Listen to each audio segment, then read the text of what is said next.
Unit 2. Advent of Europeans and Consolidation of British Power in India. Chapters 3 to 5.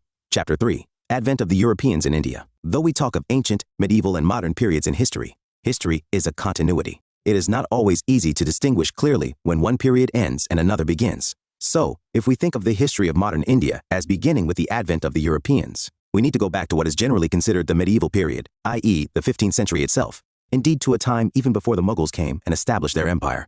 21. The Portuguese in India. The quest for and discovery of a sea route to India after the decline of the Roman Empire in the 7th century. The Arabs had established their domination in Egypt and Persia. Direct contact between the Europeans and India declined, and with that, the easy accessibility to the Indian commodities like spices, calicoes, silk, and various precious stones that were greatly in demand was affected. In 1453, Constantinople fell to the Ottoman Turks, who were on the ascendant. Merchandise from India went to the European markets through Arab-Muslim intermediaries. The Red Sea trade route was a state monopoly from which Islamic rulers earned tremendous revenues. The land routes to India were also controlled by the Arabs. In the circumstances, the Europeans were keen to find a direct sea route to India. 15th century Europe was gripped by the spirit of the Renaissance with its call for exploration. At the same time, Europe made great advances in the art of shipbuilding and navigation. Hence, there was an eagerness all over Europe for adventurous sea voyages to reach the unknown corners of the East. The economic development of many regions of Europe was also progressing rapidly with expansion of land under cultivation, the introduction of an improved plow, scientific crop management such as crop rotation, an increased supply of meat, which called for spices for cooking, as well as for preservation. Prosperity also grew, and with it the demand for Oriental luxury goods also increased. Venice and Genoa, which had earlier prospered through trade in Oriental goods, were too small to take on the mighty Ottoman Turks or to take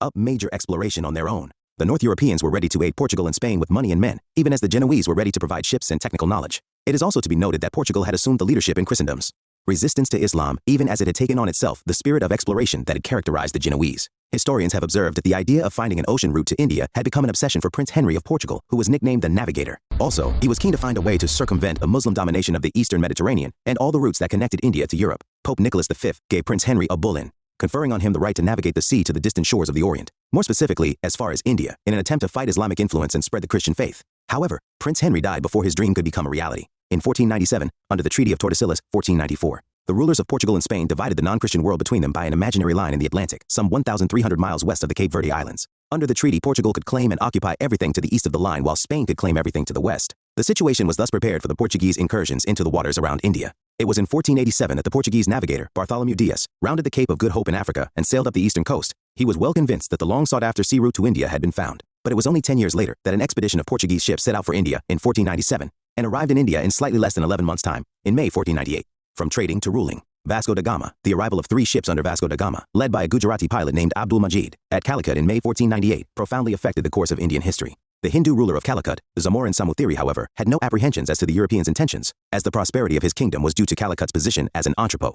He accorded a friendly reception to Vasco da Gama. The Arab traders, who had a good business on the Malabar coast, were apprehensive and were not keen on the Portuguese getting a hold there. For centuries, the trading system in the Indian Ocean had had numerous participants, Indians, Arabs, Africans from the East Coast, Chinese, Javanese, among others, but these participants had acted according to some tacit rules of conduct, and none had sought overwhelming dominance, though all were in it for profit. The Portuguese changed that. They wanted to monopolize the hugely profitable Eastern trade by excluding competitors, especially the Arabs. Vasco da Gama stayed in India for 3 months. When he returned to Portugal, he carried back with him a rich cargo and sold the merchandise in the European market at a huge profit. The importance of direct access to the pepper trade was made clear by the fact that elsewhere the Europeans who had to buy through Muslim middlemen would have had to spend 10 times as much for the same amount of pepper. Not surprisingly, other profit-seeking merchants of European nations were tempted to come to India and trade directly. A voyage was undertaken by Pedro Alvarez Cabral to trade for spices. He negotiated and established a factory at Calicut, where he arrived in September 1500s. There was an incident of conflict when the Portuguese factory at Calicut was attacked by the locals, resulting in the death of several Portuguese. In retaliation, Cabral seized a number of Arab merchant ships anchored in the harbor and killed hundreds of their crew, besides confiscating their cargo and burning the ships. Calicut was bombarded by Cabral. Later, Cabral succeeded in making advantageous treaties with the local rulers of Cochin and Cananore. Vasco da Gama once again came to India in 1501. The Zamorin declined to exclude the Arab merchants in favor of the Portuguese when Vasco da Gama combined commercial greed with ferocious hostility and wreaked vengeance on Arab shipping wherever he could.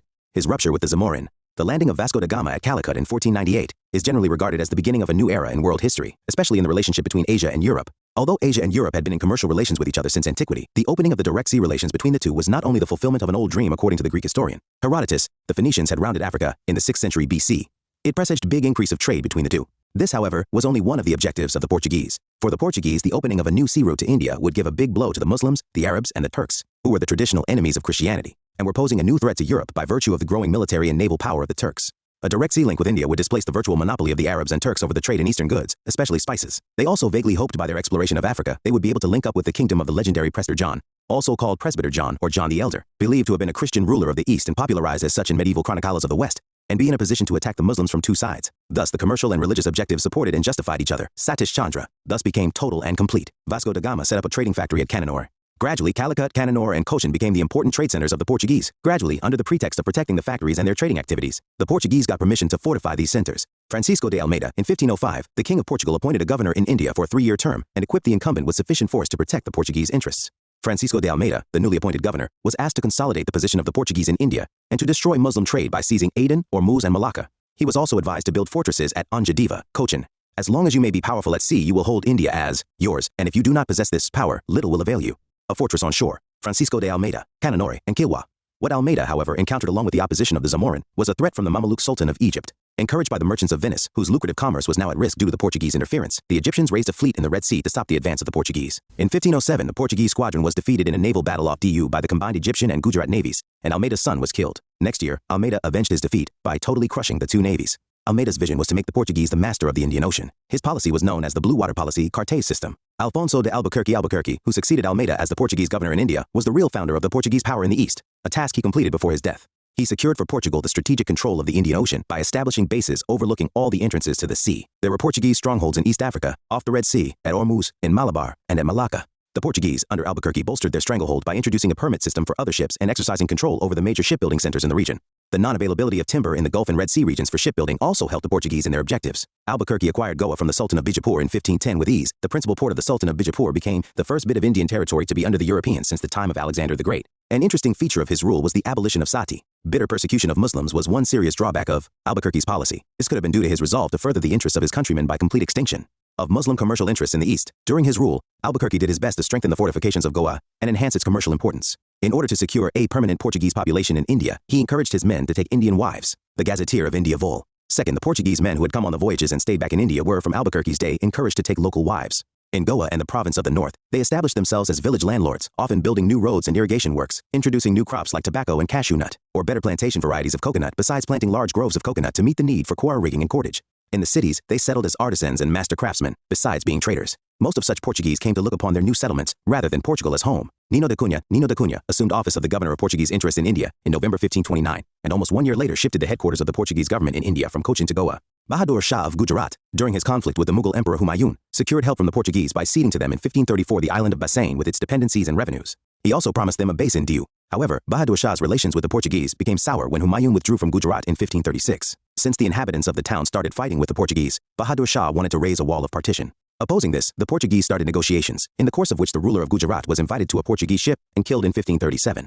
Da Cunha also attempted to increase Portuguese influence in Bengal by settling many Portuguese nationals there with Hooghly as their headquarters. Favorable conditions for Portuguese in India, except in Gujarat, which was ruled by the powerful Mahmud Bagarha, or Bagada, from 1458 to 1511. The northern part was much divided among many small powers. In the Deccan, the Bahmani kingdom was breaking up into smaller kingdoms. None of the powers had a navy worth its name, nor did they think of developing their naval strength. In the Far East, the imperial decree of the Chinese emperor limited the navigational reach of the Chinese ships. As regards the Arab merchants and ship owners who until then dominated the Indian Ocean trade, they had nothing to match the organization and unity of the Portuguese. Moreover, the Portuguese had cannons placed on their ships. Portuguese state the general tendency is to underestimate the Portuguese hold in India. However, the Estado Português da India state of the Portuguese India was in fact a larger element in Indian history than it is given credit for. Many of the coastal parts of India had come under Portuguese power within 50 years of Vasco da Gama's arrival. The Portuguese had occupied some 60 miles of coast around Goa. On the west coast from Mumbai to Daman and Diu to the approaches to Gujarat, they controlled a narrow tract with 4 important ports and hundreds of towns and villages. In the south, they had under them a chain of seaport fortresses and trading posts like Mangalore, Cananore, Cochin, and Calicut. And though their power in Malabar was not consolidated, it was enough to ensure influence or control over the local rulers who held the spice-growing land. The Portuguese established further military posts and settlements on the east coast at Santom in Chennai and Nagapattinam in Tamil Nadu. Towards the end of the 16th century, a wealthy settlement had grown at Hooghly in West Bengal. Envoys and ambassadors were exchanged between Goa and many of the major kingdoms in India of the time. Treaties were signed between Goa and the Deccan sultans in 1570, which were regularly renewed as long as their kingdoms lasted. The Portuguese always had a role to play in the successive battles for the balance of power between Vijayanagara and the Deccan sultans, between the Deccanists and the Mughals, and between the Mughals and the Marathas. Interestingly, the Portuguese, the first Europeans to come to India, were also the last to leave this land. It was 1961 before the government of India recaptured Goa, Daman, and Diu from them. Portuguese administration in India. The head of the administration was the viceroy who served for 3 years with his secretary and in later years a council. Next in importance came the Vedor da Fazenda, responsible for revenues and the cargoes and dispatch of fleets. The fortresses, from Africa to China, were under captains, assisted by factors, whose power was increased by the difficulties of communication and was too often used for personal ends. Religious policy of the Portuguese. The Moors were the bitter enemies of the Portuguese in North Africa. So were the Arabs. Arriving in the East, the Portuguese brought with them the same zeal to promote Christianity and the wish to persecute all Muslims. Intolerant towards the Muslims, the Portuguese were initially quite tolerant towards the Hindus. However, over time, after the introduction of the Inquisition in Goa, there was a change, and Hindus were also persecuted. But, in spite of this intolerant behavior, the Jesuits made a good impression at the court of Akbar, mainly due to the Mughal emperor's interest in questions of theology. In September 1579, Akbar forwarded a letter to the authorities at Goa, requesting them to send 2 learned priests. The church authorities in Goa eagerly accepted the invitation, seeing in it a chance to convert the emperor to Christianity, and with him his court and the people. Jesuit fathers, Rodolfo Aquaviva and Antonio Monserrate, were selected for the purpose. When they reached Fatehpur Sikri on February 28, 1580, they were received with honor. Aquaviva and Monserrate went back in 1583, belying the hopes the Portuguese entertained of Akbar's conversion to the Christian faith. The second mission, called by Akbar in 1590, also ended on a similar note in 1592. The third mission, again invited by Akbar, arrived in 1595 at Lahore, where the court was then residing, and continued as a sort of permanent institution, thereby extending its influence on secular politics. Fathers Jerome Xavier and Emmanuel Pinheiro were the leaders of the mission, and their letters from the court became very widely known for the information they provided on the later part of Akbar's reign. Prince Salim, on ascending the throne as Jahangir, assuaged the Muslims by neglecting the Jesuit fathers. Gradually, however, his temporary estrangement from the Jesuits ended, and in 1606, he renewed his favors to them. The elegant and spacious church at Lahore was allowed to be retained by them, along with the collegium, or the priest's residence. In 1608, a number of baptisms were carried out in Agra, the priests publicly acting with as much liberty as in Portugal. Jahangir's conduct was such that the Jesuit priests became hopeful of bringing him within the Christian fold. However, these hopes were belied. Moreover, arrogant actions on the part of the Portuguese viceroys created a rift with the Mughal emperor. Portuguese lose favor with the Mughals in 1608. Captain William Hawkins with his ship Hector reached Surat. He brought with him a letter from James I, King of England, to the Mughal court of Jahangir, requesting permission to do business in India. Father Pinheiro and the Portuguese authorities did their best to prevent Hawkins from reaching the Mughal court, but they did not succeed. Jahangir accepted the gifts Hawkins brought for him, and gave Hawkins a very favorable reception in 1609. As Hawkins knew the Turkey language well, he conversed with the emperor in that language without the aid of an interpreter. Pleased with Hawkins, Jahangir appointed him as a mansabdar of 400 at a salary of 30,000 Nepalese rupees.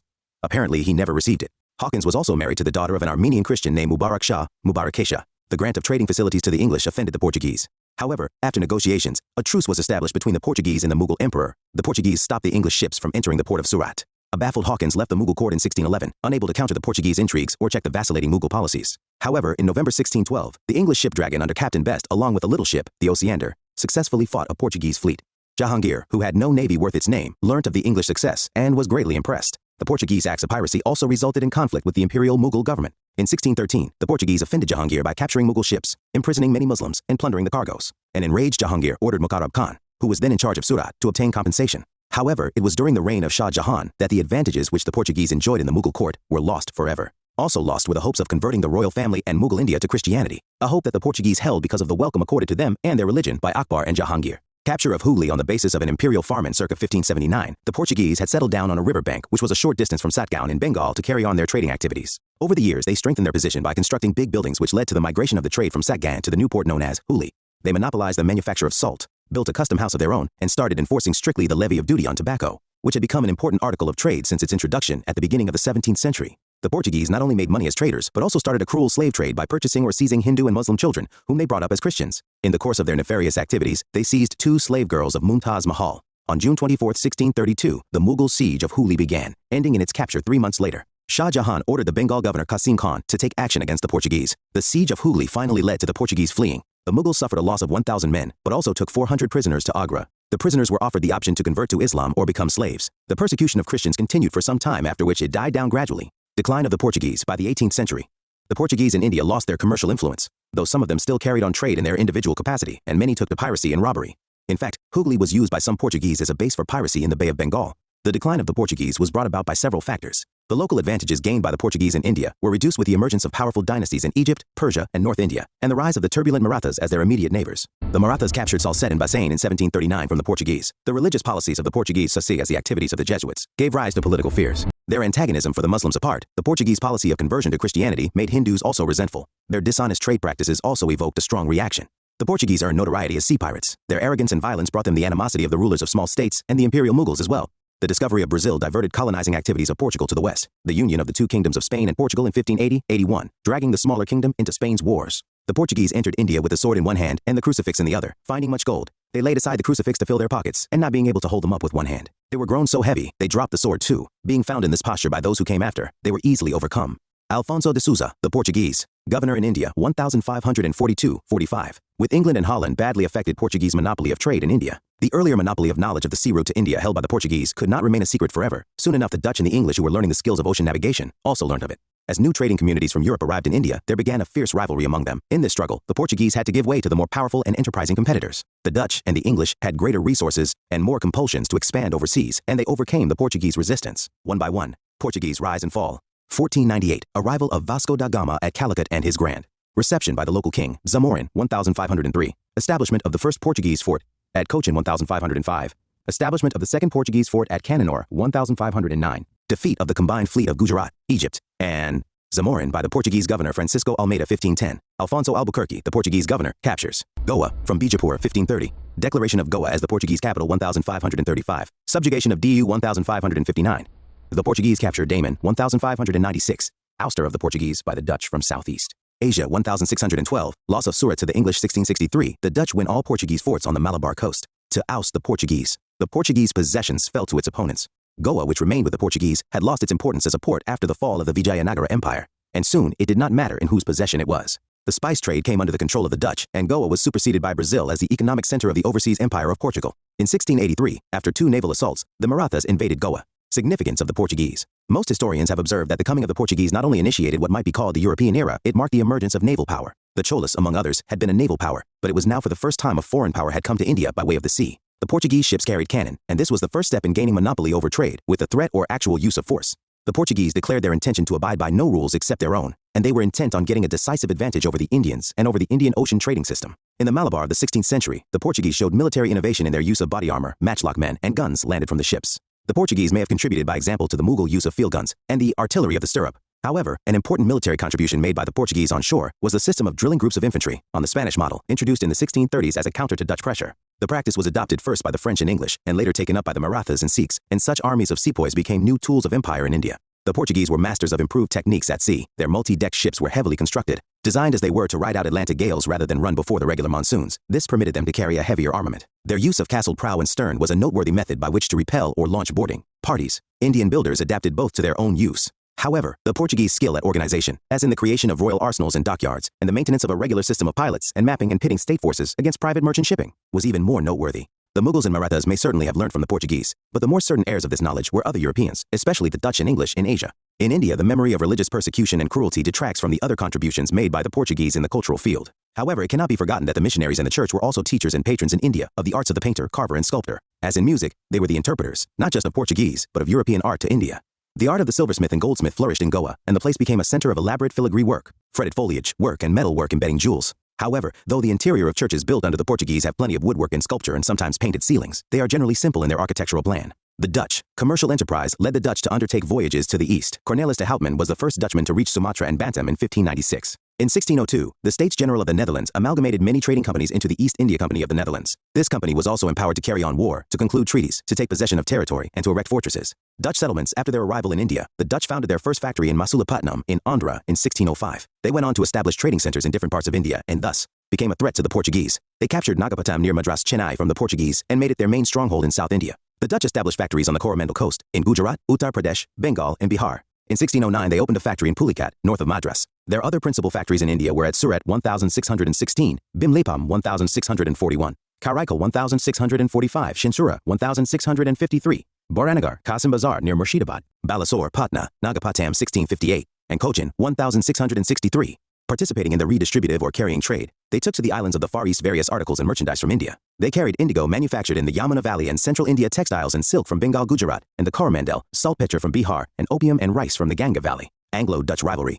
The English were also at this time rising to prominence in the eastern trade, and this posed a serious challenge to the commercial interests of the Dutch. Commercial rivalry soon turned into bloody warfare. The climax of the enmity between the Dutch and the English in the east was reached at Amboina, a place in present-day Indonesia, which the Dutch had captured from the Portuguese in 1605, where they massacred 10 Englishmen and 9 Japanese in 1623. This incident further intensified the rivalry between the two European companies. After prolonged warfare, both parties came to a compromise in 1667, by which the British agreed to withdraw all their claims on Indonesia, and the Dutch retired from India to concentrate on their more profitable trade in Indonesia. They monopolized the trade in black pepper and spices. The most important Indian commodities the Dutch traded in were silk, cotton, indigo, rice, and opium. Decline of the Dutch in India. The Dutch got drawn into the trade of the Malay archipelago. Further, in the Third Anglo-Dutch War, 1672, the Dutch rivalry with the English during the 17th century was more bitter than that of the Portuguese. The policy of the Dutch in the East was influenced by two motives. One was to take revenge on Catholic Spain, the foe of their independence, and her ally Portugal, and the other was to colonized and established settlements in the East Indies with a view to monopolizing commerce in that region. They gained their first object by the gradual decline of Portuguese influence. The realization of their second object brought them into bitter competition with the English, R.C. Majumdar, H.C. Ray Chaudhuri, and K. Datta.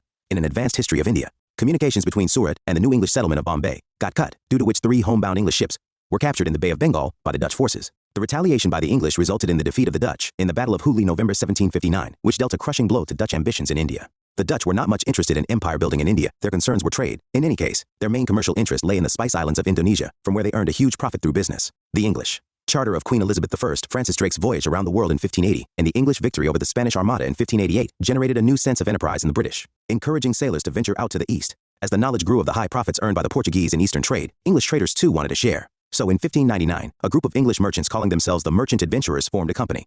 On December 31, 1600, Queen Elizabeth I issued a charter with rights of exclusive trading to the company named the Governor and Company of Merchants of London trading into the East Indies. Initially, a monopoly of 15 years was granted, which in May 1609 was extended indefinitely by a fresh charter. As the Dutch were already concentrating more on the East Indies, the English turned to India in search of textiles and other commodities of trade. Progress of the English Company. Foothold in West and South. Captain Hawkins arrived in the court of Jahangir in April 1609 itself.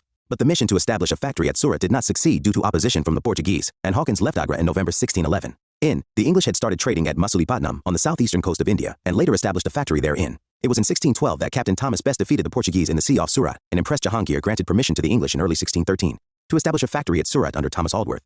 In 1615, Sir Thomas Roe came as an accredited ambassador of James I to the court of Jahangir, staying on there till February 1619. Though he was unsuccessful in concluding a commercial treaty with the Mughal emperor, he was able to secure a number of privileges, including permission to set up factories at Agra, Ahmedabad, and Broach. The English company did not have a smooth progress. It had to contend with the Portuguese and the Dutch in the beginning, but the changing situation helped them and turned things in their favor. Bombay had been gifted to King Charles II by the King of Portugal as dowry when Charles married the Portuguese Princess Catherine in 1662.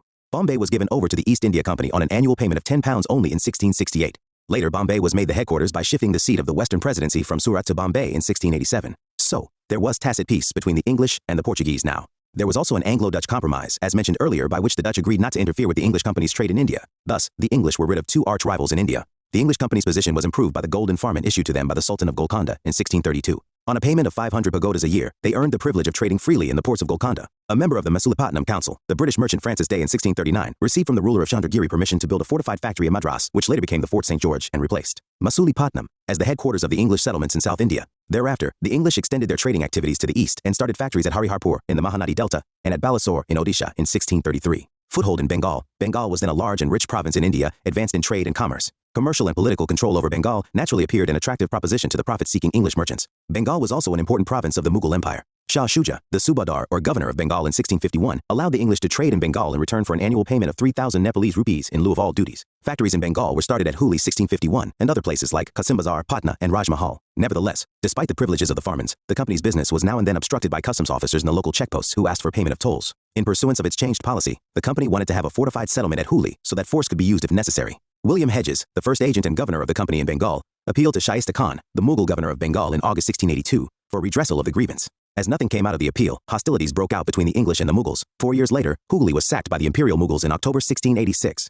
The English retaliated by capturing the imperial forts at then Ahmad and Garden Reach, raiding Hijli and East Midnapur, and storming the Mughal fortifications at Balasore. However, the English were forced to leave Hooghly and were sent to an unhealthy location at the mouth of River Ganga. After the Mughal raid on Hooghly, Job Charnock, a company agent, started negotiations with the Mughals so as to return to a place called Sutanuti. Charnock signed a treaty with the Mughals in February 1690 and returned to Sutanuti in August 1690. Thus, an English factory was established on February 10, 1691, the day an imperial farman was issued, permitting the English to continue contentedly their trade in Bengal on payment of 3,000 Nepalese rupees a year in lieu of all dues. A zamindar in Bardhaman district, Soba Singh, rebelled, subsequently giving the English the pretext they were looking for to fortify their settlement at Sutanuti in 1696.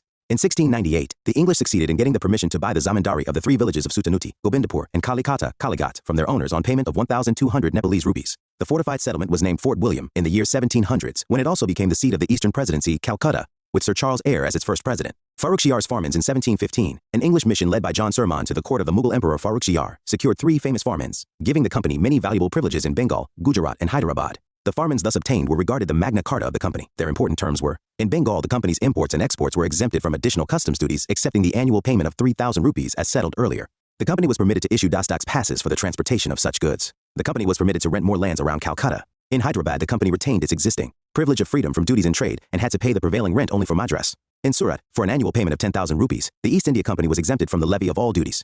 It was decreed that the coins of the company minted at Bombay were to have currency throughout the Mughal Empire. Apparently, the English East India Company managed to earn a number of trading concessions in Bengal from the Mughal authority by means of flattery and diplomacy. But the English had to vanquish the French before they, formative years of the East India Company. 1600s, the East India Company is established. 1609, William Hawkins arrives at Jahangir's court. 1611, Captain Middleton obtains the permission of the Mughal governor of Surat to trade there. 1613, a permanent factory of East India Company is established at Surat. 1615, Sir Thomas Roe, the ambassador of King James I, arrives at Jahangir's court. By 1618, the ambassador succeeds in obtaining 2 farmans, one each from the emperor and Prince Khurram, confirming free trade with exemption from inland tolls. 1616, the company establishes its first factory in the south in Masulipatam. 1632, the company gets the golden farman from the Sultan of Golconda, ensuring safety and prosperity of their trade. The company establishes its first factory in East India in Hariharpur, Balasore, Odisha.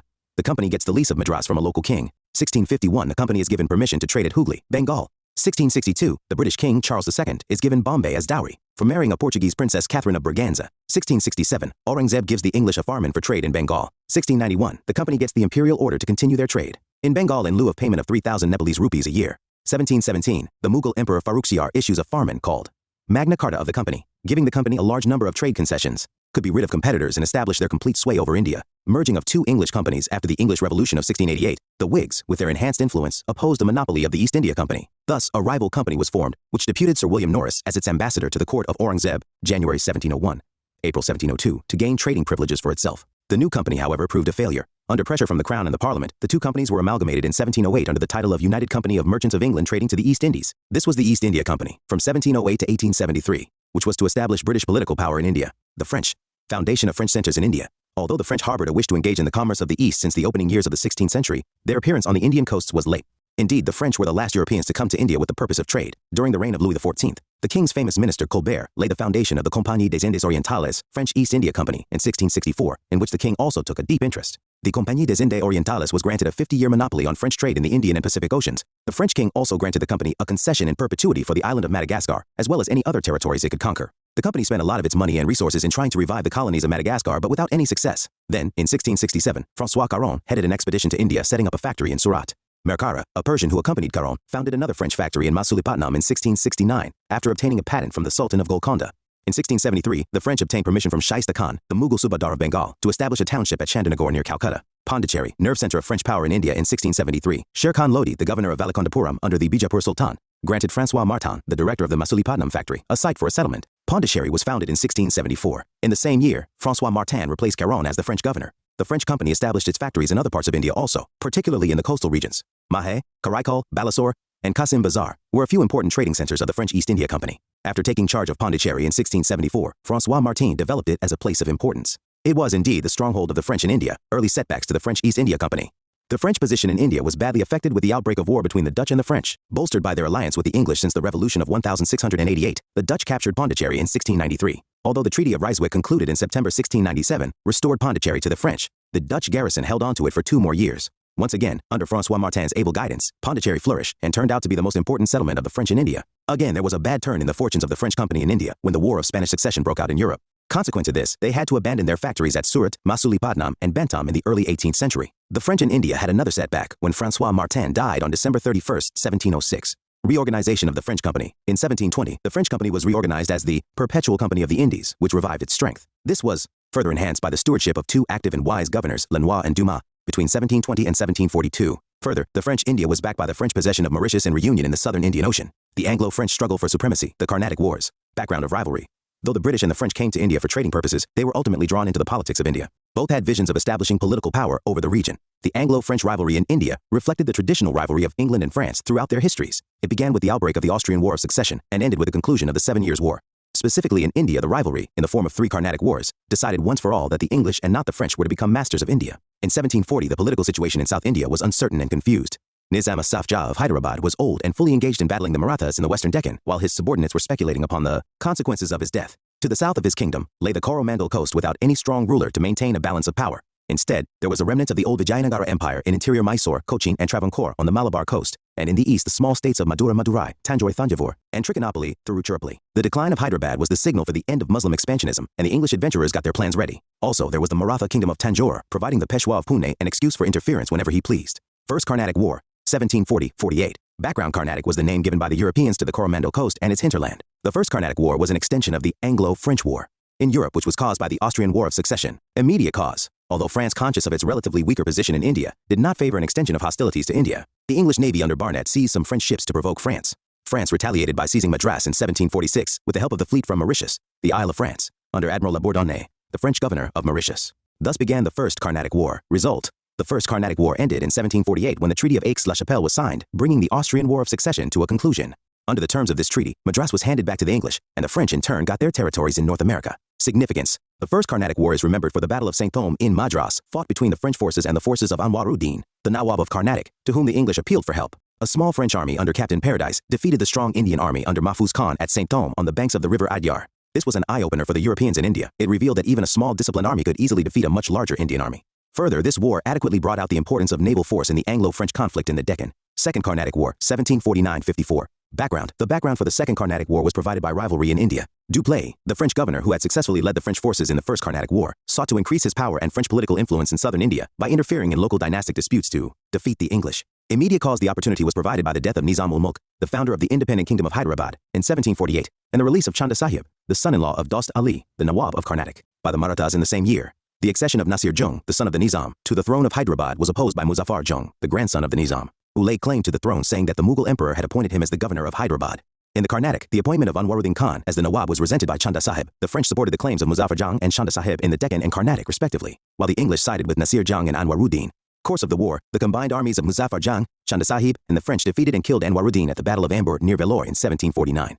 Muzaffar Jung became the Subadar of Deccan, and Dupleix was appointed governor of all the Mughal territories to the south of the river Krishna. A French army under Bussy was stationed at Hyderabad to secure French interests there. Territories near Pondicherry, and also some areas on the Orissa coast, including Masulipatam, were ceded to the French. Having failed to provide effective assistance to Muhammad Ali at Trichinopoly, Robert Clive, then an agent factor of the English company, put forward the proposal for a diversionary attack on the governor of Madras, Saunders. He suggested a sudden raid on Arcot, the capital of the Carnatic, so as to relieve the pressure on Trichinopoly. He reasoned that in such an event, Chanda Sahib would rush to save his capital. Thus, in August, with only a force of men, Robert Clive attacked and captured Arcot. As expected, Chanda Sahib hastened to his capital, taking a force of men from Trichinopoly, but failed to get back the fort even after a siege of 53 days, from September 23 to November 14. Now Mysore, Tanjore, and the Maratha chief, Marari Rao, came to the aid of Trichinopoly and of Clive and Stringer Lawrence. Trichinopoly was first relieved of its siege, while General Law of France with Chanda Sahib remained cooped up in the island of Srirangam.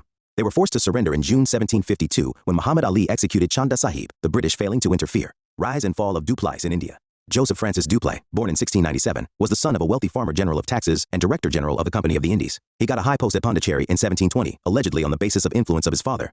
At Pondicherry, he made a lot of money by private trade, which was then permitted to servants of the French company. In December, he was suspended owing to drastic change in the constitution of the French company, and some confusions arising out of that. In 1730, Dupleix won his case, and was appointed as governor of Chandernagore as compensation. In 1741, he was appointed as the Director General of French colonies in India. Later, he was conferred the title of Nawab by the Mughal emperor, and the Subadar of Deccan, Muzaffar Jung. According to historians, Dupleix possessed qualities of an administrator, a diplomat, and a leader besides having political insight with a broad vision. Dupleix, in the role of administrator. In 1741, Dupleix became the Governor General of Pondicherry. He found Pondicherry facing several problems: Maratha invasion, famine, uncultivated land, and chaotic conditions in the Carnatic. Apart from these, the directors of the company sought a drastic cut in expenditure of the French East India Company, owing to the priority given to the French colonies in North America. So, Dupleix reduced public expenditure, despite opposition from his council, and balanced income and expenditure, coupled with a cut on salaries of officers. However, he decided to disobey the directors on the matter of fortification of settlements. He enhanced the defenses of Pondicherry, even spending a large sum from his personal wealth. He made Pondicherry the emporium of commerce in South India by taking practical steps to develop the trade of the colony. Later, the directors of the company praised Dupleix for taking the right decisions, even in contradiction of the directors. Dupleix as a master of diplomacy. The analysis of the first two Carnatic Wars proves the diplomacy of Dupleix as a leader who visualized the path of the European conquest of India. Dupleix used the Nawab of Carnatic to forbid the English from waging war in his territories so that the French settlements of Pondicherry could be protected till the French forces acquired enough strength. In return, the Nawab was promised Madras after the English got defeated. But Dupleix, using his diplomacy, did not give Madras to the Nawab and even defeated him at Saint-Thome 1746. Dupleix convinced Admiral La Bourdonnais to break promises made to the English, citing examples from history that promises made under certain circumstances were never binding. Further, he said that since the position of the Governor-General was superior to that of the Commander of Navy, the compact entered into between the latter and the English was ultra vires. Thus he was able to convince his subordinate to do what was considered unethical in general terms, but best suited for one's nation. Dupleix was the first European to interfere in the internal politics of the Indian rulers. He supported Muzaffar Jung for Hyderabad and Chanda Sahib for Carnatic, and his candidates emerged successful and, in return, gave great concessions to Dupleix. Dupleix was, in fact, the originator of the practice of subsidiary alliance in India. He placed a French army at Hyderabad at the expense of the Subadar. Why Dupleix failed in India? Dupleix was recalled in due to the initial defeat of the French army in the Second Carnatic War, and the heavy cost incurred by the company due to Dupleix's political decisions. Many historians have called the recall of Dupleix by the directors as a blunder, a result of a compromise between France and England over issues in America. However, there were some weaknesses in Dupleix also, which can be put in brief as follows. I.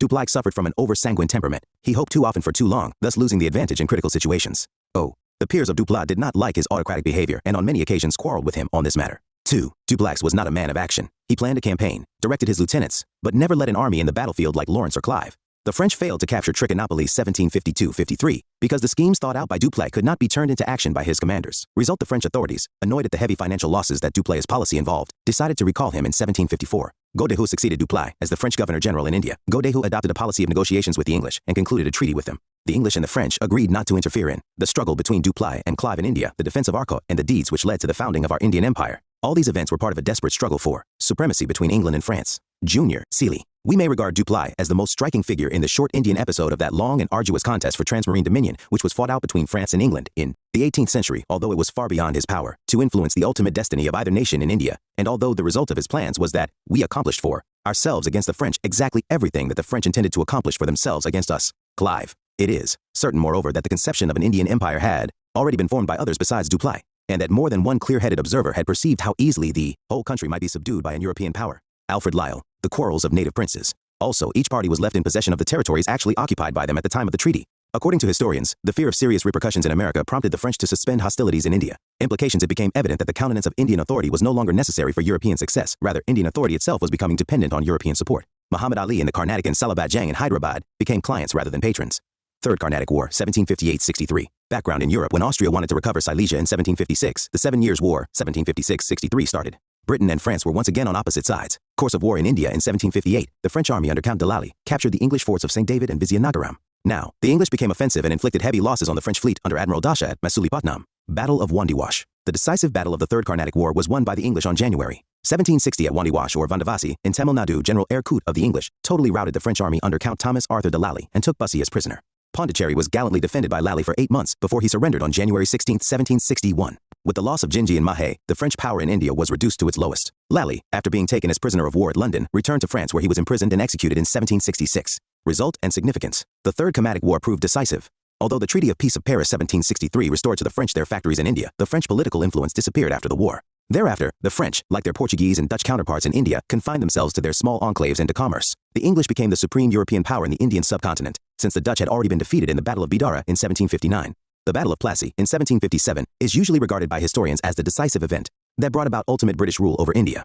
However, one cannot quite ignore the view that the true turning point for control of the subcontinent was the victory of British forces over the French forces at Wandiwash in 1760. The victory at Wandiwash left the English East India Company with no European rival in India. View. While the English received supplies of food and money from Bengal recruits of men from Europe and grain from their northern settlements, the French could receive nothing but what came to them laboriously by land. The first were constantly strengthened, the second was constantly weakened, and this enabled Coote to establish his military superiority over Lally in the Seld and to hem him within the walls of Pondicherry. H. Dodwell, The Cambridge History of India. Vol V. Thus, they were ready to take over the rule of the entire country. Significantly, in the Battle of Wandiwash, natives served in both the armies as sepoys. It makes one think, irrespective of which side won, there was an inevitability about the fall of India to European invaders. There was a lack of sensitivity to geopolitics of the day, as well as a lack of foresight on the part of native rulers. Causes for the English success and the French failure. The English company was a private enterprise. This created a sense of enthusiasm and self-confidence among the people. With less governmental control over it, this company could take instant decisions when needed, without waiting for the approval of the government. The French company, on the other hand, was a state concern.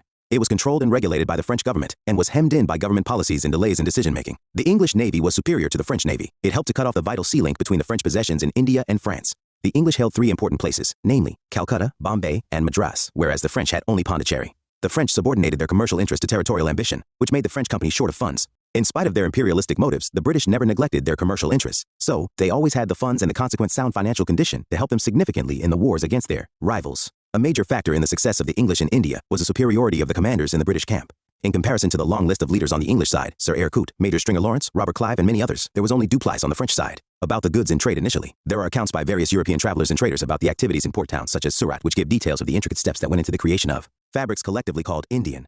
Great demand was there for cotton longcloth, usually 35 to 50 meters in length, Salampore's staple cotton cloth, and Maury's superior quality cotton cloth. Other much desired fabrics were the painted cloths and prints, the silks, and the dyes. These textiles were not just in demand in Europe, but also in other parts of Asia. Indians had traded in textiles for centuries before the Europeans arrived. In China, Japan, and the Indonesian archipelago, Indian cotton was popular for its lightweight, yet strong qualities. When the Dutch, English, and French acquired materials from India, it was not only for their home countries, but for transport to Malacca or Java, for example, where they were traded for spices. By the 18th century, the French had colored patterned handkerchiefs specially woven for particular island markets, which proved a successful entrepreneurial effort.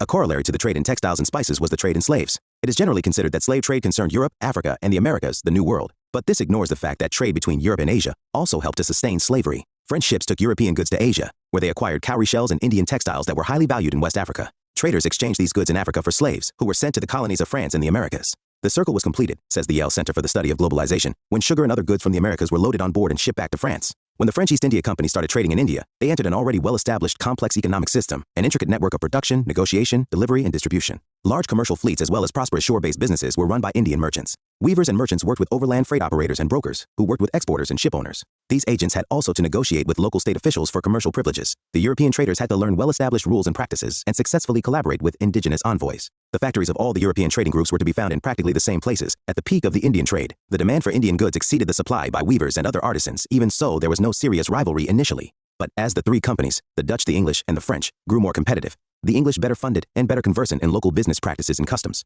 were able to expand their factory outposts to larger industrial towns under their jurisdiction. Gradually, these commercial strongholds turned into political enclaves, ultimately enabling the English to expand and consolidate their power and control all over India. The Danes. The Danish East India Company was established in 1616, and in 1620 they founded a factory at Tranquebar near Tanjore, on the eastern coast of India. Their principal settlement was at Serampore near Calcutta. The Danish factories, which were not important at any time, were sold to the British government in 1845.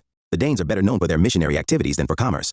Why the English succeeded against other European powers. Of all the European nations who came as traders to India after new sea routes were discovered, England emerged as the most powerful and successful by the end of the 18th century. The major factors which can be attributed for the success of the English against other European powers, Portugal, the Netherlands, France, and Denmark, in the world in general and in India in particular, were as follows. Structure and nature of the trading companies. The English East India Company, formed through amalgamation of several rival companies at home, was controlled by a board of directors whose members were elected annually.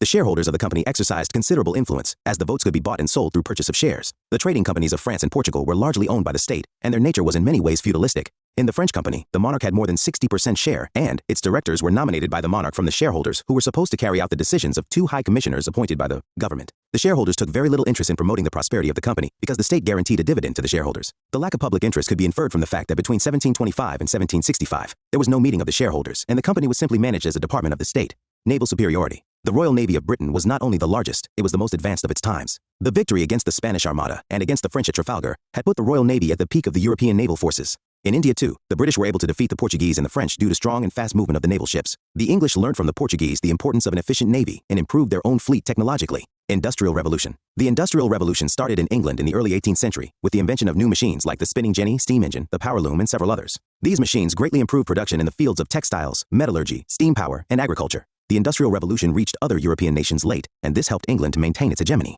Military skill and discipline. The British soldiers were a disciplined lot and well-trained. The British commanders were strategists who tried new tactics in warfare. Technological developments equipped the military well. All this combined to enable smaller groups of English fighters defeat larger armies. Stable government. With the exception of the Glorious Revolution of 1688, Britain witnessed stable government with efficient monarchs.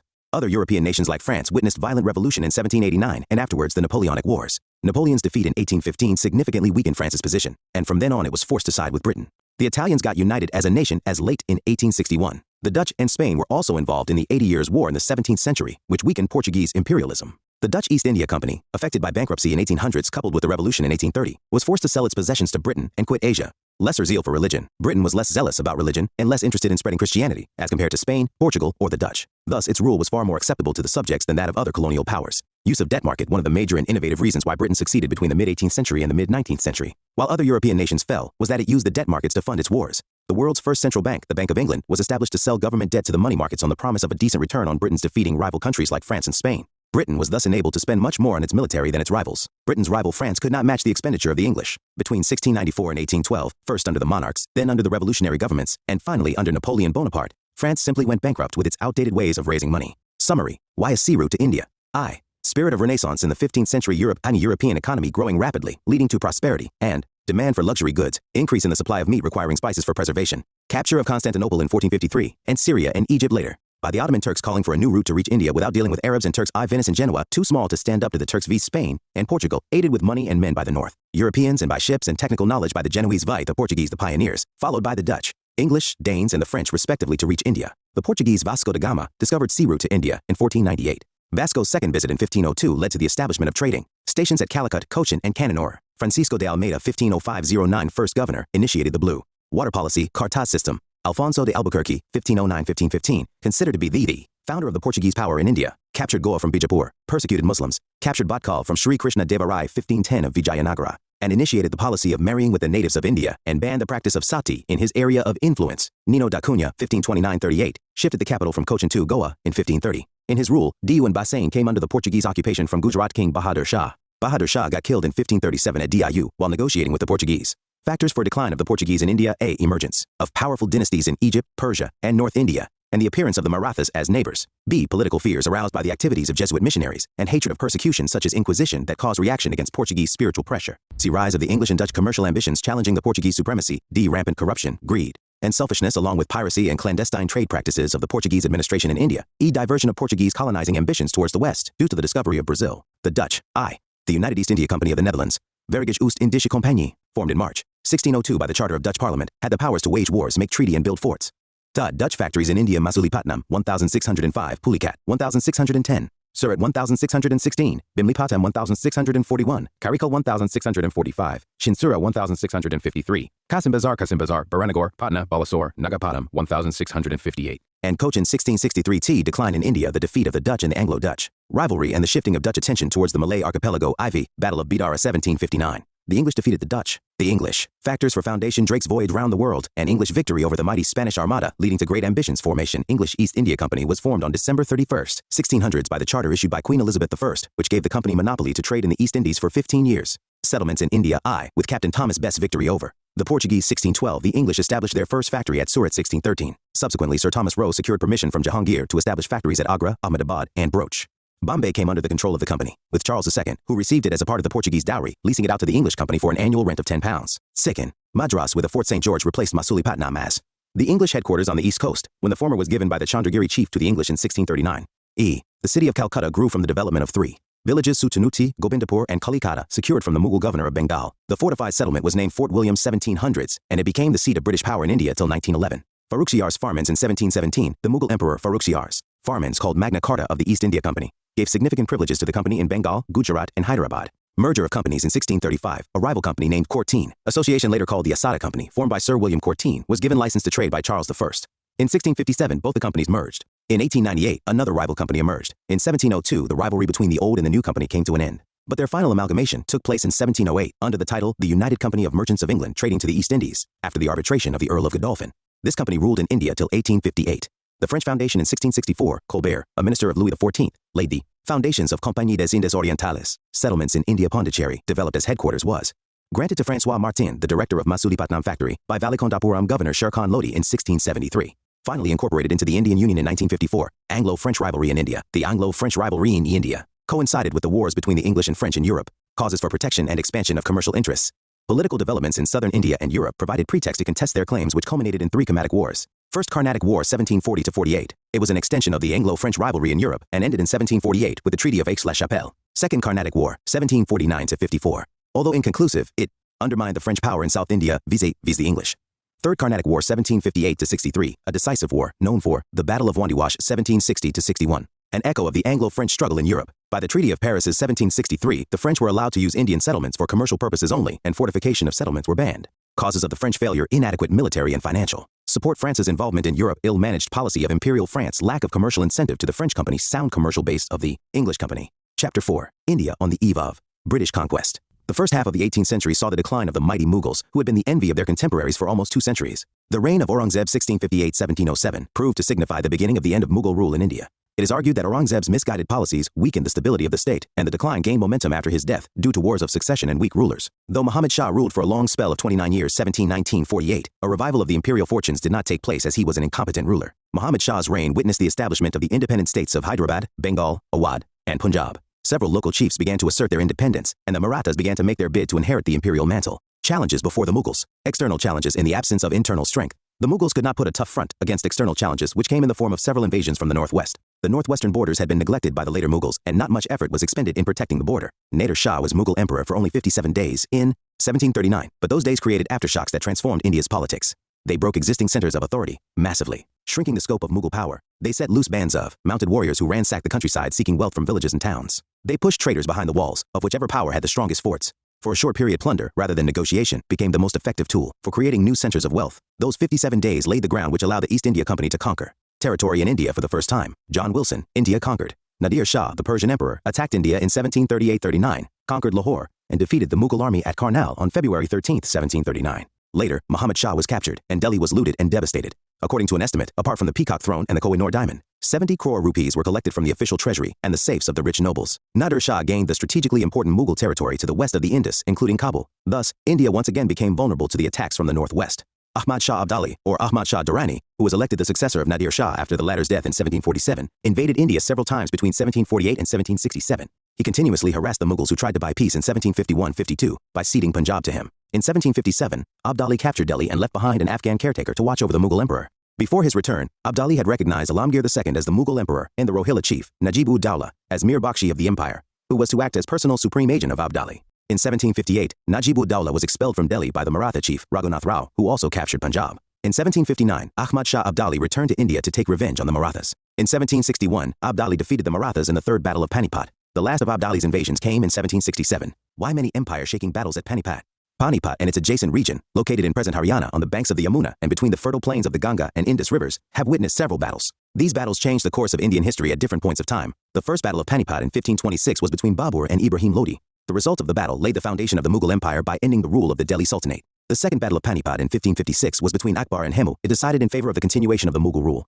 The third battle of Panipat in 1761 between the Marathas and Ahmad Shah Abdali put an end to the Maratha ambition of ruling over India. Why Panipat was a favorite battlefield. Panipat had a strategic location. One of the parties of the war generally came from the northwest through the Khyber Pass to get hold over Delhi, the political capital of northern India. To move a military through rough terrains, deserts of Rajasthan or the other northern areas infested with dense forests, was very risky and difficult. On the other hand, the rulers at Delhi considered Panipat as a confrontable strategic ground, and hence they preferred to take the fight there. Its proximity to Delhi made it easier for the Indian rulers to transport weapons, military and food supplies, etc. to the battleground, and still keep the capital insulated from the conflict at hand. Panipat's surrounding region has a flat ground which was suitable for cavalry movement, the main mode of warfare at the time. After the construction of the Grand Trunk Road by Sher Shah Suri 1540-45, Panipat was on this route. It became easier for conquerors to find their way there. The duration of monsoon rainfall in the region is short in comparison to other areas, making it easier to fight. The artisans, smiths of these regions were experts in making warfare-related materials, and hence, it became easier for forces of both parties to replenish their war materials. Weak rulers after Aurangzeb, an internal challenge Bahadur Shah I, ruled 1707-12. After a nearly 2-year-long war of succession, the 63-year-old Prince Muazzam, the eldest son of Aurangzeb, became the emperor, taking the title Bahadur Shah. He was later called Bahadur Shah I. He had killed his brothers Muhammad Azam and Kambakhsh in the War of Succession. Kafi Khan gave the title of Shahi Bekabar to Bahadur Shah. He adopted a pacific policy with the Marathas, the Rajputs, and the Jats. Shahu, the Maratha prince, was released from Mughal captivity, and Rajput chiefs were confirmed in their respective states. However, the Sikh leader Banda Bahadur attacked the Muslims in Punjab, and hence, the emperor took action against him. Bahadur Shah East died in February 1712. Jahandar Shah ruled February 13, 1712, with the help of Zulfikar Khan.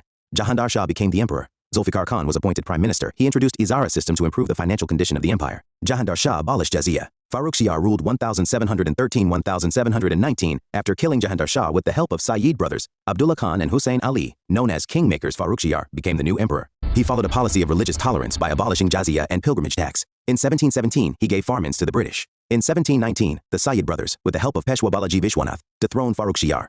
Later, he was blinded and killed. It was the first time in the Mughal history that an emperor was killed by his nobles. Rafi-ud-Darajat ruled February 2008 June 6, 1719.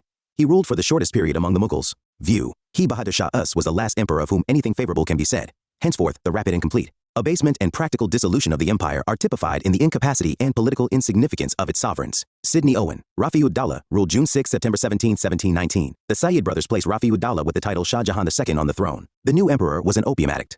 Muhammad Shah ruled 1719-48. After the death of Rafi-ud-Dawla, Roshan Akhtar became the choice of the Sayyid brothers. Muhammad Shah, as he came to be known in history, was given the title of Rangila due to his luxurious lifestyle. Muhammad Shah, with the help of Nizam-ul-Mulk, killed the Sayyid brothers. In 1724, Nizam-ul-Mulk became the Wazir and founded the independent state of Hyderabad. In 1737, Baji Rao I, the Maratha Peshwa, invaded Delhi with a small army of 500 horsemen. In 1739, Nader Shah defeated the Mughals in the Battle of Karnal and later imprisoned Muhammad Shah and annexed areas west of the Indus into the Persian Empire. Ahmad Shah Bahadur ruled 1748-1754. Ahmad Shah was an incompetent ruler who left the state affairs in the hands of Udam Bai, the Queen Mother. Udam Bai, given the title of Qibla-e-Alam, was a lady of poor intellect who ruled with the help of her paramour, Javed Khan, a notorious eunuch. Alamgir II ruled 1754-59. Alamgir II was the son of Emperor Jahandar Shah. Ahmed Shah Abdali, the Iranian invader, reached Delhi in January 1757. During his reign, the Battle of Plassey was fought in June 1757. Alamgir II was assassinated. Shah Jahan III ruled 1759-60.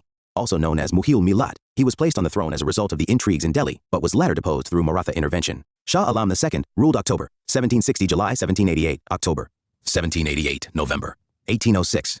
His reign saw two decisive battles, the Third Battle of Panipat 1761 and the Battle of Buxar 1764. In 1765, according to the terms of Treaty of Allahabad, August 1765, he was taken under the East India Company's protection and resided at Allahabad. He also issued a farman granting to the company in perpetuity the Diwani the right to collect revenue of Bengal, Bihar, and Orissa. In 1772, the Marathas took him to Delhi where he lived till 1803. In 1803, he again accepted the protection of the English after the defeat of Daulat Rao Scindia by the English. Afterwards, the Mughal emperor became the pensioner of the English. Akbar Shah II ruled 1806-37. He gave the title of Raja to Rammohan Roy. During his regime, in 1835, the East India Company discontinued calling itself subject of the Mughal emperor and stopped issuing coins in the name of the Mughal emperor. Bahadur Shah II ruled 1837-57. Bahadur Shah II or Bahadur Shah Zafar, Zafar being his surname, was the last Mughal emperor. The revolt of 1857 had made a futile attempt to declare him the Emperor of India. He was captured by the English and sent to Rangoon where he died in 1862. In legal terms, the Mughal Empire came to an end on November 1, 1858 with the declaration of Queen Victoria. Causes of decline of the Mughal Empire. Why the Mughal Empire declined has been a subject of debate among historians. Scholarly opinion can be divided along two broad lines, those who view the matter as generally empire-related and those who regard the developments as region-related. The empire-related or Mughal-centric view sees the causes of the decline within the structure and functioning of the empire itself. The region-related view finds the causes of Mughal decline in the turmoil and instability in the different parts of the empire. The decline was due to both aspects. The process of disintegration of the Mughal Empire began during the reign of Aurangzeb, but it picked up momentum only after his death in 1707. At his death, conditions were not such that the process of decline could not be checked. Although Mughal authority was challenged by several chiefs and rulers, none could assert independence. In the face of the imperial might, the Sikhs, Marathas, and Rajputs did not possess the capacity to overthrow the empire. They merely resisted Mughal power to gain and keep their independence in their respective territories. Thus, if the successors of Aurangzeb had been capable rulers, the empire might not have fallen. Most of the emperors who came after Aurangzeb proved to be incapable, weak, and licentious monarchs who hastened the process of disintegration of the empire, and finally, its collapse. The major factors which contributed to the downfall of the Mughal Empire are discussed below. Shifting allegiance of zamindars. Two classes shared the power of the state with the emperor during the medieval period, the zamindars and the nobles. The zamindars were hereditary owners of their lands who enjoyed certain privileges on hereditary basis and were variously known as rayas, rajas, thakurs, kuts, or deshmukhs. They occupied an important place in the empire because they helped in the collection of revenue and in local administration, for which they maintained soldiers. Though the Mughals had tried to curb the power of the zamindars and maintain direct contact with the peasants, they had not wholly succeeded. During the reign of Aurangzeb itself, there was a marked increase in the power and influence of the zamindars. The biggest fallout of this was that regional loyalties were encouraged. Many local zamindars helped the nobility, the other powerful class within the empire, to take advantage of the weakness of the empire and carve out independent kingdoms for themselves. Jagirdari crisis. The nobility comprised people who were either assigned large jagirs and mansabs or appointed subadars of Mughal subas and given the responsibility of maintaining these. To this class belonged many Rajput rulers, subadars, and mansabdars. Mughal rule has often been defined as the rule of the nobility because these nobles played a central role in administering the empire. Although Akbar had provided the roots of the disintegration of the Mughal Empire may be found in the medieval Indian economy. The stagnation of trade, industry, and scientific development within the emits of that economy. The growing financial crisis which took the form of a crisis of the Jagirdar system and affected every branch of state activity. The inability of the nobility to realize in the circumstances their ambitions in the service of the state, and consequently the struggle of factions and the bid of ambitious nobles for independent dominion. The inability of the Mughal emperors to accommodate the Marathas and to adjust their claims within the framework of the Mughal Empire. And the consequent breakdown of the attempt to create a composite ruling class in India. And the impact of all these developments on politics at the court and in the country, and upon the security of the northwestern passes. Individual failings and faults of character also played their due role, but they have necessarily to be seen against the background of these deeper, more impersonal factors. Satish Chandra, Parties and Politics. At the Mughal court, 1707-40, various explanations are put forward for the revolts which brought about the collapse of the Mughal Empire. Here, our main concern is with what our 17th and early 18th century authorities have to say. And it will be seen that they, at any rate, put the greatest store by the economic and administrative causes of the upheaval, and know little of religious reaction or national consciousness. Thus was the Mughal Empire destroyed. No new order was, or could be, created by the forces ranged against it. Irfan Habib, The Agrarian System of Mughal India. The more I study the period, the more I am convinced that military inefficiency was the principal, if not the sole, cause of that empire's final collapse. All other defects and weaknesses were as nothing in comparison with this long. Before El disappeared, it had lost all military energy at the center, and was ready to crumble to pieces at the first touch. The rude hand of no Persian or Afghan conqueror, no Nadir, no Ahmad Abdal, the genius of no European adventurer, a Duplex or a Clive, was needed to precipitate it into the abyss. The empire of the Mughals was already doomed before any of these had appeared on the scene, and had they never been heard of, there can be little doubt that some Maratha bandit or Sikh freebooter would in due time have seated himself on the throne of Akbar and Shah Jahan. William Irvine, Army of the Indian Mughals. A common impression is that the decline-fall of the Mughal Empire were due to the degeneracy of its sovereigns, but was irretrievably ruined in the reign of Aurangzeb, a monarch of great ability, energy, and determination, but lacking in political insight, and a bigoted Mussulman. He struck the first mortal blow by reversing Akbar's wise and generous policy of ignoring distinctions of race and religion, and reimposing the jizya or poll tax on his Hindu subjects, whereby he estranged them and turned the noblest and most warlike of them, the Rajputs, hitherto the staunchest supporters of the throne, into deadly and persistent enemies. And Shivaji and his followers not only vindicated their independence, but struck a second mortal blow at the integrity of the empire. They destroyed its military reputation. They exhausted its accumulated treasure. They spread disorder and devastation over the Deccan and beyond it. They established an imperium in imperio. Thus the empire, though not dissolved, was hopelessly debilitated. The effective authority of the central government was thenceforth in abeyance. Nadir Shah, after inflicting the extremity of humiliation on the emperor and his capital, annexed the imperial territory west of the Indus. The dissolution of the empire was complete. Sidney Owen, The Fall of the Mughal Empire. The Mughal Empire and with it the Maratha overlordship of Hindustan fell because of the rottenness at the core of Indian society. The rottenness showed itself in the form of military and political helplessness. The country could not defend itself. Royalty was hopelessly depraved or imbecile. The nobles were selfish and short-sighted. Corruption, inefficiency, and treachery disgraced all branches of the public service. In the midst of this decay and confusion, our literature, art, and even true religion had perished. J.N. Sarkar, Fall of the Mughal Empire, Vol. 4. Well-knit organization for them. There was divisiveness among the nobility on the basis of religion, homeland, and tribe, and each category formed a group of its own. Mutual rivalry, jealousy, and contest for power among the various groups during the rule of the later Mughals, in the absence of a strong central leadership, not only reduced the prestige of the emperor but also contributed to the decline of the empire. Rise of regional aspirations.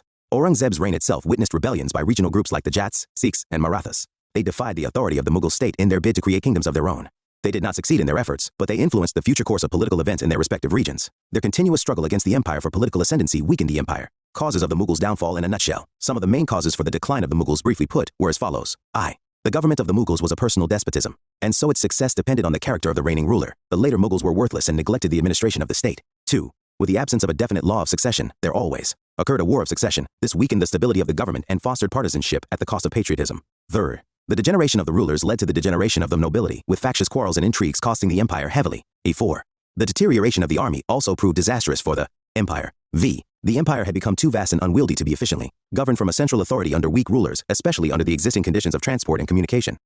Aurangzeb's religious policy was largely responsible for leading to revolts by Rajputs, Sikhs, Jats, and Marathas. 7. Aurangzeb's Deccan policy was a complete failure and was an important cause of the downfall of the Mughal Empire. 7. Invasions of Irani and Durrani kingdoms gave a death blow to the Mughal Empire. Considerably, Aurangzeb, and after him Bahadur Shah I, by attempting to suppress the Rajputs, spurred them to battle against the Mughals. The later Mughals made an effort to follow a policy of reconciliation with the Rajputs, but by then it was already too late. The Rajputs no longer trusted the Mughals enough to ally with them for the welfare of the empire. The Marathas too were becoming a formidable enemy. Their aim was at first limited only to regaining control over the region of Maharashtra, but it soon went on to include getting legal sanction from the Mughal emperor for collecting Sardeshmukhi and Shouth throughout India. They forged northwards and, by 1740, succeeded in spreading their influence over the provinces of Gujarat, Malwa, and Bundelkhand. The Rajput struggle against the empire and the growing ambition and power of the Marathas thus adversely affected the Mughal might.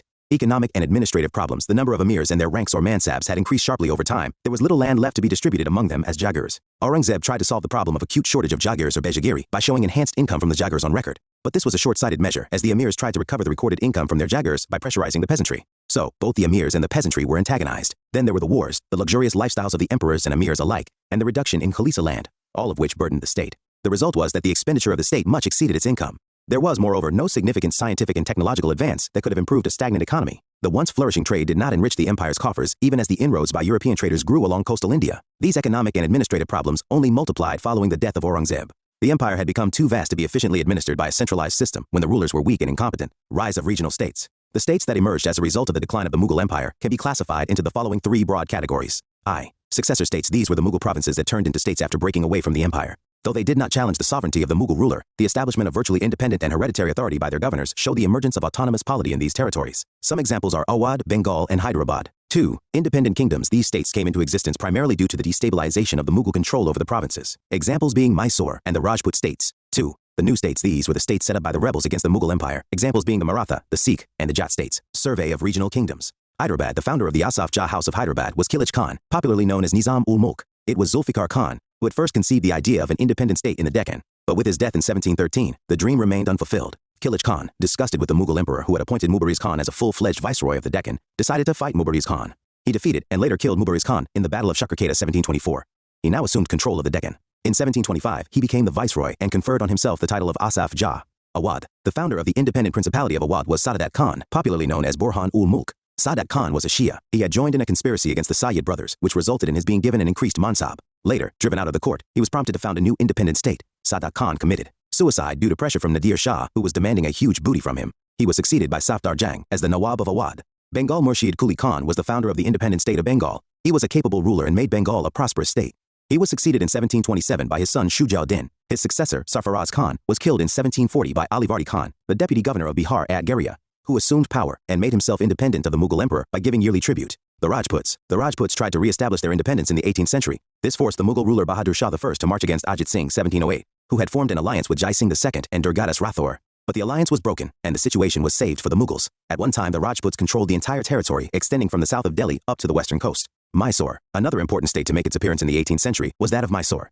This territory, located at the junction of the eastern and western Ghats, was ruled by the Wodeyars. Various powers interested in this territory turned the area into a constant battlefield. In the end, the Mysore state was brought under the rule of Hyder Ali, who ruled the state but not without trouble. He was involved in constant warfare with the British, and so was his son Tipu Sultan. Kerala Martanda Varma established an independent state of Kerala with Travancore as his capital. He extended the boundaries of his state from Kanyakumari to Cochin. He made efforts to organize his army along the western model, and adopted various measures to develop his state. The Jats, the agriculturist Jat settlers living around Delhi, Mathura, and Agra, revolted against the oppressive policies of Aurangzeb. The first major rebellion by the Jats against Mughal imperial forces occurred in Mathura district in 1669. It was led by Gokula. It was not successful. After some initial setbacks, Shuraman and Badan Singh succeeded in setting up the Jat kingdom of Bharatpur in the 18th century. But it was under Suraj Mal that Jat power reached its zenith. He not only provided an efficient system of administration, but also greatly extended the territory of the state. His state included territories from Ganga in the east to Chambal in the south, and included the Subahs of Agra, Mathura, Meerut, and Aligarh. However, the Jat state suffered a decline after the death of Suraj Mal in 1763. Thereafter, the state split into small areas controlled by petty zamindars who mainly lived by plunder. The Sikhs in 1675, Aurangzeb arrested and executed the 9th Sikh Guru, Guru Tegh Bahadur, who had refused to embrace Islam. According to Sikh tradition, the Guru had supported the rights of Kashmiri Pandits and protected them against persecution by the Mughals. Guru Gobind Singh, who succeeded Guru Tegh Bahadur, openly rebelled against Aurangzeb. He transformed the Sikhs into a militant sect in defense of their religion and liberties. Banda Bahadur, who later assumed the leadership of the Sikhs in 1708, was defeated and killed. In the wake of the invasions of Nadir Shah and Ahmad Shah Abdali, the Sikhs once again asserted their authority. At this stage, they organized themselves into 12 misls or confederacies, which exercised control over different parts of the kingdom. The credit for establishing a strong kingdom of Punjab goes to Ranjit Singh. He was the son of Mahan Singh, the leader of the Sukarchakiya Misil. Ranjit Singh brought under control the area extending from the Sutlej to the Jhelum. He conquered Lahore in 1799 and Amritsar in 1802. By the Treaty of Amritsar with the British, Ranjit Singh acknowledged the British right over the Sutlej territories. Ranjit Singh proved to be an efficient administrator. He greatly modernized his army with the help of Europeans. But towards the close of his reign, the English forced him to sign the Tripartite Treaty in 1838 with Shah Shuja and the English Company, whereby he agreed to provide passage to the British troops through Punjab with a view to placing Shah Shuja on the throne of Kabul. Ranjit Singh died in 1839. His successors could not keep the state intact, and soon enough the British took control over it. The Marathas, perhaps the most formidable province to emerge, was that of the Marathas. Under the capable leadership of the Peshwas, the Marathas uprooted the Mughal authority from Malwa and Gujarat and established their rule. At one time, they claimed the right to be the chief inheritors of the Mughal dominion, but their authority was challenged by Ahmad Shah Abdali in the Third Battle of Panipat 1761. The Marathas quickly recovered from the defeat and offered the most formidable challenge to the English East India Company in the struggle for political supremacy in India. Rohilkhand and Farrukhabad, the states of Rohilkhand and the kingdom of the Bangash Pathans, were a fallout of the Afghan migration into India. Large-scale immigration of Afghans into India took place in mid-18th century because of political and economic turmoil in Afghanistan.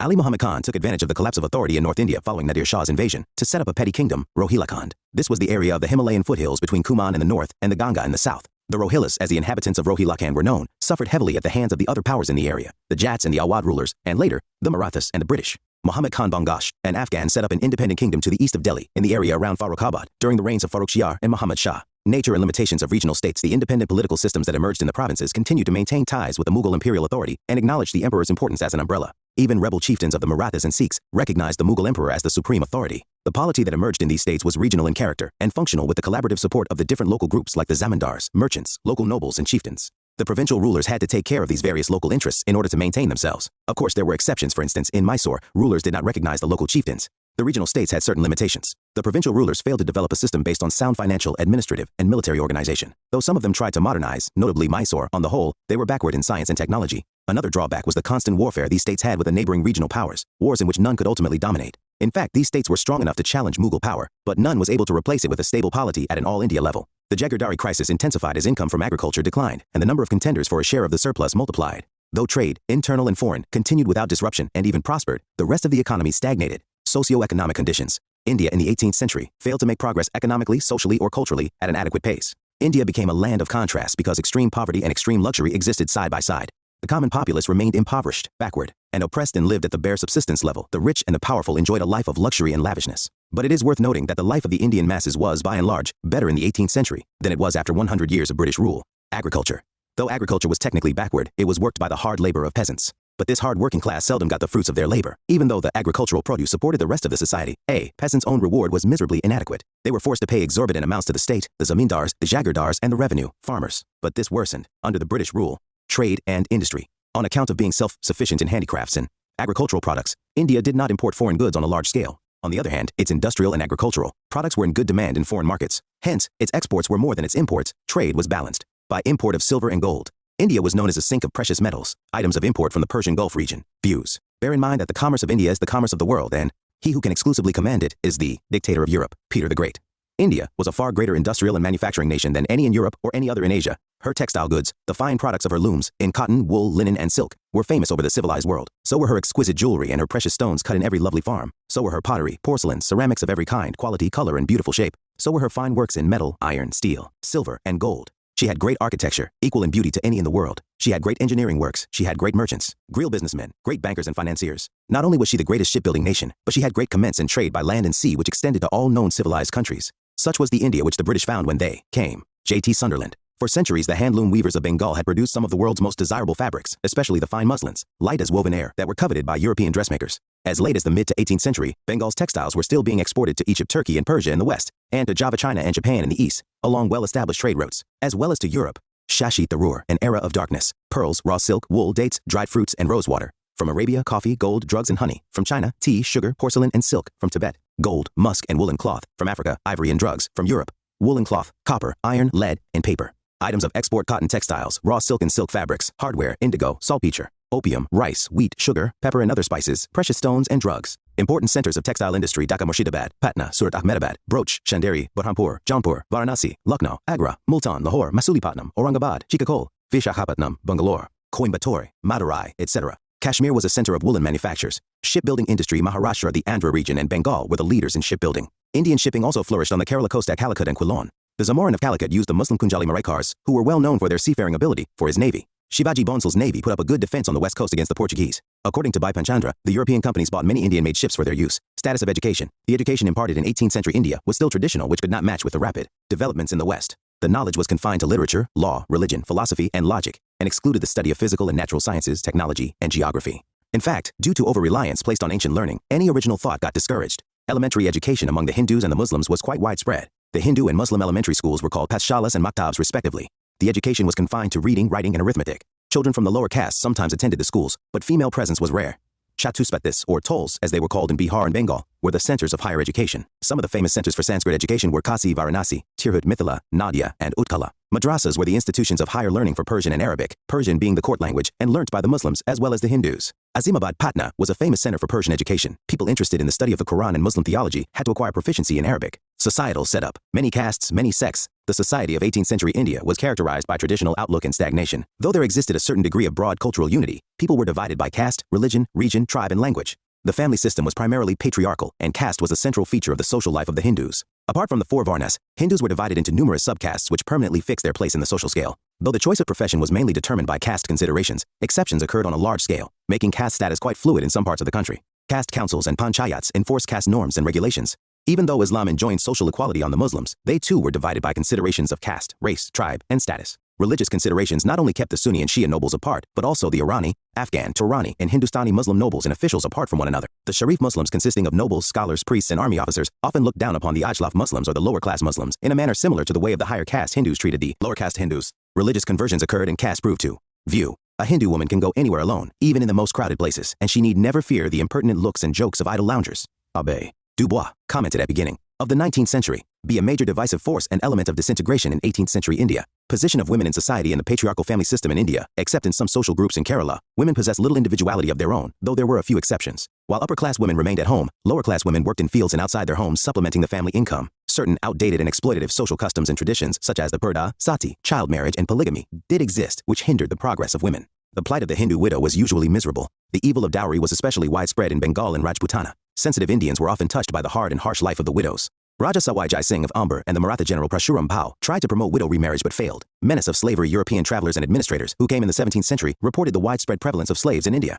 It is believed that some people were compelled to sell their offspring due to economic distress, famines, natural calamities, and extreme poverty. Generally, higher classes of Rajputs, Khatris, and Kayasthas kept women slave for domestic work. However, the status of slaves in India was better than that in Europe. Slaves were usually treated as hereditary servants rather than as menials. Marriages took place among the slaves, and the offspring coming out of such wedlock were considered free citizens. The advent of Europeans heightened the slavery and slave trade in India. European trading companies purchased slaves from the markets of Bengal, Assam, and Bihar, and took them to the European and American market. Abyssinian slaves were sold at Surat, Madras, and Calcutta. Developments in art, architecture, and culture. The decline of the imperial Mughals forced talented people to seek the patronage of newly established state courts, like Hyderabad, Lucknow, Jaipur, Murshidabad, Patna, Kashmir. At Lucknow, Asaf-ud-Dawla built the Bara-Imambara in 1784. In the first half of the 18th century, Sawai Singh built the Pink City of Jaipur and 5 astronomical observatives at Delhi, Jaipur, Benares, Mathura, and Ujjain. He also prepared a set of timetables called Jij Muhammad Shahi to help the people in the study of astronomy. In the south, in Kerala, the Padmanabhapuram Palace, famous for its architecture and mural paintings, was constructed. New schools of painting were born and achieved distinction. The paintings of the Rajputana and Kangra schools became prominent and revealed new vitality and taste. A distinct feature of the literary life of that century was the growth of Urdu language and poetry. It was the period of Urdu poets like Mir Sauda, Nazir, and Mirza Ghalib, 19th century. In South India, Malayalam literature flourished under the patronage of the Travancore rulers. Kalakattu Kunchan Nambiar was a noted Malayalam poet. The Tamil language was enriched by Sitar poetry. Tayumanavar 170,644, one of the best exponents of Sitar poetry, protested against the abuses of temple rule and the caste system. Heer Ranjha, the romantic epic in Punjabi literature, was composed by Waris Shah. In Sindhi literature, Shah Abdul Latif composed Risalo, a collection of poems. These are just some examples of literary works in regional languages. Summary: why the Mughal Empire declined. Weak successors. The Mughal Empire was a personal despotism, and its success depended upon a strong and capable monarch. Absence of definite law of succession. Continuous wars of succession. Absence of law of primogeniture fostered partisanship at the cost of patriotism. Aurangzeb's religious and Deccan policies. The religious policy antagonized the Rajputs, Sikhs, Jats, and Marathas. Deccan policy kept the emperor away from the capital for a long duration. Degeneration of rulers and nobles. Deterioration of army. Too vast an empire. The vast empire became a difficult task for weak rulers to administer efficiently. External invasions. Invasions of Irani and Durrani kingdoms. Nadir Shah, Ahmad Shah Abdal, gave a death blow. Economic decline. Endless wars, stagnation in agriculture, and decline in trade and industry emptied the royal treasury. Advent of Europeans. European companies interfered in native politics, hastening the disintegration of empire. Shifting allegiance of Zamindar Jagirdari crisis. Rise of regional aspirations. Rise and establishment of Awadh, Bengal, Hyderabad, Mysore, Kerala, Rajput states, and Jat states accelerated the process of disintegration. Rise of regional states. 3 categories. Successor states: Hyderabad 1724, Nizam-ul-Mulk; Bengal 1717, Murshid Quli Khan; and Awadh 1722, Sadat Khan Burhan-ul-Mulk. Independent states: Mysore under Haidar Ali, Kerala King Martanda Varma, and Rajput states: Raja Sawai Singh of Amber. New states: Marathas, Sikhs, Jats, and Afghans. Socio-economic conditions. Agriculture stagnant and technologically backward agriculture, compensated by very hard labor of peasants. Peasants paid revenues to state, zamindars, jagirdars, and revenue farmers. Major produce, crops, rice, wheat, sugar, pepper, spices, cotton, etc. Trade and industry. Trade flourished. Cotton textiles, raw silk, silk fabrics, hardware, indigo, saltpeter, opium, rice, wheat, sugar, pepper, spices, precious stones, and drugs were exported. Gold, musk, woolen cloth, copper, iron, lead, paper, porcelain, pearls, dates, dried fruits, coffee, tea, ivory, rosewater, etc. were imported. The textile industry was famous for its produce. The shipbuilding industry flourished. The metal industry was also well developed. Education. Elementary education imparted through pathshalas and maktabs, chatuspathis or tolls among Hindus, and madrasas among Muslims were the institutes of higher learning. Absence of the study of science and technology and geography was a general feature society. Apart from the 4 Vamas, Hindus were divided into many subcastes which differed in their nature from place to place. Muslims were also divided by considerations of caste, race, tribe, and status, even though their religion propagated equality. Art, architecture, and culture. Asaf-ud-Dawla, in 1784, built Bara-Imambara at Lucknow. Sawai Singh built Pink City of Jaipur and 5 astronomical observatories: Delhi, Jaipur, Mathura, Benares, and Ujjain. Painting schools of Kangra and Rajputana came into prominence. In northern India, growth of Urdu language and poetry took place. Prominent Urdu poets were Mir, Sauda, Nazir, and Mirza Ghalib. Regional languages developed. Tamil language was enriched by Sitar poetry. Telegram.me BPSC, BPSC Sive, Thaman 66 THP, BPSC CCE 65th 66th. Chapter 5. Expansion and Consolidation of British Power in India. The British Imperial History. The entire imperial history of Britain can be periodized into 2 phases: the First Empire, stretching across the Atlantic towards America and the West Indies, and the Second Empire, beginning around 1783, Peace of Paris, and swinging towards the East, Asia, and Africa. The imperial history of Britain started with the conquest of Ireland in the 16th century. The English then sprang up as the new Romans, charged with civilizing so-called backward races throughout the world. For this, the post-Enlightenment intellectuals of Britain in particular, and of Europe in general, started certifying themselves as civilized vis-a-vis the Orient peoples and others. Owing to various spatial and situational forces, the nature of imperial ideology of Britain changed over time, but its fundamentals remained the same. Was the British conquest accidental or intentional? Historians have debated over the fundamental query, whether the British conquest of India was accidental or intentional. John Seeley leads the group which says that the British, our acquisition of India was made blindly. Nothing great that has ever been done by Englishmen was done so unintentionally, and so accidentally, as the conquest of India. John Seeley. The deeper reasons of intention and motive for the company's acquisition of vast areas of territory are more obscure for. The expansion occurred in such different parts of India at different times. In each particular situation, the precise British interests at stake varied, and the perceived danger to them, as did the relative weight in decision-making of different British groups concerned in Indian affairs. Judith Brown. Conquest of India was made blindly, unintentionally, and accidentally, and in a fit of absent-mindedness. This school of opinion argues that the British came to trade in India, and had no desire to acquire territories or to squander their profits on war waged for territorial expansion. The English, it is argued, were unwillingly drawn into the political turmoil created by the Indians themselves, and were almost forced to acquire territories. The other group says that the British came to India with a clear intention of establishing a large and powerful empire, a plan which they completed by working on it bit by bit over the years. They dismiss as propaganda the claim of the peaceful intent and political neutrality of the English East India Company in its early days. Both the schools of opinion appear to be overstating their viewpoints. Initially, perhaps, the company officials started acquiring territory just to promote and protect their trade interests, especially when they saw how factionalized the political situation was. They came to realize how easily they could pit one local ruler against another and began to interfere in local politics, and in the process, acquired territories. But later on, the British politicians back in Britain and the administrators sent by them to India worked on a clear desire and planned to acquire territories and establish an empire. Enormous profits from the trade in the East. Notably, India attracted the English traders, the company, as it did other Europeans. A desire for quick profits, personal ambitions of individuals, plain avarice, and effects of political developments in Europe were some of the factors that made the British increase their political clout in India. At times, they waged wars to protect their commercial interests, and at others, they did so to protect their Indian allies from the attacks of potential rivals. Bill Grover writes, Lord Wellesley resorted to aggressive application of the subsidiary alliance system to extend British dominion in India as a defensive countermeasure against the imperialistic designs of France and Russia. From 1798 to 1818, the British motives were consciously imperialistic. Lord Hastings further carried the policy of Wellesley and treated India as a conquered rather than an acquired country. Thereafter, the British seemed to work on a set designed to conquer the whole of India and even some neighboring states. When did the British period begin in India? In mid-18th century India, various historical forces were at work, consequent to which the country moved towards a new direction. Some historians regard the year 1740, when the Anglo-French struggle for supremacy in India began in the wake of the War of Austrian Succession in Europe, as the beginning of the British period.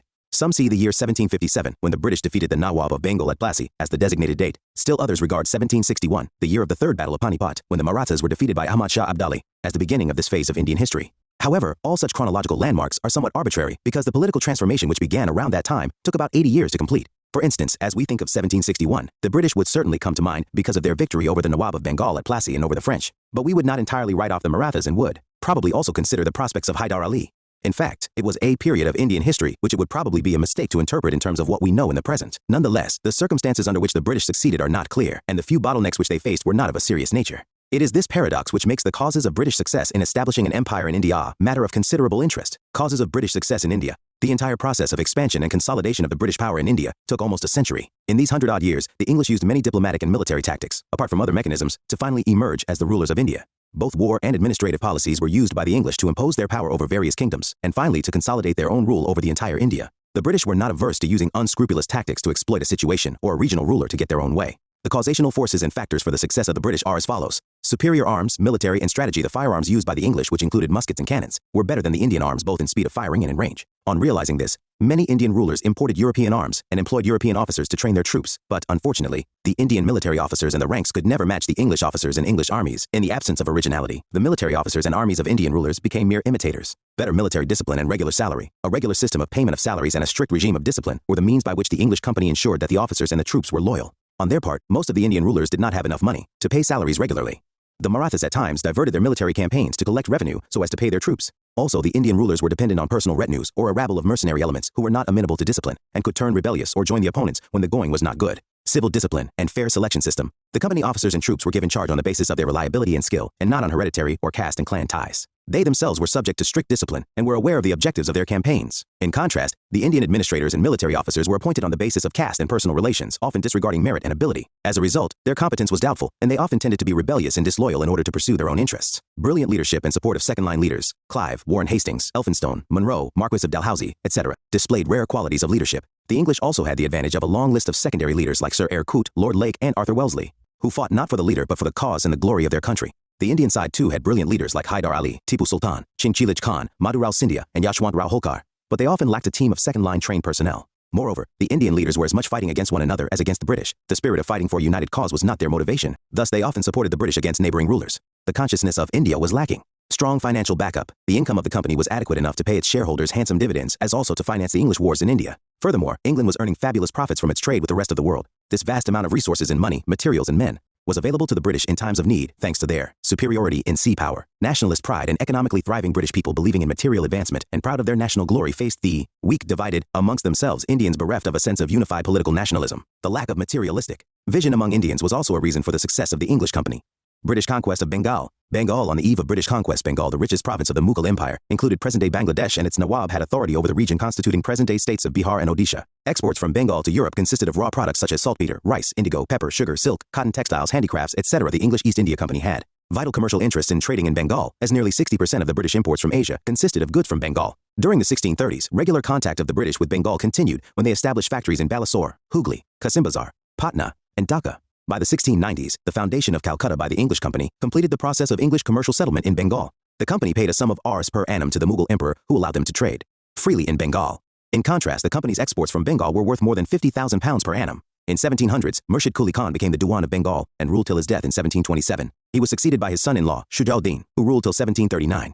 After that, for years 1739 to 40, Sarfaraz Khan, an incapable son of Murshid Quli Khan, became the ruler. He was killed by Alivardi Khan. Alivardi Khan ruled till 1756 and also stopped paying tributes to the Mughal emperor. Under the rule of these rulers, Bengal made unprecedented progress. There were other factors too, which made Bengal prosperous. For instance, the rest of India was disturbed by inter-border disputes, the Maratha invasions, Jat revolts, and external invasions by Nadir Shah and Ahmed Shah Abdali.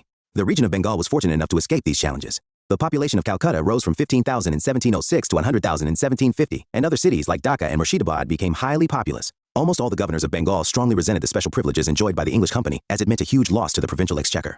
So the friction between the English commercial interests and the Bengal government became the chief cause for conflict between the two. During a short period between 1757 and 1765, the power gradually got transferred from the Nawabs of Bengal to the British, with the latter defeating the former. Alivardi Khan and the English in 1741. Alivardi Khan, the deputy governor of Bihar, killed the Nawab of Bengal Sarfaraz Khan in a battle and certified his own position as the new Subadar of Bengal by paying a large sum of money to the Mughal emperor Muhammad Shah.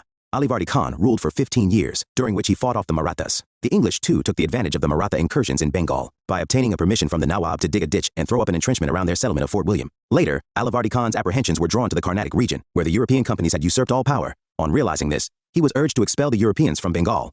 But he died in April 1756 and was succeeded by his grandson, Siraj-ud-Dawla, the son of Alivardi's youngest daughter.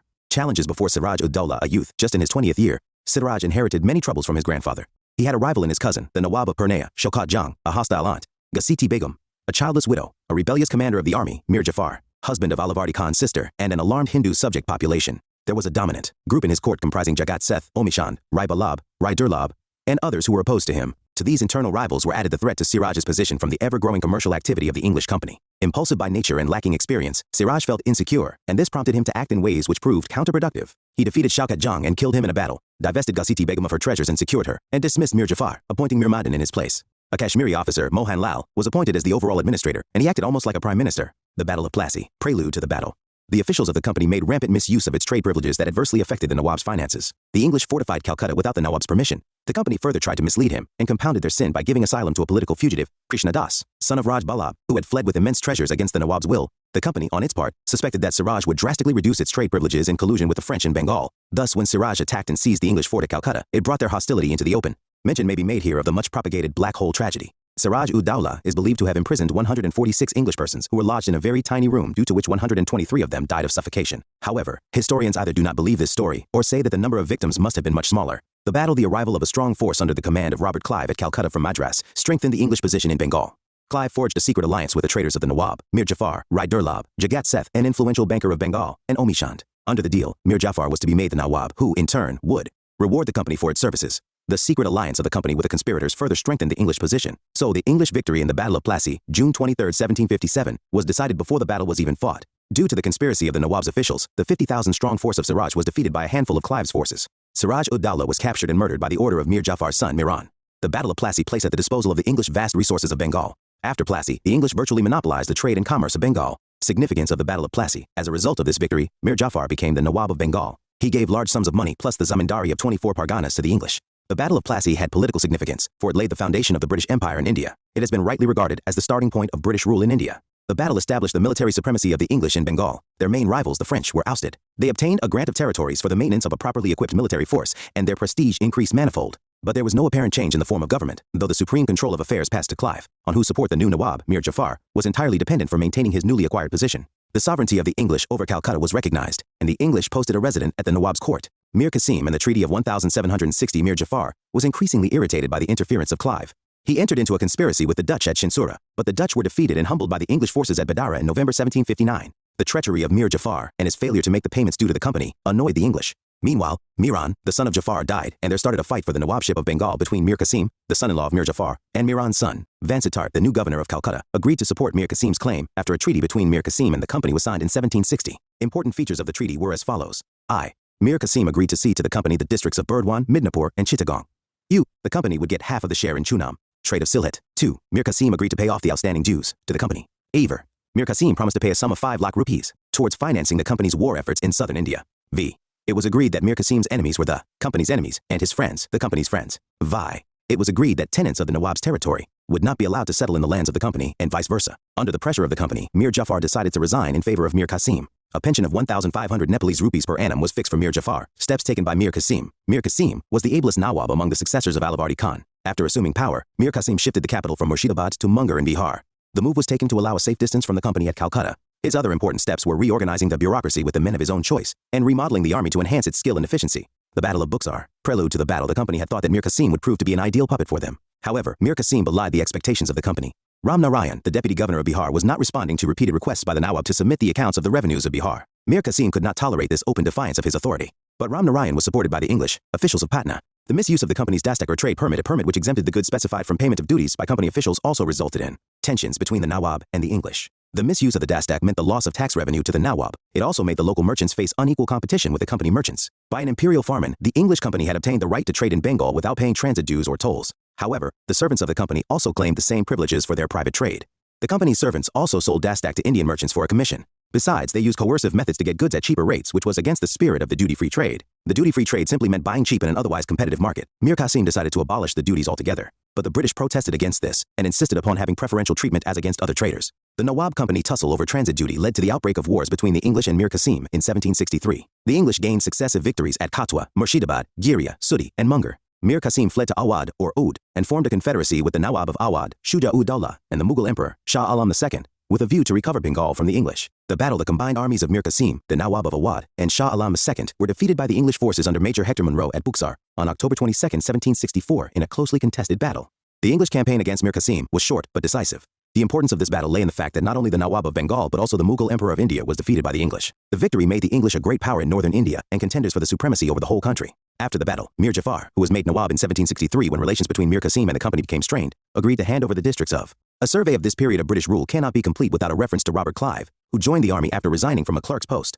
He was instrumental in laying the foundations of British power in India. He was made the governor of Bengal twice, from 1757 to 1760, and then from 1765 to 1767. He administered Bengal under the dual government system till his return to England, where he allegedly committed suicide in 1774. Midnapore, Burdwan, and Chittagong to the English for the maintenance of their army. The English were also permitted duty-free trade in Bengal, except for a duty of 2% on salt. After the death of Mir Jafar, his minor son, Najim-ud-Dawla, was appointed Nawab, but the real power of administration lay in the hands of the Naib Subadar, who could be appointed or dismissed by the English. The Treaty of Allahabad. Robert Clive concluded two important treaties at Allahabad in August 1765, one with the Nawab of Awadh and the other with the Mughal Emperor, Shah Alam II. Nawab Shuja-ud-Dawla agreed to, I surrender Allahabad and Kara to Emperor Shah Alam II, pay 50 Nepalese rupees lakh to the company as war indemnity, and t. give Balwant Singh, Zamindar of Banaras, full possession of his estate. Shah Alam II agreed to, I reside at Allahabad, to be ceded to him by the Nawab of Awadh under the company's protection. T. Issue a farman granting the Diwani of Bengal, Bihar and Orissa to the East India Company in lieu of an annual payment of 26 Nepalese rupees lakh, and T. a provision of 53 Nepalese rupees lakh to the company in return for Nizamat functions, military defense, police and administration of justice of the said provinces. Clive did not want to annex Awadh because it would have placed the company under an obligation to protect an extensive land frontier from the Afghan and the Maratha invasions. The treaty made the Nawab a firm friend of the company and turned Awadh into a buffer state. Similarly, Clive's arrangement with Shah Alam II was inspired by practical considerations. It made the emperor a useful rubber stamp of the company. Besides, the emperor's farman legalized the political gains of the company in Bengal. Mir Qasim, the dethroned Nawab of Bengal, spent the rest of his life in abject misery as a homeless wanderer and died in June 1777. Dual government in Bengal 1765-72. After the Battle of Buxar, the East India Company became the real masters of Bengal. Robert Clive introduced the dual system of government, i.e. the rule of the two, the company and the Nawab, in Bengal, in which both the Diwani, i.e. collecting revenues, and Nizamat, i.e. police and judicial functions, came under the control of the company. The company exercised Diwani rights as the Diwan and the Nizamat rights through its right to nominate the deputy Subadar. The company acquired the Diwani functions from the emperor and Nizamat functions from the Subadar of Bengal. The system held a great advantage for the company. It left the appearance of authority to the puppet Indian ruler while keeping the sovereign power in the hands of the company. The Nawab was responsible for maintaining peace and order, but he depended both for funds and forces upon the company because the latter controlled the army and revenues. For the exercise of Diwani functions, the company appointed two deputy Diwans, Muhammad Reza Khan for Bengal and Raja Sitab Roy for Bihar. Muhammad Reza Khan also acted as deputy Nazim, or deputy Subadar. The dual system led to an administrative breakdown and proved disastrous for the people of Bengal. Neither the company nor the Nawab cared for administration and public welfare. Warren Hastings did away with the dual system in 1772. Whether regarded as a duel between the foreigner and the native, or as an event pregnant with vast permanent consequences, Buxar takes rank amongst the most decisive battles ever fought. Not only did the victory of the English save Bengal, not only did it advance the British frontier to Allahabad, but it bound the rulers of Awadh to the conqueror by ties of admiration, of gratitude, of absolute reliance and trust, ties which made them for the 94 years that followed the friends of his friends and the enemies of his enemies. G.B. Malleson. Clive was not a founder but a harbinger of the future. He was not a planner of empire but an experimenter who revealed something of the possibilities. Clive was the forerunner of the British Empire, Percival's spear, Mysore's resistance to the company, the Wodeyar, Mysore dynasty. After the Battle of Talikota 1565 gave a deadly blow to the great kingdom of Vijayanagara, many small kingdoms emerged from its remnants. In 1612 a Hindu kingdom under the Wodeyars emerged in the region of Mysore. Chika Krishnaraja Wodeyar II ruled from 1734 to 1766. During the second half of the 18th century, Mysore emerged as a formidable power under the leadership of Hyder Ali and Tipu Sultan. The English felt their political and commercial interests in South India was threatened because of Mysore's proximity with the French and Hyder Ali and Tipu's control over the rich trade of the Malabar coast. Mysore's power was also seen as a threat to the control of the English over Madras. Rise of Hyder Ali in the early 18th century. Two brothers, Nanjaraj the Sarvadikari and Devaraj the Dulwai, had reduced Chika Krishnaraja Wodeyar to a mere puppet. Hyder Ali, born in 1721 in an obscure family, started his career as a horseman in the Mysore army under the ministers, Nanjaraj and Devaraj. Though uneducated, he possessed a keen intellect and was a man of great energy and determination. Repeated incursions of the Marathas and of the Nizam's troops into the territories of Mysore resulted in heavy financial demands made by the aggressors from Mysore. Mysore became financially and politically weak. The need of the hour was a leader with high degree of military powers and diplomatic skill. Hyder Ali fulfilled that need and usurped the royal authority by becoming the de facto ruler of Mysore in 1761. He realized that the exceedingly mobile Marathas could be contained only by a swift cavalry, that the cannons of the French-trained Nizami army could be silenced only by an effective artillery, and that the superior arms from the west could only be matched by arms brought from the same place or manufactured with the same know-how. Hyder Ali took the help of the French to set up an arms factory at Dindigul, now in Tamil Nadu, and also introduced Western methods of training for his army. He also started to use his considerable diplomatic skill to outmaneuver his opponents.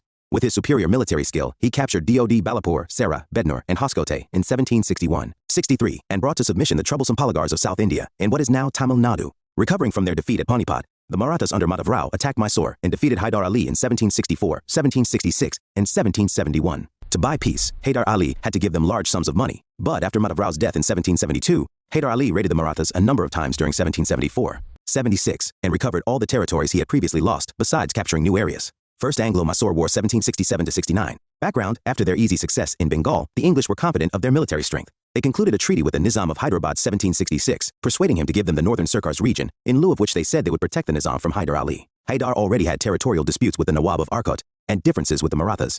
Changing alliances, the Nizam, the Marathas, and the English allied together against Hyder Ali. Hyder acted with considerable tact and diplomatic skill. He paid the Marathas to turn them neutral and, promising to share conquered territories with the Nizam, converted the Nizam into his ally. He then joined the Nizam to attack the Nawab of Arcot. Course of war. The war continued for a year and a half without any conclusion. Hyder changed his strategy and suddenly appeared before the gates of Madras. There was complete chaos and panic at Madras, forcing the English to conclude a very humiliating treaty with Hyder. On April 4, 1769, the Treaty of Madras. The treaty provided for the exchange of prisoners and mutual restitution of conquests. Hyder Ali was promised the help of the English in case he was attacked by any other power. Second Anglo-Mysore War 1780-84. Background: Hyder Ali accused the English of breach of faith and non-observance of the Treaty of Madras when in 1771 he was attacked by the Marathas and the English failed to come to his aid. Also, he found that the French were much more helpful than the English in meeting his army's requirement of guns, saltpeter, and lead. Consequently, through Mahe, a French possession on the Malabar coast, some French war material was brought to Mysore. Meanwhile, the American War of Independence had broken out in which the French were on the side of the rebels against the English. Under the circumstances, Hyder Ali's friendship with the French caused even more concern to the English. They therefore tried to capture Mahe, which Hyder regarded to be under his protection. Hyder considered the English attempt to capture Mahe a direct challenge to his authority. Course of war: Hyder forged an anti-English alliance with the Marathas and the Nizam. He followed it up by an attack in the Carnatic, capturing Arcot and defeating the English army under Colonel Bailey in 1781. In the meantime, the English under Sir Eyre Coote detached both the Marathas and the Nizam from Hyder's side. But the undeterred Hyder faced the English boldly, only to suffer a defeat at Porto Novo in November 1781. However, he regrouped his forces and defeated the English and captured their commander, Braithwaite. Treaty of Mangalore: Hyder Ali died of cancer on December 7, 1782. Now his son, Tipu Sultan, carried on the war for 1 year without any positive outcome. Fed up with an inconclusive war, both sides opted for peace, negotiating the Treaty of Mangalore March 1784, under which each party gave back the territories it had taken from the other. Third Anglo-Mysore War. Background: a dispute arose between Tipu and the state of Travancore. Travancore had purchased Yalkotal and Cannanore from the Dutch in the Cochin state. As Cochin was a feudatory of Tipu, he considered the act of Travancore as a violation of his sovereign rights. So, in April 1790, Tipu declared war against Travancore for the restoration of his rights. Course of war: the English, siding with Travancore, attacked Tipu. In 1790, Tipu defeated the English under General Meadows. In 1791, Cornwallis took the leadership and at the head of a large army marched through Amber and Vellore to Bangalore, captured in March 1791, and from there to Seringapatam. Coimbatore fell to them, but they lost it again, and at last with the support of the Marathas and the Nizam, the English attacked Seringapatam for the second time. Tipu offered serious opposition, but the odds were against him. Consequently, he had to pay heavily under the Treaty of Seringapatam. Treaty of Seringapatam. Under this treaty of 1792, nearly half of the Mysorean territory was taken over by the victors. Baramahal, Dindigul, and Malabar went to the English, while the Marathas got the region surrounding the Tungabhadra and its tributaries, and the Nizam acquired the areas from the Krishna to beyond the Pennar. Besides a war damage of 3, we have crippled our enemy effectively without making our friends too formidable. Lord Cornwallis. Crore rupees was also taken from Tipu. Half of the war indemnity was to be paid immediately, while the rest was to be given in installments, for which Tipu's 2 sons were taken as hostages by the English. Fourth Anglo-Mysore War. Background: the English as well as Tipu Sultan used the period 1792 to 1799 to recoup their losses. Tipu fulfilled all the terms of the Treaty of Seringapatam and got his sons released. In 1796, when the Hindu ruler of Wadiyar dynasty died, Tipu refused to place Wadiyar's minor son on the throne and declared himself Sultan. He also decided to avenge his humiliating defeat and the terms put by the Treaty of Seringapatam.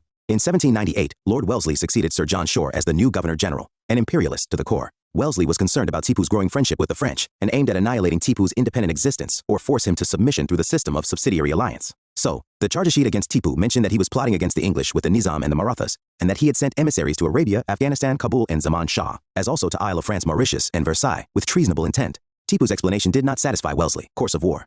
The war began on April 17, 1799, and ended on May 4, 1799, with the fall of Seringapatam. Tipu was defeated first by English General Stuart, and then by General Harris. Arthur Wellesley, the brother of Lord Wellesley, also participated in the war. The English were again helped by the Marathas and the Nizam. The Marathas had been promised half of the estimate of Tipu Sultan. Tipu Sultan was born in November 1750 to Haidar Ali and Fatima. A well-educated man, he could freely converse in Arabic, Persian, Canarese, and Urdu. Tipu was a great warrior. He was known as the Tiger of Mysore and gave maximum care to the raising and maintenance of an efficient military force. He organized his army on the European model with Persian words of command. Though he took the help of the French officers to train his soldiers, he never allowed them French to develop into a pressure group. Like his father, Tipu realized the importance of a naval force. In 1796, he set up a board of admiralty and planned for a fleet of 22 battleships and 20 large frigates. 3 dockyards were established at Mangalore, Wajedabad, and Mulladabad. However, his plans did not fructify. Tipu was a patron of science and technology. He is credited as the pioneer of rocket technology in India. He wrote a military manual explaining the operation of rockets. He was also a pioneer in introducing sericulture to the Mysore state. Tipu was a great lover of democracy and a great diplomat. He gave his support to the French soldiers at Seringapatam in setting up a Jacobin club in 1797. He ordered a salute of 2,300 cannons and 500 rockets to celebrate the occasion. Tipu himself became a member of the Jacobin club and allowed himself to be called Citizen Tipu. He planted the tree of liberty at Seringapatam. Some historians have depicted Tipu as a bigoted monarch. This was the main view of colonial historians. This estimation of the Sultan is not fully correct. It is true that he crushed the Hindu Courgs and Nairs, but at the same time he also punished the Muslim Maplas when they defied his authority. Though he is reported to have demolished temples in Kerala when he conquered places there, Tipu is also known to have protected Hindu temples within his own kingdom. He sanctioned funds for the repair of the Sringeri temple and installation of the idol of goddess Sarada. The idol had been damaged during a Maratha raid in 1791. It is necessary not to judge characters of the past with modern yardsticks of secularism and democracy. Tipu despised the use of palanquins and described them as fit only for use of women and the disabled. He is also credited with beginning capitalist development at a time when feudalism was prevalent. Tipu was a man representing multiple traditions. Territory of Tipu and the Nizam had already signed the subsidiary alliance. Tipu laid down his life fighting bravely. His family members were interned at Vellore, and his treasures were confiscated by the English. The English chose a boy from the earlier Hindu royal family of Mysore as the Maharaja, and also imposed on him the subsidiary alliance system. Mysore after Tipu. Wellesley offered Sunda and Harpanelli districts of Mysore kingdom to the Marathas, which the latter refused. The Nizam was given the districts of Gudi and Guramkonda. The English took possession of Kanara, Wenad, Coimbatore, Dwarapuram, and Seringapatam. The new state of Mysore was handed over to the old Hindu dynasty Wadiyars under a minor ruler Krishnaraja III, who accepted the subsidiary alliance. In 1831, William Bentinck took control of Mysore on grounds of misgovernance. In 1881, Lord Ripon restored the kingdom to its ruler. Views. Tipu has been regarded by some writers as the first Indian nationalist and a martyr for India's freedom. But this is a wrong view arrived at by projecting the present into the past. In the age in which Tipu lived and ruled, there was no sense of nationalism or an awareness among Indians that they were a subject people. It will therefore be too much to say that Tipu waged war against the English for the sake of India's freedom. Actually, he fought in order to preserve his own power and independence. Mohibul Hassan, History of Tipu Sultan. When a person traveling through a strange country finds it well cultivated, populous with industrious inhabitants, cities newly founded, commerce extending, towns increasing and everything flourishing so as to indicate happiness, he will naturally conclude it to be under a form of government congenial to the minds of the people. This is a picture of Tipu's country. Lieutenant Moore, Anglo-Maratha struggle for supremacy. Rise of the Marathas as the Mughal Empire declined. One of the staunchest and hardiest of the empire's adversaries, the Marathas, got a chance to rise in power. They controlled a large portion of the country. Besides, they also received tributes from areas not directly under their control.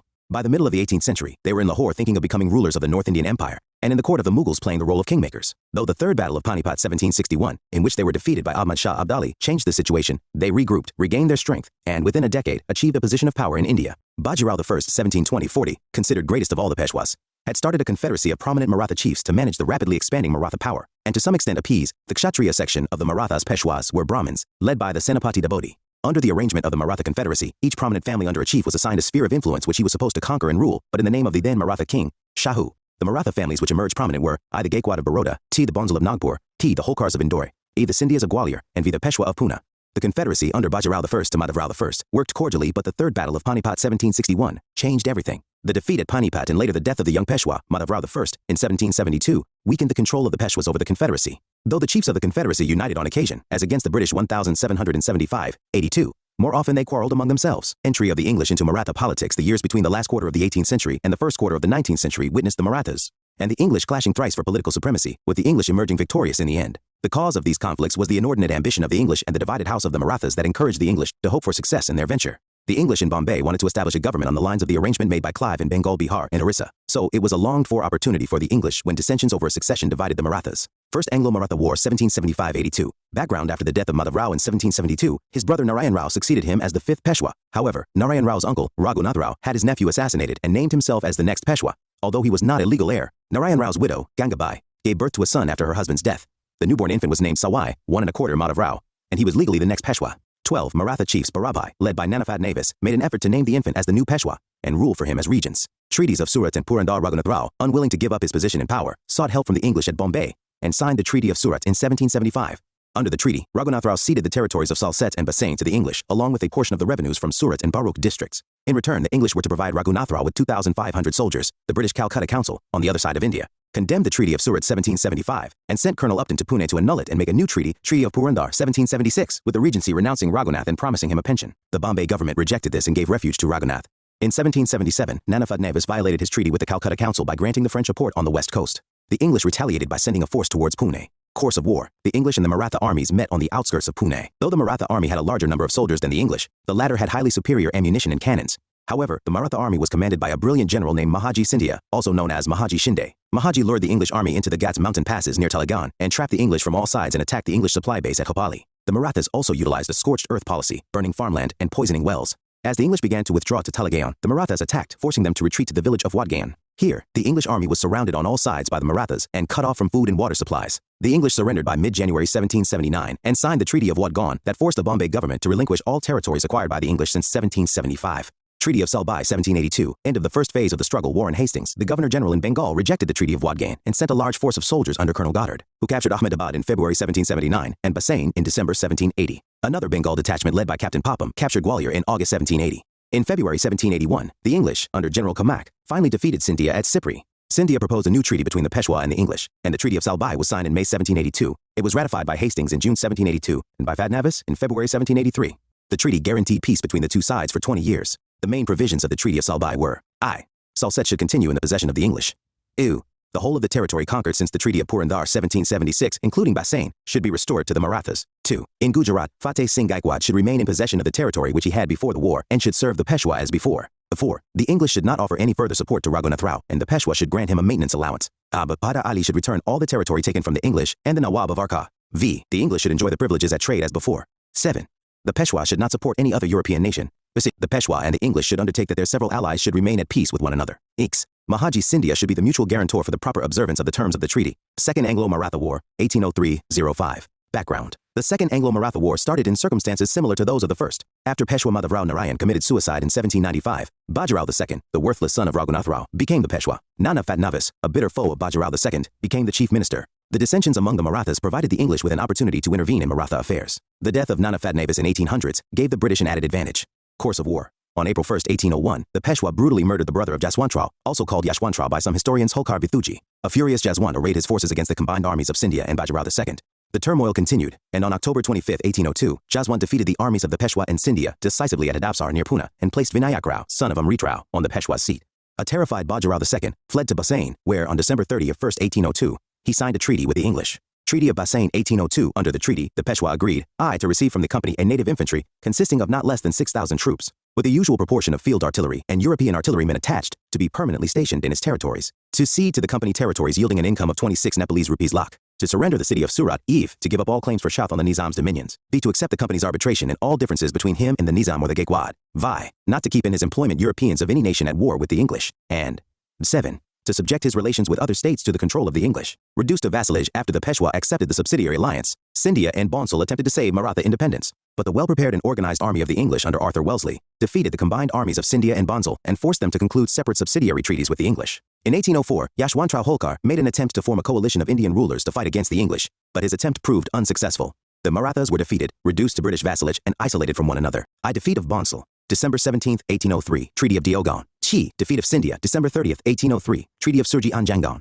And Chin, defeat of Holkar 1806 Treaty of Rajpurgat. Significance of the Treaty of Bassein. Admittedly, the treaty was signed by a Peshwa who lacked political authority, but the gains made by the English were immense. The provision of keeping English troops permanently in Maratha territory was of great strategical benefit. The company already had troops in Mysore, Hyderabad, and Lucknow. The addition of Pune on the list meant that the company's troops were now more evenly spread and could be rushed to any place without much delay in times of need. Though the Treaty of Bassein did not hand over India to the company on a platter, it was a major development in that direction. The company was now well placed to expand its areas of influence. In the circumstances, the observation that the treaty gave the English the key to India may be exaggerated, but appears understandable. Third Anglo-Maratha War, 1817-19. Background: Lord Hastings had the imperialistic design of imposing British paramountcy. By the Charter Act of 1813, the East India Company's monopoly of trade in China, except tea, ended, and hence, the company needed more markets. The Pindaris, made up of many castes and classes, were attached to Maratha armies as mercenaries. When the Marathas became weak, the Pindaris could not get regular employment. As a consequence, they started plundering neighboring territories, including those of the company. The English charged the Marathas with giving shelter to the Pindaris. Pindari leaders like Amir Khan and Karim Khan surrendered, while Chitu Khan fled into the jungles. The Treaty of Bassein, described as a treaty with a cipher of the Peshwa, wounded the feelings of the other Maratha leaders. They saw the treaty as an absolute surrender of independence. Lord Hastings' actions taken against the Pindaris were seen as a transgression of the sovereignty of the Marathas. They served to once again unite the Maratha Confederacy. A repentant Bajirao II made a last bid in 1817 by rallying together the Maratha chiefs against the English in course of the Third Anglo-Maratha War. Course of war: the Peshwa attacked the British residency at Pune. Appa Sahib of Nagpur attacked the residency at Nagpur, and the Holkar made preparations for war. But, by then, the Marathas had lost almost all those elements which are needed for the growth of a power. The political and administrative conditions of all the Maratha states were confused and inefficient. After the death of Jaswantrao Holkar, Tulsi Bai, the Holkar's favorite mistress, came to the helm of affairs in Pune. Though a clever and intelligent woman, she could not administer the state properly because she was influenced by some unworthy men such as Balram Seth and Amir Khan. The Bonsal at Nagpur and the Scindia at Gwalior had also become weak. So, the English, striking back vigorously, succeeded in not allowing the Peshwa to exert his authority again on the Maratha Confederacy. Result: the Peshwa was defeated at Kirki, Bonsal at Sitabuldi, and Holkar at Mahidpur. Some important treaties were signed. These were: June 1817, Treaty of Pune with Peshwa; November 1817, Treaty of Gwalior with Scindia; January 1818, Treaty of Mandsaur with Holkar. In June 1818, the Peshwa finally surrendered and the Maratha Confederacy was dissolved. The Peshwaship was abolished. Peshwa Bajirao became a British retainer at Bithur near Kanpur. Pratap Singh, a lineal descendant of Shivaji, was made ruler of a small principality, Satara, formed out of the Peshwa's dominions. Why the Marathas lost? There were several reasons for the Marathas' defeat by the English. The main reasons were as follows. Inept leadership. The Maratha state was despotic in character. The personality and character of the head of the state had a great bearing on the affairs of the state.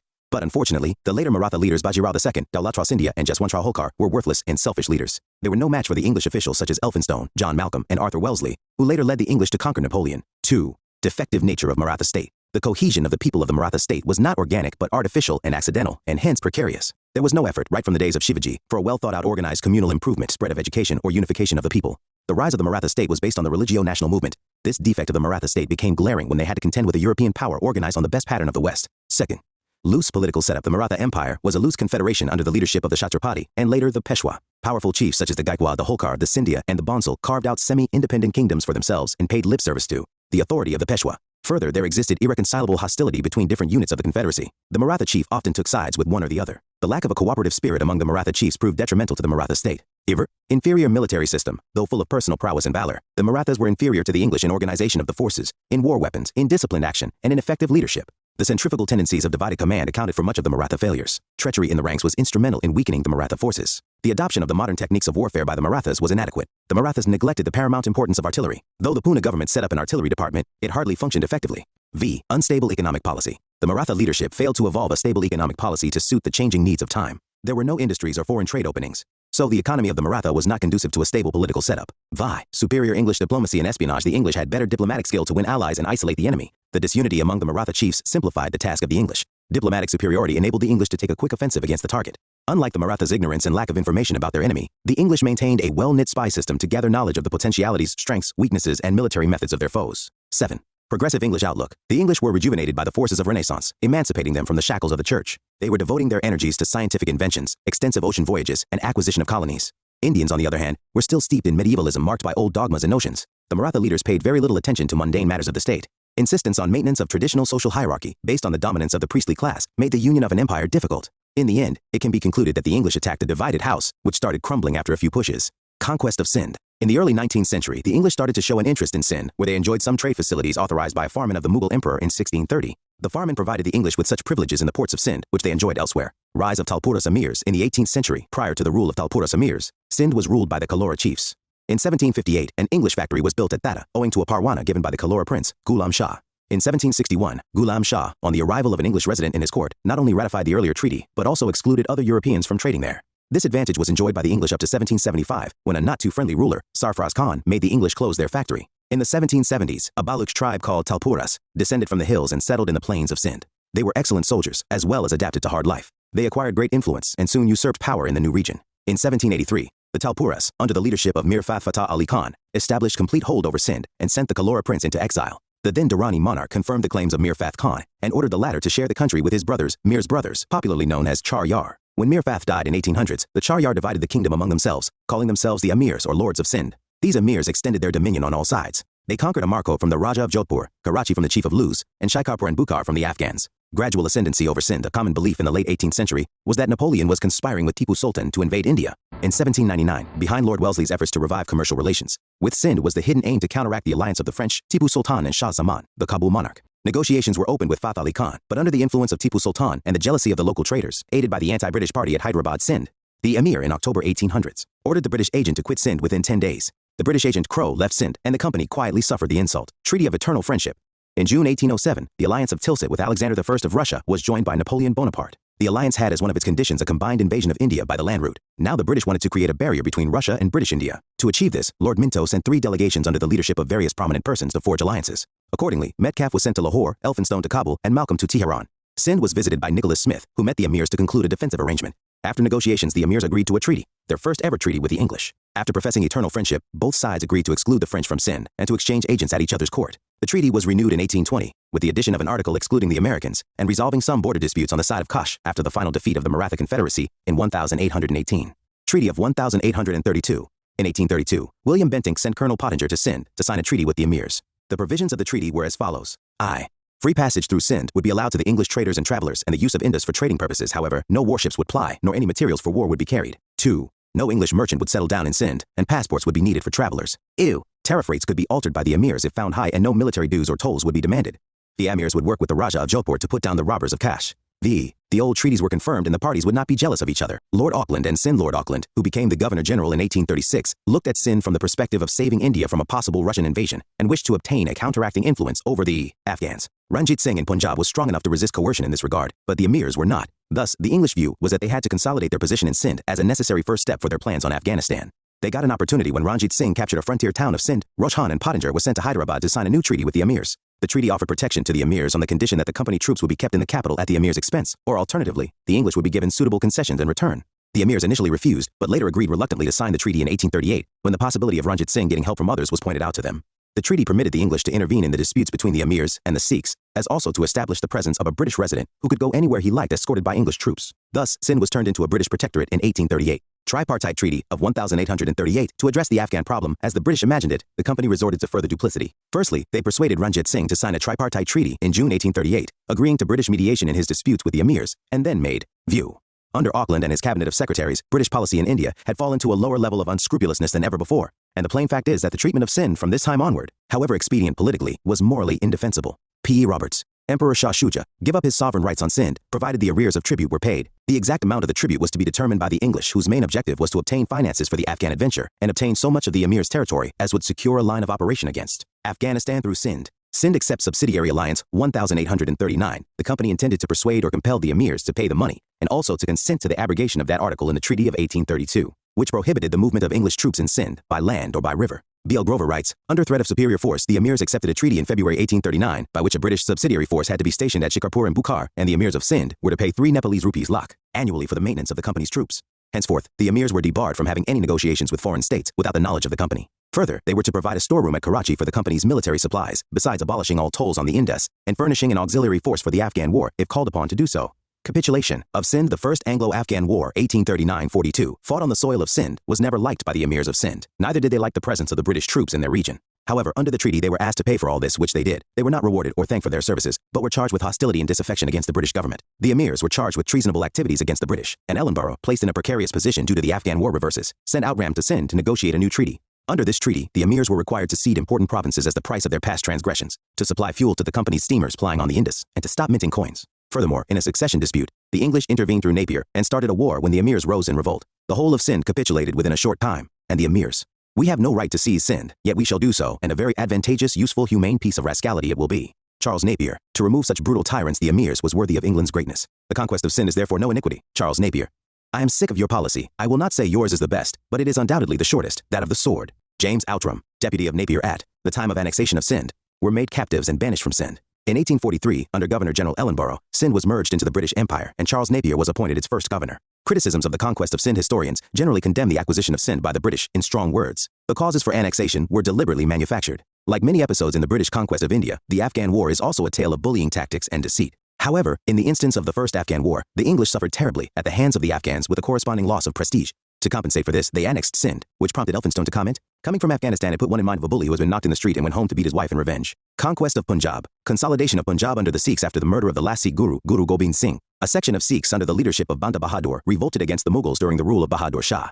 In 1715, Banda Bahadur was defeated by Farrukh Shiar and put to death in 1716. Thus, the Sikh polity once again became leaderless and later got divided into two groups, Bandai Liberal and Tat Khalsa Orthodox. This rift among the followers ended in 1721 under the influence of Bhai Mani Singh. Later, in 1784, Kapur Singh Faizullahpuriya organized the Sikhs under Dal Khalsa with the objective of uniting followers of Sikhism, politically, culturally, and economically. The whole body of the Khalsa was formed into two sections, Buddha Dal, the army of the veterans, and Taruna Dal, the army of the young. The weakness of the Mughals and invasions of Ahmad Shah Abdali created a general confusion and anarchy in Punjab. These political conditions helped the organized Dal Khalsa to consolidate further. The Sikhs consolidated in misls, which were military brotherhoods with a democratic setup. Misl is an Arabic word, which means equal or alike. Another meaning of misl is state. During the period 1763 to 1773, many misls started to rule the Punjab region under Sikh chieftains, from Saharanpur in the east to Attock in the west, from the mountainous regions of the north to Multan in the south.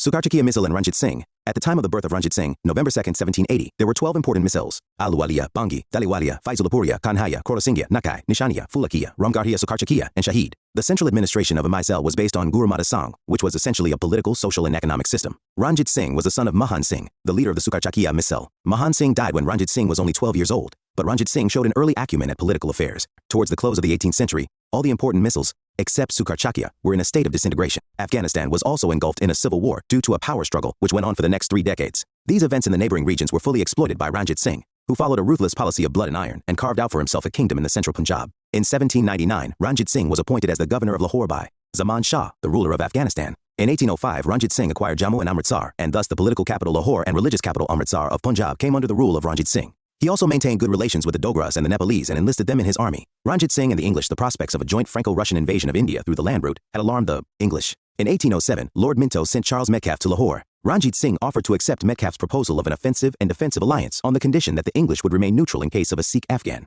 war and would consider Ranjit Singh the sovereign of the entire Punjab, including the Malwa Sis-Sutlej territories. However, the negotiations failed. In the changed political scenario in which the Napoleonic danger receded and the English became more assertive, Ranjit Singh agreed to sign the Treaty of Amritsar April 25, 1809, with the company.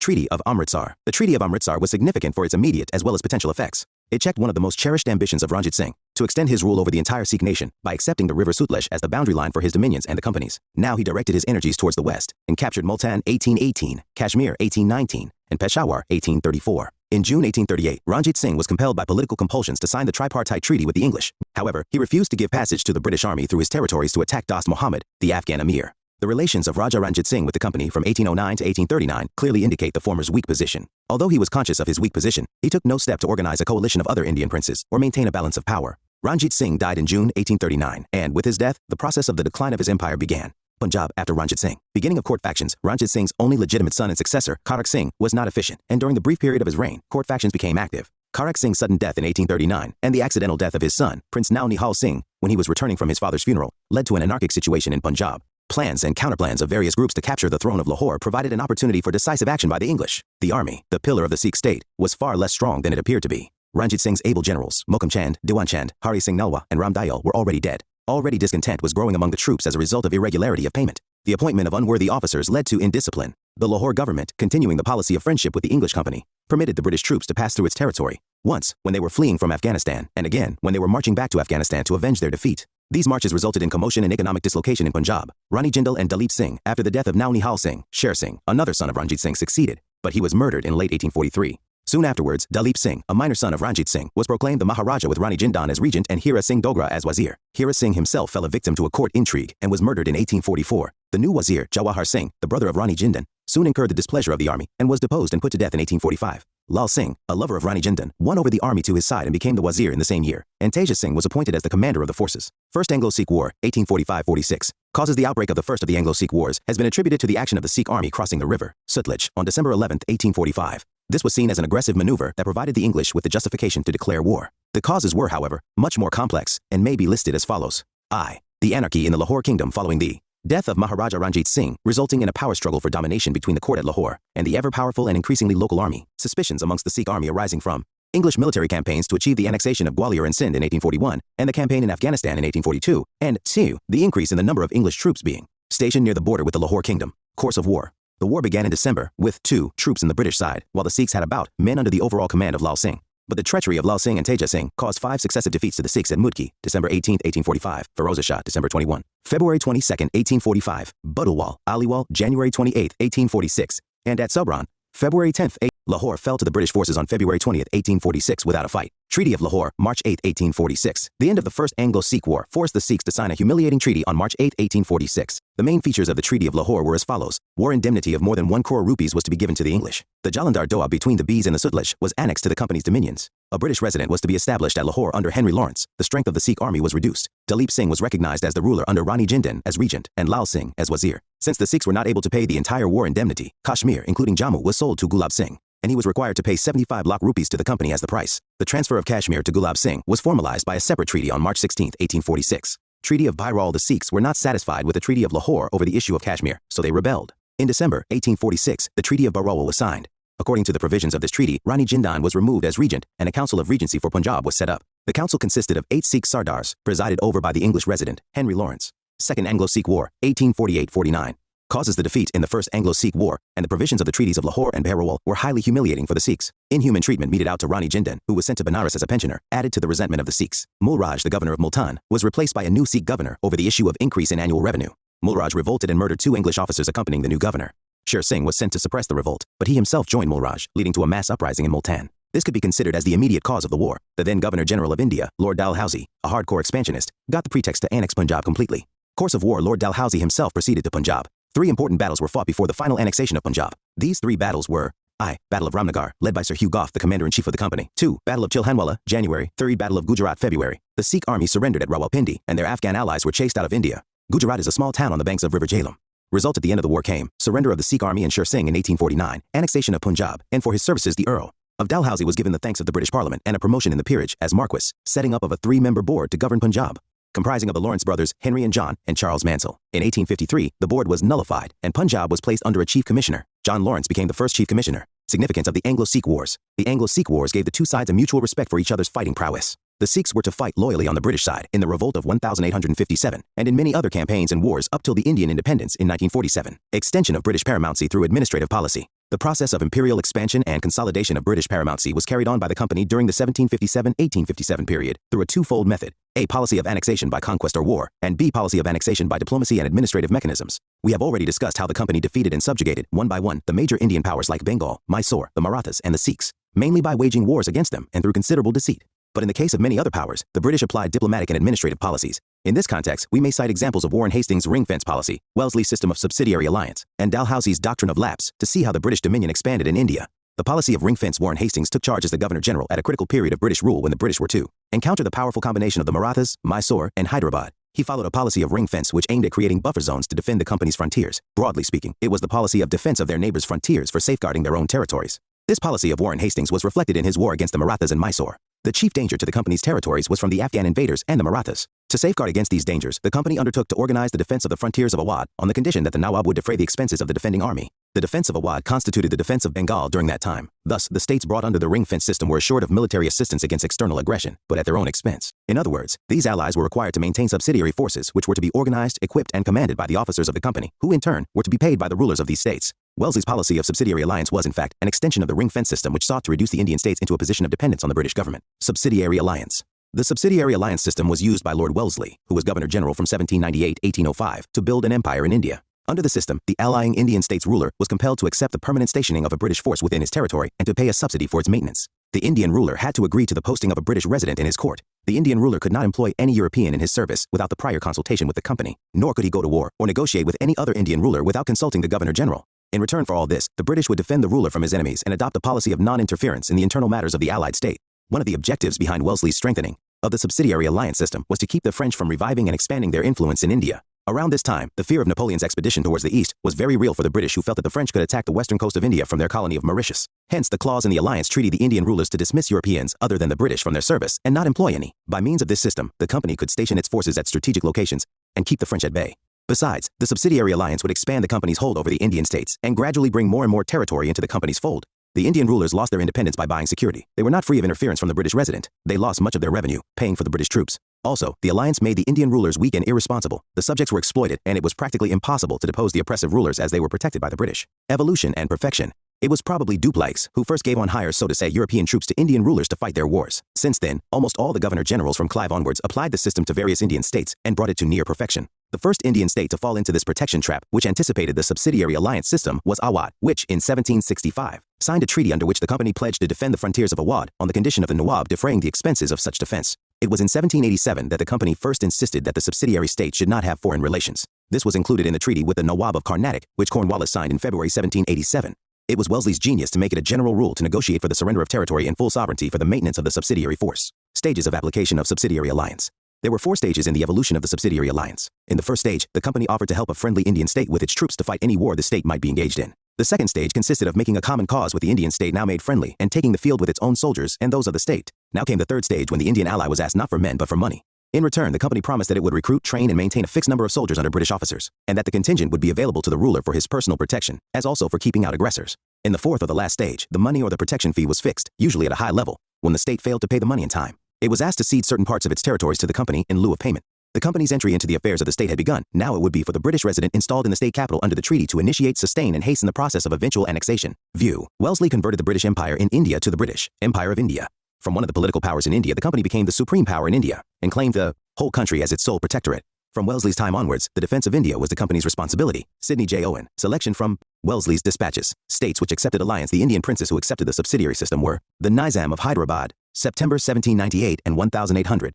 The ruler of Mysore, 1799. The ruler of Tanjore, October 1799. The Nawab of Awadh, November 1801. The Peshwa, December 1801. The Bonsal Raja of Berar, December 1803. The Scindia, February 1804. The Rajput states of Jodhpur, Jaipur, Macheri, Bundi, and the ruler of Barapur, 1818. The Holkars were the last Maratha confederation to accept the subsidiary alliance in 1818. A 1950 colonial office paper disarmingly says that Britain, as a seafaring and trading nation, had long been a collector of islands and peninsulas. In a much-quoted remark, Sir John Seeley, the Regius Professor Al Modern History at Cambridge, said something similar in 1883. We seem, as it were, to have conquered and peopled all the world in a fit of absence of mind. That didn't mean quite what it seemed to say. What Seeley meant was that there had not been a coherent policy behind Britain's imperial expansion. There had been an incoherent set of policies. The 1950 paper explained that the collection of islands and peninsulas was assembled to protect trade and the sea routes. The motive for empire was selfish. The motivation consisted of desires which interlocked desires for wealth, for strategic possessions from which to defend the wealth, and for prestige, the inevitable concomitant of wealth. In the process, numberless, hundreds of thousands of native populations were slaughtered. Almost always the subject races, even the most sophisticated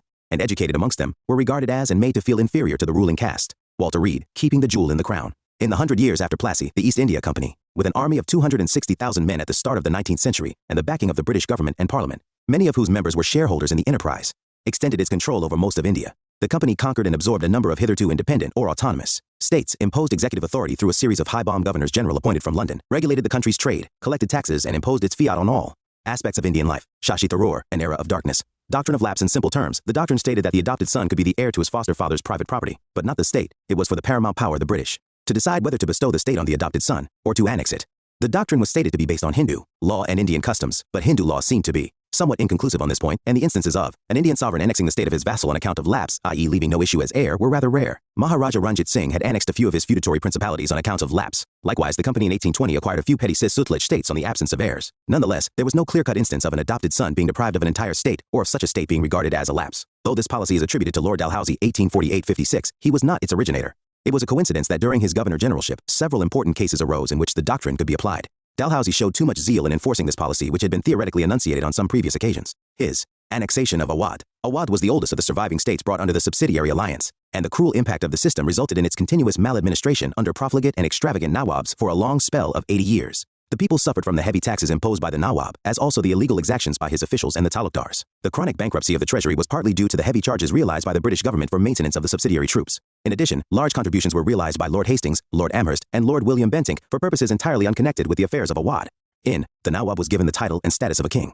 Lord Dalhousie directed Sleeman, the resident in Awadh, to make a tour throughout the state and ascertain the actual situation by personal inspection. The resident submitted a report describing the anarchical condition in the state. He was succeeded as resident in 1854 by Outram, who submitted a report supporting that of his predecessor. Dalhousie hesitated to take the extreme step, i.e., annexation. He preferred permanent British administration, with the Nawab retaining his titles and rank. But the Court of Directors ordered annexation and abolition of the throne 1856. Wajid Ali Shah refused to sign a treaty giving away his rights and was exiled to Calcutta. It was a political blunder for which the British had to pay a heavy price during the Revolt of 1857. Predecessors had acted on the general principle of avoiding annexation if it could be avoided. Dalhousie, in turn, acted on the general principle of annexing if he could do so legitimately. Annexed lapsed states. It was a matter of chance that during Lord Dalhousie's term, many rulers of states died without a male issue, and 7 states were annexed under the doctrine of lapse. The most important of these were Satara 1848, Jhansi, and Nagpur 1854. The other small states included Jaipur Bundelkhand, Sambhalpur Orissa, and Bhagat Himachal Pradesh. Lord Dalhousie annexed Awadh in 1856 after deposing Nawab Wajid Ali Shah on grounds of misgovernment. Thus, Dalhousie annexed 8 states during his 8-year tenure, 1848-56, as Governor-General. In these 8 years, he annexed some 250,000 square miles of the territory of India. His reign almost completed the process of expansion of British power in India, which began with the victory over Siraj-ud-Dawla at Plassey in 1757. Relations of British India with neighboring countries. The desire of the British imperialists to consolidate their administrative and political power in the region led them into conflict with countries neighboring India. Anglo-Bhutanese relations. The occupation of Assam in 1826 brought the British into close contacts with the mountain state of Bhutan. Frequent raids by Bhutanese into adjoining territories in Assam and Bengal, and the bad treatment meted out to Elgin's envoy in 1863-64, and the treaty imposed on him, by which the British were forced to surrender the passes leading to Assam, led to British annexation of these passes, and the stopping of allowance paid to the Bhutanese. In 1865, the Bhutanese were forced to surrender the passes in return for an annual subsidy. It was the surrender district which became a productive area with tea gardens. Anglo-Nepalese relations. The Gorkhas wrested control of Nepal from the successors of Ranjit Malla of Bodgaon in 1760. They began to expand their dominion beyond the mountains. They found it easier to expand in the southern direction, as the north was well defended by the Chinese. In 1801, the English annexed Gorakhpur, which brought the Gorkhas' boundary and the company's boundary together. The conflict started due to the Gorkhas' capture of Budwal and Shiraj in the period of Lord Hastings, 1813-23. The war ended in the Treaty of Sagali in 1816, which was in favor of the British. As per the treaty, Nepal accepted a British resident. Nepal ceded the districts of Garhwal and Kumaon, and abandoned claims to Terai. Nepal also withdrew from Sikkim. This agreement brought many advantages to the British. The British Empire now reached the Himalayas. It got better facilities for trade with Central Asia. It acquired sites for hill stations, such as Shimla, Mussoorie, and Nainital, and the Gorkhas joined the British Indian Army in large numbers. Anglo-Burmese relations. In the beginning of the 19th century, Burma was a free country and wanted to expand westward. The expansionist urges of the British, fueled by the lure of the forest resources of Burma market for British manufactures in Burma and the need to check French ambitions in Burma and the rest of Southeast Asia, resulted in 3 Anglo-Burmese wars, and in the end, the annexation of Burma into British India in 1885. First Burma War, 1824-26. The first war with Burma was fought when the Burmese expansion westwards and occupation of Arakan and Manipur, and the threat to Assam and the Brahmaputra Valley led to continuous friction along the ill-defined border between Bengal and Burma in the opening decades of the 19th century. The British Expeditionary Forces occupied Rangoon in May 1824 and reached within 72 kilometers of the capital at Ava. Peace was established in 1826 with the Treaty of Yandabo, which provided that the government of Burma pay 1 crore rupees as war compensation, cede its coastal provinces of Arakan and Tenasserim, abandon claims on Assam, Kashgar, and Jantia, recognize Manipur as an independent state, negotiate a commercial treaty with Britain, and accept a British resident at Ava while posting a Burmese envoy at Calcutta. Second Burma War, 1852. The Second War was a result of the British commercial need and the imperialist policy of Lord Dalhousie. The British merchants were keen to get hold of timber resources of Upper Burma and also sought further inroads into the Burmese market. This time, the British occupied Pegu, the only remaining coastal province of Burma. An intense guerrilla resistance had to be overcome before complete British control of Lower Burma could be established. Third Burma War, 1885. After the death of Burmese King Bindan, his son Thibaw succeeded to the throne. Thibaw, from the beginning itself, was hostile towards the British. The British merchants at Rangoon and Lower Burma had been complaining about the stepmotherly treatment by Thibaw, who had also been negotiating commercial treaties with the rival powers of France, Germany, and Italy. The French also planned to lay a rail link from Mandalay to the French territory at a time when the British were in conflict with the French in Niger, Egypt, and Madagascar. A humiliating fine had been imposed on a British timber company by Thibaw. Dufferin ordered the invasion and final annexation of Upper Burma in 1885. The British had to face a strong guerrilla uprising in the whole of Burma soon after, and a nationalist movement after the First World War. The Burmese nationalists joined hands with the Indian National Congress. To weaken this link, Burma was separated from India in 1935. The Burmese nationalist movement further intensified under Yu Aung San during the Second World War, which finally led to the independence of Burma on January 4, 1948. Anglo-Tibetan relations. Tibet was ruled by a theocracy of Buddhist monks lamas under nominal suzerainty of China. The British efforts to establish friendly and commercial relations with Tibet had not yielded any result in the past, and a deadlock had been reached by the time of Curzon's arrival in India. The Chinese suzerainty over Tibet was ineffective, and Russian influence at Lhasa was increasing. There were reports of Russian arms and ammunition coming into Tibet. Curzon felt alarmed and sent a small Gorkha contingent under Colonel Younghusband band on a special mission to Tibet to oblige the Tibetans to come to an agreement. The Tibetans refused to negotiate and offered non-violent resistance. Younghusband band pushed his way into Lhasa August 1904 while the Dalai Lama fled. Treaty of Lhasa 1904. Younghusband band dictated terms to the Tibetan officials which provided that Tibet would pay an indemnity of 75 lakh rupees at the rate of 1 lakh rupees per annum. As a security for payment, the Indian government would occupy the Chumbi Valley territory between Bhutan and Sikkim for 75 years. Tibet would respect the frontier of Sikkim. Trade marts would be opened at Yatung, Jaanse, Gartok, and Tibet would not grant any concession for railways, roads, telegraph, etc. to any foreign state, but give Great Britain some control over foreign affairs of Tibet. Later, on the insistence of the Secretary of State, and true to the pledge given to Russia, the treaty was revised, reducing the indemnity from 75 Nepalese rupees lakh to 25 Nepalese rupees lakh, and providing for evacuation of Chumbi Valley after 3 years. The valley was actually evacuated only in January 1908. Significance only China gained in the end out of the whole affair because the Anglo-Russian Convention of 1907 provided that the two great powers would not negotiate with Tibet, except through the mediation of the Chinese government. However, Curzon's policy counteracted all Russian schemes in Tibet. Anglo-Afghan relations in the early 19th century increased Russian influence in Persia, replaced British influence, and thwarted an English scheme for establishment of a new route by river Euphrates to India. Especially after the Treaty of Turcomanchai 1828, the English got alarmed about possible Russian plans regarding India. Soon, there was a search for a scientific frontier from the Indian side. Passes of the Northwest seemed to hold the key to enter India. The need was felt for Afghanistan to be under control of a ruler who would be friendly to the British. Forward policy of Auckland, who came to India as the Governor-General in 1836, advocated a forward policy. This implied that the company government in India itself had to take initiatives to protect the boundary of British India from a probable Russian attack. This objective was to be achieved either through treaties with the neighboring countries or by annexing them completely. The Emir of Afghanistan, Dost Muhammad, wanted British friendship, but made it conditional on the British helping him to recover Peshawar from the Sikhs, a condition which the British government in India rejected. Dost Muhammad now turned to Russia and Persia for help. This prompted the British government to go ahead with the forward policy, and a tripartite treaty 1838 was entered into by the British, the Sikhs, and Shah Shuja, who had been deposed from the Afghan throne in 1809 and had been living since then as a British pensioner at Ludhiana. The treaty provided that Shah Shuja be enthroned with the armed help of the Sikhs, the company remaining in the background, jingling the money bag. Shah Shuja conduct foreign affairs with the advice of the Sikhs and the British. Shah Shuja give up his sovereign rights over emirs of Sindh in return for a large sum of money. Shah Shuja recognized the Sikh ruler, Maharaja Ranjit Singh's claims over the Afghan territories on the right bank of the river Indus. First Anglo-Afghan War, 1839-42. Soon after the tripartite treaty of 1838, there came about a drastic change in the political situation of the region because of the removal of the original irritants. Persia lifted its siege of Herat, and Russia recalled its envoy from Kabul. Nevertheless, the British decided to go ahead with their forward policy. This resulted in the First Afghan War, 1839-42. The British intention was to establish a permanent barrier against schemes of aggression from the northwest. An English army entered triumphantly into Kabul August 1839 after a successful attack. Most of the tribes had already been won over by bribes. Dost Muhammad surrendered 1840, and Shah Shuja was made the Emir of Afghanistan. But Shah Shuja was unacceptable to the Afghans. As soon as the British withdrew, the Afghans rose in rebellion, killing the garrison commander in Kabul. The British were compelled to sign a treaty, 1841, with the Afghan chiefs, by which they agreed to evacuate Afghanistan and restored Dost Muhammad. But the English plan failed. Under a new expedition, the British reoccupied Kabul in September 1842, but having learned their lesson well, they arrived at a settlement with Dost Muhammad by which the British evacuated from Kabul and recognized him as the independent ruler of Afghanistan. The First Afghan War cost India about 1.5 crore rupees and nearly 20,000 men.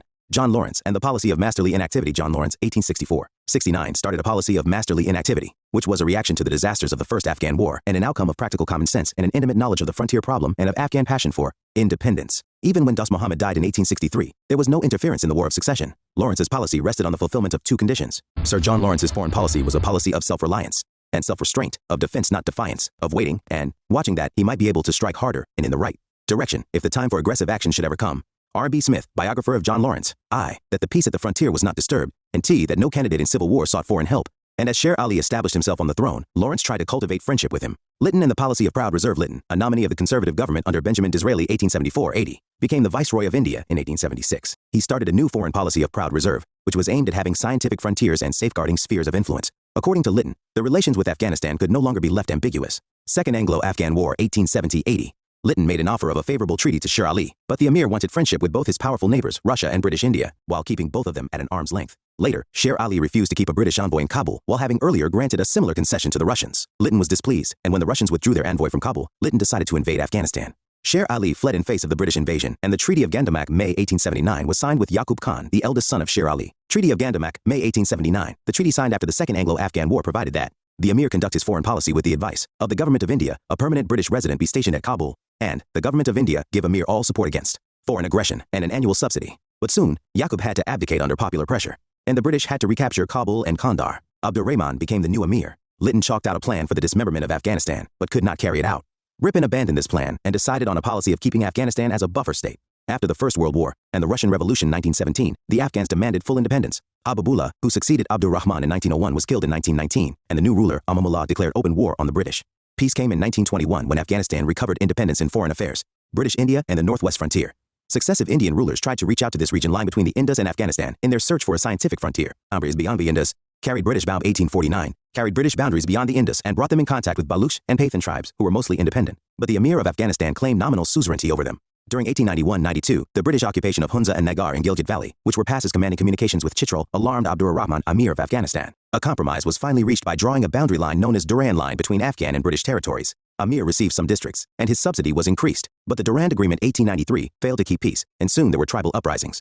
To check these, a permanent British garrison was established at Chitral, and troops posted to guard Malakand Pass. But tribal uprisings continued till 1898. Curzon, the viceroy between 1899 and 1905, followed a policy of withdrawal and concentration. British troops withdrew from advanced posts, which were replaced by tribal levies trained and commanded by British officers. He also encouraged the tribals to maintain peace. He created the Northwest Frontier Province (NWFP) directly under the Government of India. Earlier, it was under control of the Lieutenant Governor of Punjab. Overall, Curzon's policies resulted in a peaceful Northwest frontier. The peaceful conditions continued thereafter with occasional tribal uprisings. In January 1932, it was announced that the NWFP was to be constituted as a governor's province. Since 1947, the province belongs to Pakistan. Summary: factors which gave success to British in India. Superior arms, military discipline, civil discipline, brilliant leadership, which did not bother about adopting unscrupulous practices, financial strength, nationalist pride, conflict between English and Nawabs of Bengal. Battle of Plassey, June 23, 1757. Robert Clive's victory over Siraj-ud-Dawla laid the territorial foundation of British rule in India. Battle of Buxar, 1764. Clive's victory over the combined armies of Nawab of Bengal, Nawab of Awadh, and the Mughal emperor at Buxar laid the real foundation of the English power.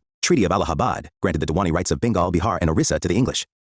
Treaty with Nawab of Awadh. The Second Treaty with Shah Alam II, Mughal Emperor. Dual government, 1765-72. British conquest of Mysore. First Anglo-Mysore War, 1767-69. Treaty of Madras. Second Anglo-Mysore War, 1779-1784. Treaty of Mangalore. Third Anglo-Mysore War, 1790-92. Treaty of Seringapatam. Fourth Anglo-Mysore War, 1799. Mysore is conquered by British forces. Anglo-Maratha struggle for supremacy. First Anglo-Maratha War, 1775-82. Treaty of Surat, 1775. Treaty of Purandar, 1776. And Treaty of Salbai, 1782. Second Anglo-Maratha War, 1803-1805. Treaty of Bassein, 1802. Third Anglo-Maratha War, 1817-19. Causes for the defeat of the Marathas. I. Inept leadership. 2. Defective nature of state. 2. Loose political setup. IV. Inferior military system. V. Unstable economic policy. V. Superior English diplomacy and espionage. 7. Progressive English outlook. Conquest of Sindh, 1843. Lord Ellenborough was the Governor-General of India. Conquest of Punjab. Treaty of Amritsar, 1809. Ranjit Singh and the British. First Anglo-Sikh War, 1845-46. Second Anglo-Sikh War, 1848-49.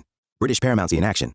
Ring-fence policy of Warren Hastings. Subsidiary alliance of Wellesley. Subsidized states, Hyderabad, Mysore, Tanjore, October, Awadh, November, Peshwa, December, Bonsala, Berar, December, Sindhia, February, Jodhpur, Jaipur, Makeri, Bundi, 1818. Bharatpur, 1818. Doctrine of lapse. Lapsed states under Lord Dalhousie, 1848-56. Satara, 1848. Sambhalpur, 1849. Bhagat, 1850. Udaipur, 1854. Nagpur, 1854. Jhansi, 1854. Sam, 140 Relations of British India with neighboring countries. Anglo-Nepal relations. Treaty of Sagauli, 1816. Anglo-Burma relations. First Anglo-Burma War, 1824-26. Second Anglo-Burma War, 1852. Third Anglo-Burma War, 1885. Anglo-Tibetan relations. Treaty of Lhasa, 1904. Anglo-Afghan relations. Forward policy of Auckland. First Anglo-Afghan War, 1839.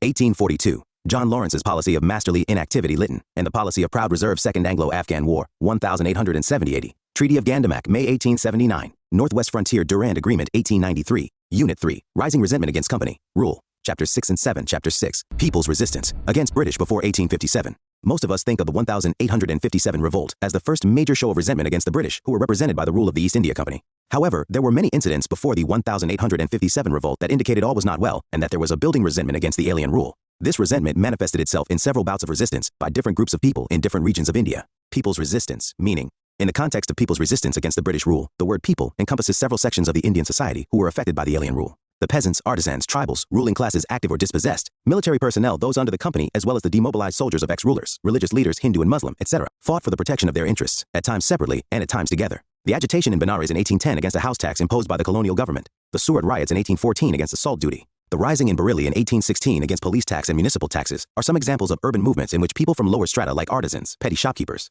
and the urban poor fought together with the prosperous urban gentry. The interests of these resistances differed in the sense that each section had different grievances, but converged on a common objective, to end the British rule. According to Bipin Chandra, people's resistance took three broad forms: civil rebellions, tribal uprisings, and peasant movements. We have also considered military revolts as a form of people's resistance, which involved Indians employed in the company's forces to make the study of people's resistance more comprehensive. Genesis of people's resistance. In pre-colonial India, people's protests against the rulers and their officials were not uncommon. High land revenue demand by the state, corrupt practices, and hard attitude of the officials being some of the instigating factors. However, the establishment of colonial rule and its policies had a much more annihilative effect on the Indians as a whole. There was no one to hear their grievances or pay attention to their problems. The company was merely interested in extracting revenue. The colonial law and judiciary safeguarded the interest of the government and its collaborators, the landlords, the merchants, and thus the people left with no options, chose to take up arms and defend themselves. The conditions of the tribal people were not different from those of the people living in the mainland, but the encroachment by outsiders into their independent tribal polity made them more aggrieved and violent. Causative factors for people's uprisings. The major factors responsible for the people's resentment and uprisings against the company rule are as follows: colonial land revenue settlements, heavy burden of new taxes, eviction of peasants from their lands, and encroachments on tribal lands. Exploitation in rural society coupled with the growth of intermediary revenue collectors, tenants, and moneylenders. Expansion of revenue administration over tribal lands, leading to the loss of tribal people's hold over agricultural and forest land. Promotion of British manufactured goods, heavy duties on Indian industries, especially export duties, leading to devastation of Indian handloom and handicraft industries. Destruction of indigenous industry leading to migration of workers from industry to agriculture, increasing the pressure on land agriculture. Civil uprisings. The word civil encompasses everything which is not related to defense military. But here we have included those uprisings which were generally led by deposed native rulers or their descendants, former zamindars, landlords, polygars, in South India holders of territory or palayam, consisting of a few villages granted to them by the rulers, mainly the Nayakas, in return for military service and tribute, ex-retainers and officials of the conquered kingdoms, or sometimes by religious leaders. The mass support generally came from rack-rented peasants, unemployed artisans, and demobilized soldiers, although at the center of these uprisings were erstwhile power-wielding classes. Major causes of civil uprisings. Under the company rule, there were rapid changes in the economy, administration, and land revenue system that went against the people. Several zamars and polygars, who had lost control over their land and its revenues due to the colonial rule, had personal scores to settle with the new rulers. The ego of traditional zamindars and polygars was hurt due to being sidelined in rank by government officials and a new class comprising of merchants and moneylenders. The ruin of Indian handicraft industries due to colonial policies impoverished millions of artisans whose misery was further compounded by the disappearance of their traditional patrons and buyers, princes, chieftains, and zamindars. The priestly classes instigated hatred and rebellion against alien rule because the religious preachers, priests, pundits, malvis, etc. had been dependent on the traditional landed and bureaucratic elite. The fall of zamindars and feudal lords directly affected the priestly class, the foreign character of the British rulers who always remained alien to this land, and their contemptuous treatment of the native people hurt the pride of the latter. General characteristics of civil uprisings. These uprisings in most cases represented common conditions, though separated in time and place. The semi-feudal leaders of civil uprisings were backward-looking and traditional in outlook. Their basic objective was to restore earlier forms of rule and social relations. These uprisings were the result of local causes and grievances, and were also localized in their consequences. Important civil uprisings. Sannyasi Revolt, 1763-1800s, the disastrous famine of 1770, and the harsh economic order of the British compelled a group of sannyasis in eastern India to fight the British yoke. Originally peasants, even some evicted from land, these sannyasis were joined by a large number of dispossessed small zamindars, disbanded soldiers, and rural poor. They raided company factories and the treasuries, and fought the company's forces. It was only after a prolonged action that Warren Hastings could subdue the sannyasis. Equal participation of Hindus and Muslims characterized the uprisings, sometimes referred to as the Fakir Rebellion. Majnun Shah or Majnu Shah, Chirag Ali, Musa Shah, Bhawani Pathak, and Devi Chaudharani were important leaders. Devi Chaudharani's participation recognizes the women's role in early resistances against the British. Anandamath, a semi-historical novel by Bankim Chandra Chattopadhyay, is based on the Sannyasi Revolt. Bankim Chandra also wrote a novel, Devi Chaudharani, as he saw the importance of women too taking up the struggle against an alien rule that posed a threat to traditional Indian values. Revolt in Midnapore and Talbom, 1766-74.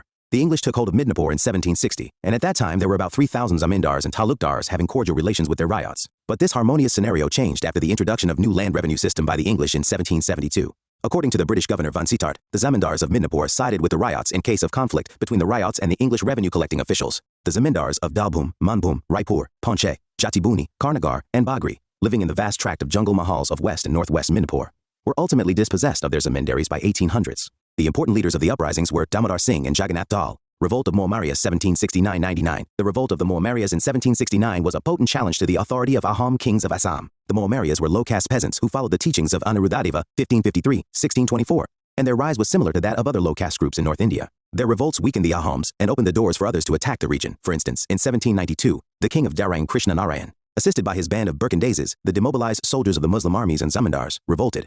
To crush these revolts, the Ahom ruler had to request for British help. The Mohmarias made Batiapar their headquarters. Rangpur and Jorhat were the most affected region. Although the Ahom kingdom survived the rebellion, the weakened kingdom fell to a Burmese invasion and finally came under British rule. Civil uprisings in Gorakhpur, Basti, and Bahraich 1781, Warren Hastings, in order to meet the war expenses against the Marathas and Mysore, made a plan to earn money by involving English officers as Izaradars, revenue farmers, in Awadh. He involved Major Alexander Hane, who was well acquainted with the region, as an Izaradar in 1778. Hane secured the Izara of Gorakhpur and Bahraich to the amount of 22 lakh rupees for 1 year. In fact, it was a secret experiment by the company to see for itself just how much surplus money was accessible in practice. However, Hane's oppression and excessive demand of revenue made the region, which had been in a flourishing state under the Nawab, panic-stricken. The zamindars and cultivators rose against the unbearable exactions in 1781, and, within weeks of the initial uprising, all of Hane's subordinates were either killed or besieged by zamindari guerrilla forces. Although the rebellion was suppressed, Hane was dismissed, and his Izara forcibly removed. Revolt of Raja of Vizianagaram 1794 and 1758, a treaty was made between the English and Ananda Gajapati the ruler of Vizianagaram, to jointly oust the French from the northern circles. In this mission they were successful, but the English, as was usual in their case in India, went back on their word to honor the terms of the treaty. Anand Raju died before he could seriously tackle the English. The East India Company went on to demand a tribute of 3 lakh rupees from Viziaramaraju, the Raja of Vizianagaram, and asked him to disband his troops. This angered the Raja, as there were no dues to be paid to the company. The Raja, supported by his subjects, rose up in revolt. The English captured the Raja in 1793 and ordered him to go into exile with a pension. The Raja refused. The Raja died in a battle at Padmanabham in modern Visakhapatnam district in Andhra Pradesh in 1794. Vizianagaram came under the company's rule. Later, the company offered the estate to the deceased Raja's son and reduced the demand for presents. Revolt of Dhundia in Bednur 1799-1800s. After the conquest of Mysore in 1799, the English had to confront many native leaders. Dhundia, a local Maratha leader who was converted to Islam by Tipu Sultan and put into jail due to his misadventures, got released with the fall of Seringapatam. Very soon, Dhundia organized a force which consisted of anti-British elements and carved out a small territory for himself. A defeat by the English in August 1799 forced him to take refuge in Maratha region, from where he instigated the disappointed princes to fight against the English, and he himself took on the leadership. In September 1800s, he was killed while fighting against the British forces under Wellesley. Though Dhundia failed, he became a venerated leader of the masses. Resistance of Kerala-Varma Pazhasi Raja, 1797-1805. Kerala-Varma Pazhasi Raja, popularly known as Kerala Simham, Lion of Kerala, or Piche Raja, was the de facto head of Kottayam Kodiyori in Malabar region. Apart from resisting Hyder Ali and Tipu Sultan, Kerala-Varma fought against the British between 1793 and 1805. The Third Anglo-Mysore War 1790-92 extended English paramountcy over Kottayam, in violation of an earlier agreement of 1790, which had recognized the independence of Kottayam. The English appointed Veera Varma, the uncle of Pazhasi Raja, as the Raja of Kottayam. The new Raja, to meet the revenue target fixed by the company, levied exorbitant rates of tax on the peasants. This led to a mass resistance by the peasants under the leadership of Pazhasi Raja in 1793. Pazhasi Raja fought bravely using guerrilla warfare, and in 1797, a peace treaty was made. But a conflict over a dispute on Wayanad in 1800 started an insurgent warfare. Pazhasi Raja organized a large force of Nairs, which was supplemented by Mapilas and Hathans, the latter being demobilized soldiers of Tipu, who had become unemployed after Tipu's death. In November 1805, the Kerala Simham died in a gunfight at Mavila Todu, near present-day Kerala-Karnataka border. Civil rebellion in Awadh 1799, Wazir Ali Khan, the 4th Nawab of Awadh, with the help of the British, had ascended the throne in September 1797. But very soon, his relations with the British became sour, and he got replaced by his uncle, Sadat Ali Khan II. Wazir Ali Khan was granted a pension in Benares. However, in January 1799, he killed a British resident, George Frederick Cherry, who had invited him to lunch. Wazir Ali's guards killed 2 other Europeans and even attacked the magistrate of Benares. The whole incident became famous as the Massacre of Benares. Wazir Ali was able to assemble an army of several thousand men, which was defeated by General Erskine. Wazir Ali fled to Budwal and was granted asylum by the ruler of Jaipur. Arthur Wellesley requested the Raja of Jaipur to extradite Wazir Ali. Wazir Ali was extradited on the condition that he would neither be hanged nor be put in fetters. After surrender in December 1799, he was placed in confinement at Fort William, Calcutta. Uprisings in Ganjam and Gumsur 1800s-1835. 37. In the northern circles, Ganjam and its adjoining regions rose in revolt against the British rule. Srikara Banj, a zamindar of Gumsur in Ganjam district, refused to pay revenues in 1797. In 1800s, he openly rebelled and defied the public authorities. Snodgrass, an oppressive and corrupt collector, was replaced to suppress the insurrection. Srikara was joined by Jalani Deo of Vizianagar Pada Committee and Jagannath Deo of Pratapgiri China Committee. Jagannath Deo was captured and sent to Masulipatnam, but the English had to assign certain districts to Srikara Banj. In 1807-08, Dhananjaya Banj, son of Srikara, forced his father to leave the estate. Dhananjaya rebelled against the English but was forced to surrender in June 1815. Srikara, who had returned to Ganjam, was reappointed as the zamindar in a compromise with the government. He managed the estate between 1819 and 1830, but failing to liquidate the arrears, retired in favor of his son, Dhananjay. However, unable to pay the enormous arrears, Dhananjay Banj rose in rebellion for the second time when the British forces occupied Gumsur and Kolida in November 1835. The revolt greatly reduced the government's authority, but Dhananjay died in December 1835, and his followers continued the resistance. The government appointed Russell with full discretionary powers to deal with the situation. The struggle lasted till February 1837, when Dorabi Sai, a formidable leader, was arrested. The zamindari of Gumsur was forfeited. Uprisings in Palamau, 1800-02. The political situation of Palamau was complicated by the crises of agrarian landlordism and feudal system. In 1800s, Bukan Singh, a Chero chief, rose in rebellion. Colonel Jones camped for 2 years in Palamau and Sarguja to suppress the rebellion. Bukan Singh died in 1802, and subsequently, the insurrection calmed down. Palagars Revolt 1795-1805. The Palagars, or Palyakarargal of South India, gave a stiff resistance to the British between 1795 and 1805. The main centers of these strong uprisings were Tinnevelly or Tirunelveli, Ramanathapuram, Sivaganga, Sivagiri, Madurai, and North Arcot. The problem started in 1781, when the Nawab of Arcot gave the management and control of Tinnevelly and the Carnatic provinces to the East India Company. This arrangement caused resentment among the Palagars, who had for long considered themselves as independent sovereign authorities within their respective territories. The first revolt of the polygars against the company was basically over taxation, but had a larger political dimension in that the English considered and treated the polygars as enemies. Kataboman Nayakan, the polygar of Panjalankarichi, led the insurrection between 1795 and 1799. After a fierce battle in which the company forces were defeated by Veerapandiya Kataboman, a price was put on the latter's head. This led to greater rebellion by the polygars. With reinforcements, the company forces were finally able to defeat Kataboman. Kataboman fled into the Pudukkottai forests. Once again a betrayal, this time by Edapen, the Raja of Pudukkottai, who entered into an agreement with the British, led to the capture of Kataboman. Kataboman was hanged in a conspicuous place. A close associate, Subramania Pillai, was also hanged, and Soundara Pandian, another rebel, brutally killed. The Palayam of Panjalankarichi and the estates of 5 other polygars who had joined the rebellion were confiscated, and the prominent polygars executed or sent to prison. The second phase, which was more violent than the previous one, started in February 1801 when the polygars imprisoned in the fort of Palamcotta were able to escape. The rebels took control of many forts and even captured Tuticorin. The British forces were soon reinforced from Malabar. The fugitives led by Umathurai, brother of Kataboman, who fled to Sivaganga in Ramnad, joined the rebellion of the Marudis, led by Marathu Pandian, which was suppressed in October 1801. The fort of Panjalankarichi was razed to the ground, and the name of the place was expunged from all the documents of the district. Meanwhile, the Nawab surrendered the civil and military administration of all the territories and dependencies of the Carnatic exclusively to the company in perpetuity. Between 1803 and 1805, the polygars of North Arcot rose in rebellion when they were deprived of their right to collect the Kaval fees. Kaval or watch was an ancient institution of Tamil Nadu. It was a hereditary village police office with specified rights and responsibilities. The region was in a lawless condition, particularly in the Palayams of Chittoor and Chandragiri. The polygar of Yedaragunta, who proved most daring and desperate among the insurgent chiefs, was joined by the dispossessed polygar of Karagalu. By February 1805, the rebels were suppressed. Several chiefs were ordered to reside in Madras, while some others were granted an allowance of 18% upon revenues of their estates. The polygar rebellion spread over a vast area of South India. The proclamations by the rebels, says Ashunmugaya, indicate that they believed in a mass movement against the alien rule, seeking independence of them. Uprisings in Haryana region, 1803 to 1810. The region of the present-day Haryana with other possessions of Scindia was taken over by the British East India Company by the Treaty of Surji Arjungaon in 1803. But the people of this region opposed the new setup. There was strong opposition to company rule from the Sikh chiefs of Ambala, Karnal, and Thanesar. In the western Haryana region, opposition to the British was organized by the Muslim Bhatti Rajputs under the leadership of Zabita Khan of Sirsa and Rania and Khan Bahadur Khan of Fatahabad against the British. After a number of failed efforts to subdue the uprising, a large contingent under Colonel Adams is said to have been sent by the British in November 2009 to attack Fatahabad, Sirsa, and Rania. The British were victorious in all the battles during this expedition. The people of the region comprising Rohtak, Bhiwani, and the eastern part of Hisar were not ready to accept the authority of the rulers chosen by the company. They continued with their rebellion against the British. Lord Minto, the Governor-General, advised military action against the rebels. The British resident at Delhi, Archibald Seton, sent a big force under the charge of Gardner, assistant to the resident at Delhi in March 1810, to subdue the rebelling people, mainly Jats and Rangars.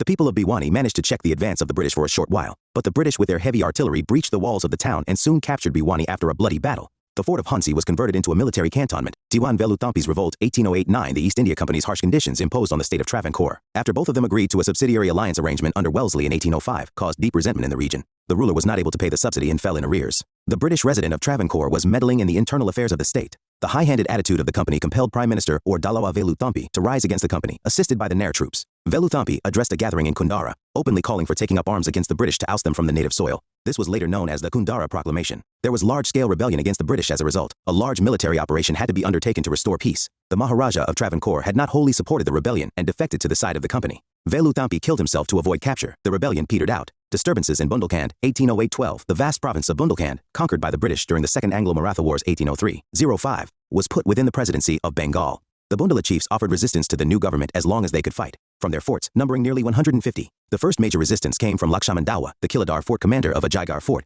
Lakshman was permitted to retain the fort as a temporary arrangement for 2 years ending in 1808, but he wanted to continue his hold after the expiry of the term.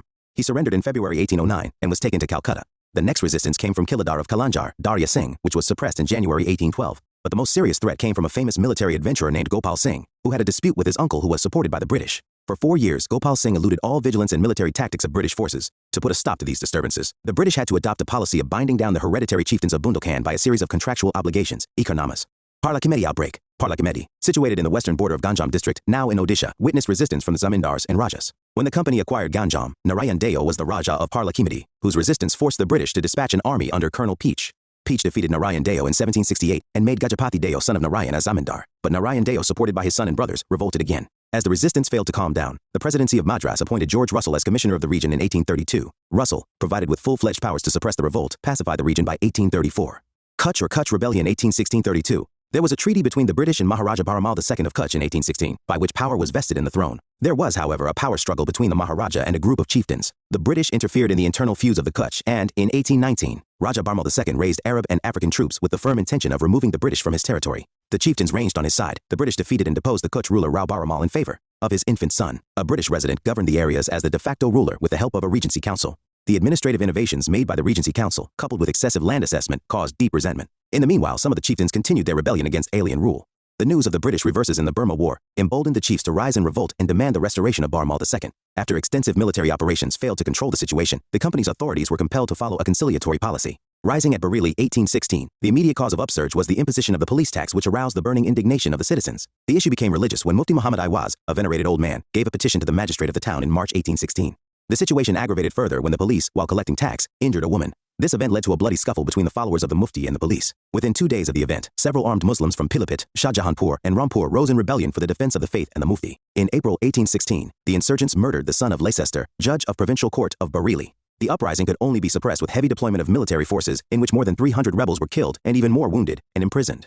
The upsurge seems to have been the product more of discontent than of actual grievance, the elements of discontent lying in the very nature of the alien administration. Upsurge in Hathras 1817. Dayaram, a talukdar of several villages in the district of Aligarh, had a strong base in the fort of Hathras. The fort, considered to be among the strongest in India, a second Bharatpur, had walls of great height and thickness, defended by a deep ditch and artillery mounted at the top. The English had concluded the settlement of Hathras estate with Dayaram as a farmer, but due to progressively increasing high revenues, Dayaram constantly failed to pay arrears and even committed many acts of hostility by giving harbor to government fugitives. So, the company with a large army attacked Hathras in February 1817. Dayaram fought bravely for more than 15 days and escaped unharmed. But ultimately, he was obliged to come back on the condition of submission and settle down with a pension. Another noted rebel, Bhagwan Singh, Raja of Mursan, frightened to dismantle his fort, submitted to the government. Paika Rebellion 1817. The Paiks of Odisha were the traditional landed militia, foot soldiers literally, and enjoyed rent-free land tenures for their military service and policing functions on a hereditary basis. The English company's conquest of Odisha in 1803 and the dethronement of the Raja of Khurda had greatly reduced the power and prestige of the Paiks. Further, the extortionist land revenue policy of the company caused resentment among zamindars and peasants alike. Common masses were affected by the rise in prices of salt due to taxes imposed on it, abolition of cowrie currency, and the requirement of payments of taxes in silver, etc. Bakshi Jagabandhu Bidyadhar had been the military chief of the forces of the Raja of Khurda. In 1814, Jagabandhu's ancestral estate of Kilarorong was taken over by the company, reducing him to penury. The spark was lighted by the arrival of a body of Khans from Gumsur into the Khurda territory in March 1817. With active support of Mukunda Deva, the last Raja of Khurda, and other zamindars of the region, Bakshi Jagabandhu Bidyadhar led a sundry army of Paikas, forcing the East India Company forces to retreat for a time. The rebellion came to be known as the Paika Bidro Rebellion. The initial success of the rebels set the whole province covering Odisha in arms against the British government for some time. Jagabandhu, declared an outlaw along with other rebels, was sheltered by the Raja of Nayagar. Although Dinabandhu Santra and his group surrendered in November 1818, Jagabandhu evaded British vigilance. In spite of rewards offered, none of the people of the province betrayed their leaders. Though Khurda was back under company control by mid-1817, the Paika rebels resorted to guerrilla tactics. The rebellion was brutally repressed by 1818. Priests at the Puri temple who had sheltered Jagabandhu were caught and hanged. Paikas on the whole suffered greatly. In 1825, Jagabandhu surrendered under negotiated terms. Some sources say he was captured and died in captivity in 1829. The Paika rebellion succeeded in getting large remissions of arrears, reductions in assessments, suspension of the sale of the estates of defaulters at discretion, a new settlement on fixed tenures, and other adjuncts of a liberal governance. Wagara rising February 20, 1818, resentment against the alien rule coupled with the exactions of the Gaekwad of Baroda supported by the British government, compelled the Wagara chiefs of Oka Mandal to take up arms. The Wagaras carried out inroads into British territory during February 19, 1818. A peace treaty was signed in November 1820. A home revolt, 1828. The British had pledged to withdraw from Assam after the First Burma War, 1824-26. But, after the war, instead of withdrawing, the British attempted to incorporate the Ahom's territories in the company's dominion. This sparked off a rebellion in 1828 under the leadership of Gomdar Konwar, an Ahom prince, along with compatriots such as Donjay Borgohain and Jairam Kargari of Phukan. Assembling near Jorhat, the rebels formally made Gomdar Konwar the king. Finally, the company decided to follow a conciliatory policy and handed over Upper Assam to Maharaja Purandar Singh Narendra, and part of the kingdom was restored to the Assamese king. Surat Salt agitations 1840s. A strong anti-British sentiment resulted in attacks by the local Surat population on the Europeans in 1844 over the issue of the government's step to raise the salt duty from 50 paise to 1 rupee. Faced with a popular movement, the government withdrew the additional salt levy. Again in 1848, the government was forced to withdraw its measure to introduce Bengal standard weights and measures in face of people's determined bid to resort to boycott and passive resistance. Kolhapur and Savanvadi, revolts the Gadkaris, were a hereditary military class which was garrisoned in the Maratha forts. These garrisons were disbanded during administrative reorganization in Kolhapur state after 1844. Facing the specter of unemployment, the Gadkaris rose in revolt and occupied the Samangar and Budargar forts. Similarly, the simmering discontent caused a revolt in Savanvadi areas. The people here had already revolted against the British in 1830, 1836, and 1838, the last because the British had deposed their ruler. The British authorities introduced many laws to bring the region under control. Wahhabi movement. The Wahhabi movement was essentially an Islamic revivalist movement founded by Syed Ahmed of Rai, Bareilly, who was inspired by the teachings of Abdul Wahhab, 1703-87 of Saudi Arabia, and Shah Waliullah of Delhi. Syed Ahmed condemned the Western influence on Islam and advocated a return to pure Islam and society as it was in the Arabia of the Prophet's time. Syed Ahmed was acclaimed as the desired leader, Imam. A countrywide organization with an elaborate secret code for its working under spiritual vice-regents caliphs was set up, and Sithana in the northwestern tribal belt was chosen as a base for operations. In India, its important center was at Patna, though it had its missions in Hyderabad, Madras, Bengal, United Provinces, and Bombay. Since Dar al-Harb, territory of war, chaos, was to be converted into Dar al-Islam, the land of Islam, a jihad was declared against the Sikh kingdom of Punjab. After the defeat of the Sikh ruler and incorporation of Punjab into the East India Company's dominion in 1849, the English dominion in India became the sole target of the Wahhabis' attacks. The Wahhabis played an important role in spreading anti-British sentiments. A series of military operations by the British in the 1860s on the Wahhabi base in Sithana, and various court cases of sedition on the Wahhabis, weakened the Wahhabi resistance, although sporadic encounters with the authorities continued into the 1880s and 1890s. Kuka movement. The Kuka movement was founded in 1840 by Bhagat Jawahar Mal, also called Sian Sahib, in western Punjab. A major leader of the movement after him was Baba Ram Singh. He founded the Namdari Sikh sect. After the British took Punjab, the movement got transformed from a religious purification campaign to a political campaign. Its basic tenets were abolition of caste and similar discriminations among Sikhs, discouraging the consumption of meat and alcohol and drugs, permission for intermarriages, widow remarriage, and encouraging women to step out of seclusion. On the political side, the Kukas wanted to remove the British and restore Sikh rule over Punjab. They advocated wearing hand-woven clothes and boycott of English laws in education and products. So, the concepts of Swadeshi and non-cooperation were propagated by the Kukas much before they became part of the Indian national movement in the early 20th century. As the movement gained in popularity, the British took several steps to crush it in the period between 1863 and 1872. In 1872, Ram Singh was deported to Rangoon. Peasant movements with religious overtones. Peasant uprisings were protests against evictions, increase in rents of land, and the moneylenders' greedy ways. And their aim was occupancy rights for peasants, among other things. They were revolts and rebellions of the peasants themselves, though led by local leaders in many cases. The peasant movement in India till the outbreak of the Revolt of 1857, and in its immediate aftermath, are given below. Narkoberia uprising Mir Nithar Ali, 1782, 1831. Or Titu Mir, inspired the Muslim tenants in West Bengal to rise against landlords, mainly Hindu, who imposed a beard tax on the Farizis and British indigo planters, often considered the first armed peasant uprising against the British. This revolt soon took on a religious hue. The revolt later merged into the Wahhabi movement. The Pagalpanthis. The Pagalpanthi, a semi-religious group mainly constituting the Hajong and Garo tribes of Mymensingh district earlier in Bengal, was founded by Karam Shah. But the tribal peasants organized themselves under Karam Shah's son Tipu to fight the oppression of the zamindars. From 1825 to 1835, the Pagalpanthis refused to pay rent above a certain limit and attacked the houses of zamindars. The government introduced an equitable arrangement to protect these peasants, but the movement was violently suppressed. Faraizi revolt. The Faraizis were the followers of a Muslim sect founded by Haji Shariatullah of Faridpur in eastern Bengal. They advocated radical religious, social, and political changes. Shariatullah and his son Musinuddin Ahmad, popularly known as Dudu Mian 1819-62, organized their followers with an aim to expel the English intruders from Bengal. The sect also supported the cause of the tenants against the zamindars. The Faraizi disturbances continued from 1838 to 1857. Most of the Faraizis joined the Wahhabi ranks. Mapla uprisings, hike in revenue demand and reduction of field size, coupled with the oppression of officials, resulted in widespread peasant unrest among the Maplas of Malabar. 22 rebellions took place between 1836 and 1854. None, however, proved successful. The second Mapla uprising occurred after the Maplas came to be organized by the Congress and the Caliphate supporters during the non-cooperation movement. But Hindu-Muslim differences distanced the Congress and the Maplas from each other. By 1921, the Maplas had been subdued. Peasants' role in the 1857 revolt. Peasant participation was active only in some areas affected by the 1857 rebellion, mainly those in western Uttar Pradesh. Moreover, the peasants united with the local feudal leaders in many places to fight against foreign rule. After the revolt, the plight of the peasants worsened with the British government's decision to gain the support of the landed classes while ignoring the peasants. Occupancy. Peasants' interests suffered. In Ava, for instance, land was restored to the talukdars and they were given revenue and other powers as well. And the peasants could not avail of the provisions of the 1859 Bengal Rent Act. As a punishment for their participation in the 1857 revolt, the peasants had to pay an additional cess in some regions. Tribal revolts. Tribal movements under British rule were the most frequent, militant, and violent of all movements. Different causes for mainland and northeastern tribal revolts. The tribal movements can be analyzed better if categorized into mainland tribal revolts and frontier tribal revolts concentrated mainly in the northeastern part of India. The mainland tribal rebellions were sparked off by a number of factors, an important one concerned with the tribal lands or forests. The land settlements of the British affected the joint ownership tradition among the tribals and disrupted their social fabric. As agriculture was extended in a settled form by the company government, the tribals lost their land, and there was an influx of non-tribals to these areas. Shifting cultivation in forests was curbed, and this added to the tribals' problems. The government further extended its control over the forest areas by setting up reserve forests and restricting timber use and grazing. This was the result of the increasing demand from the company for timber, for shipping and the railways. Exploitation by the police, traders, and moneylenders, most of them outsiders, aggravated the tribals' sufferings. Some general laws were also abhorred for their intrusive nature, as the tribals had their own customs and traditions. With the expansion of colonialism, Christian missionaries came to these regions and their efforts interfered with the traditional customs of the tribals. The missionaries, perceived as representatives of the alien rule, were resented by the tribals. The movements of the tribes of the northeastern frontier were different from the non-frontier tribal revolts in some aspects. For one thing, the tribes which shared tribal and cultural links with countries across the border did not concern themselves much with the nationalist struggle. Their revolts were often in favor of political autonomy within the Indian Union or complete independence. Secondly, these movements were not forest-based or agrarian revolts, as these tribals were generally in control of land and forest area. The British entered the northeastern areas much later than the non-frontier tribal areas. Thirdly, the frontier tribal revolts under the British continued for a longer time than the non-frontier tribal movements. The Sanskritization movements also spread among the frontier tribals. The Métis organized a movement during Churchan Maharaja's rule between 1891 and 1941 to denounce the malpractices of the Neo-Vaishnavite Brahmins. Sanskritization movements were almost totally absent in the northeast frontier region in the colonial period. Characteristics of tribal revolts. There were some common characteristics of the tribal uprisings even though they were separated from one another in time and space.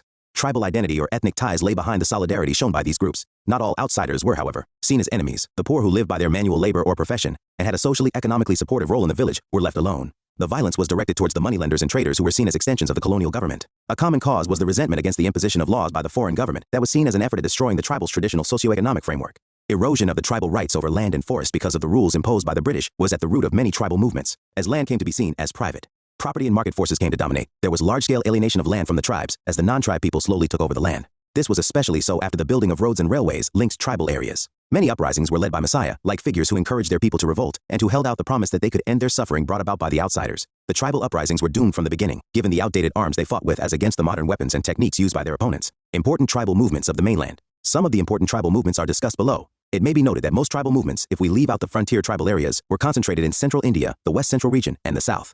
The tribals of Chotanagpur and Santhal Pargana in the region that is now known as Jharkhand have a long history of resistance against the British administration and its non-tribal collaborators, such as the Jagirdars and Zamindars. The Paharias, the hill folk who lived around the Rajmahal hills, were known as the Paharias. They subsisted on forest produce and practiced shifting cultivation. These people considered the entire region as their land, and they were hostile to the intrusion of outsiders. The Paharias had always maintained their independence before the British came because of their geographical isolation, as their means of subsistence was not adequate, especially in years of scarcity. The Paharias often raided the plains occupied by settled agriculturists. These raids also symbolize a way of asserting power over the settled communities. The Zamindars on the plains generally paid a regular tribute to the Paharias to buy peace, even as traders paid the hill chiefs to be permitted to use the passes controlled by them. However, this rather brittle peace negotiation disintegrated in the last decades of the 18th century when settled agriculture was expanded in eastern India, with the British encouraging forest clearance. With the extension of settled agriculture, the area under forests and pastures was reduced, increasing the conflict between hill folk and settled cultivators. The Paharias now raided settled villages more often. In the 1770s, the British resorted to a brutal attack on the Paharias, aimed at hunting them down and killing them.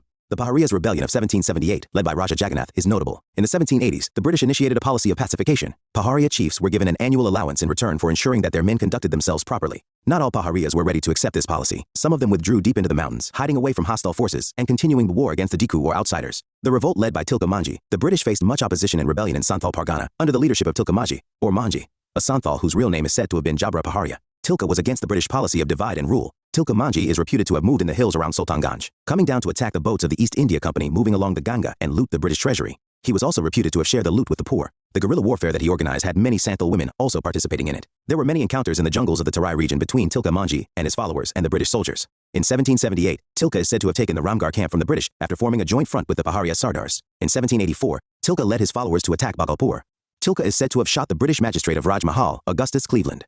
The British made a concerted attack on Manji and his followers, finally capturing Manji and hanging him in 1785. Manji is considered to be the first Adivasi leader to take up arms against the British. The main reason for the revolt led by Tilka was the policy of exploitation, extortion, and harassment by revenue collectors, police officers, and the agents of the landlords. Moreover, the drought of 1770 led to starvation in the region and consequent protests, a situation to which the British responded with more oppression. Jungle Mahal Revolt, or the Chuar Uprising Jungle, or Jungle Mahals, is the name given to an indefinite administrative unit lying between the Chotanagpur and the plains of Bengal. Later, this area came to be identified as made up of some Parganas in Birbhum, Bankura, and Midnapur. Because of the continued disturbances of the Bhumij, it was split amongst the neighboring districts in 1833. According to J.C. Jha, the Shuars were the Bhumij tribals belonging originally to the Mundari main stock. After moving away from the Chotanagpur plateau, they settled in large numbers in Midnapur, Bankura, and Purulia districts of Bengal. These people were basically farmers and hunters. Some of them worked under the local zamindars. The Shuars were prominent in Manbhum and Barabhum, especially in the hills between Barabhum and Gatsila. They held their lands under a kind of feudal tenure but were not strongly attached to the soil, being always ready to change from farming to hunting at the bidding of their jungle chiefs or zamindars. These jungle zamindars used to hire Pakes guards who policed the village from among the Shuars.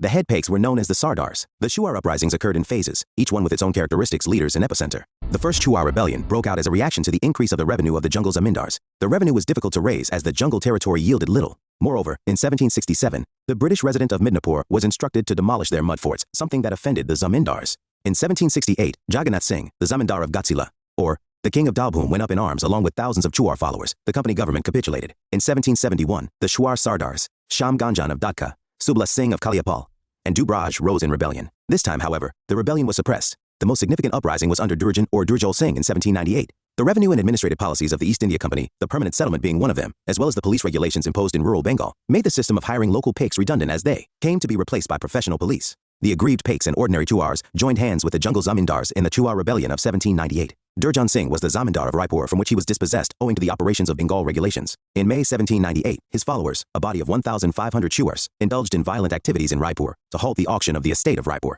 The revolt was brutally suppressed by the British in 1799. Other leaders of the chewars were Madhab Singh, the brother of the Raja of Barabhum, Raja Mohan Singh, zamindar of Juraya, and Lakshman Singh of Dulma. All the people in the uprisings were somehow associated with the land, zamindars, pigs, and ordinary chewars. One could say there was a clash of ways of life. The rebels had so far been living in an agrarian society, in a closed community. The intrusion by colonial forces into their lands exposed them to a new situation which upset their way of life. Also, they were not prepared to accept the outsiders or non-atavasis. The term Chewar is considered derogatory by some historians who call this the revolt of the Jungle Mahal instead. Tamar revolt. The tribals of Tamar in Chotanagpur region rose in revolt in 1798 under Bholanath Sahay. In some sources, he is named Bholanath Singh. The uprising was in reaction to the faulty and alien systems imposed by the British. The Munda tribals and their chiefs joined forces with Bholanath. The revolt expressed anger against the Diku. The uprising was firmly suppressed by an expedition led by Lieutenant Cooper. There were several more revolts by the tribals of Tamar. Coal Mutiny 1831. The Coals, along with other tribes, are inhabitants of Chotanagpur. This covered Ranchi, Singhbhum, Hazaribagh, Palamau, and the western parts of Manbhum. The trouble in 1831 started with large-scale transfers of land from coal headmen to outsiders like Hindu, Sikh, and Muslim farmers and moneylenders who were oppressive and demanded heavy taxes. Besides, the British judicial and revenue policies badly affected the traditional social conditions of the Coals. The Coals resented this, and in 1831, under the leadership of Bhutto Bhagat, the Coal rebels killed or burnt about 1,000 outsiders. Only after large-scale military operations could order be restored. Ho and Munda uprisings 1820-37, the Raja of Parahat organized his Ho tribals to revolt against the occupation of Singhbhum, now in Jharkhand. The revolt continued till 1827, when the Ho tribals were forced to submit. However, later in 1831, they again organized a rebellion, joined by the Mundas of Chotanagpur, to protest against the newly introduced farming revenue policy and the entry of Bengalis into their region. Though the revolt was extinguished in 1832, the HO operations continued till 1837. Nor were the Mundas to be quiet for long. The Santhal rebellions, 1833, 1855-56. It needs to be noted that the Santhals moved into the Rajmahal area in the late 1770s and early 1780s from the region of Cuttack, Dalbhum, Manbhum, Hazaribagh, and Midnapur. They showed a willingness to give up a nomadic life and lead a settled life. They were ready to clear the forests, plow the land, and grow crops. This suited the British interests. The company wanted more revenue from land and more crops for export. The British therefore persuaded the Santhals to settle in the foothills of Rajmahal, but a feud between some tribal movements after 1857. Though this chapter is basically about the uprisings before the 1857 revolt, it cannot be forgotten that some tribal revolts continued to take place after 1857. Some of these are discussed below. Bhakta Rising, Sardari Larai, or Mukti Larai movement.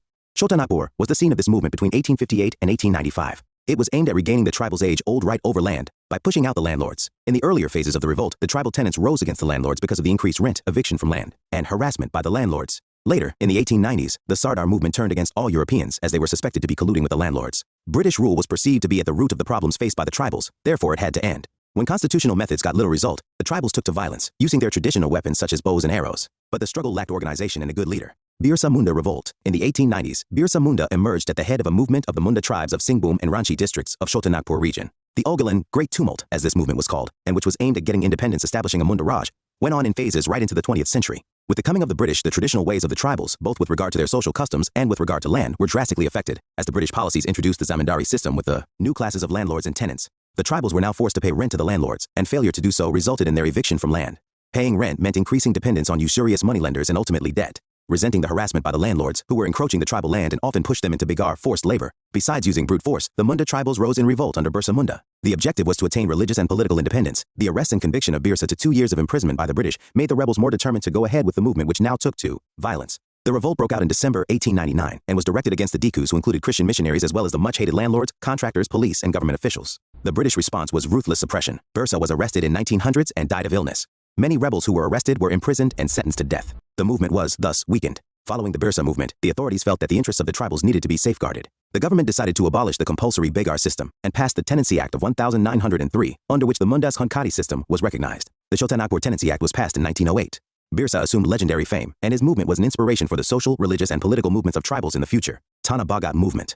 A young man, Jatra Orion of Ranchi, proclaimed in April 1914 that he had been divinely ordained to become a king, and his followers in his kingdom would be the Tana Bhagats. Tana Bhagats were called upon to discard earthly possessions such as agricultural implements and reject practices such as spirit worship and sacrifice. They sought to reorder the Orion society. The Tana Bhagat movement in the official history of the state of Jharkhand is represented as having been initiated by Jatra Orion in 1914 and later led by Sibu Orion in 1919. It was part of the agrarian discontent in Jharkhand against the imposition of Begar and the illegal increase in rent by the zamindars and intermediary tenure holders with whom the colonial state collaborated. They opposed moneylenders as well as missionaries.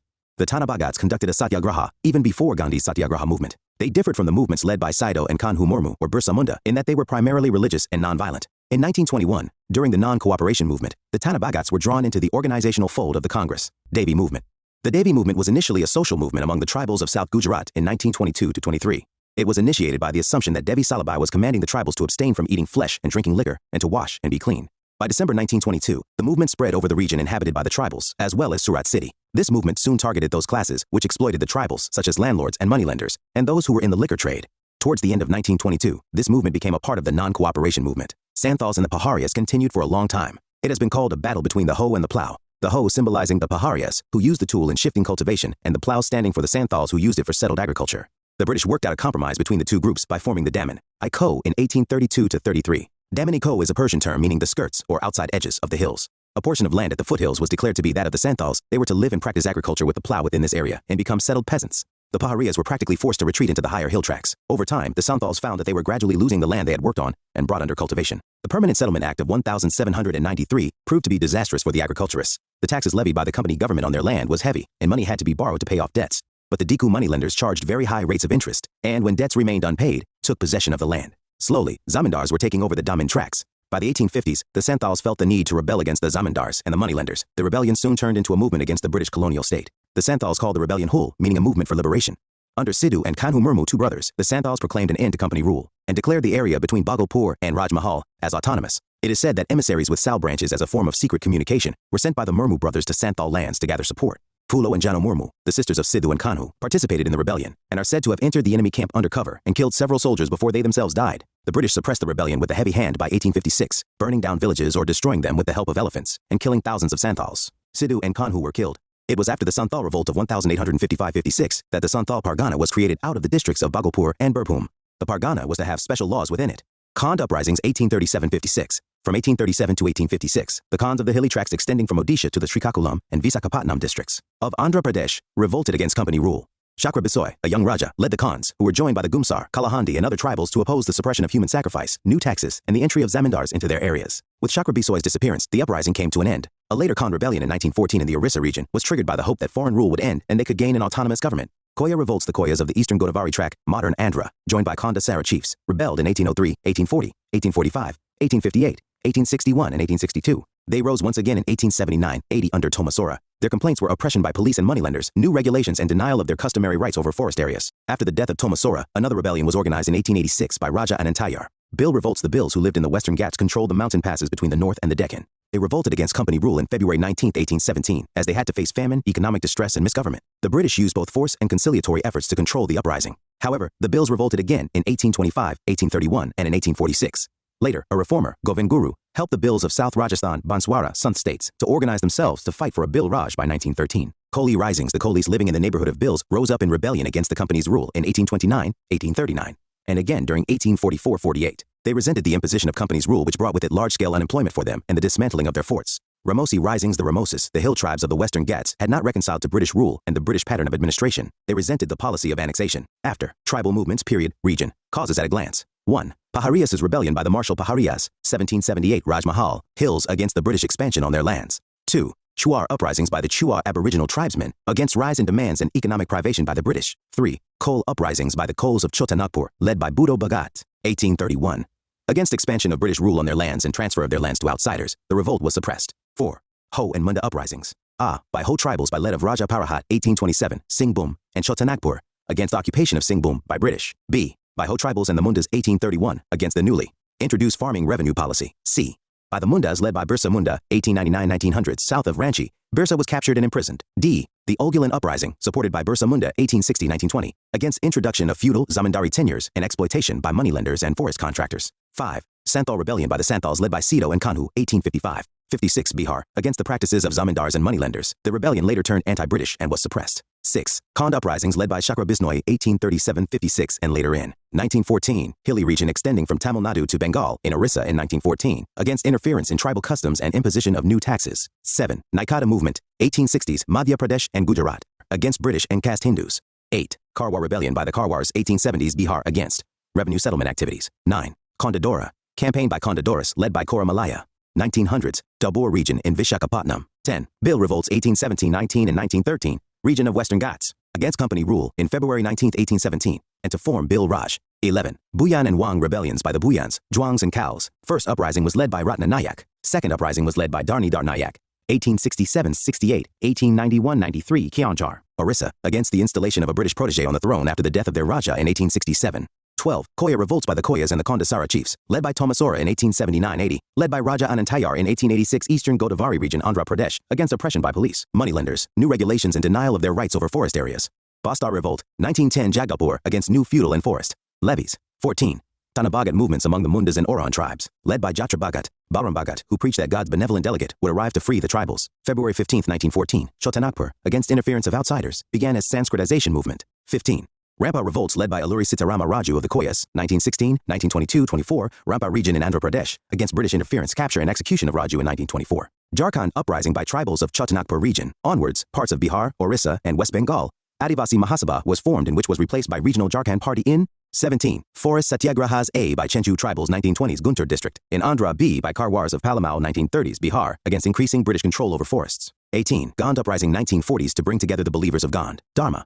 The annexation of the Maratha territories by the British, the Ramoses, who had been employed by the Maratha administration, lost their means of livelihood. They rose under Chittur Singh in 1822 and plundered the country around Satara. Again, there were eruptions in 1825-26 under Umaji Naik of Pune and his supporter Babu Trimbakji Sawant, and the disturbances continued till 1829. The disturbance occurred again in over deposition and banishment of Raja Pratap Singh of Satara, and disturbances erupted in also. Finally, a superior British force restored order in the area. Generally, the British followed a pacifist policy towards the Ramoses, and even recruited some of them into the hill police. Tribal movements of the Northeast. Some famous tribal movements of the Northeast frontier region have been given below. Kasi Uprising. After having occupied the hilly region between Garo and Jaintia Hills, the East India Company wanted to build a road linking the Brahmaputra Valley with Sylhet. For this, a large number of outsiders including Englishmen, Bengalis, and the Northeast frontier tribal movements. Year, region, major causes. Movements before 1857. 1. A home revolt, 1828-33, Assam, against the non-fulfillment of the pledges of the company. After the Burmese War, the uprising was suppressed by the company by dividing the kingdom. 2. Khasis Revolt, 1830s, hilly region between Jantia and Garo. Hills, led by the Nunklo ruler, Tirat Singh, against the occupation of the hilly region. 3. Singhfos's rebellion 1830s, Assam, led to murder of British political agent of Assam by Singhfos in 1839 was ultimately suppressed. Movements after 1857. 1.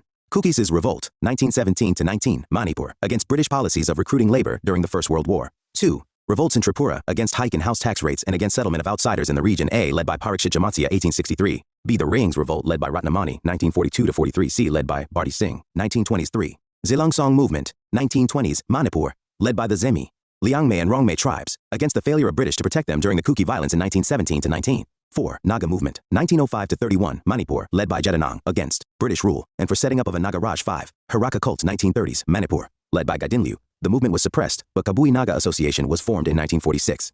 6. Other smaller movements were the Revolt of the Sintangs of Jantia Hills in 1860-62, the Fulaguri Peasants' Rebellion in 1861, the Revolt of the Salis in 1872-73, the uprising of the Kachanagas of Kashar in 1882, and a women's war in Manipur in 1904. Laborers from the plains were brought to these regions. The Khasis, Garos, Kamptis, and the Singhfos organized themselves under Tirath Singh to drive away the strangers from the plains. The uprising developed into a popular revolt against the British rule in the area. By 1833, the superior English military force had suppressed the revolt. Singhfos Rebellion. The rebellion of the Singhfos in Assam in early 1830 was immediately quelled, but they continued to organize revolts. An uprising in 1839 saw the death of the British political agent. Chief Nirang Fidu led an uprising in 1843, which involved an attack on the British garrison and the death of many soldiers. Some of the smaller movements were those of the Mishmis in 1836, the Kampti Rebellion in Assam between 1839 and 1842, and the Lushes Revolt in 1842 and 1844 when they attacked villages in Manipur. Sepoy mutinies. A number of sporadic military uprisings took place before the Great Revolt of 1857 in different parts of the country. Causes there was rising discontent of the sepoys against the British rule due to the following reasons. Discrimination in payment and promotions.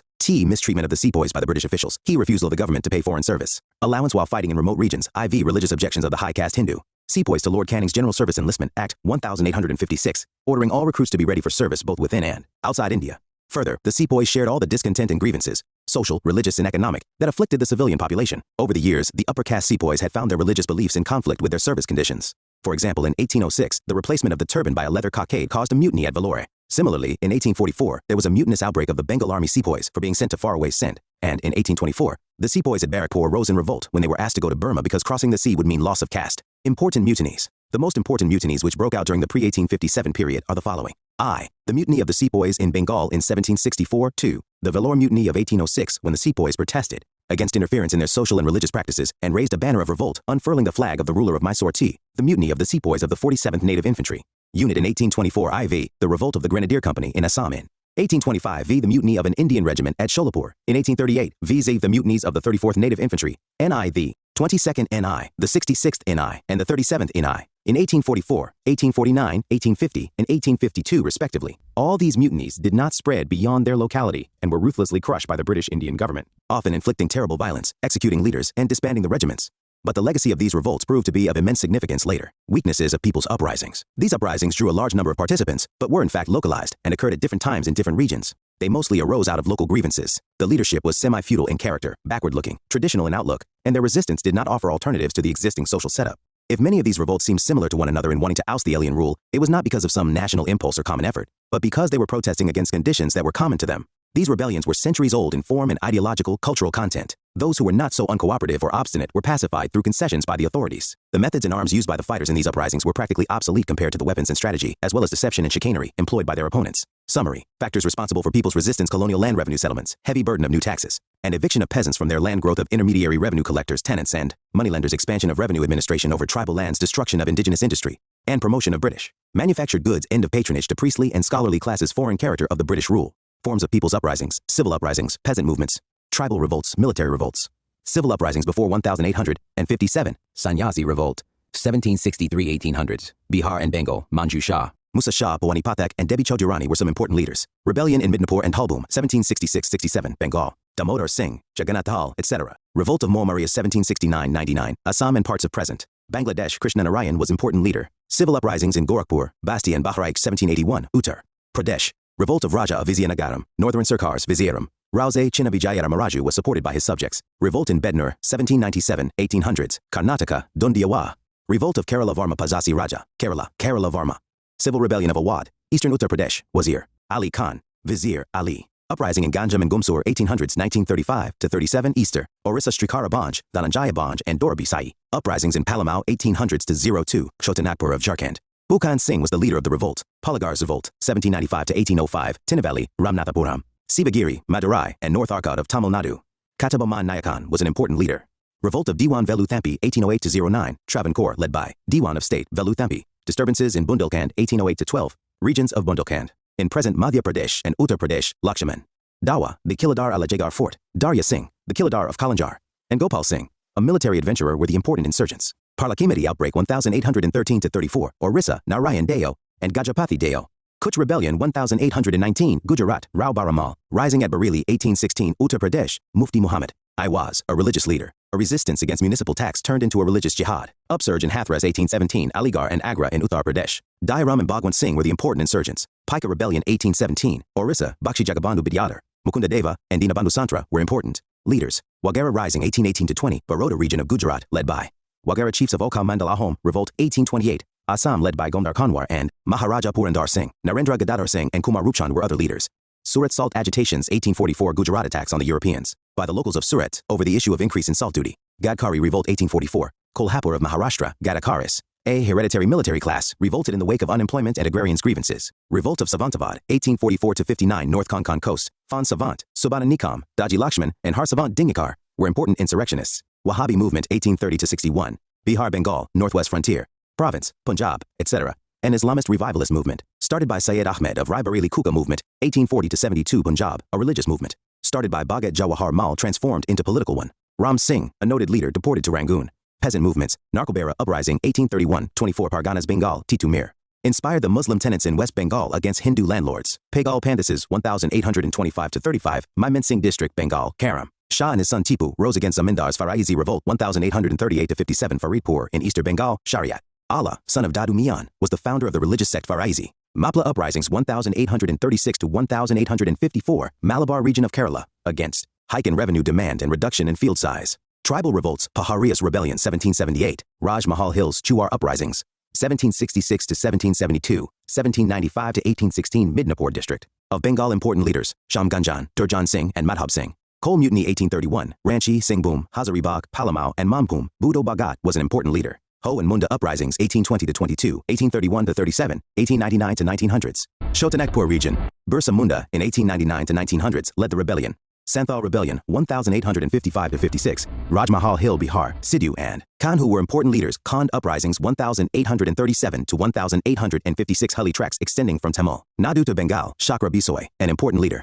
Koya, Revolt 1603, 1840-62, 1879-80, Eastern Godavari, region of Andhra Pradesh, Tomasora, and Raja Anantayar were important leaders. Bill Revolts 1817-19, 1913, Khandesh, Dar, Malwa, Western Ghats in southern Rajasthan. Koli Risings 1829, 1839, and 1844-48, Western Ghats. Ramosi Risings 1822-29, 1839-41, Western Ghats. Chittor Singh was an important rebel leader. Khasi Uprising 1829-33, hilly region between Garo and Jantia Hills. Sylhet, Khasis, Garos, Kamtis, and Singhfos organized themselves under Tirat Singh. Singhfos Rebellion 1830-31, 1843.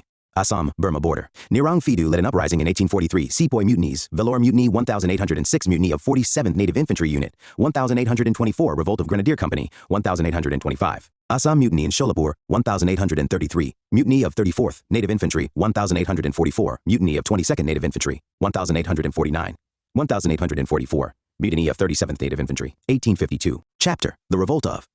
After the Battle of Plassey, the British laid the first step towards getting power in northern India. And in 1857 took place the major revolt, which was a product of the character and policies of colonial rule after 1757, and after which noteworthy changes took place in the British policy of ruling over India. Simmering discontent. The cumulative effect of British expansionist policies, economic exploitation, and administrative innovations over the years had adversely affected the positions of all rulers of Indian states, sepoys, zamindars, peasants, traders, artisans, pundits, Mulvis, etc. The simmering discontent burst in the form of a violent storm in 1857, which shook the British Empire in India to its very foundations. However, the period between 1757 and 1857 was not all peaceful and trouble-free. It saw a series of sporadic popular outbursts in the form of religio-political violence, tribal movements, peasant uprisings, and agrarian riots, and civil rebellions. Enhanced revenue demands, even in famine years, caused anger. Many a times, movements against local moneylenders turned into rebellion against the company rule as the moneylenders had the support of the police. British interference in native religious traditional customs also caused 174-206. Resentment and resulted in rebellions. Almost from the very early days of the East India Company's rule, rebellions and uprisings occurred for various causes in different regions. Some of the movements continued even after the 1857 revolt. Major revolts took place in the south, east, west, and the northeastern regions, which were suppressed with brutality by the company. The previous chapter discussed some of these uprisings. The revolt, the major causes. The causes of the revolt of, like those of earlier uprisings, emerged from all aspects, socio-cultural, economic, and political, of daily existence of Indian population cutting through all sections and classes. These causes are discussed below. Economic causes. The colonial policies of the East India Company destroyed the traditional economic fabric of the Indian society. The peasantry were never really to recover from the disabilities imposed by the new and a highly unpopular revenue settlement. Impoverished by heavy taxation, the peasants resorted to loans from moneylenders, traders at usurious rates, the latter often evicting the former from their land on non-payment of debt dues. These moneylenders and traders emerged as the new landlords, while the scourge of landless peasantry and rural indebtedness has continued to plague Indian society to this day. The older system of zamindari was forced to disintegrate. British rule also meant misery to the artisans and handicrafts people. The annexation of Indian states by the company cut off their major source of patronage, the native rulers and the nobles, who could not now afford to be patrons of the crafts workers. Added to this, British policy discouraged Indian handicrafts and promoted British goods. The highly skilled Indian craftsmen were forced to look for alternate sources of employment that hardly existed, as the destruction of Indian handicrafts was not accompanied by the development of modern industries. It was the British intruder who broke up the Indian handloom and destroyed the spinning wheel. England began with depriving the Indian cottons from the European market. It then introduced twist into Hindustan, and in the end inundated the very mother country of cotton with cottons. Karl Marx, in 1853. The Indian trade and mercantile class was deliberately crippled by the British, who imposed high tariff duties on Indian-made goods. At the same time, the import of British goods into India attracted low tariffs, thus encouraging their entry into India. By mid-19th century, exports of cotton and silk textiles from India practically came to an end. Free trade, one way that is, and refusal to impose protective duties against machine-made goods from Britain simply killed Indian manufacture. Zamindars, the traditional landed aristocracy, often saw their land rights forfeited with frequent use of a quo warranto by the administration. This resulted in a loss of status for them in the villages. In Awadh, the storm center of the revolt, 21,000 talukdars had their estates confiscated and suddenly found themselves without a source of income, unable to work, ashamed to beg, condemned to penury. These dispossessed talukdars seized the opportunity presented by the sepoy revolt to oppose the British and try to regain what they had lost. The ruin of Indian industry increased the pressure on agriculture and land, which could not support all the people. The lopsided development resulted in pauperization of the country in general. Political causes. The East India Company's greedy policy of aggrandizement, accompanied by broken pledges and promises, resulted in contempt for the company and loss of political prestige, besides causing suspicion in the minds of almost all the ruling princes in India through such policies as of effective control, subsidiary alliance, and doctrine of lapse. The right of succession was denied to Hindu princes. The Mughals were humbled when, on Prince Fakhruddin's death in 1856, whose succession had been recognized conditionally by Lord Dalhousie, Lord Canning announced that the next prince on succession would have to renounce the regal title and the ancestral Mughal palaces, in addition to the renunciations agreed upon by Prince Fakhruddin. The collapse of rulers, the erstwhile aristocracy, also adversely affected those sections of the Indian society which derived their sustenance from cultural and religious pursuits. Administrative causes. Rampant corruption in the company's administration, especially among the police, petty officials, and lower law courts, was a major cause of discontent. Indeed, it is the view of many historians that the rampant corruption we see now in India is a legacy of the company rule. Also, the character of the British rule imparted a foreign and alien look to it in the eyes of Indians, a kind of absentee sovereignty. Socio-religious causes. Racial overtones and a superiority complex characterized the British administrative attitude towards the native Indian population. The activities of Christian missionaries who followed the British flag in India were looked upon with suspicion by Indians. The attempts at socio-religious reforms such as abolition of sati, support to widow marriage, and women's education were seen by a large section of the population as interference in the social and religious domains of the Indian society by outsiders. These fears were compounded by the government's decision to tax mosque and temple lands and making laws such as the Religious Disabilities Act, 1856, which modified Hindu customs, for instance, declaring that a change of religion did not debar a son from inheriting the property of his heathen father. Influence of outside events. The Revolt of 1857 coincided with certain outside events in which the British suffered serious losses: the First Afghan War, 1838-42, Punjab Wars, 1845-49, and the Crimean Wars, 1854-56. These had obvious psychological repercussions. The British were seen to be not so strong, and it was felt that they could be defeated. Discontent among sepoys. The conditions of service in the company's army and cantonments increasingly came into conflict with the religious beliefs and prejudices of the sepoys. Restrictions on wearing caste and sectarian marks and secret rumors of proselytizing activities of the chaplains, often maintained on the company's expenses, which meant at Indian expense, were interpreted by Indian sepoys, who were generally conservative by nature, as interference in their religious affairs. To the religious Hindu of the time, crossing the seas meant loss of caste. In 1856, Lord Canning's government passed the General Service Enlistment Act, which decreed that all future recruits to the Bengal Army would have to give an undertaking to serve anywhere their services might be required by the government. This caused resentment. The Indian sepoy was equally unhappy with his emoluments compared to his British counterpart. A more immediate cause of the sepoys' dissatisfaction was the order that they would not be given the foreign service allowance bhata when serving in Sindh or in Punjab. The annexation of Awadh, home of many of the sepoys, further inflamed their feelings. The Indian sepoy was made to feel a subordinate at every step and was discriminated against racially and in matters of promotion and privileges. The discontent of the sepoys was not limited to military matters. It reflected the general disenchantment with and the opposition to British rule. The sepoy, in fact, was a peasant in uniform, whose consciousness was not divorced from that of the rural population. The army voiced grievances other than its own, and the movement spread beyond the army, observes Escopal. Finally, there had been a long history of revolts in the British Indian Army. In Bengal, 1764, Vellore, 1806, Barrackpore, 1825, and during the Afghan Wars, 1838-42, to mention just a few. Beginning and spread of the revolt. The spark, the reports about the mixing of bone dust and add of flour, and the introduction of the Enfield rifle, enhanced the sepoys' growing disaffection with the government. The greased wrapping paper of the cartridge of the new rifle had to be bitten off before loading, and the grease was reportedly made of beef and pig fat. The cow was sacred to the Hindus, while the pig was taboo for the Muslims. The army administration did nothing to allay these fears, and the sepoys felt their religion was in grave danger. The grease cartridges did not create a new cause of discontent in the army, but supplied the occasion for the simmering discontent to come out in the open. Starts at Meerut. The revolt began at Meerut, 58 kilometers from Delhi, on May 10, 1857, and then, gathering force rapidly, soon embraced a vast area from the Punjab in the north and the Narmada in the south to Bihar in the east and Rajputana in the west. Even before the Meerut incident, there were rumblings of resentment in various cantonments. The native infantry at Berhampur, West Bengal, which refused to use the newly introduced Enfield rifle and broke out in mutiny in February, was disbanded in March. A young sepoy of the 34th Native Infantry, Mangal Pandey, went a step further and fired at the sergeant major of his unit at Barrackpore. He was overpowered and executed on April 8 while his regiment was disbanded in May. The Awadh regiment, which defied its officers on May, met with a similar fate, and then came the explosion at Meerut. On April, men of the R&D native cavalry refused to accept the greased cartridges. On May 9, 85 of them were dismissed, sentenced to 10 years imprisonment, and put in fetters. This sparked off a general mutiny among the Indian soldiers stationed at Meerut. The very next day, on May 10, they released their imprisoned comrades, killed their officers, and unfurled the banner of revolt. They set off for Delhi after sunset. Choice of Bahadur Shah as symbolic head in Delhi. The local infantry joined them, killed their own European officers, including Simon Fraser, the political agent, and seized the city. Lieutenant Willoughby, the officer in charge of the magazine at Delhi, offered some resistance, but was overcome. The aged and powerless Bahadur Shah Zafar was proclaimed the Emperor of India. Delhi was soon to become the center of the Great Revolt, and Bahadur Shah, its symbol. This spontaneous raising of the last Mughal king to the leadership of the country was a recognition of the fact that the long reign of the Mughal dynasty had become the traditional symbol of India's political unity. With this single act, the sepoys had transformed a mutiny of soldiers into a revolutionary war, while all Indian chiefs who took part in the revolt hastened to proclaim their loyalty to the Mughal emperor.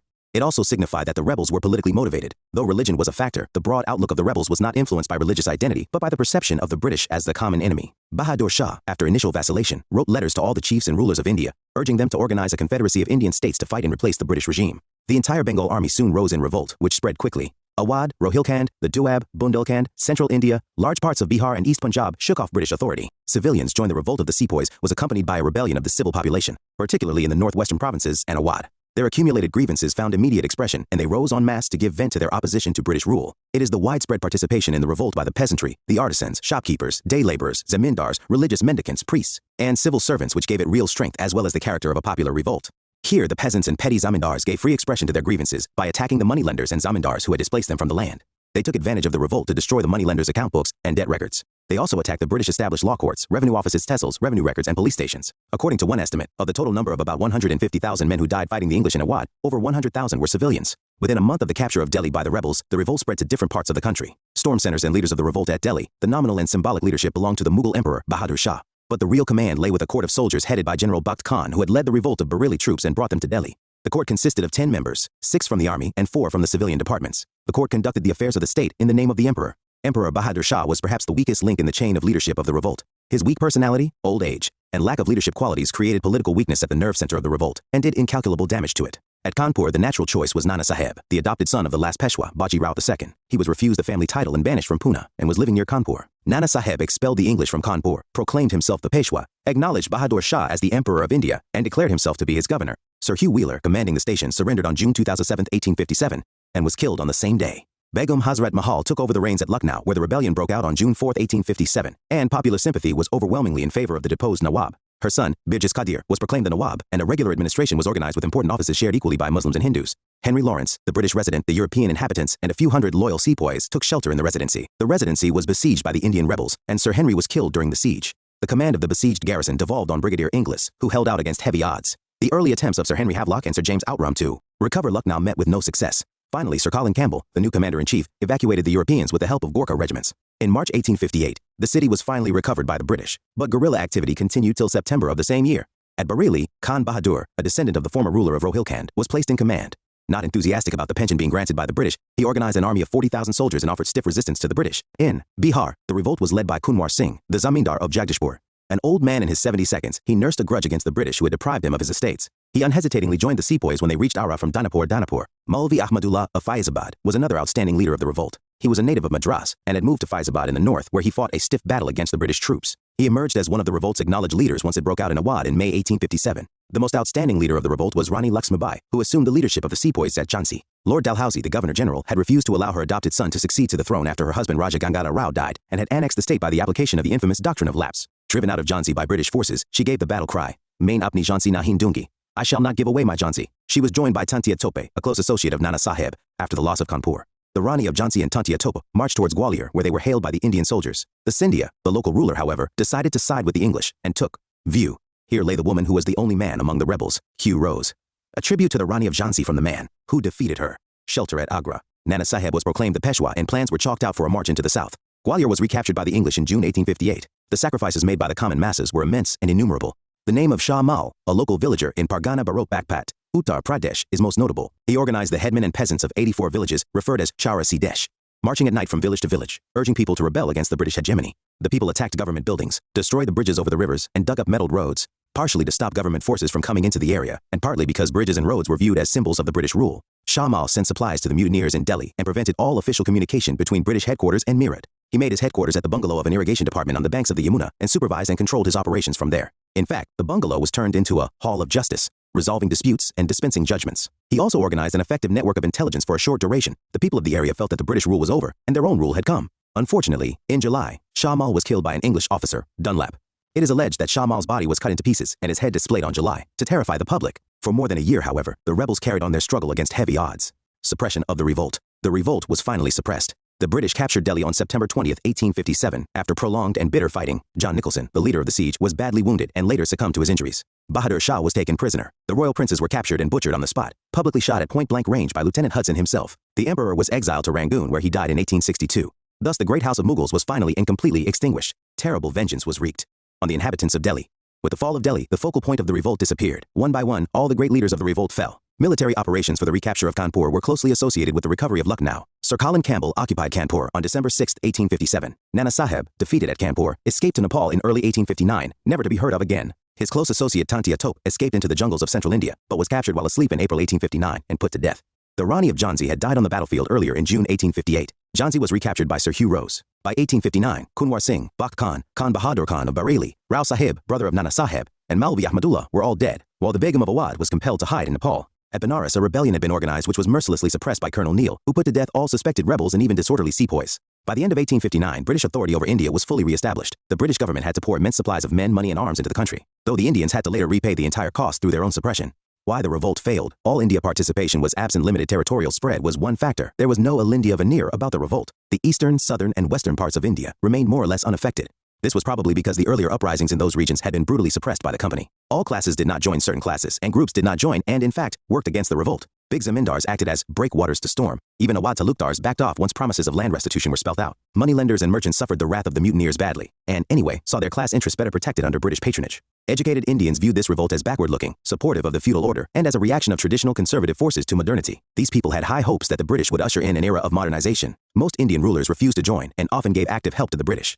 Rulers who did not participate included the Scindia of Gwalior, the Holkar Indore, the ruler, and other Sikh chieftains, and the Maharaja of Kashmir. Indeed, by one estimate, not more than 1/4 of the total area, and not more than 1/10 of the total population was affected. Poor arms and equipment. The Indian soldiers were poorly equipped materially, fighting generally with swords and spears and very few guns and muskets. On the other hand, the European soldiers were equipped with the latest weapons of war, like the Enfield rifle. The electric telegraph kept the commander-in-chief informed about the movements and strategy of the rebels. Uncoordinated and poorly organized, the revolt was poorly organized with no coordination or central leadership. The principal rebel leaders, Nana Sahib, Tantia Tope, Kunwar Singh, Laxmi Bai, were no match to their British opponents in generalship.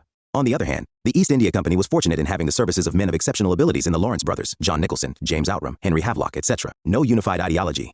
The mutineers lacked a clear understanding of colonial rule, nor did they have a forward-looking program, a coherent ideology, a political perspective, or a societal alternative. The rebels represented diverse elements with differing grievances and concepts of current politics. The lack of unity among Indians was perhaps unavoidable at this stage of Indian history. Modern nationalism was as yet unknown in India. In fact, the revolt of 1857 played an important role in bringing the Indian people together and imparting to them the consciousness of belonging to one country. Hindu-Muslim unity factor. During the entire revolt, there was complete cooperation between Hindus and Muslims at all levels, people, soldiers, leaders. All rebels acknowledged Bahadur Shah Zafar, a Muslim, as the emperor, and the first impulse of the Hindu sepoys at Meerut was to march to Delhi, the Mughal imperial capital. According to Maulana Azad, two facts stand out clearly in the midst of the tangled story of the rising of 1857. The first is the remarkable sense of unity among the Hindus and the Muslims of India in this period. The other is the deep loyalty which the people felt for the Mughal crown. Rebels and sepoys, both Hindu and Muslim, respected each other's sentiments. Immediate banning of cow slaughter was ordered once the revolt was successful in a particular area. Both Hindus and Muslims were well represented in leadership. For instance, Nana Sahib had Azimullah, a Muslim and an expert in political propaganda, as an aide, while Laxmi Bai had the solid support of Afghan soldiers. Thus, the events of 1857 demonstrated that the people and politics of India were not basically communal or sectarian before 1858. Nature of the revolt.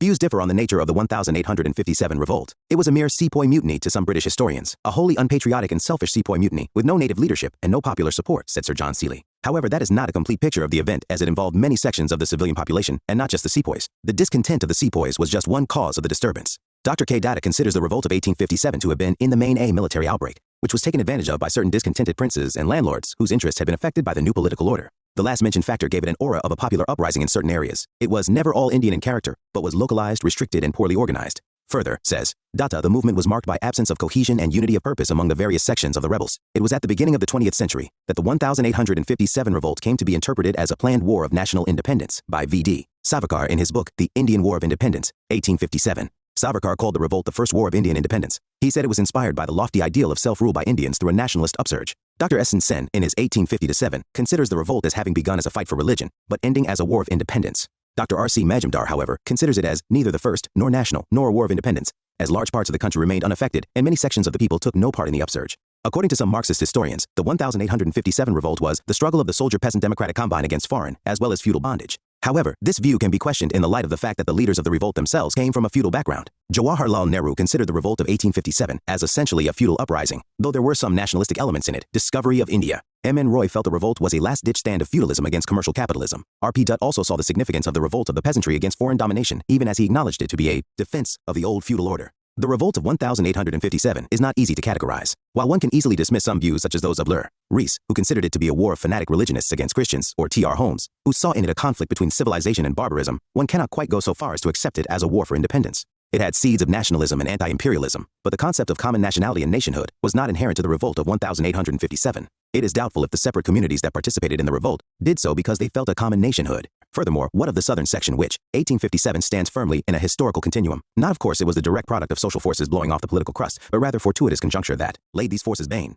Like 1848 in Europe, despite obvious disparities, it was an uprising sans issue that could catch a society moving into the early stages of modernization. Eric Stokes. First War of Independence. It certainly was, as in the whole canvas of the recorded history of India, it would be difficult to find a parallel to this gigantic anti-foreign combine of all classes of people and of many provinces of India. There was never a war in India lasting continuously for more than a year, and simultaneously in all the regions which had for its objective the abasement and ejectment of the alien ruling power. S.B. Chowdhury. It is difficult to avoid the conclusion that the so-called First National War of Independence of 1857 is neither first, nor national, nor war of independence. R. C. Majumdar. It has to be admitted that the war against the British was not inspired by any sentiment of nationalism, for in 1857 India was not yet politically a nation. It is a fact that the Hindus and Muslims cooperated, but the leaders and the followers of the two communities were moved by personal loyalties rather than loyalty to a common motherland. Tara Chand was not a part of the revolt. Each of the leaders had a personal cause for revolting. Each had a personal interest to protect. However, as Dr. Sen points out, National revolutions are mostly the work of a minority, with or without the active support of the masses. From that point of view, the 1857 rebellion can claim a national character. One may say that the Revolt of 1857 was the first great struggle of Indians to throw off British rule. Even this view has been questioned by some historians who feel that some of the earlier uprisings had been equally serious efforts at throwing off the foreign yoke, but have not got the same kind of attention. However, S.B. Chowdhury observes, the revolt was the first combined attempt of many classes of people to challenge a foreign power. This is a real, if remote, approach to the freedom movement of India of a later age. The passions of the mutineers were centered on their grievances, not on larger ideals. Percival Spear. The mutiny became a revolt and assumed a political character when the mutineers of Meerut placed themselves under the king of Delhi, and a section of the landed aristocracy and civil population decided in his favor. What began as a fight for religion ended as a war of independence. Besan Sen had a single leader of ability arisen among them, the rebels. We must have been lost beyond redemption. John Lawrence. The revolt of 1857 was a struggle of the soldier-peasant democratic combine against foreign imperialism, as well as indigenous landlordism. Marxist interpretation. It was far more than a mutiny, yet much less than a first war of independence. Stanley Wolpert. Consequences. The revolt of 1857 marks a turning point in the history of India. It led to far-reaching changes in the system of administration and the policies of the British government.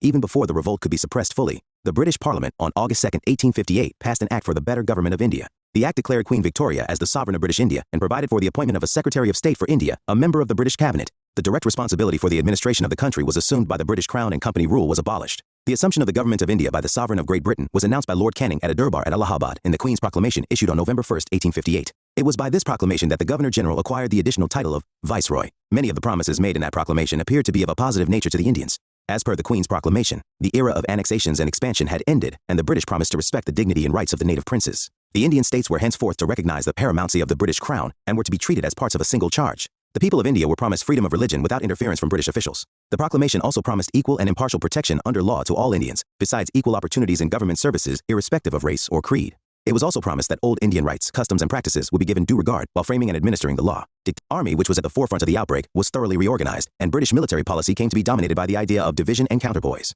The British could no longer depend on Indian loyalty, so the number of Indian soldiers was drastically reduced, even as the number of European soldiers was increased. The concept of divide and rule was adopted, with separate units being created on the basis of caste, community, region. Recruits were to be drawn from the martial races of Punjab, Nepal, and northwestern frontier, who had proved loyal to the British during the revolt. Effort was made to keep the army away from civilian population. The Army Amalgamation Scheme, 1861, moved the company's European troops to the services of the Crown.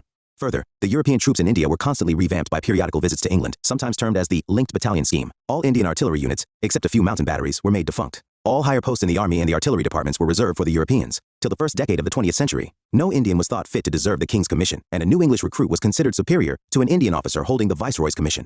The earlier reformist zeal of a self-confident Victorian liberalism evaporated as many liberals in Britain began to believe that Indians were beyond reform. This new approach, conservative brand of liberalism, as it was called by Thomas Metcalfe, had the solid support of the conservative and aristocratic classes of England, who espoused the complete non-interference in the traditional structure of Indian society. Thus, the era of reforms came to an end. The conservative reaction in England made the British Empire in India more autocratic. It began to deny the aspirations of the educated Indians for sharing power. In the long term, this new British attitude proved counterproductive for the empire, as this caused frustrations in the educated Indian middle classes and gave rise to modern nationalism very soon. The policy of divide and rule started in earnest after the revolt of 1857.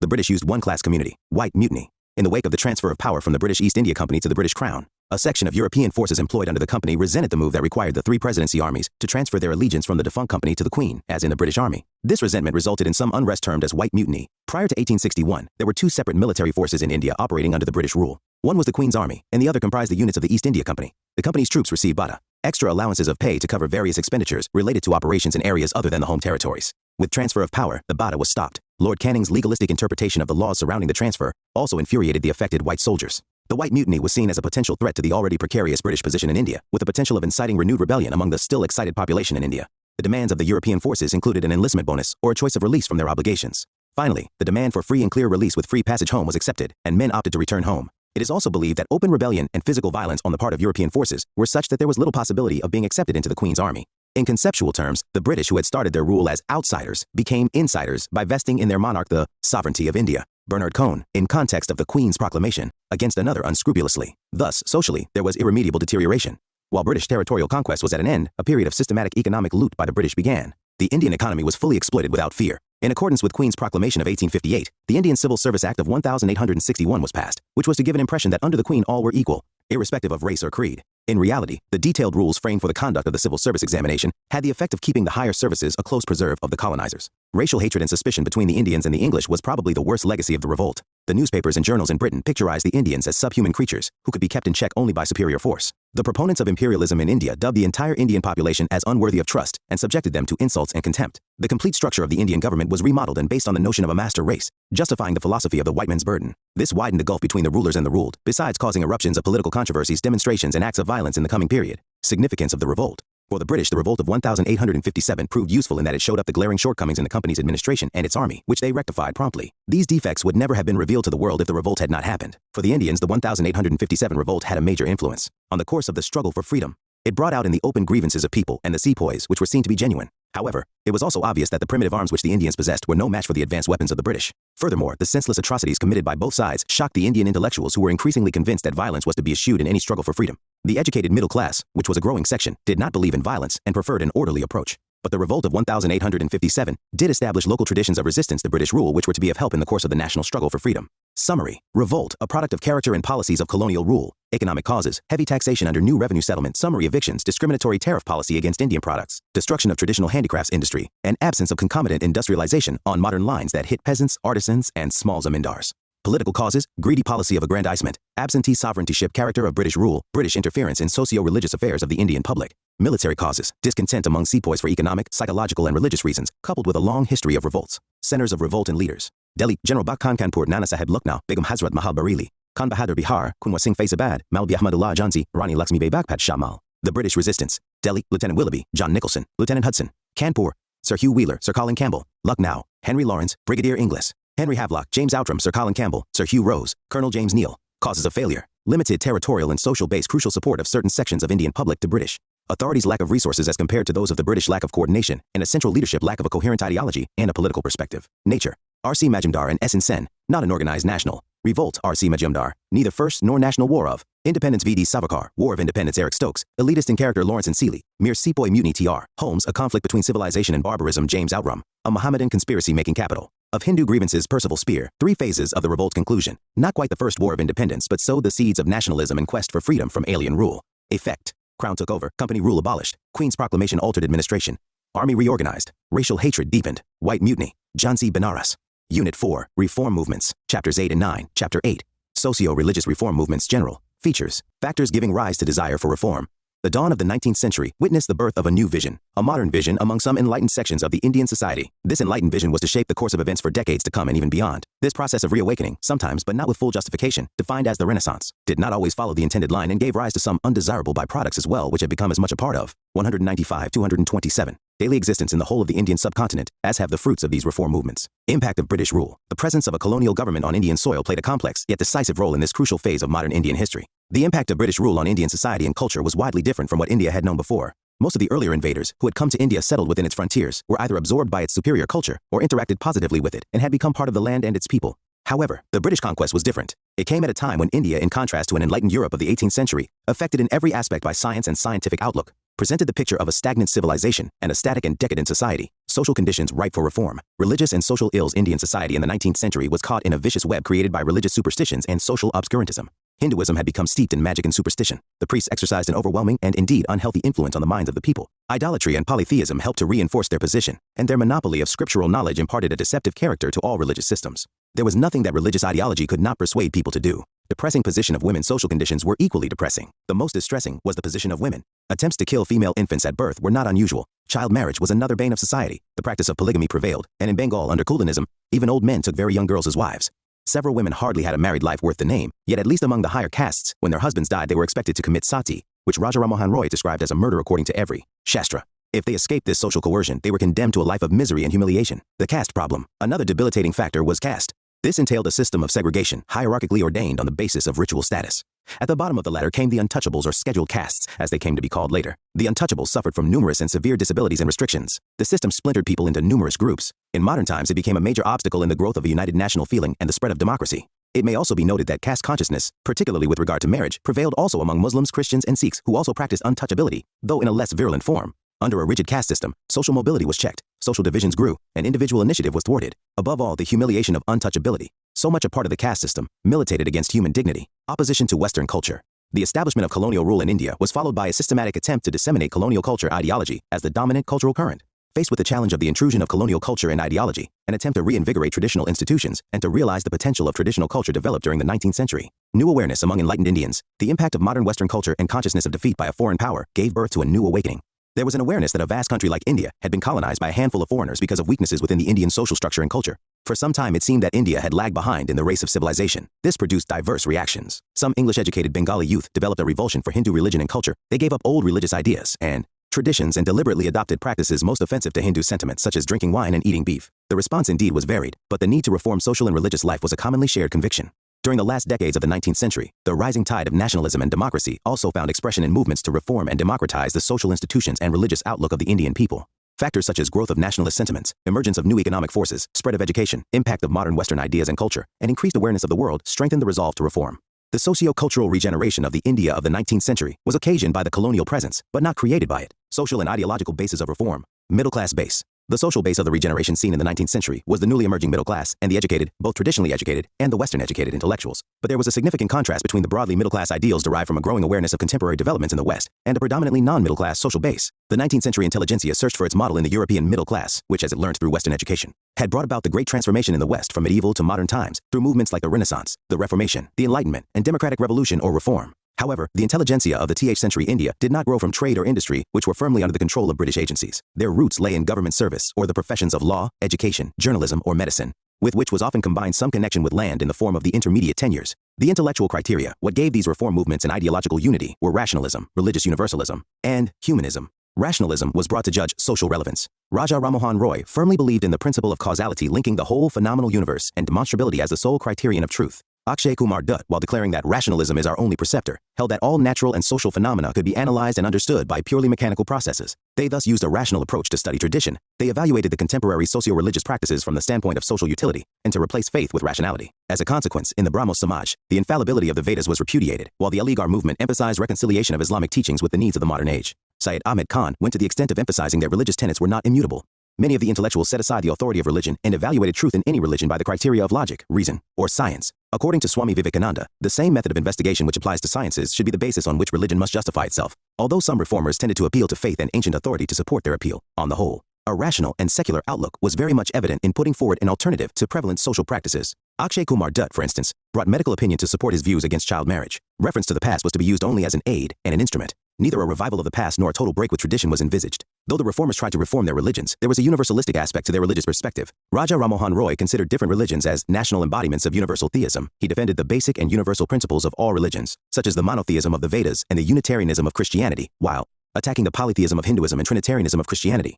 Syed Ahmed Khan said that all prophets had the same din faith and every country and nation had different prophets. The social reformers used the universalist perspective to contend with the influence of religious identity on the social and political outlook of the people, which was indeed strong. A new humanitarian morality was embodied in the social reform movements, which included the notion that humanity can progress and has progressed, and that moral values are ultimately those values which favor human progress. The humanist aspect of the religious reform movements was to be seen in the emphasis on the individual's right to interpret religious scriptures in the light of human reason and human welfare, and in a general attack on priestly domination of religious practices. Religious reformation was an important but not the exclusive concern of these movements. Attention was focused on worldly existence and not on issues of salvation or otherworldliness. Because of the strong religious element in social practices and the fact that religion was the dominant ideology of the times, it was not possible to undertake any social action without coming to grips with it. These movements took into their ambit the entire cultural existence, the way of life. The evolution of an alternative cultural ideological system and the regeneration of traditional institutions were two concerns of these movements. These concerns were manifest in the attempts to reconstruct traditional knowledge, the use and development of vernacular languages, creation of an alternative system of education, defense of religion, efforts to regenerate Indian art and literature, the emphasis on Indian dress and food, attempts to revitalize the Indian systems of medicine,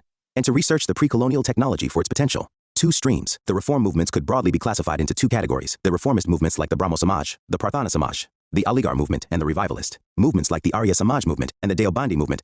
The reformist as well as the revivalist movement depended, to varying degrees, on an appeal to the lost purity of the religion they sought to reform. The only difference between one reform movement and the other lay in the degree to which it relied on tradition or on reason and conscience. Direction of social reform. The humanistic ideals of social equality and the equal worth of all individuals which inspired the newly educated middle class influenced the field of social reform in a major way.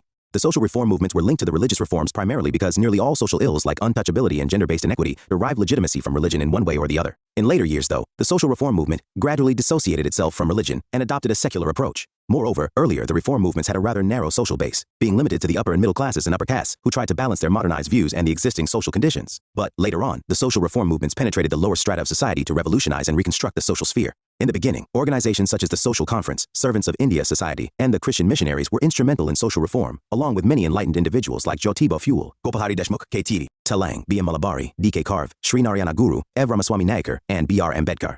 In later years, especially with the onset of the 20th century, the national movement provided the leadership and organization for social reform. To reach the masses, the reformers used the Indian languages to propagate their views. They used a variety of media, novels, dramas, poetry, short stories, the press, and in the 1930s and later on, the cinema, to spread their opinions.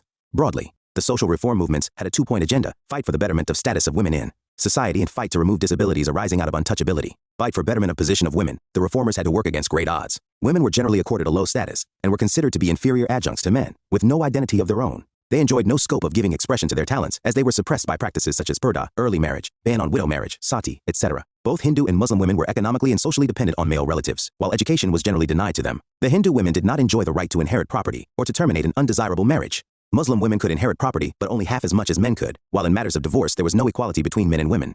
Polygamy was prevalent among Hindus as well as Muslims. Their glorification as wives and mothers was the only way in which society recognized the contribution of women as members of society. The improvement of the status of women in the society was considered to be vital, and social reformers worked towards this since a radical change in the domestic sphere, where initial socialization of the individual takes place and where a crucial role is played by women, was the need of the hour. It was clearly understood that this change would translate into reformed homes and reformed men, and that no country whose females were sunk in ignorance could ever make significant progress in civilization. The social reform movements, the freedom struggle, movements led by enlightened women themselves, and, later, Free India's constitution have done much for the emancipation of women. Reformers basically appealed to the doctrines of individualism and equality, and argued, to bolster their appeal, that true religion did not sanction an inferior status to women. They raised their voice against degrading customs such as polygamy, purdah, child marriage, restrictions on widow marriage, and worked relentlessly to establish educational facilities for women, to persuade the government to enact favorable legislations for women, and in general to propagate the uselessness of medieval feudal attitudes which required to be given up. Steps taken to ameliorate women's position. Because of the indefatigable efforts of the reformers, a number of administrative measures were adopted by the government to improve the condition of women. Abolition of sati, influenced by the frontal attack launched by the enlightened Indian reformers led by Raja Rammohan Roy. The government under Governor General William Bentinck declared the practice of sati illegal and punishable by criminal courts as culpable homicide. The regulation of 1829, Regulation X10, AD, 1829 of the Bengal Code, was applicable in the first instance to Bengal Presidency alone, but was extended in slightly modified forms to Madras and Bombay presidencies in 1830. Historians have observed that the practice of sati was sought to be banned in the regions under the control of the Portuguese, Dutch, and French in the early century. In 1582, the Mughal Emperor, Akbar, is said to have issued orders that sati was not be coerced, and appointed inspectors to see that no widow was compelled to follow the custom. Preventing female infanticide, the practice of murdering female infants immediately after their birth, was a common practice among upper-class Bengalis and Rajputs who considered females to be an economic burden. The Bengal Regulations of 1795 and 1804 declared infanticide illegal and equivalent to murder. An act passed in 1870 made it compulsory for parents to register the birth of all babies, and it provided for verification of female children for some years after birth, particularly in areas where the custom was resorted to in utmost secrecy. Widow remarriage. The Brahmo Samaj had the issue of widow remarriage high on its agenda and did much to popularize it, but it was mainly due to the efforts of Pandit Ishwar Chandra Vidyasagar, 1820-91, the principal of Sanskrit College, Calcutta, that the Hindu Widows Remarriage Act, 1856, was passed. It legalized marriage of widows and declared issues from such marriages as legitimate. Vidyasagar cited Vedic texts to prove that the Hindu religion sanctioned widow remarriage. Vishnu Shastri Pandit founded the Widow Remarriage Association in the 1850s. Another prominent worker in this field was Karsandas Mulji, who started the Satya Prakash in Gujarati in 1852 to advocate widow remarriage. Similar efforts were made by Professor D.K. Karve in Western India and by Veerasalingam Pantulu in Madras. Karve himself married a widow in 1893. He dedicated his life to the upliftment of Hindu widows and became the secretary of the Widow Remarriage Association. He opened a widow's home in Pune to give the high caste widows an interest in life by providing them with facilities for vocational training.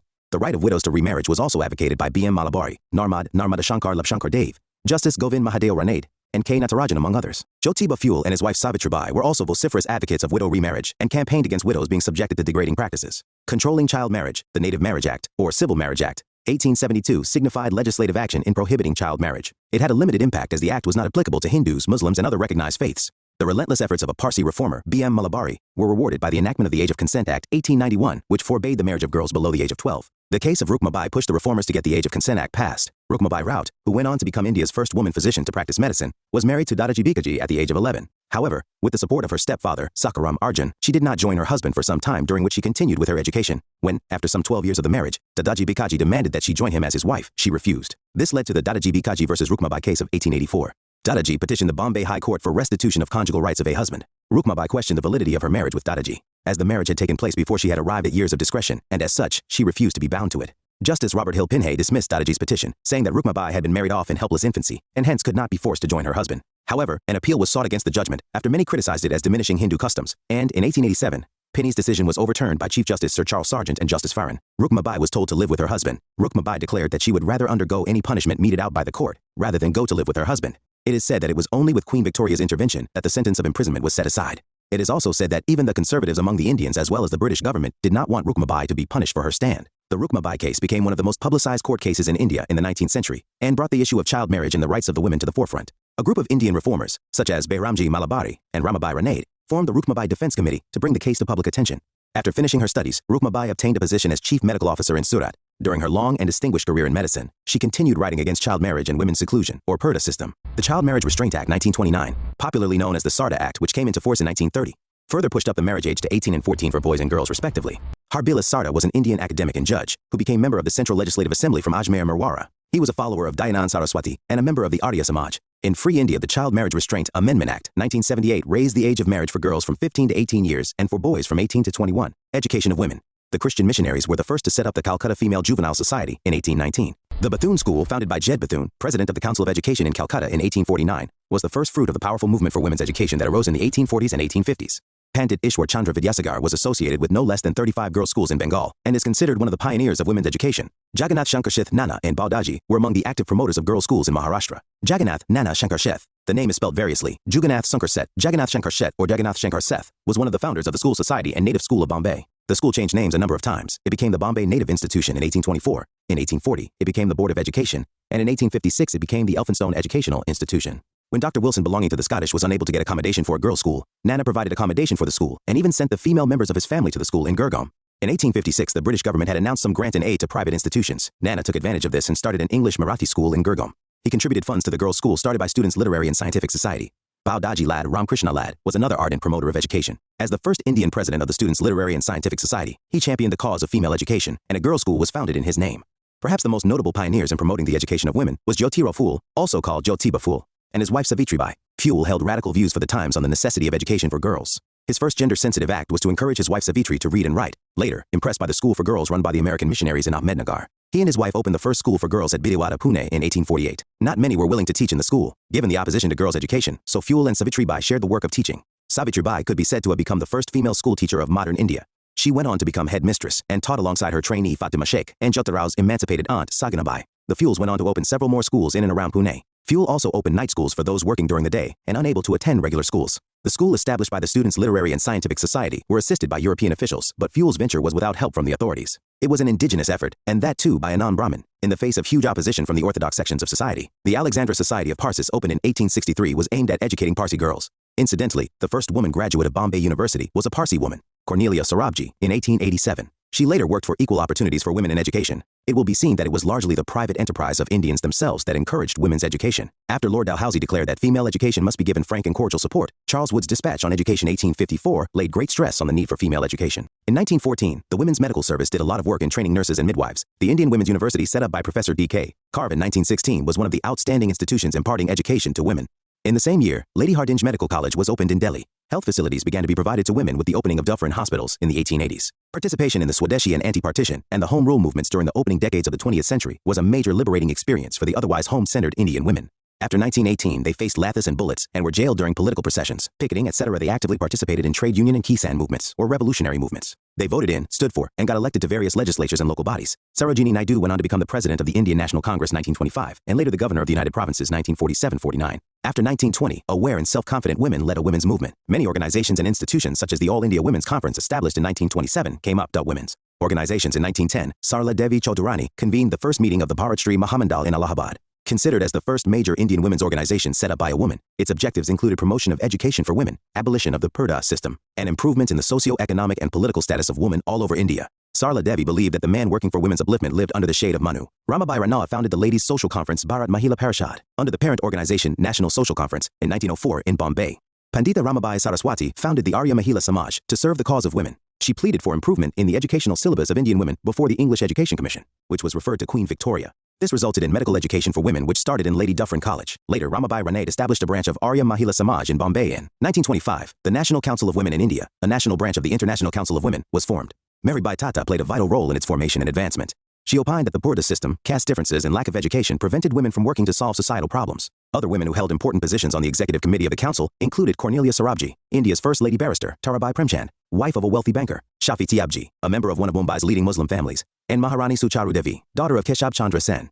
However, according to critics, the philanthropic style that was being followed by these women was that of upper-class English women. The All India Women's Conference, AIWC, founded by Margaret Cousins in 1927, was perhaps the first women's organization with an egalitarian approach. Its first conference was held at Fergusson College, Pune.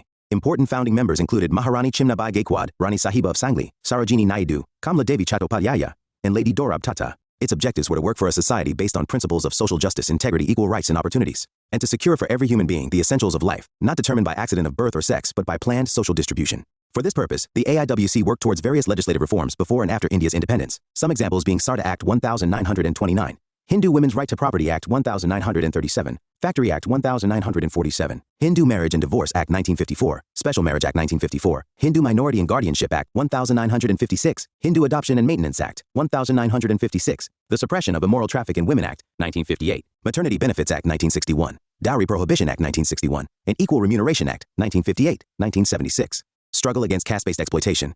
The later Vedic conception of fourfold division of Hindu society got further subdivided into numerous subcastes due to racial admixture, geographical expansion, and diversification of crafts, which gave rise to new vocations. The concept of Hindu Chaturvarnashrama dictated that the caste of a person determined the status and relative purity of different sections of population. It was caste that determined who could get education or ownership of landed property, the kind of profession one should pursue, whom one could dine with or marry, etc. In general, caste decided a person's social loyalties even before birth. The dress, food, place of residence, sources of water for drinking and irrigation, entry into temples, all these were regulated by the caste factor. The worst hit by the discriminatory institution of castes were the untouchables, or the scheduled castes, Dalits as they came to be called later.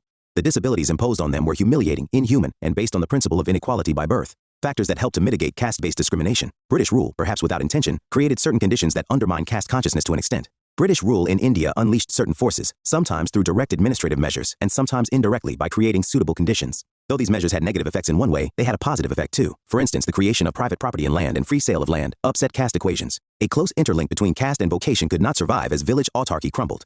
Besides, modern commerce and industry gave rise to several economic avenues, while growing urbanization and modern means of transport added to the mobility of populations. The British administration introduced the concept of equality before law in a uniformly applied system of law, which dealt a severe blow to social and legal inequalities. While the judicial functions of caste panchayats were taken away, the administrative services were made open to all castes, and the new education system was on totally secular lines. The social reform movements also strove to undermine caste-based exploitation. From the mid-19th century onwards, numerous organizations and groups such as the Brahmo Samaj, Prarthana Samaj, Arya Samaj, Ramakrishna Mission, the Theosophists, the Social Conference, and individuals worked to spread education among the untouchables and remove restrictions imposed on them from entering temples or using ponds, tanks, etc. Although many of them defended the Chatuvarna system, they criticized untouchability. The social reformers attacked the rigid hereditary basis of caste distinctions and the law of karma, which formed the basis of the religio-philosophic defense of the undemocratic authoritarian caste institution. They called on people to work for betterment in the real world in which they lived, rather than strive for salvation after death. For instance, the Arya Samaj, while crusading against the disintegration of Hindu society into myriad subcastes, aimed at reconstructing it on the original fourfold division and upholding the right of even the lowest castes to study the scriptures. The national movement took inspiration from the principles of liberty and equality against the forces which tended to divide the society. The national leaders and organizations opposed caste privileges, fought for equal civic rights and free development of the individual. The caste divisions were diluted, although in a limited manner, because of mass participation in demonstrations, meetings, and satyagraha struggles. The Congress governments in various provinces after 1937 did some useful work for the upliftment of the depressed classes. For instance, free education for Harijans, untouchables, was introduced in some provinces. The rulers of states like Travancore, Indore, and Davis took the initiative in opening all state temples by proclamation. Gandhi always had in mind the objective of eradicating untouchability by root and branch. His ideas were based on the grounds of humanism and reason. He argued that the Shastras did not sanction untouchability, and even if they did, they should be ignored, since truth cannot be confined within the covers of a book. In 1932, he founded the All India Harijan Sangh. With increasing opportunities of education and general awakening, there were stirrings among the lower castes themselves. This awakening gradually developed into a powerful movement in defense of their rights and against upper caste oppression. In Maharashtra, Jyotiba Phule, born in a low-caste Mali family, led a movement against the Brahminical domination of Hindu society. He accorded the highest priority to education of lower castes, especially girls, for whom he opened several schools. Gopal Baba Walankar, also known as Gopal Krishna, is considered to be a pioneer in the movement to uplift the untouchable people from the socio-economic oppression that they had been subject to for ages. He worked against caste discrimination in Raigad district. He expanded on Phule's theory of the Aryan invasion, that the indigenous inhabitants of India were actually the untouchable people, and that caste was created by the invading Aryans to subjugate and control the indigenous people. He founded the Anarya Dosh Parihar Mandali Society for the removal of evils among the non-Aryans. Walankar became the first Dalit to launch a newspaper, the Vital Vidvasak, destroyer of Brahmanical or ceremonial pollution. Walankar strove to remove the mark of untouchability by trying to bring caste Hindus to a consciousness of their inhuman behavior. Another pioneer in the Dalit uplift movement was Kisan Faguji Bansod. He was a proponent of upliftment of Dalits within the fold of Hinduism. He opened his press, which published journals aimed at awakening the Dalits, such as Walankar's Vital Vijwansak. Babasaheb Ambedkar, who had experienced the worst form of caste discrimination during his childhood, fought against upper caste tyranny throughout his life. In the 1920s, Ambedkar started a fortnightly newspaper, Muk Nayak, leader of the Voiceless, in 1920. He stated in the Muknayak that a nationalist consciousness could not develop if social divisions were ignored. The newspaper presented the sufferings of the untouchables in the context of the caste system. He also formed the Bahushkrit Hitakarani Sabha in 1924 with the motto of educate, agitate, and organize, the focus being on mobilizing the masses. It marked the beginning of a new socio-economic and political movement striving to bring about equality for the oppressed classes. Another newspaper he started with the aim of defending the rights of the depressed classes was Bahishkrit Bharat 1927. Ambedkar organized the All India Scheduled Caste Federation in 1942, while several other leaders of the depressed classes had founded the All India Depressed Classes Association in the 1920s. Ambedkar condemned the hierarchical and insular caste system as a whole, and advocated the annihilation of the institution of caste for the real progress of the nation. The struggle of the depressed classes led to the provision of special representation for these classes in the Government of India Act, 1935. Others in the 1900s, such as the Maharaja of Kolhapur, encouraged the non-Brahmin movement which spread to the southern states in the first decade of the 20th century, and was joined by the Kamas, Reddis, Belalis, the powerful intermediate castes, and the Muslims. During the 1920s in South India, the non-Brahmins organized the self-respect movement, led by E.V. Ramaswamy Naikar. There were numerous other movements demanding that the ban on the entry of lower castes into temples be lifted. Sri Narayana Guru in Kerala led a lifelong struggle against upper caste domination. He coined the slogan, one religion, one caste, one God for mankind, which his disciple Sahadaran Ayappan changed into no religion, no caste, no God for mankind. Dr. Bhimrao Ambedkar led the Mahad Satyagraha in March 1927 to challenge the regressive customs of the caste Hindus. He stressed the necessity of removing ideas of high and low and inculcating self-elevation through self-help, self-respect, and self-knowledge. He led a procession of some 2,500 untouchables through the town of Mahad to the Chowdar tank, a public source of water tank from which the untouchables were not allowed to draw water. Dr. Ambedkar took water from the tank and drank it. There were huge protests by caste Hindus. Later, in December 1927, Ambedkar and his colleagues burnt the Manusmriti at the same place as a gesture of getting rid of inequalities. Dr. Ambedkar established the Bahishkrit Hitakarini Sabha in 1924 to highlight the difficulties and grievances of the Dalits before the government. Its motto was, educate, agitate, and organize. The Constitution of Free India has made equality and non-discrimination on the basis of caste imperative. The struggle against caste discrimination could not be successful during the British rule. The foreign government had its limitations. It could not afford to invite hostile reaction from the orthodox sections by taking up any radical measures. Also, no social uplift was possible without economic and political upliftment. All this could be realized only under the government of a free India. The Constitution of Free India abolishes untouchability and declares the endorsement of any disability arising out of untouchability as unlawful. It also forbids any restriction on access to wells, tanks, bathing ghats, hotels, cinemas, clubs, etc. In one of the directive principles, the Constitution has laid down that the state shall strive to promote the welfare of the people by securing and protecting as effectively as it may a social order in which justice, social, economic, and political shall inform all the institutions of the national life. Views. Nationalist power to stir up discontent would be immensely increased if every cultivator could read. Bombay Governor. In a private letter to the Viceroy 1911, the rising middle classes were politically inclined and were not so much in search of a religion, but they wanted some cultural roots to cling on to that would reduce the sense of frustration and humiliation that foreign conquest and rule had produced. Jawaharlal Nehru. The dead and the buried are dead, buried and burnt once for all, and the dead past cannot therefore be revived, except by a reformation of the old materials into new organized forms. Mahadeo. Govind Renade. Unfortunately, no Brahmin scholar has so far come forward to play the part of a Voltaire, who had the intellectual honesty to rise against the doctrines of the Catholic Church, in which he was brought up. Voltaire among the Brahmins would be a positive danger to the maintenance of a civilization which is contrived to maintain Brahminic supremacy. B.R. Ambedkar. Untouchability question is one of life and death for Hinduism. If untouchability lives, Hinduism perishes and even India perishes. But if untouchability is eradicated from the Hindu heart, root, and branch, then Hinduism has a definite message for the world. M.K. Gandhi. I want the culture of all lands to be blown about my house as freely as possible, but I refuse to be blown off my feet by any. I refuse to live in other people's houses as an interloper, a beggar, or a slave. M.K. Gandhi. Summary. Factors which gave rise to reform movements: presence of colonial government on Indian soil, various ills plaguing Indian society, obscurantism, superstition, polytheism, idolatry, degraded position of women, exploitative caste hierarchy, spread of education and increased awareness of the world, impact of modern Western culture and consciousness of defeat by a foreign power, rising tide of nationalism and democracy during the late 19th century, social base, emerging middle class and Western educated intellectuals, ideological base, rationalism, religious universalism, humanism, secularism, social reform components, betterment of position of women, degraded position due to purdah system, early marriage, lack of education, unequal rights in marriage, divorce, inheritance, polygamy, female infanticide, restrictions on widow remarriage, sati, major contributors to reforms, social reform movements, freedom struggle, movements led by enlightened women, free India's constitution, legislative measures for women, Bengal Regulation 1829, banning sati, Bengal Regulations 1795-1804, declaring infanticide illegal, Hindu Widows' Remarriage Act 1856, Age of Consent Act 1891, Sarda Act 1930, Special Marriage Act 1954, Hindu Marriage Act 1955, Hindu Succession Act 1956, Hindu Adoption and Maintenance Act, Maternity Benefits Act 1961, Equal Remuneration Act 1976, Child Marriage Restraint Amendment Act 1978, Suppression of Immoral Traffic Act in Women and Girls 1956, amended in 1986, Dowry Prohibition Act 1961, amended in 1986, Struggle against caste-based exploitation factors undermining caste rigidities, forces unleashed by colonial administration, social reform movements, national movement. Gandhi's campaign against untouchability, stirrings among lower castes due to better education and employment, free India's constitution. Chapter 9. A general survey of socio-cultural reform movements and their leaders. Socio-cultural reform movements and their leaders. Raja Ramohan Roy and Brahmo Samaj. Raja Ramohan Roy 1772. 1833, often called the father of Indian Renaissance and the maker of modern India, was a man of versatile genius. Ramohan Roy believed in the modern scientific approach and principles of human dignity and social equality. He put his faith in monotheism. He wrote Gift to Monotheists 1809 and translated into Bengali the Vedas and the 5 Upanishads to prove his conviction that ancient Hindu texts support monotheism. In 1814, he set up the Atmiya Sabha, or Society of Friends in Calcutta, to propagate the monotheistic ideals of the Vedanta and to campaign against idolatry, caste rigidities, meaningless rituals, and other social ills. Strongly influenced by rationalist ideas, he declared that Vedanta is based on reason and that, if reason demanded it, even a departure from the scriptures is justified. He said the principles of rationalism applied to other sects also, particularly to the elements of blind faith in them. In his Precepts of Jesus 1820, he tried to separate the moral and philosophical message of the New Testament, which he praised, from its miracle stories. He earned the wrath of missionaries over his advocacy to incorporate the message of Christ into Hinduism. He stood for a creative and intellectual process of selecting the best from different cultures, over which again he faced orthodox reaction. Raja Ramohan Roy founded the Brahmo Sabha in August 1828. It was later renamed Brahmo Samaj. Through the Sabha, he wanted to institutionalize his ideas and mission. The Samaj was committed to the worship and adoration of the eternal, unsearchable, immutable being who is the author and preserver of the universe. Prayers, meditation, and readings of the Upanishads were to be the forms of worship, and no graven image, statue or sculpture, carving, painting, picture, portrait, etc., were to be allowed in the Samaj buildings, thus underlining the Samaj's opposition to idolatry and meaningless rituals. The long-term agenda of the Brahmo Samaj, to purify Hinduism and to preach monotheism, was based on the twin pillars of reason and the Vedas and Upanishads. The Samaj also tried to incorporate teachings of other religions and kept its emphasis on human dignity, opposition to idolatry, and criticism of social evils such as sati. Ramohan Roy did not want to establish a new religion. He only wanted to purify Hinduism of the evil practices which had crept into it. Roy's progressive ideas met with strong opposition from orthodox elements like Raja Radhikant Deb, who organized the Dharma Sabha to counter Brahmo view. Raja Ramohan Roy and his Brahmo Samaj formed the starting point for all the various reform movements, whether in Hindu religion, society, or politics, which have agitated modern India. HCE, Zacharias, Samaj propaganda. Roy's death in 1833 was a setback for the Samaj's mission. The features of Brahmo Samaj may be summed up in this way. It denounced polytheism and idol worship.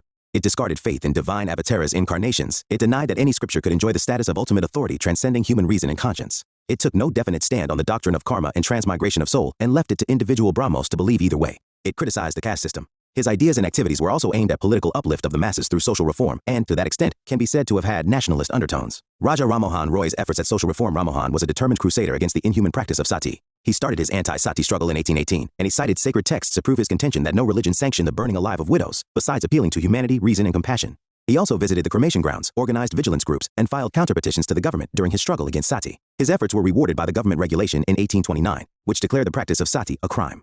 As a campaigner for women's rights, Roy condemned the general subjugation of women and opposed prevailing misconceptions which formed the basis of according an inferior social status to women. Roy attacked polygamy and the degraded state of widows and demanded the right of inheritance and property for women. Ramohan Roy did much to disseminate the benefits of modern education to his countrymen. He supported David Hare's efforts to found the Hindu College in 1817, while Roy's English school taught mechanics and Voltaire's philosophy. In 1825, he established a Vedanta college where courses in both Indian learning and Western social and, I regret to say that the present system of religion adhered to by the Hindus is not well calculated to promote their political interests. It is, I think, necessary that some change should take place in their religion at least for the sake of their political advantage and social comfort. Raja Ramohan Roy. Physical sciences were offered. He also helped enrich the Bengali language by compiling a Bengali grammar book and evolving a modern elegant prose style. Ramohan was a gifted linguist. He knew more than a dozen languages including Sanskrit, Persian, Arabic, English, French, Latin, Greek, and Hebrew. A knowledge of different languages helped him broad base his range of study. As a bold supporter of freedom of the press and as a pioneer in Indian journalism, Roy brought out journals in Bengali, Hindi, English, Persian to educate and inform the public and represent their grievances before the government. As a political activist, Roy condemned oppressive practices of Bengali zamindars and demanded fixation of maximum rents. He also demanded abolition of taxes on tax-free lands. He called for a reduction of export duties on Indian goods abroad and abolition of the East India Company's trading rights. He demanded the Indianization of superior services and separation of the executive from the judiciary. He demanded judicial equality between Indians and Europeans and that trial be held by jury. Ramohan was an internationalist with a vision beyond his times. He stood for cooperation of thought and activity and brotherhood among nations. His understanding of the universal character of the principles of liberty, equality, and justice indicated that he well understood the significance of the modern age. He supported the revolutions of Naples and Spanish America and condemned the oppression of Ireland by absentee English landlordism and threatened emigration from the empire if the reform bill was not passed. Roy had David Hare, Alexander Duff, Debendranath Tagore, P.K. Tagore, Chandrasekhar Deb, and Tarachand Chakraborty as his associates. Debendranath Tagore and Brahmo Samaj Maharishi. Debendranath Tagore 1817-1905, father of Rabindranath Tagore, and a product of the best in traditional Indian learning and Western thought, gave a new life to Brahmo Samaj and a definite form and shape to the theist movement when he joined the Samaj in 1842. Earlier, Tagore headed the Tattvabodhini Sabha founded in 1839, which along with its organ Tattvabodhini Patrika in Bengali, was devoted to the systematic study of India's past with a rational outlook and to the propagation of Ramohan's ideas. A new vitality and strength of membership came to be associated with the Brahmo Samaj due to the informal association of the two sabhas. Gradually, the Brahmo Samaj came to include prominent followers of Ramohan, the Derosians and independent thinkers such as Ishwar Chandra Vidyasagar and Ashwini Kumar Datta. Tagore worked on two fronts. Within Hinduism, the Brahmo Samaj was a reformist movement. Outside, it resolutely opposed the Christian missionaries for their criticism of Hinduism and their attempts at conversion. The revitalized Samaj supported widow remarriage, women's education, abolition of polygamy, improvement in riots conditions, and temperance. Keshab Chandra Sen and the Brahmo Samaj experienced another phase of energy. When Keshab Chandra Sen 1838-84 was made the Acharya by Debendranath Tagore, soon after the former joined the Samaj in 1858. Keshab, also spelt Keshub, was instrumental in popularizing the movement, and branches of the Samaj were opened outside Bengal, in the United Provinces, Punjab, Bombay, Madras, and other towns. Unfortunately, Debendranath did not like some of Sen's ideas which he found too radical, such as cosmopolitanization of the Samaj's meetings by inclusion of teachings from all religions and his strong views against the caste system, even open support to views. Whoever worships the true God daily must learn to recognize all his fellow countrymen as brethren. Keshab Chandra Sen. Intercaste marriages. Keshab Chandra Sen was dismissed from the office of Acharya in 1865. Keshab and his followers founded the Brahmo Samaj of India in 1866, while Debendranath Tagore's Samaj came to be known as the Adi Brahmo Samaj. In 1878, Keshab's inexplicable act of getting his 13-year-old daughter married to the minor Hindu Maharaja of Cooch Behar with all the orthodox Hindu rituals caused another split in Keshab's Brahmo Samaj of India. Earlier, Keshab had begun to be considered as an incarnation by some of his followers, much to the dislike of his progressive followers. Further, Keshab had begun to be accused of authoritarianism. After 1878, the disgusted followers of Keshab set up a new organization, the Sadharan Brahmo Samaj. The Sadharan Brahmo Samaj was started by Ananda Mohan Bose, Sib Chandra Deb, and Umesh Chandra Dutta. It reiterated the Brahmo doctrines of faith in a supreme being, one God, the belief that no scripture or man is infallible, belief in the dictates of reason, truth, and morality. A number of Brahmo centers were opened in Madras province. In Punjab, the Dayal Singh Trust sought to implant Brahmo ideas by the opening of Dayal Singh College at Lahore in 1910. Significance of the Brahmo Samaj in matters of social reform. The Samaj attacked many dogmas and superstitions. It condemned the prevailing Hindu prejudice against going abroad. It worked for a respectable status for women in society, condemned sati, worked for abolition of the purdah system, discouraged child marriage and polygamy, crusaded for widow remarriage and for provisions of educational facilities. It also attacked casteism and untouchability, though in these matters it attained only limited success. The influence of the Brahmo Samaj, however, did not go much beyond Calcutta and, at most, Bengal. It did not have a lasting impact. Prarthana Samaj. In 1867, Keshab Chandra Sen helped Atmaram Pandurang found the Prarthana Samaj in Bombay. Earlier, the Brahmo ideas spread in Maharashtra. A precursor of the Prarthana Samaj was the Paramahansa Sabha, something like a secret society to spread liberal ideas and encourage the breakdown of caste and communal barriers. Mahadeo Govind Ranade, 1842-1901, joined the Samaj in 1870, and much of the popularity of and work done by the society was due to his efforts. His efforts made the Samaj gain an all-India character. Other leaders of the Samaj were R.G. Bandarkar, 1837-1925, and N. Jandavarkar, 1855-1923. The emphasis was on monotheism, but on the whole, the Samaj was more concerned with social reforms than with religion. The Prarthana Sabha was very attached to the Bhakti cult of Maharashtra. The Samaj relied on education and persuasion and not on confrontation with Hindu orthodoxy. There was a 4-point social agenda also: I disapproval of caste system, T women's education, T widow remarriage, and IV raising the age of marriage for both males and females. Dondo Keshav Karve and Vishnu Shastri were champions of social reform with Rene. Along with Karve, Rene founded the Widow Remarriage Movement as well as Widows' Home Association with the aim of providing education and training to widows so that they could support themselves. Young Bengal Movement and Henry Vivian Derozio. During the late 1820s and early 1830s, there emerged a radical intellectual trend among the youth in Bengal which came to be known as the Young Bengal Movement. A young Anglo-Indian, Henry Vivian Derozio, 1809-31, who taught at the Hindu College from 1826 to 1831, was the leader and inspirer of this progressive trend. Drawing inspiration from the Great French Revolution, Derozio inspired his pupils to think freely and rationally, question all authority, love liberty, equality and freedom, and oppose decadent customs and traditions. The Derozians also supported women's rights and education. Also, Derozio was perhaps the first nationalist poet of modern India. The Derozians, however, failed to have a long-term impact. Derozio was removed from the Hindu College in 1831 because of his radicalism. The main reason for their limited success was the prevailing social conditions at that time, which were not ripe for the adoption of radical ideas. Further, there was no support from any other social group or class. The Derozians lacked any real link with the masses. For instance, they failed to take up the peasants' cause. In fact, their radicalism was bookish in character. But, despite their limitations, the Derozians carried forward Rammohan Roy's tradition of public education on social, economic, and political questions. For instance, they demanded induction of Indians in higher grades of services, protection of riots from oppressive zamindars, better treatment to Indian labor abroad in British colonies, revision of the company's charter, freedom of press, and trial by jury. Later, Surendranath Banerjee was to describe the Derozians as the pioneers of the modern civilization of Bengal, the conscript fathers of our race whose virtues will excite veneration and whose failings will be treated with gentlest consideration. Ishwar Chandra Vidyasagar. The great scholar and reformer, Vidyasagar's ideas were a happy blend of Indian and Western thought. He believed in high moral values, was a deep humanist, and was generous to the poor. In 1850, he became the principal of Sanskrit College. He was determined to break the priestly monopoly of scriptural knowledge, and for this he opened the Sanskrit College to non-Brahmins. He introduced Western thought in Sanskrit College to break the self-imposed isolation of Sanskritic learning. As an academician, he evolved a new methodology to teach Sanskrit. He also devised a new Bengali primer and evolved a new prose style. Vidyasagar started a movement in support of widow remarriage, which resulted in legalization of widow remarriage. He was also a crusader against child marriage and polygamy. He did much for the cause of women's education. As government inspector of schools, he helped organize 35 girls' schools, many of which he ran at his own expense. As secretary of Bethune School, established in 1849, he was one of the pioneers of higher education for women in India. The Bethune School, founded in Calcutta, was the result of the powerful movement for women's education that arose in the 1840s and 1850s. The movement had to face great difficulties. The young students were shouted at and abused, and sometimes even their parents subjected to social boycott. Many believed that girls who had received Western education would make slaves of their husbands. Balshastri Jambekar 1812-46 was a pioneer of social reform through journalism in Bombay. He attacked Brahminical orthodoxy and tried to reform popular Hinduism. He started the newspaper Darpan in 1832. Known as the father of Marathi journalism, Jambekar used the Darpan to awaken the people to awareness of social reforms, such as widow remarriage, and to instill in the masses a scientific approach to life. In 1840, he started Digdarshan, which published articles on scientific subjects as well as history. Jambekar founded the Bombay Native General Library and started the Native Improvement Society, of which an offshoot was the Students' Literary and Scientific Library. He was the first professor of Hindi at the Elphinstone College, besides being a director of the Kolaba Observatory. Paramahansa Mandali, founded in 1849 in Maharashtra. The founders of the Paramahansa Mandali, Dadoba Pandurang, Metaji Durgaram and others, began as a secret society that worked to reform Hindu religion and society in general.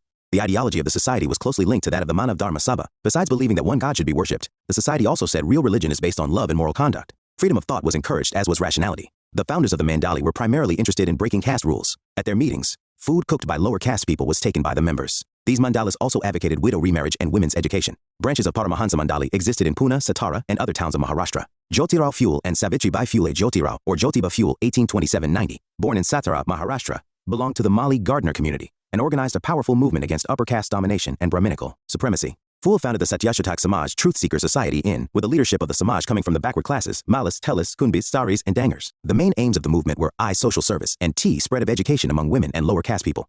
Phule wanted social transformation, not just social reform. He was of the view that until the oppressed classes or the masses were educated, there would be no mass awakening, and social revolution would not be possible. Jyotiba wanted a society free of exploitation. Many believe that Phule introduced the Marathi word Dalit, meaning crushed, to describe those outside the Varna system. He propagated what came to be called the Satyashatak marriage ceremony, simple and inexpensive, besides making the services of the Brahmin priest redundant.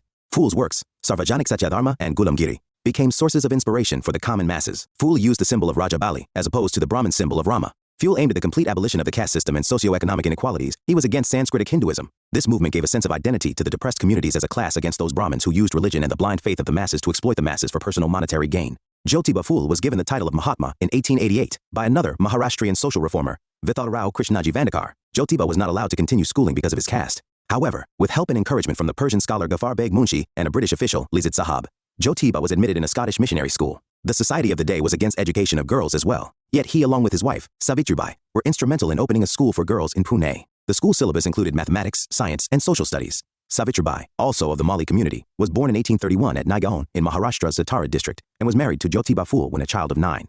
Jyotiba, a firm believer in education for all, including women, taught his wife at home. Later, she took a teacher's training course. She faced abuse and humiliation from the people along the way when she walked to the school to teach, but she braved it to persist with her vocation. Savitribai also began to teach women and children from the downtrodden castes, including Mang and Mahar. She and her husband established 2 educational trusts, namely the Native Female School, Pune, and the Society for Promoting the Education of Mahars, Mangs, and others. Savitribai went on from girls' education to question many social evils and work towards eradicating them. She started the Mahila Seva Mandal to raise awareness about women's rights. She and her husband rigorously campaigned against the dehumanization of widows and advocated widow remarriage. Savitribai is said to have organized a successful barber strike to denounce the inhumane practice of shaving widows' heads. With her husband, she set up a home called Balhatya Pratibandhak Griha, Home to Prevent Infanticide, in 1863, where unwed mothers and widows who became pregnant under unfortunate circumstances could have safe deliveries instead of resorting to killing the infants or themselves. Savitribai is said to have organized a successful barber strike to denounce the inhumane practice of shaving widows' heads. She and her husband set an example against the evil of untouchability by opening their own water storage to everyone. After Jyotiba's death, Savitribai took over the Satyashodhak Samaj, presiding over the meetings, guiding the workers, and working for plague victims.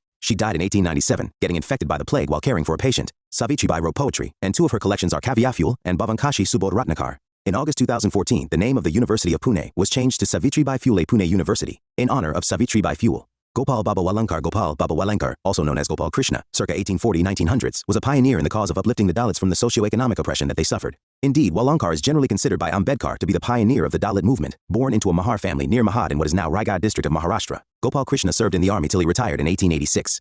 He was deeply influenced by Jyotiba Phule. Walankar subscribed to Phule's idea of the Aryan invasion theory, and said that the untouchable people of India were the indigenous inhabitants, and that the Brahmins came from the invading Aryans. He contended that the concept of caste was contrived by the Aryan invaders to subjugate and control the Anarians, who were the indigenous people. He formed a group of Mahar astrologers so as to give a sense of empowerment to the Mahars and reduce the importance of the Brahmins, as the service of setting the time for ceremonies was the only one that Brahmins had been willing to perform for the Mahars. Walankar founded the Anarya Dosh Parihar Mandali, Society for the Removal of Evils among the Non-Aryans. It was through this society that a petition was sought to be raised against the policy of the government to discontinue the recruitment of Mahars in the army. In 1888, Walankar began publishing the monthly journal Vital Vidvansak, Destroyer of Brahmanical or Ceremonial Pollution. In 1889, he followed with a pamphlet, Vital Vidvansan, Annihilation of Ceremonial Pollution, which spoke against the position of untouchables in society. He has been called the first intellectual rebel from the Dalit community to have launched a scathing criticism of the caste system and the position of Dalits in it.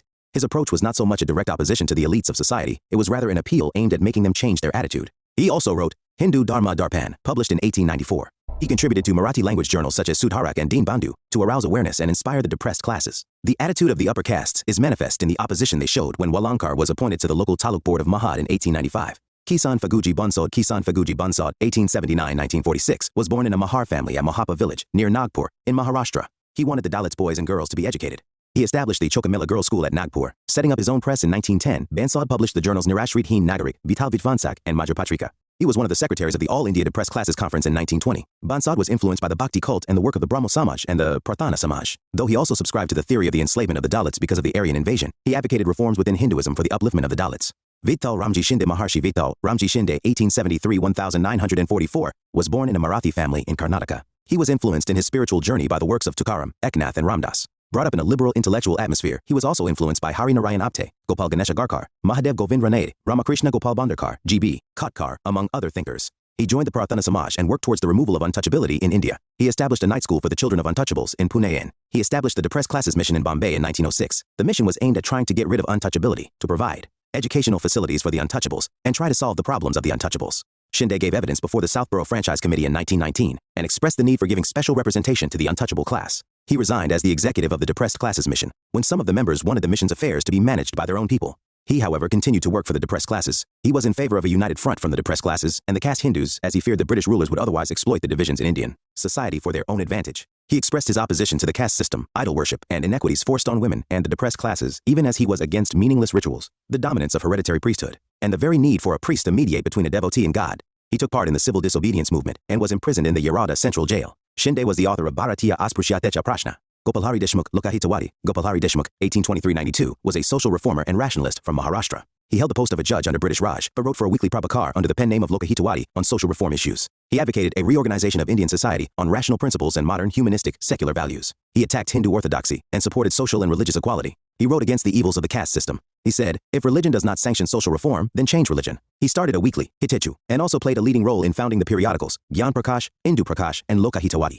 Gopal Ganesh Agarkar, 1856-95, was an educationist and social reformer from Maharashtra. A strong advocate of the power of human reason, he criticized the blind dependence on tradition and false glorification of the past. He was a co-founder of the New English School, the Deccan Education Society, and Ferguson College. He was a principal of Ferguson College. He was also the first editor of Kizari, the journal started by Lokmanya Tilak. Later, he started his own periodical, Sudharak, which spoke against untouchability and the caste system. The Servants of India Society, Gopal Krishna Gokhale, 1866-1915, a liberal leader of the Indian National Congress, founded the Servants of India Society in 1905 with the help of M.G. Ranade. The aim of the society was to train national missionaries for the service of India, to promote, by all constitutional means, the true interests of the Indian people, and to prepare a cadre of selfless workers who were to devote their lives to the cause of the country in a religious spirit. The Hitavada began to be published to project the views of the society. The society chose to remain aloof from political activities and organizations like the Indian National Congress. After Gokhale's death 1915, Srinivasa Shastri took over as president. The society still continues to function, though with a shrunken base, at many places in India. It works in the field of education, providing ashram type of schools for tribal girls and Balwadis at many places. Social Service League, a follower of Gokhale, Narayan Malhar Joshi, founded the Social Service League in Bombay with an aim to secure for the masses better and reasonable conditions of life and work. They organized many schools, libraries, reading rooms, day nurseries, and cooperative societies. Their activities also included police court agents' work, legal aid and advice to the poor and illiterate, excursions for slum dwellers, facilities for gymnasia and theatrical performances, sanitary work, medical relief, and boys' clubs and scout corps. Joshi also founded the All India Trade Union Congress 1920. The Ramakrishna movement and Swami Vivekananda, the didactic nationalism of the Brahmo Samaj, appealed more to the intellectual elite in Bengal, while the average Bengali found more emotional satisfaction in the cult of bhakti and yoga. The teachings of Ramakrishna Paramahamsa, 1836. A poor priest at the Kali temple in Dakshineshwar, on the outskirts of Calcutta, who was known in childhood as Gadadhar Chattopadhyay, found many followers. Ramakrishna experienced spiritual trances, ecstasy, from a very early age. He is considered to have attained the highest spiritual experience available to Hindus. He did not write books, but his conversations with people formed the basis of what were considered his teachings. He spoke simply, in the form of parables and metaphors, drawn from the observation of ordinary life and nature. But what he said was of universal relevance. Two objectives of the Ramakrishna movement were, to bring into existence a band of monks dedicated to a life of renunciation and practical spirituality, from among whom teachers and workers would be sent out to spread the universal message of Vedanta as illustrated in the life of Ramakrishna, and in conjunction with lay disciples to carry on preaching philanthropic and charitable works, looking upon all men, women, and children, irrespective of caste, creed, or color, as veritable manifestations of the divine. Paramahamsa himself laid the foundations of the Ramakrishna math with his young monastic disciples as a nucleus to fulfill the first objective. The second objective was taken up by Swami Vivekananda after Ramakrishna's death when he founded the Ramakrishna Mission in 1897.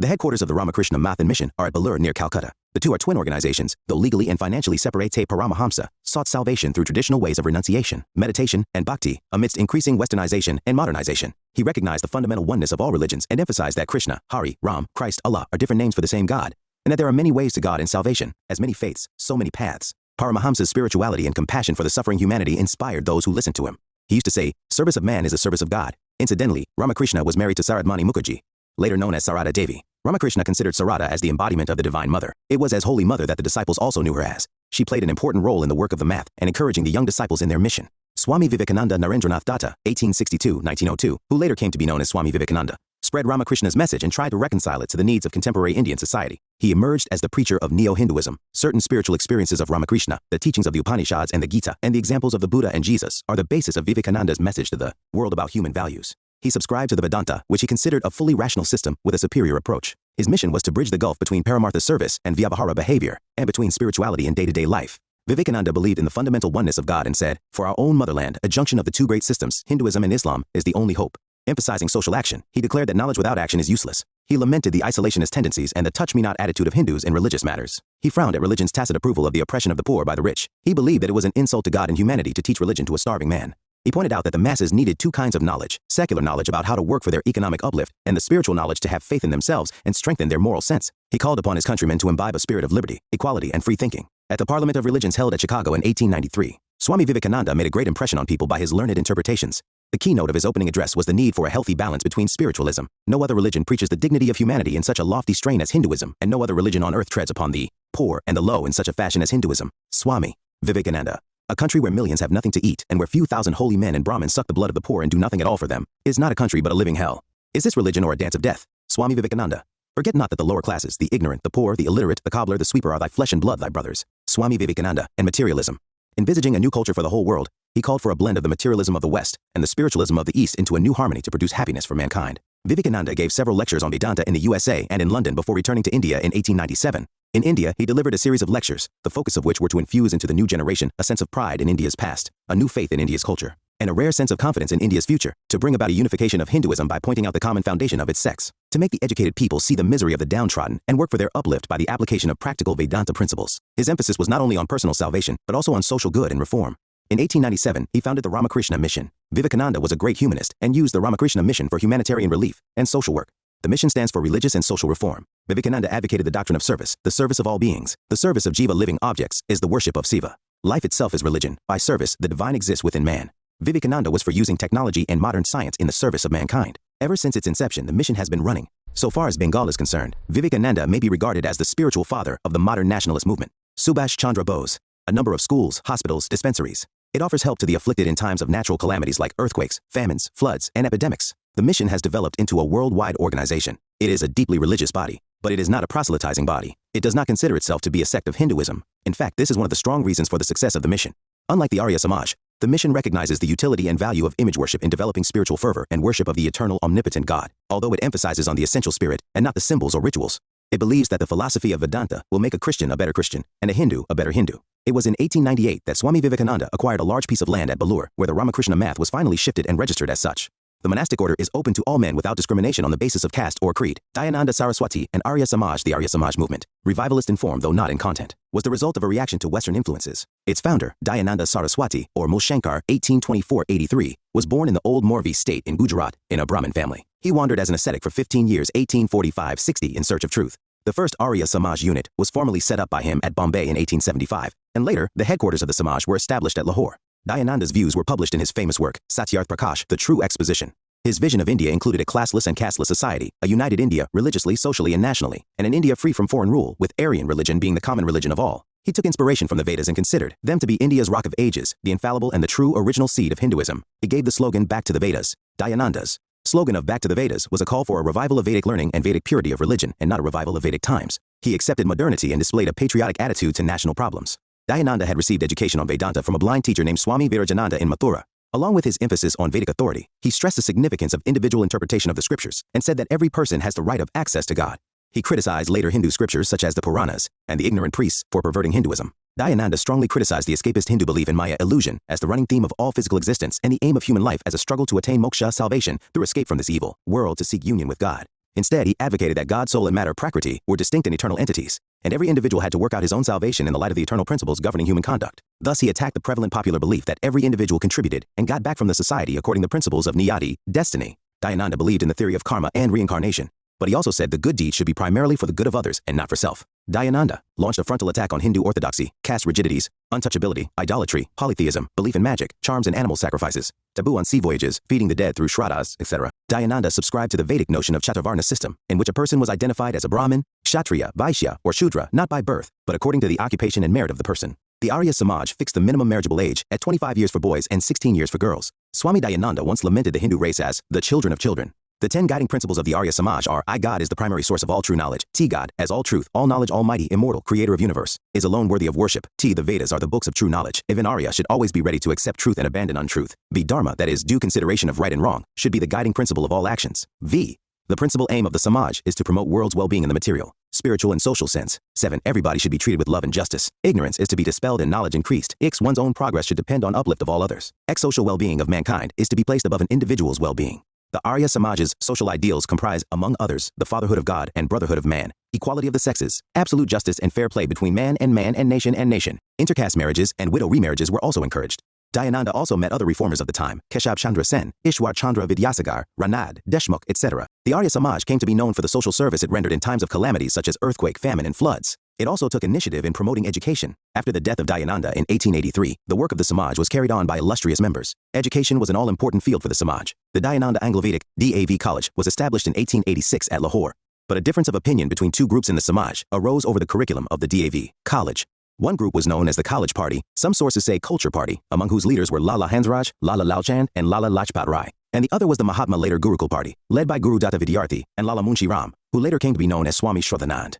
While the College Party favored the government curriculum and English education to meet economic and professional needs, the Mahatma Party was interested in introducing the study of Sanskrit and Vedic philosophy in the tradition of ancient Gurukuls. Later, the issue of vegetarianism also became a point of contention. The College Party had nothing against non-vegetarianism, claiming that diet was a personal choice and it was not mentioned in the principles of the Samaj. The Mahatma Party was in favor of all the Aryas being strict vegetarians. In the end, the Arya Samaj split in 1893 over these issues. The College Party retained control over the DAV school and college, while the Arya Pratinidhi Sabha, Punjab, and a majority of the local Arya Samaj branches were taken over by the Mahatma Party. Swami Shraddhanand opened the Gurukul in 1900s at Gujranwala, in West Punjab, now in Pakistan. In 1902, the Gurukul was moved to Kangri near Haridwar, hence the name Gurukul Kangri. The Gurukul aimed at providing an indigenous alternative to Lord Macaulay's education policy by offering education in the areas of Vedic literature, Indian philosophy, Indian culture, as well as modern sciences and research. The Gurukul believed in radical social reform. It founded the Kanya Mahavidyalaya at Jalandhar in 1896 and sponsored education for widows. The Arya Samaj was able to give self-respect and self-confidence to the Hindus, which helped to undermine the myth of superiority of whites in the Western culture. In its zeal to protect the Hindu society from the onslaught of Christianity and Islam, the Samaj started the Shuddhi purification movement to reconvert to the Hindu, fold the converts to Christianity and Islam.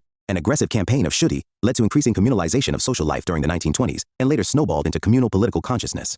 The Shuddhi movement also attempted to uplift those regarded as untouchables and outside the caste system of Hindus into pure caste Hindus. Seva Sadan, a Parsi social reformer, Behramji Malabari, 1853-1912, founded the Seva Sadan in 1908 along with a friend, Diwan Dayaram Gidumal. Malabari spoke vigorously against child marriage and for widow remarriage among Hindus. It was his efforts that led to the Age of Consent Act, regulating the age of consent for females. Seva Sadan specialized in taking care of those women who were exploited and then discarded by society. It catered to all castes and provided the destitute women with education and medical and welfare services. Behramji Malabari acquired and edited the Indian Spectator. Dev Samaj, founded in 1887 at Lahore by Shiv Narayan Agnihotri, 1850-1927, earlier a Brahmo follower. Dev Sadan is a religious and social reform society. The society emphasized on the eternity of the soul, the supremacy of the guru, and the need for good action. It called for an ideal social behavior such as not accepting bribes, avoiding intoxicants and non-vegetarian food, and keeping away from violent actions. Its teachings were compiled in a book, Deva Shastra. Agnihotri spoke against child marriage. Dharma Sabha Radhakant Dev founded this Sabha in 1830, an orthodox society. It stood for the preservation of the status quo in socio-religious matters, opposing even the abolition of sati.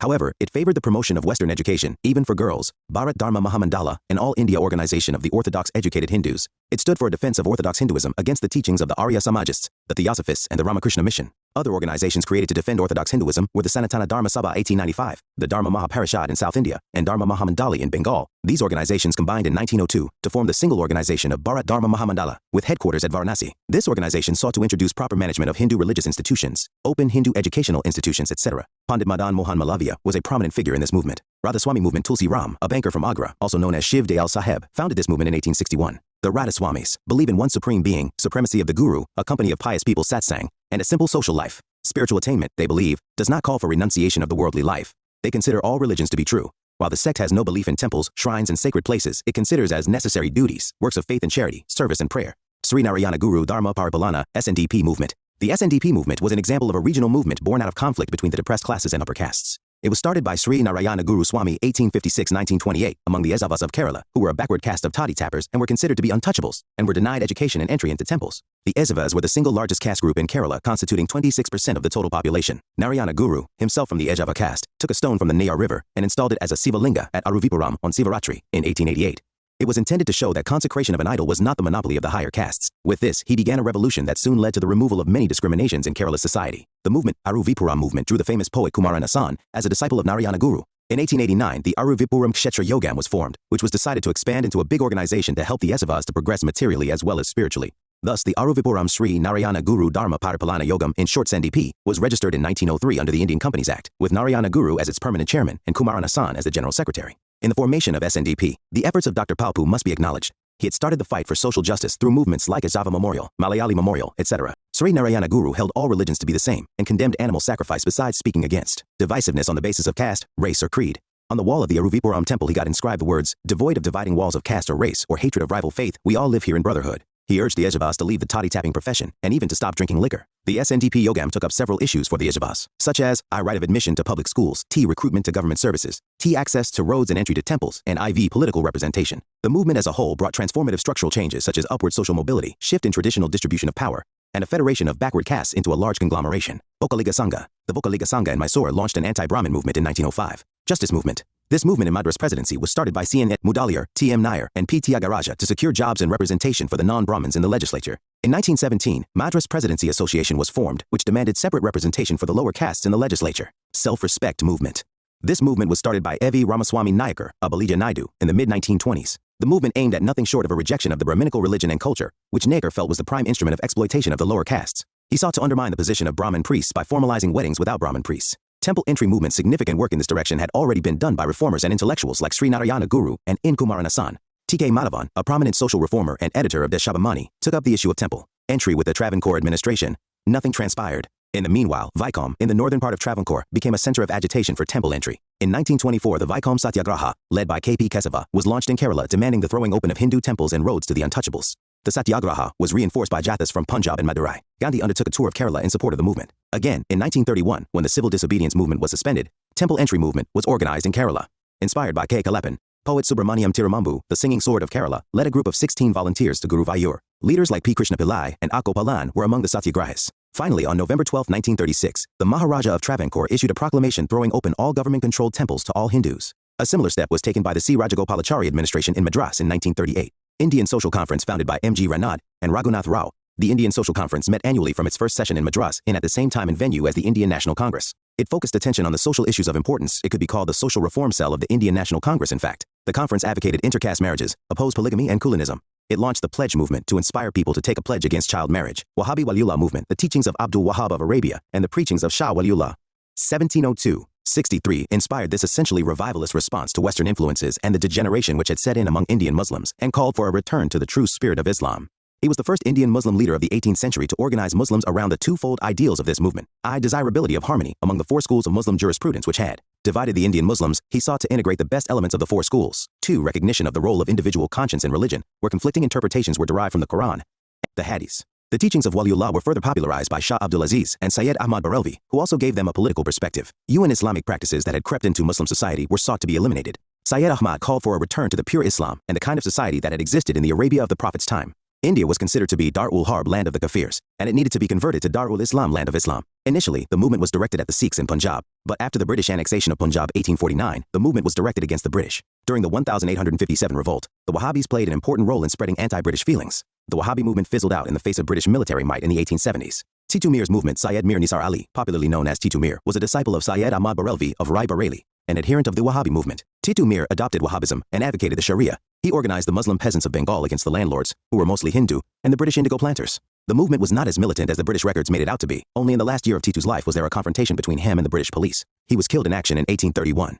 Faraizi movement. The movement, also called the Faraidi movement because of its emphasis on the Islamic pillars of faith, was founded by Haji Shariatullah in 1819. Its scene of action was East Bengal, and it aimed at the eradication of social innovations or un-Islamic practices current among the Muslims of the region and draw their attention to their duties as Muslims. Under the leadership of Haji's son, Dudu Mian, the movement became revolutionary from 1840 onwards. He gave the movement an organizational system from the village to the provincial level with a khalifa or authorized deputy at every level. The Faraidis organized a paramilitary force armed with clubs to fight the Zamindars who were mostly Hindu, though there were some Muslim landlords too, besides the indigo planters. Dudu Mian asked his followers not to pay rent. The organization even established its own law courts. Dudu Mian was arrested several times, and his arrest in 1847 finally weakened the movement. The movement survived merely as a religious movement without political overtones after the death of Dudu Mian in 1862. Ahmadiyya movement. The Ahmadiyya forms a sect of Islam which originated from India. It was founded by Mirza Ghulam Ahmad in 1889. It was based on liberal principles. It described itself as the standard bearer of Mohammedan Renaissance and based itself, like the Brahmo Samaj, on the principles of universal religion of all humanity, opposing jihad's sacred war against non-Muslims. The movement spread Western liberal education among the Indian Muslims. The Ahmadiyya community is the only Islamic sect to believe that the Messiah had come in the person of Mirza Ghulam Ahmad to end religious wars and bloodshed and to reinstate morality, peace, and justice. They believed in separating the mosque from the state as well as in human rights and tolerance. However, the Ahmadiyya movement, like Baha'ism which flourished in the West Asian countries, suffered from mysticism. Sir Syed Ahmed Khan and the Aligarh movement, the British view on the revolt of 1857, held the Muslims to be the main conspirators. This view was further strengthened by the activities of the Wahhabis. But later, an opinion got currency among the rulers that the Muslims could be used as allies against a rising tide of nationalist political activity represented, among others, by the foundation of the Indian National Congress. This was to be achieved through offers of thoughtful concessions to the Muslims. A section of Muslims led by Syed Ahmed Khan 1817-98 was ready to allow the official patronage to stimulate a process of growth among Indian Muslims through better education and employment opportunities. Syed Ahmed Khan, born in a respectable Muslim family, was a loyalist member of the judicial service of the British government. After retirement in 1876, he became a member of the Imperial Legislative Council in 1878. His loyalty earned him a knighthood in 1888. He wanted to reconcile Western scientific education with the teachings of the Quran, which were to be interpreted in the light of contemporary rationalism and science, even though he also held the Quran to be the ultimate authority. He said that religion should be adaptable with time, or else it would become fossilized, and that religious tenets were not immutable. He advocated a critical approach and freedom of thought and not complete dependence on tradition or custom. He was also a zealous educationist. As an official, he opened schools in towns, got books translated into Urdu, and started the Mohammedan Anglo-Oriental College, later the Aligarh Muslim University, at Aligarh in 1875. He also struggled to bring about an improvement in the position of women through better education, and by opposing purdah and polygamy, advocating easy divorce, and condemning the system of piri and muridi. He believed in the fundamental underlying unity of religions or practical morality. He also preached the basic commonality of Hindu and Muslim interests. Syed Ahmed Khan argued that Muslims should first concentrate on education and jobs, and try to catch up with their Hindu counterparts who had gained the advantage of an early start. Active participation in politics at that point, he felt, would invite hostility of the government towards the Muslim masses. Therefore, he opposed political activity by the Muslims. Unfortunately, in his enthusiasm to promote the educational and employment interests of the Muslims, he allowed himself to be used by the colonial government in its obnoxious policy of divide and rule, and, in later years, started propagating divergence of interests of Hindus and Muslims. Yet, progressive social ideas were propagated through his magazine Ta'dib ul Akhlaq, improvement of manners and morals. The Aligarh movement emerged as a liberal modern trend among the Muslim intelligentsia based in Mohammedan Anglo-Oriental College, Aligarh. It aimed at spreading a modern education among Indian Muslims without weakening their allegiance to Islam. Social reforms among Muslims relating to purdah, polygamy, widow remarriage, women's education, slavery, divorce, etc. The ideology of the followers of the movement was based on a liberal interpretation of the Quran, and they sought to harmonize Islam with modern liberal culture. They wanted to impart a distinct socio-cultural identity to Muslims on modern lines. Soon, Aligarh became the center of religious and cultural revival of the Muslim community. The Deoband school, Darul Uloom. The Deoband movement was organized by the Orthodox section among the Muslim ulama as a revivalist movement with the twin objectives of propagating pure teachings of the Quran and Hadith among Muslims and keeping alive the spirit of jihad against the foreign rulers. The Deoband movement was begun at the Darul Uloom, or Islamic Academic Center, Deoband, in Saharanpur district, United Provinces, in 1866, by Muhammad Qasim Nanautavi, 1832-80, and Rashid Ahmad Gangohi, 1828. 1905 to train religious leaders for the Muslim community. In contrast to the Aligarh movement, which aimed at the welfare of Muslims through Western education and support of the British government. The aim of the Deoband movement was moral and religious regeneration of the Muslim community. The instruction imparted at Deoband was in original Islamic religion. On the political front, the Deoband school welcomed the formation of the Indian National Congress, and in 1888 issued a fatwa religious decree against Syed Ahmed Khan's organizations, the United Patriotic Association, and the Mohammedan Anglo-Oriental Association. Some critics attribute Deoband's support to the Nationalists more to wits determined opposition to Syed Ahmed Khan than to any positive political philosophy. Mahmud ul Hassan, the new Deoband leader, gave a political and intellectual content to the religious ideas of the school.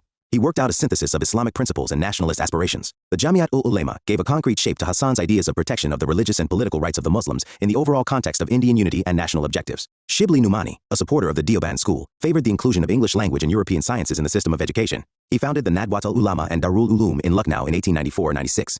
He believed in the idealism of the Congress and cooperation between the Muslims and the Hindus of India to create a state in which both could live amicably. Parsi reform movements. The Ranumai Mazdayasnan Sabah Religious Reform Association was founded in 1851 by a group of English-educated Parsis for the regeneration of the social conditions of the Parsis and the restoration of the Zoroastrian religion to its pristine purity. The movement had Nauroji Ferdonji, Dadabai Nauroji, K.R. Kama, and S.S. Bengali as its leaders. The message of reform was spread by the newspaper Rast Goftar Truth Teller. Parsi religious rituals and practices were reformed, and the Parsi creed redefined. In the social sphere, attempts were made to uplift the status of Parsi women through removal of the Purdah system, raising the age of marriage and education. Gradually, the Parsis emerged as the most westernized section of the Indian society. Sikh reform movements. The Sikh community could not remain untouched by the rising tide of rationalist and progressive ideas of the 19th century. The Singh Sabha movement was founded at Amritsar in 1873 with a twofold objective: I, to make available modern Western education to the Sikhs, and 2, to counter the proselytizing activities of Christian missionaries, as well as the Brahmo Samajists, Arya Samajists, and Muslim Malvis. For the first objective, a network of Khalsa schools was established by the Sabha throughout Punjab. In the second direction, everything that went against the Guru's teachings was rejected, and rites and customs considered to be consistent with Sikh doctrine were sought to be established. The Akali movement, also known as Gurudwara Reform Movement, was an offshoot of the Singh Sabha movement. It aimed at liberating the Sikh Gurudwaras from the control of corrupt Udasi Mahants, the post having become hereditary. These Mahants were a loyalist and reactionary lot, enjoying government patronage.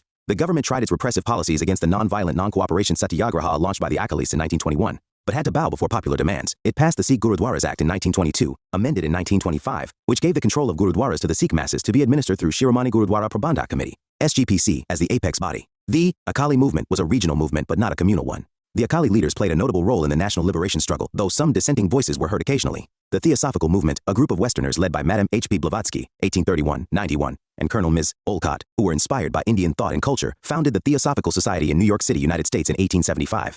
In 1882, they shifted their headquarters to Adyar, on the outskirts of Madras at that time in India. The society believed that a special relationship could be established between a person's soul and God by contemplation, prayer, revelation, etc. It accepted the Hindu beliefs in reincarnation and karma, and drew inspiration from the philosophy of the Upanishads and Samkhya Yoga and Vedanta schools of thought. It aimed to work for universal brotherhood of humanity, without distinction of race, creed, sex, caste, or color. The society also sought to investigate the unexplained laws of nature and the powers latent in man. The Theosophical movement came to be allied with the Hindu Renaissance. At one time it allied with the Arya Samaj too. It opposed child marriage and advocated the abolition of caste discrimination, uplift of and improvement in the condition of widows. In India, the movement became somewhat popular with the election of Annie Besant, 1847-1933, as its president after the death of Olcott in 1907. Annie Besant had come to India in 1893. She laid the foundation of the Central Hindu College in Benares in 1898, where both Hindu religion and Western scientific subjects were taught. The college became the nucleus for the formation of Benares Hindu University in 1916. Annie Besant also did much for the cause of the education of women. The Theosophical Society provided a common denominator for the various sects and fulfilled the urge of educated Hindus. However, to an average Indian, the Theosophist philosophy seemed to be vague and lacking a positive program. To that extent, its impact was limited to a small segment of the westernized class. As religious revivalists, the Theosophists did not attain much success, but as a movement of Westerners glorifying Indian religious and philosophical traditions, it gave much-needed self-respect to the Indians fighting British colonial rule. Viewed from another angle, the Theosophists also had the effect of giving a false sense of pride to the Indians in their outdated and sometimes backward-looking traditions and philosophy. Significance of reform movements. Positive aspects. The orthodox sections of society could not accept the scientific ideological onslaught of the socio-religious rebels. As a result of this, the reformers were subjected to abuse, persecution, issuing of fatwas, and even assassination attempts by the reactionaries. However, in spite of opposition, these movements managed to contribute towards the liberation of the individual from the conformity born out of fear, and from uncritical submission to exploitation by the priests and other classes. The translation of religious texts into vernacular languages, emphasis on an individual's right to interpret the scriptures, and simplification of rituals made worship a more personal experience. The movements emphasized the human intellect's capacity to think and reason. By weeding out corrupt elements, religious beliefs, and practices, the reformers enabled their followers to meet the official taunt that their religions and society were decadent and inferior. The reform movements gave the rising middle classes the much-needed cultural roots to cling to, and served the purpose of reducing the sense of humiliation which the conquest by a foreign power had produced. A realization of the special needs of modern times, especially in terms of scientific knowledge, and thus promoting a modern, this worldly, secular, and rational outlook was a major contribution of these reform movements. Socially, this attitude reflected in a basic change in the notions of pollution and purity. Although traditional values and customs were a prominent target of attack from the reformers, yet the reformers aimed at modernization, rather than outright westernization, based on blind imitation of alien Western cultural values. In fact, the reform movement sought to create a favorable social climate for modernization. To that extent, these movements ended India's cultural and intellectual isolation from the rest of the world. The reformers argued that modern ideas and culture could be best imbibed by integrating them into Indian cultural streams. The underlying concern of these reformist efforts was revival of the native cultural personality, which had got distorted by various factors over the years. This cultural ideological struggle was to prove to be an important instrument in the evolution of national consciousness, and a part of Indian national resolve to resist colonial cultural and ideological hegemony. However, not all these progressive, nationalist tendencies were able to outgrow the sectarian and obscurantist outlook. This was possibly due to the divergent duality of cultural and political struggles, resulting in cultural backwardness despite political advancement. Negative aspects. One of the major limitations of the religious reform movements was that they had a narrow social base, namely the educated and urban middle classes, while the needs of the vast masses of peasantry and the urban poor were ignored. The tendency of reformers to appeal to the greatness of the past and to rely on scriptural authority encouraged mysticism in new garbs and fostered pseudo-scientific thinking while exercising a check on the full acceptance of the need for a modern scientific outlook. But, above all, these tendencies contributed, at least to some extent, in compartmentalizing Hindus, Muslims, Sikhs, and Parsis, as also alienating high-caste Hindus from low-caste Hindus. The emphasis on religious and philosophical aspects of the cultural heritage got somewhat magnified by an insufficient emphasis on other aspects of culture, art, architecture, literature, music, science, and technology. To make matters worse, the Hindu reformers confined their praise of the Indian past to its ancient period and looked upon the medieval period of Indian history, essentially as an era of decadence. This tended to create a notion of two separate peoples, on the one hand, on the other. An uncritical praise of the past was not acceptable to the low-caste sections of society which had suffered under religiously sanctioned exploitation during the ancient period. Moreover, the past itself tended to be placed into compartments on a partisan basis.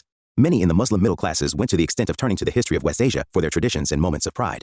The process of evolution of a composite culture which was evident throughout Indian history showed signs of being arrested with the rise of another form of consciousness, communal consciousness. Along with national consciousness among the middle classes, many other factors were certainly responsible for the birth of communalism in modern times, but undoubtedly, the nature of religious reform movements also contributed to it. On the whole, however, whatever the net outcome of these reform movements, it was out of this struggle that a new society evolved in India. Summary: reform movements among Hindus and for depressed classes: Bengal, Raja Rammohan Roy and Brahmo Samaj Debendranath Tagore and Tatvabodhini Sabha, Keshub Chandra Sen and Brahmo Samaj of India, Prarthana Samaj de Rozio and Young Bengal Movement Ishwar Chandra Vidyasagar, Western India, Bal Shastri Jambekar Students Literary and Scientific Societies, Paramhansa Mandalis Jyotiba Phule and Satyashatak Samaj Gopal Walankar Kisan Faguji Bansod, Vittal Ramji Shinde Gopal Hari Deshmukh Lokahitawadi Gopal Ganesh Agarkar Servants of India Society, Southern India, Sri Narayana Dharma Paripalana Movement, Vokalika Sangha Justice Movement, Self-Respect Movement, Temple Entry Movement, All India, Ramakrishna Movement, and Vivekananda Dayananda Saraswati and Arya Samaj Theosophical Movement.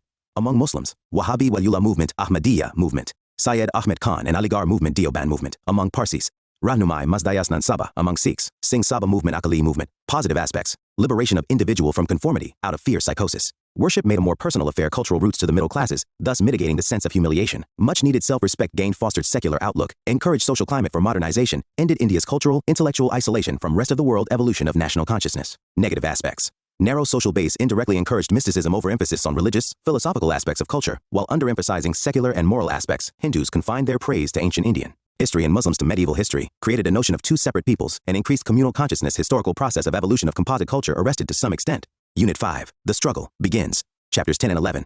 Chapter 10, Beginning of Modern Nationalism in India. Factors in the growth of modern nationalism. The rise and growth of Indian nationalism has been traditionally explained in terms of Indian response to the stimulus generated by the British Raj through creation of new institutions, new opportunities, resources, etc. In other words, Indian nationalism grew partly as a result of colonial policies and partly as a reaction to colonial policies. In fact, it would be more correct to see Indian nationalism as a product of a mix of various factors. I. Worldwide upsurge of the concepts of nationalism and the right of self-determination initiated by the French Revolution. 2. Indian Renaissance. 3. Offshoot of modernization initiated by the British in India. IV.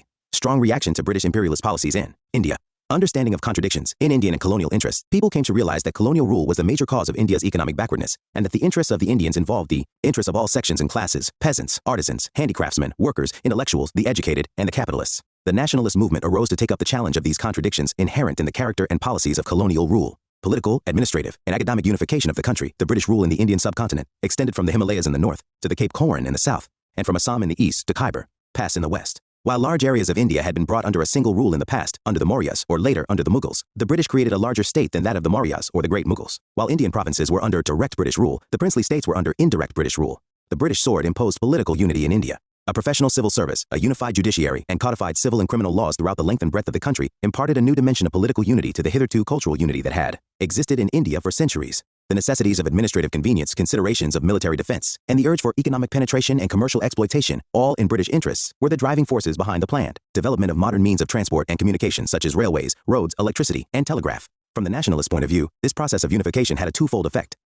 The economic fate of the people of different regions got linked together. For instance, failure of crops in one region affected the prices and supply in another region. 2. Modern means of transport and communication brought people, especially the leaders, from different regions together. This was important for the exchange of political ideas and for mobilization and organization of public opinion on political and economic issues. Western thought and education.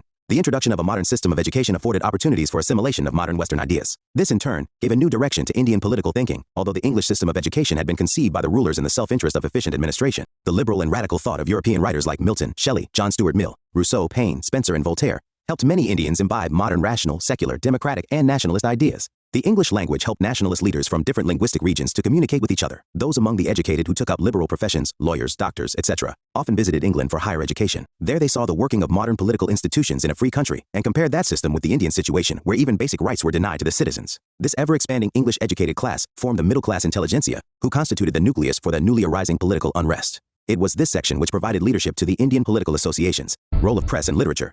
The second half of the 19th century saw an unprecedented growth of Indian-owned English and vernacular newspapers, despite numerous restrictions imposed on the press by the colonial rulers from time to time.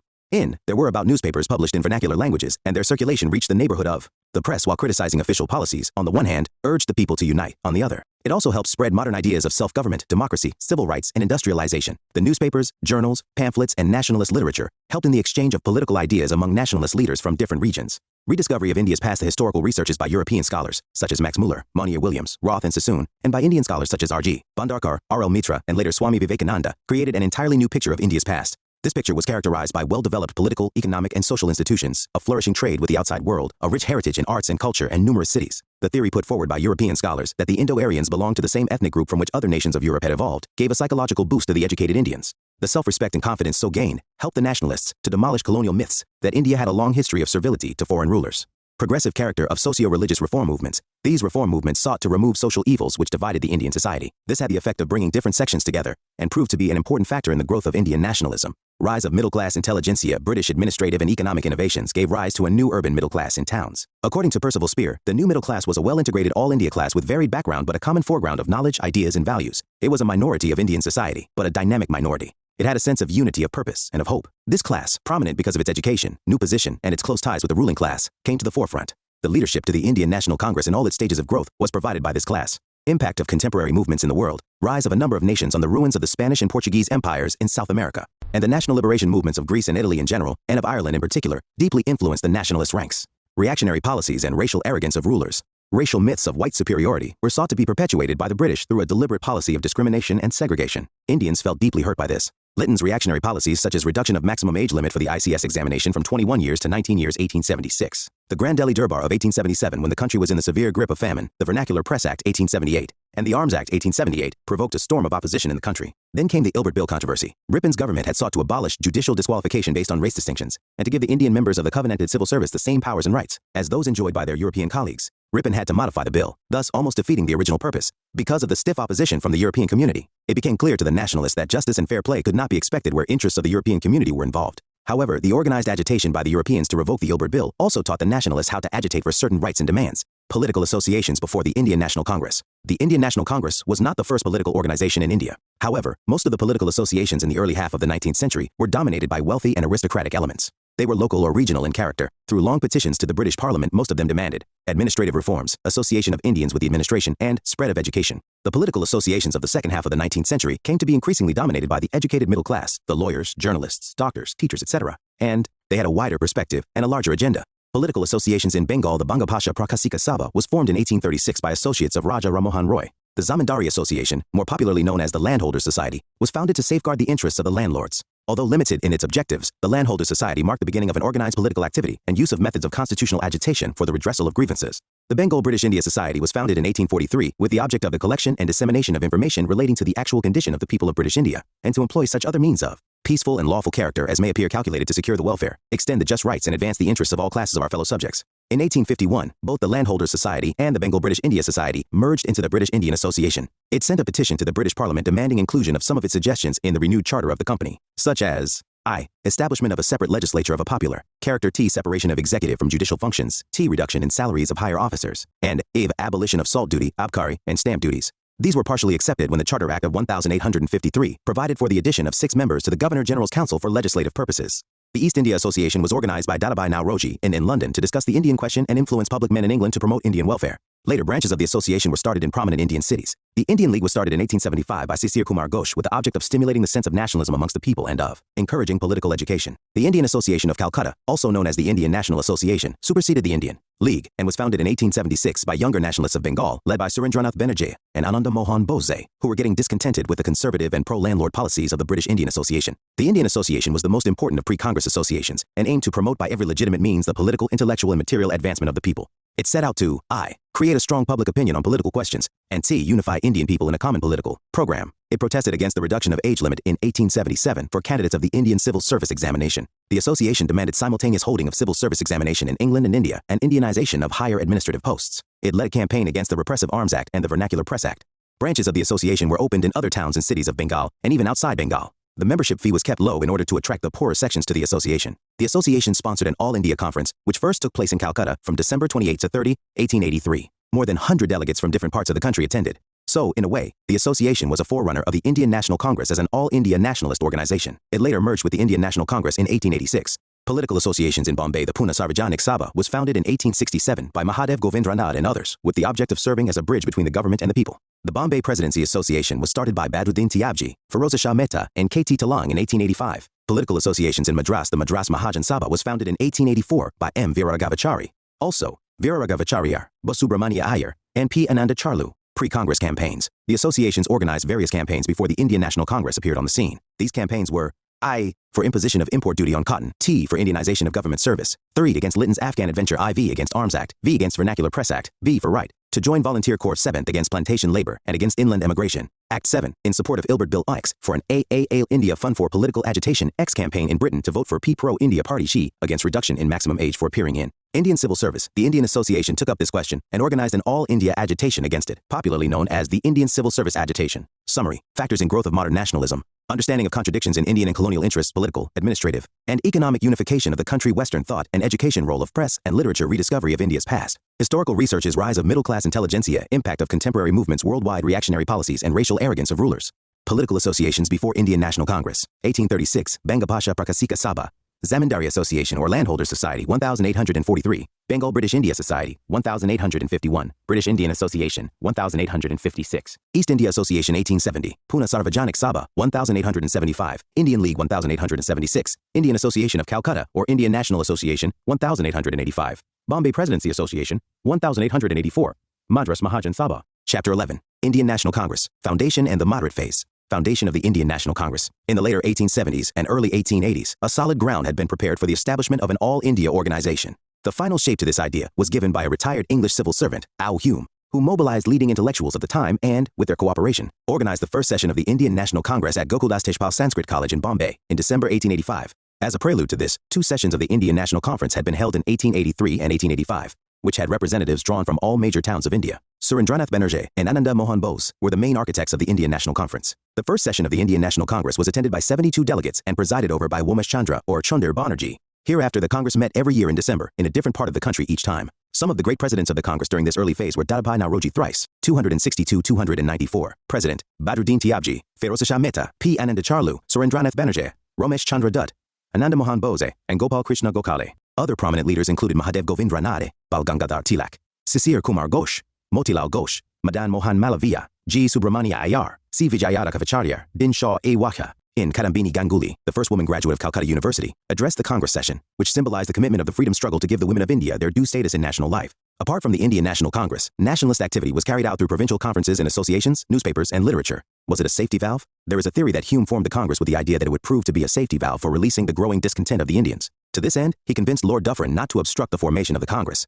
The extremist leaders like Lala Lajpat Rai believed in the safety valve theory. Even the Marxist historian's conspiracy theory was an offspring of the safety valve notion. For example, R.P. Dutt opined that the Indian National Congress was born out of a conspiracy to abort a popular uprising in India, and the bourgeois leaders were a party to it. Modern Indian historians, however, dispute the idea of safety valve. In their opinion, the Indian National Congress represented the urge of the politically conscious Indians to set up a national body to express the political and economic demands of the Indians. If the Indians had convened such a body on their own, there would have been unsurmountable opposition from the officials. Such an organization would not have been allowed to form.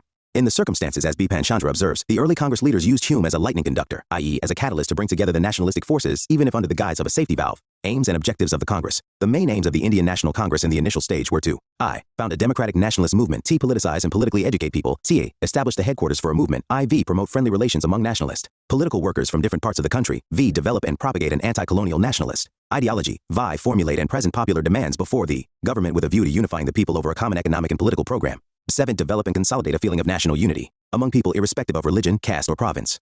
7. Carefully promote and nurture Indian nationhood. Era of moderates 1885-1905. Important leaders, the national leaders like Dadabhai Naoroji, Ferozeshah Mehta, Da, Wacha, W.C. Banerjee, S.N. Banerjee, who dominated the Congress policies during the early period 1885. 1905 were staunch believers in liberalism and moderate politics, and came to be labeled as moderates to distinguish them from the neo-nationalists of the early 20th century who were referred to as the extremists. Moderate approach. The moderate political activity involved constitutional agitation within the confines of law and showed a slow but orderly political progress. The moderates believed that the British basically wanted to be just to the Indians, but were not aware of the real conditions. Therefore, if public opinion could be created in the country and public demands be presented to the government through resolutions, petitions, meetings, etc., the authorities would concede these demands gradually. To achieve these ends, they worked on a two-pronged methodology. 1. Create a strong public opinion to arouse consciousness and national spirit, and then educate and unite people on common political questions. And 2. Persuade the British government and British public opinion to introduce reforms in India on the lines laid out by the Nationalists. They used the method of prayer and petition, and if that failed, they resorted to constitutional agitation. A British committee of the Indian National Congress was established in London in 1889, which had India as its organ. Dadabhai Naoroji spent a substantial portion of his life and income campaigning for India's case abroad. In 1890, it was decided to hold a session of the Indian National Congress in London in 1892, but owing to the British elections of 1891, the proposal was postponed and never revived later. The moderate leaders believed that political connections with Britain were in India's interest at that stage of history, and that the time was not ripe for a direct challenge to the British rule. Therefore, it was considered to be appropriate to try and transform the colonial rule to be as close to a national rule as possible. Contributions of moderate nationalists. Economic critique of British imperialism. The early nationalists, led by Dadabhai Naoroji, R.C. Dutt, Dinshaw Wacha, and others, carefully analyzed the political economy of British rule in India, and put forward the drain theory to explain British exploitation of India. They opposed the transformation of a basically self-sufficient Indian economy into a colonial economy, i.e., a supplier of raw materials and foodstuff, an importer of finished goods and a field of investment for British capital. Thus, the moderates were able to create an all-India public opinion that British rule in India was the major cause of India's poverty and economic backwardness. To mitigate the deprivation characterizing Indian life, the early nationalists demanded severance of India's economic subservience to Britain and development of an independent economy through involvement of Indian capital and enterprise. The early nationalists demanded reduction in land revenue, abolition of salt tax, improvements in working conditions of plantation labor, reduction in military expenditure, and encouragement to modern industry through tariff protection and direct government aid. Also refer to chapter on economic impact of British rule in India. Constitutional reforms and propaganda in legislative councils in India had no real official power till 1920. Yet work done in them by the nationalists helped the growth of the national movement. The Imperial Legislative Council, constituted by the Indian Councils Act 1861, was an impotent body designed to disguise official measures as having been passed by a representative body. Indian members were few in number. In the 30 years from 1862 to 1892, only 45 Indians were nominated to it, most of them being wealthy, landed, and with loyalist interests. Only a handful of political figures and independent intellectuals such as Syed Ahmed Khan, Christodas Pal, V.N. Mandlik, K.L. Nolkar, and Rashbihari Ghosh, also written as Rashbihari Ghosh, were among those nominated. From 1885 to 1892, the nationalist demands for constitutional reforms were centered around I. Expansion of councils, i.e., greater participation of Indians in councils, and T. Reform of councils, i.e., more powers to councils, especially greater control over finances. The early nationalists worked with a long-term objective of a democratic self-government. Their demands for constitutional reforms were meant to have been conceded in 1892 in the form of the Indian Councils Act. These reforms were severely criticized at Congress sessions, where the nationalists made no secret of their dissatisfaction with them. Now they demanded I. a majority of elected Indians, and T. control over the budget, i.e. the power to vote upon and amend the budget. They gave the Indian Councils Act, 1892, main provisions, number of additional members in imperial legislative councils, and the provincial legislative councils was raised. In Imperial Legislative Council, now the Governor-General could have 10 to 16 non-officials instead of 6 to 10 previously. The non-official members of the Indian Legislative Council were to be nominated by the Bengal Chamber of Commerce and provincial legislative councils. The members could be recommended by universities, municipalities, zamindars, and chambers of commerce. So, the principle of representation was introduced. Budget could be discussed. Questions could be asked. Limitations: the officials retained their majority in the council, thus making ineffective the non-official voice. The reformed Imperial Legislative Council met during its tenure till 1909, on an average for only 13 days in a year, and the number of unofficial Indian members present was only 5 out of 24. The budget could not be voted upon, nor could any amendments be made to it. Supplementaries could not be asked, nor could answers to any question be discussed. Slogan: no taxation without representation. Gradually the scope of constitutional demands was widened. Dadabhai Naoroji, 1904, Gopal Krishna Gokhale, 1905, and Lokmanya Tilak, 1906, demanded self-government on the lines of the self-governing colonies of Canada and Australia. Also, leaders like Ferozeshah Mehta and Gokhale put government policies and proposals to severe criticism. The British had intended to use the councils to incorporate the more vocal among Indian leaders so as to allow them to let off their political steam, while the impotent councils could afford to remain deaf to their criticism. But the nationalists were able to transform these councils into forums for ventilating popular grievances, for exposing the defects of an indifferent bureaucracy, for criticizing government policies, proposals, raising basic economic issues, especially regarding public finance. The nationalists were thus able to enhance their political stature and build a national movement while undermining the political and moral influence of imperialist rule. This helped in generating anti-imperialist sentiments among the public. But, at the same time, the nationalists failed to widen the democratic base of the movement by not including the masses, especially women, and not demanding the right to vote for all. Campaign for general administrative reforms. The moderates campaigned on the following grounds. I. Indianization of government service, on the economic grounds that British civil servants got very high emoluments, while inclusion of Indians would be more economical. on political grounds that since salaries of British bureaucrats were remitted back home and pensions paid in England, all drawn from Indian revenue, this amounted to economic drain of national resources, and on moral grounds that Indians were being discriminated against by being kept away from positions of trust and responsibility. T. Call for separation of judicial from executive functions. Criticism of an oppressive and tyrannical bureaucracy and an expensive and time-consuming judicial system. I. Criticism of an aggressive foreign policy which resulted in annexation of Burma, attack on Afghanistan, and suppression of tribals in the Northwest, all costing heavily for the Indian treasury. V. Call for increase in expenditure on welfare, i.e., health, sanitation, education, especially elementary and technical, irrigation works and improvement of agriculture, agricultural banks for cultivators, etc. Demand for better treatment for Indian labor abroad in other British colonies where they face oppression and racial discrimination. Protection of civil rights. Civil rights included the right to speech, thought, association, and a free press. Through an incessant campaign, the Nationalists. You don't realize our place in the history of our country. These memorials are nominally addressed to the government. In reality, they are addressed to the people so that they may learn how to think in these matters. This work must be done for many years without expecting any other results, because politics of this kind is altogether new in this land. Justice Mahadev Govind Rane to Gokhale 1891 were able to spread modern democratic ideas, and soon the defense of civil rights became an integral part of the freedom struggle. It was due to the increased consciousness that there was a great public outrage at the arrest of Tilak and several other leaders and journalists in 1897, and at the arrest and deportation of the Natu brothers without a trial. Also refer to chapter on development of press in India, an evaluation of the early nationalists. The early nationalists did a great deal to awaken the national sentiment, even though they could not draw the masses to them. They represented the most progressive forces of the time. So, they were able to create a wide national awakening of all Indians having common interests and the need to rally around a common program against a common enemy. And above all, the feeling of belonging to one nation. 3. They trained people in political work and popularized modern ideas. IV. They exposed the basically exploitative character of colonial rule, thus undermining its moral foundations. Their political work was based on hard realities and not on shallow sentiments, religion, etc. V. They were able to establish the basic political truth that India should be ruled in the interest of Indians. 7. They created a solid base for a more vigorous, militant, mass-based national movement in the years that followed. However, they failed to widen their democratic base and the scope of their demands. Role of masses. The moderate phase of the national movement had a narrow social base, and the masses played a passive role. This was because the early nationalists lacked political faith in the masses. They felt that there were numerous divisions and subdivisions in the Indian society, and the masses were generally ignorant and had conservative ideas and thoughts. The moderates felt that these heterogeneous elements had first to be welded into a nation before they entered the political sphere. But they failed to realize that it was only during a freedom struggle and with political participation that these diverse elements could come together. Because of the lack of mass participation, the moderates could not take militant political positions against the authorities. The later nationalists differed from the moderates precisely on this point. Still, the early nationalists represented the emerging Indian nation against colonial interests, views. We cannot blame them for the attitude they adopted as pioneers of Indian political reform, any more than we can blame the brick and mortar that is buried 6 feet deep in the foundation and plinth of a modern edifice. They have made possible the superstructure, story by colonial self-government, home rule within the empire, Swaraj, and on the top of all, complete independence. Pattabi Sitaramaya. The period from 1858 to 1905 was the seed time of Indian nationalism, and the early nationalists sowed the seeds well and deep. Bipan Chandra. It was at best an opportunist movement. It opened opportunities for treacheries and hypocrisies. It enabled some people to trade in the name of patriotism. Lala Lajpat Rai. Attitude of the government. The British Indian government was hostile to the Congress from the beginning, despite the latter's moderate methods and emphasis on loyalty to the British Crown. The official attitude stiffened further after 1887, when the government failed to persuade the Congress to confine itself to social issues, when the Congress was becoming increasingly critical. The Congress is tottering to its fall, and one of my great ambitions while in India is to assist it to a peaceful demise. Lord Curzon 1900s, of the colonial rule. Now the government resorted to open condemnation of the Congress, calling the nationalists seditious Brahmins, disloyal Babas, etc. Dufferin called the Congress a factory of sedition. Later, the government adopted a divide and rule policy towards the Congress. The officials encouraged reactionary elements like Sir Syed Ahmed Khan and Raja Shiv Prasad Singh of Benares to organize the United Indian Patriotic Association to counter Congress propaganda. The government also tried to divide the nationalists on the basis of religion, and through a policy of carrot and stick, pitted the moderates against the extremists. But the government failed to check the rising tide of nationalism. Summary. Foundation of Indian National Congress. First session held in 1885, Bombay.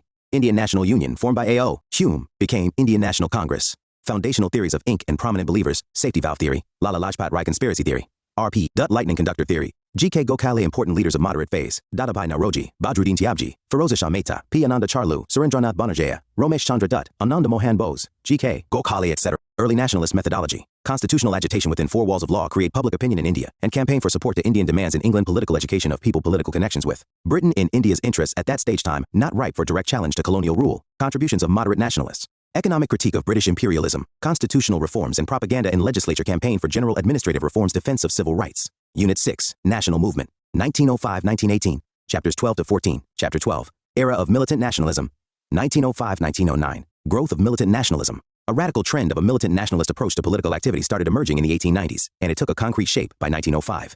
As an adjunct to this trend, a revolutionary wing also took shape. Why militant nationalism grew. Many factors contributed to the rise of militant nationalism. Recognition of the true nature of British rule. Having seen that the British government was not conceding any of their important demands, the more militant among Those politically conscious got disillusioned and started looking for a more effective mode of political action. Also, the feeling that only an Indian government could lead India on to a path of progress started attracting more and more people. The economic miseries of the 1890s further exposed the exploitative character of colonial rule. Severe famines killed 90 lakh persons between 1896 and 1900s. Bubonic plague affected large areas of the Deccan. There were larger-scale riots in the Deccan. The Nationalists were wide awake to the fact that instead of giving more rights to the Indians, the government was taking away even the existing ones. 1892, the Indian Councils Act was criticized by Nationalists as it failed to satisfy them. 1897, the Natu brothers were deported without trial, and Tilak and others imprisoned on charges of sedition. 1898, repressive laws under IPC Section 124A were further amplified with new provisions under IPC Section 156A. 1899, the number of Indian members in Calcutta Corporation were reduced. 1904, Official Secrets Act curbed freedom of press.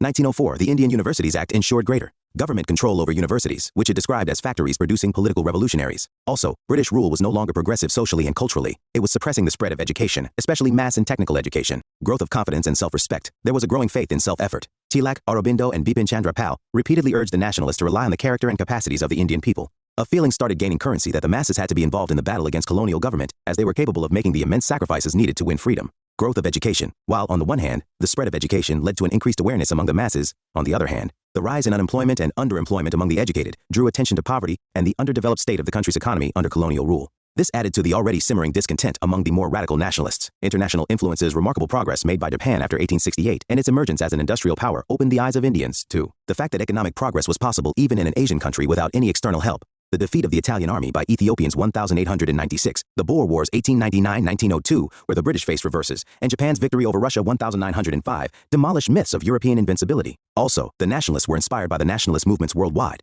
in Ireland, Russia, Egypt, Turkey, Persia, and China. The Indians realized that a united people willing to make sacrifices could take on the mightiest of empires. Reaction to increasing westernization, the new leadership felt the stranglehold of excessive westernization and sensed colonial designs to submerge the Indian national identity in the British Empire. The intellectual and moral inspiration of the new leadership was Indian. Intellectuals like Swami Vivekananda, Bankim Chandra Chatterjee, and Swami Dayananda Saraswati inspired many young nationalists with their forceful and articulate arguments, painting India's past in brighter colors than the British ideologues had. These thinkers exploded the myth of Western superiority by referring to the richness of the Indian civilization in the past. Dayananda's political message was India for the Indians. Dissatisfaction with achievements of moderates. The younger elements within the Congress were dissatisfied with the achievements of the moderates during the first 15-20 years. They were strongly critical of the methods of peaceful and constitutional agitation, popularly known as the 3 Ps, prayer, petition, and protest, and described these methods as political mendicancy. If there is a sin in the world, it is weakness. Avoid all weakness. Weakness is sin. Weakness is death. Swami Vivekananda. The extremists of today will be the moderates of tomorrow, just as the moderates of today were the extremists of yesterday. BG. Tilak. What one Asiatic has done, others can do. If Japan can drub Russia, India can drub England with equal ease. Let us drive the British into the sea and take our place side by side with Japan among the great powers of the world. Karachi. Chronicle. June 18, 1905. Reactionary policies of Curzon. A sharp reaction was created in the Indian mind by Curzon's 7-year rule in India, which was full of missions, commissions, and omissions. He refused to recognize India as a nation and insulted Indian nationalists and the intelligentsia by describing their activities as letting off of gas. He spoke derogatorily of Indian character in general. Administrative measures adopted during his rule. The Official Secrets Act, the Indian Universities Act, the Calcutta Corporation Act, and, above all, the Partition of Bengal, left no doubt in Indian minds about the basically reactionary nature of British rule in India. Existence of a militant school of thought. By the dawn of the 20th century, a band of nationalist thinkers had emerged who advocated a more militant approach to political work. These included Raj Narain Bose, Ashwini Kumar Dutta, Aurobindo Ghosh, and Bipin Chandra Pal in Bengal, Vishnu Shastri Chiplunkar and Bal Gangadhar Tilak in Maharashtra, and Lala Lajpat Rai in Punjab. Tilak emerged as the most outstanding representative of this school of thought. The basic tenets of this school of thought were hatred for foreign rule, since no hope could be derived from it. Indians should work out their own salvation. Swaraj to be the goal of national movement. Direct political action required. Belief in the capacity of the masses to challenge the authority. Personal sacrifices required, and a true nationalist to be always ready for it. Emergence of a trained leadership. The new leadership could provide a proper channelization of the immense potential for political struggle which the masses possessed and, as the militant nationalists thought, were ready to give expression to. This energy of the masses got a release during the movement against the partition of Bengal, which acquired the form of the Swadeshi agitation, the Swadeshi and boycott movement. The Swadeshi movement had its genesis in the anti-partition movement, which was started to oppose the British decision to partition Bengal. Partition of Bengal to divide people. The British government's decision to partition Bengal had been made public in December 1903. The idea was to have 2 provinces, Bengal comprising Western Bengal as well as the provinces of Bihar and Orissa, in Eastern Bengal and Assam. Bengal retained Calcutta as its capital, while Dhaka became the capital of Eastern Bengal. The official reason given for the decision was that Bengal, with a population of 78 million, about a quarter of the population of British India, had become too big to be administered. It was also stated that partition would help in the development of Assam if it came under the direct jurisdiction of the government. This was true to some extent, but the real motive behind the partition plan was seen to be the British desire to weaken Bengal, the nerve center of Indian nationalism. This it sought to achieve by putting the Bengalis under two administrations by dividing them, on the basis of language, thus reducing the Bengalis to a minority in Bengal itself, as in the new proposal Bengal proper was to have 17 million. Bengal united is a power. Bengal divided will pull in several different ways. One of our main objects is to split up and thereby to weaken a solid body of opponents to our rule. Risley, Home Secretary to the Government of India, 1904. Bengalis and 37 million Hindi and Oriya speakers, and T on the basis of religion, as the western half was to be a Hindu majority area, 42 million out of a total 54 million, and the eastern half was to be a Muslim majority area, 18 million out of a total of 31 million. Trying to woo the Muslims, Curzon, the viceroy at that time, argued that Dhaka could become the capital of the new Muslim majority province, which would provide them with a unity not experienced by them since the days of old Muslim viceroys and kings. Thus, it was clear that the government was up to its old policy of propping up Muslim communalists to counter the Congress and the national movement. Anti-partition campaign under moderates 1903-05. In the period 1903-05, the leadership was provided by men like Surendranath Banerjee, K.K. Mitra, and Prithvish Chandra Ray. The methods adopted were petitions to the government, public meetings, memoranda, and propaganda, through pamphlets and newspapers such as Hitsabadi, Sanjibani, and Bengali. Their objective was to exert sufficient pressure on the government through an educated public opinion in India and England to prevent the unjust partition of Bengal from being implemented. Ignoring a loud public opinion against the partition proposal, the government announced the partition of Bengal in July 1905. Within days, protest meetings were held in small towns all over Bengal. It was in these meetings that the pledge to boycott foreign goods was first taken. On August 7, 1905, with the passage of the boycott resolution in a massive meeting held in the Calcutta Town Hall, the formal proclamation of Swadeshi movement was made. After this, the leaders dispersed to other parts of Bengal to propagate the message of boycott of Manchester cloth and Liverpool salt. October 16, 1905, the day the partition formally came into force, was observed as a day of mourning throughout Bengal. People fasted, bathed in the Ganga, and walked barefoot in procession singing Bande Mataram, which almost spontaneously became the theme song of the movement. Amar Sonar Bangla, the national anthem of present-day Bangladesh, was composed by Rabindranath Tagore and sung by huge crowds marching in the streets. Rabindranath Tagore and Ramendra Sundar Trivedi, secretary of the Bangiya Sahitya Parishad at the time, appealed to the people to observe Raksha Bandhan Day on the date the partition came into effect, i.e., on October 6, 1905. People tied Rakhis on each other's hands as a symbol of unity of the two halves of Bengal. Later in the day, Surendranath Banerjee and Ananda Mohan Bose addressed huge gatherings, perhaps the largest till then, under the Nationalist banner. Within a few hours of the meeting, 50,000 Nepalese rupees was raised for the movement. Soon, the movement spread to other parts of the country, in Pune and Bombay under Tilak, in Punjab under Lala Lajpat Rai and Ajit Singh, in Delhi under Syed Hyderraza, and in Madras under Chidambaram Pillai. The Congress position the Indian National Congress meeting in 1905, under the presidentship of Gokhale, resolved to I condemn the partition of Bengal and the reactionary policies of Curzon, and T support the anti-partition and Swadeshi movement of Bengal.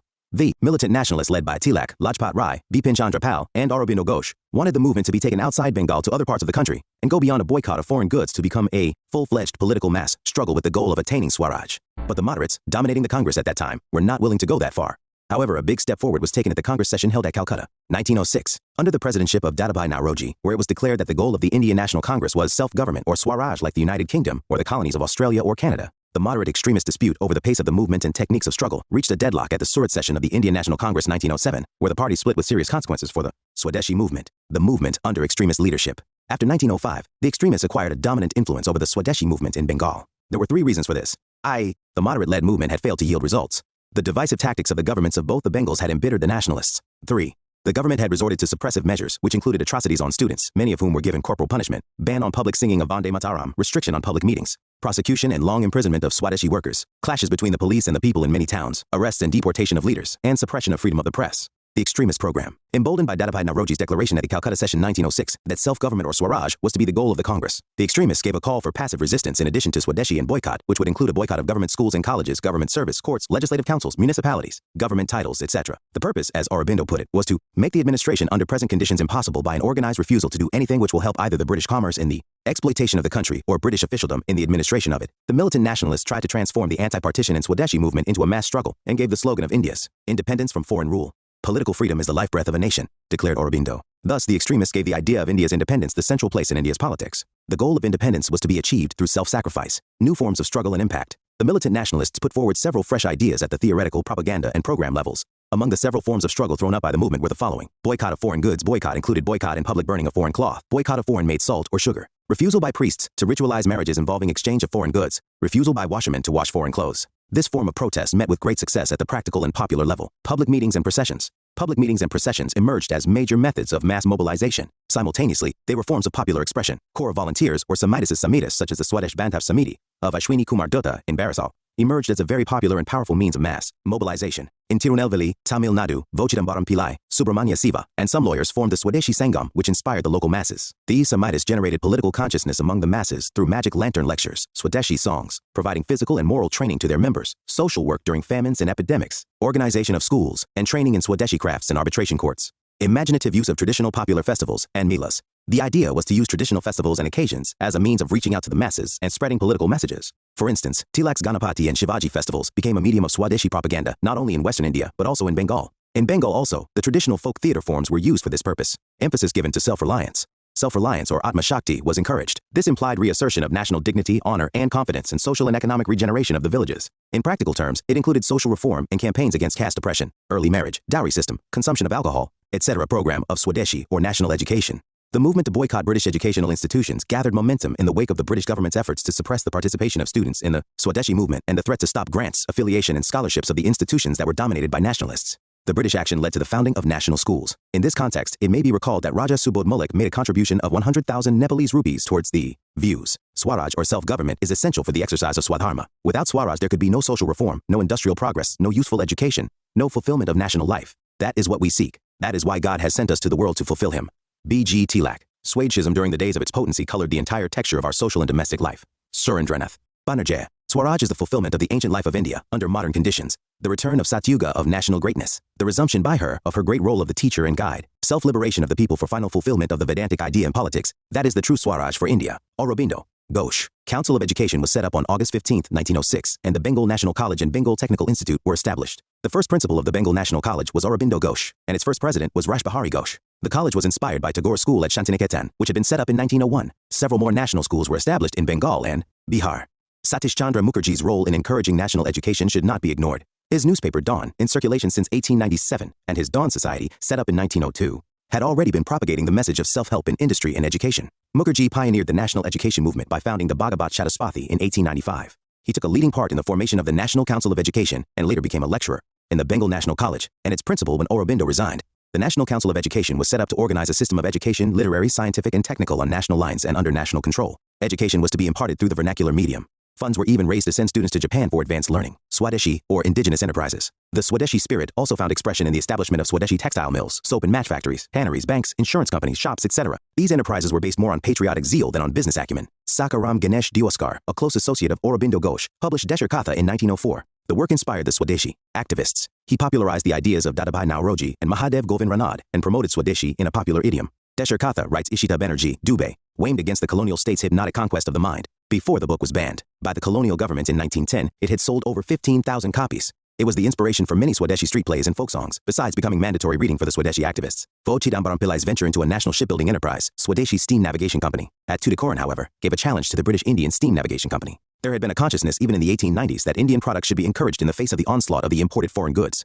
To this effect, members of the Tagore family and other leaders had been organizing Milas fairs to exhibit Indian handicrafts and putting up stores for their sale so that their production could be encouraged. Rabindranath Swadeshi Bandar, 1897, Jogeshandra Chowdhury's Indian stores, 1901, and Sarala Devi's Lakshmir Bandar, 1903, were all efforts in this direction. The Bengal Chemicals Factory had been established by Prafulla Chandra Ray in 1893, and attempts were made to manufacture porcelain in 1901, as pointed out by Sumit Sarkar.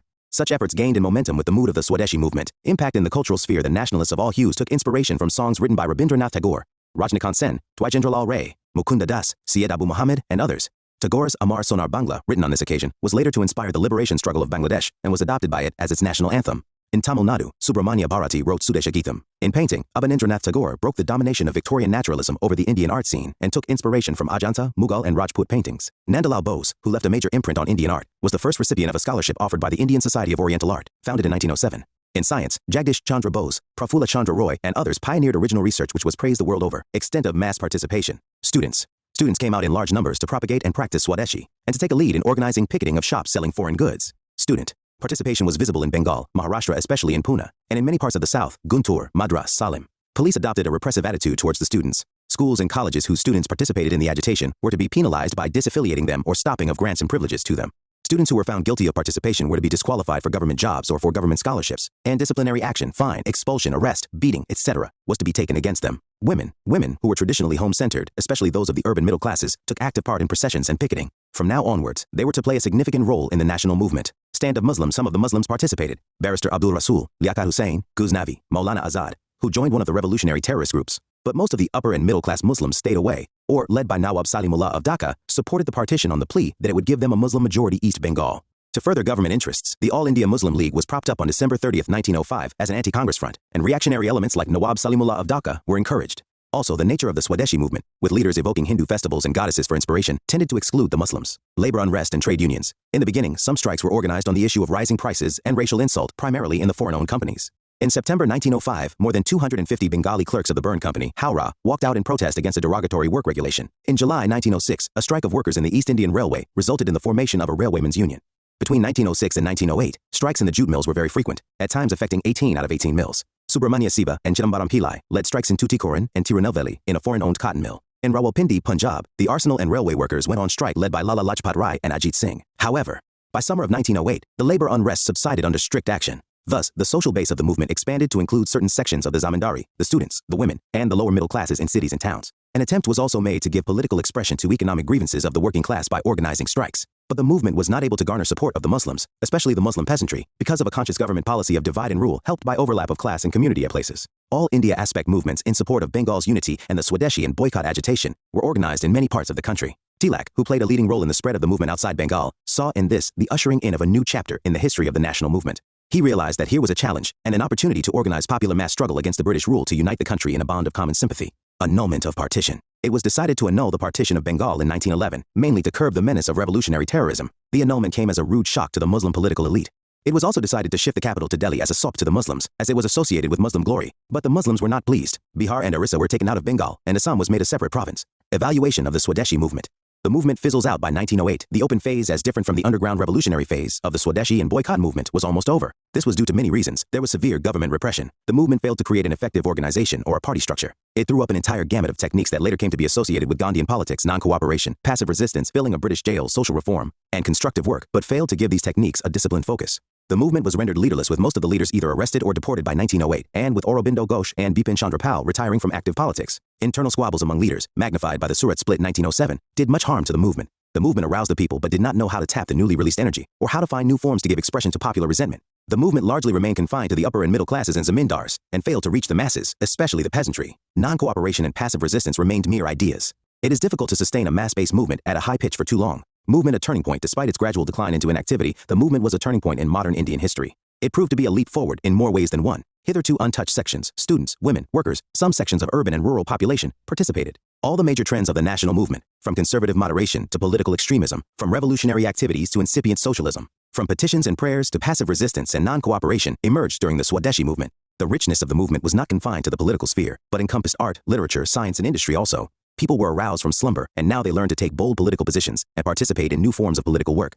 Differences between moderates and extremists. Moderates, extremists. 1. Social base, educated middle, and lower middle classes in towns. 2. Ideological inspiration: Indian history, cultural heritage, and Hindu traditional symbols. 3. Rejected providential mission, theory as an illusion. 4. Believed that political connections with Britain would perpetuate British exploitation of India. 5. Believed that the British crown was unworthy of claiming Indian loyalty. 6. Had immense faith in the capacity of masses to participate and to make sacrifices. 1. Social base, zamindars and upper middle classes in towns. 2. Ideological inspiration, Western liberal thought and European history. 3. Believed in England's providential mission in India. 4. Believed political connections with Britain to be in India's social, political, and cultural interests. 5. Professed loyalty to the British crown. 6. Believed that the movement should be limited to middle-class intelligentsia, masses not yet ready for participation in political work. 7. Demanded constitutional reforms and share for Indians in services. 8. Insisted on the use of constitutional methods only. 7. Demanded Swaraj as the panacea for Indian ills. 8. Did not hesitate to use extra constitutional methods like boycott and passive resistance to achieve their objectives. 9. They were patriots who made sacrifices for the sake of the country. 9. They were patriots and did not play the role of a comprador class. The Swadeshi campaign undermined the hegemony of colonial ideas and institutions. The future struggle was to draw heavily from the experience gained. Moderate methods give way to extremist modes with the coming of the Swadeshi and boycott movement. It became clear that the moderates had outlived their utility, and their politics of petitions and speeches had become obsolete. They had not succeeded in keeping pace with time, and this was highlighted by their failure to get the support of the younger generation for their style of politics. Their failure to work among the masses had meant that their ideas did not take root among the masses. Even the propaganda by the moderates did not reach the masses. No all-India campaigns of the scale of the Swadeshi and boycott movement had been organized earlier by the moderates, and in this campaign, they discovered that they were not its leaders, which was rather natural. The extremist ideology and its functioning also lacked consistency. Its advocates ranged from open members and secret sympathizers to those opposed to any kind of political violence. Its leaders, Aurobindo, Tilak, B.C. Pal, and Lala Lajpat Rai, had different perceptions of their goal. For Tilak, Swaraj meant some sort of self-government, while for Aurobindo it meant complete independence from foreign rule. But at the politico-ideological level, their emphasis on mass participation and on the need to broaden the social base of the movement was a progressive improvement upon the moderate politics. They raised patriotism from a level of academic pastime to one of service and sacrifice for the country. But the politically progressive extremists proved to be social reactionaries. They had revivalist and obscurantist undertones attached to their thoughts. Tilak's opposition to the age of consent bill, which would have raised the marriageable age for girls from 10 years to 12 years, even though his objection was mainly that such reforms must come from people governing themselves and not under an alien rule, his organizing of Ganapati and Shivaji festivals as national festivals, his support to anti-cow killing campaigns, etc., portrayed him as a Hindu nationalist. Similarly, B.C. Pal and Aurobindo spoke of a Hindu nation and Hindu interests. This alienated many Muslims from the movement. Though the seemingly revivalist and obscurantist tactics of the extremists were directed against the foreign rulers, they had the effect of promoting a very unhealthy relationship between politics and religion, the bitter harvests of which the Indians had to reap in later years. The Surat split. The Congress split at Surat came in December 1907, around the time when revolutionary activity had gained momentum. The two events were not unconnected. Run up to Surat. In December, at the Benares session of the Indian National Congress presided over by Gokhale, the moderate extremist differences came to the fore. The extremists wanted to extend the boycott and Swadeshi movement to regions outside Bengal, and also to include all forms of associations such as government service, law courts, legislative councils, etc. within the boycott program, and thus start a nationwide mass movement. The extremists wanted a strong resolution supporting their program at the Benares session. The moderates, on the other hand, were not in favor of extending the movement beyond Bengal and were totally opposed to boycott of councils and similar associations. They advocated constitutional methods to protest against the partition of Bengal. As a compromise, a relatively mild resolution condemning the partition of Bengal and the reactionary policies of Curzon and supporting the Swadeshi and boycott program in Bengal was passed. This succeeded in averting a split for the moment. At the Calcutta session of the Congress in December 1906, the moderate enthusiasm had cooled a bit because of the popularity of the extremists and the revolutionaries, and because of communal riots. Here, the extremists wanted either Tilak or Lajpat Rai as the president, while the moderates proposed the name of Dadabhai Nauroji, who was widely respected by all the nationalists. Finally, Dadabhai Nauroji was elected as the president, and as a concession to the militants, the goal of the Indian National Congress was defined as Swarajya or self-government, like the United Kingdom or the colonies of Australia and Canada. Also, a resolution supporting the program of Swadeshi, boycott, and national education was passed. The word Swaraj was mentioned for the first time, but its connotation was not spelt out, which left the field open for differing interpretations by the moderates and the extremists. The extremists, encouraged by the proceedings at the Calcutta session, gave a call for wide passive resistance and boycott of schools, colleges, legislative councils, municipalities, law courts, etc. The moderates, encouraged by the news that council reforms were on the anvil, decided to tone down the Calcutta program. The two sides seemed to be heading for a showdown. The extremists thought that the people had been aroused and the battle for freedom had begun. They felt the time had come for the big push to drive the British out, and considered the moderates to be a drag on the movement. They decided that it was necessary to part company with the moderates, even if it meant a split in the Congress. The moderates thought that it would be dangerous at that stage to associate with the extremists whose anti-imperialist agitation, it was felt, would be ruthlessly suppressed by the mighty colonial forces. The moderates saw in the council reforms an opportunity to realize their dream of Indian participation in the administration. Any hasty action by the Congress, the moderates felt, under extremist pressure was bound to annoy the liberals, then in power in England. The moderates were also ready to part company with the extremists. The moderates failed to realize that the council reforms were meant by the government more to isolate the extremists than to reward the moderates. The extremists did not realize that the moderates could act as their front line of defense against state repression, and neither side realized that in a vast country like India ruled by a strong imperialist power, only a broad-based nationalist movement could succeed. Split takes place. The extremists wanted the 1907 session to be held in Nagpur's central provinces, with Tilak or Lajpat Rai as the president, along with a reiteration of the Swadeshi, boycott, and national education resolutions. The moderates wanted the session at Surat in order to exclude Tilak from the presidency, since a leader from the host province could not be session president Surat, being in Tilak's home province of Bombay.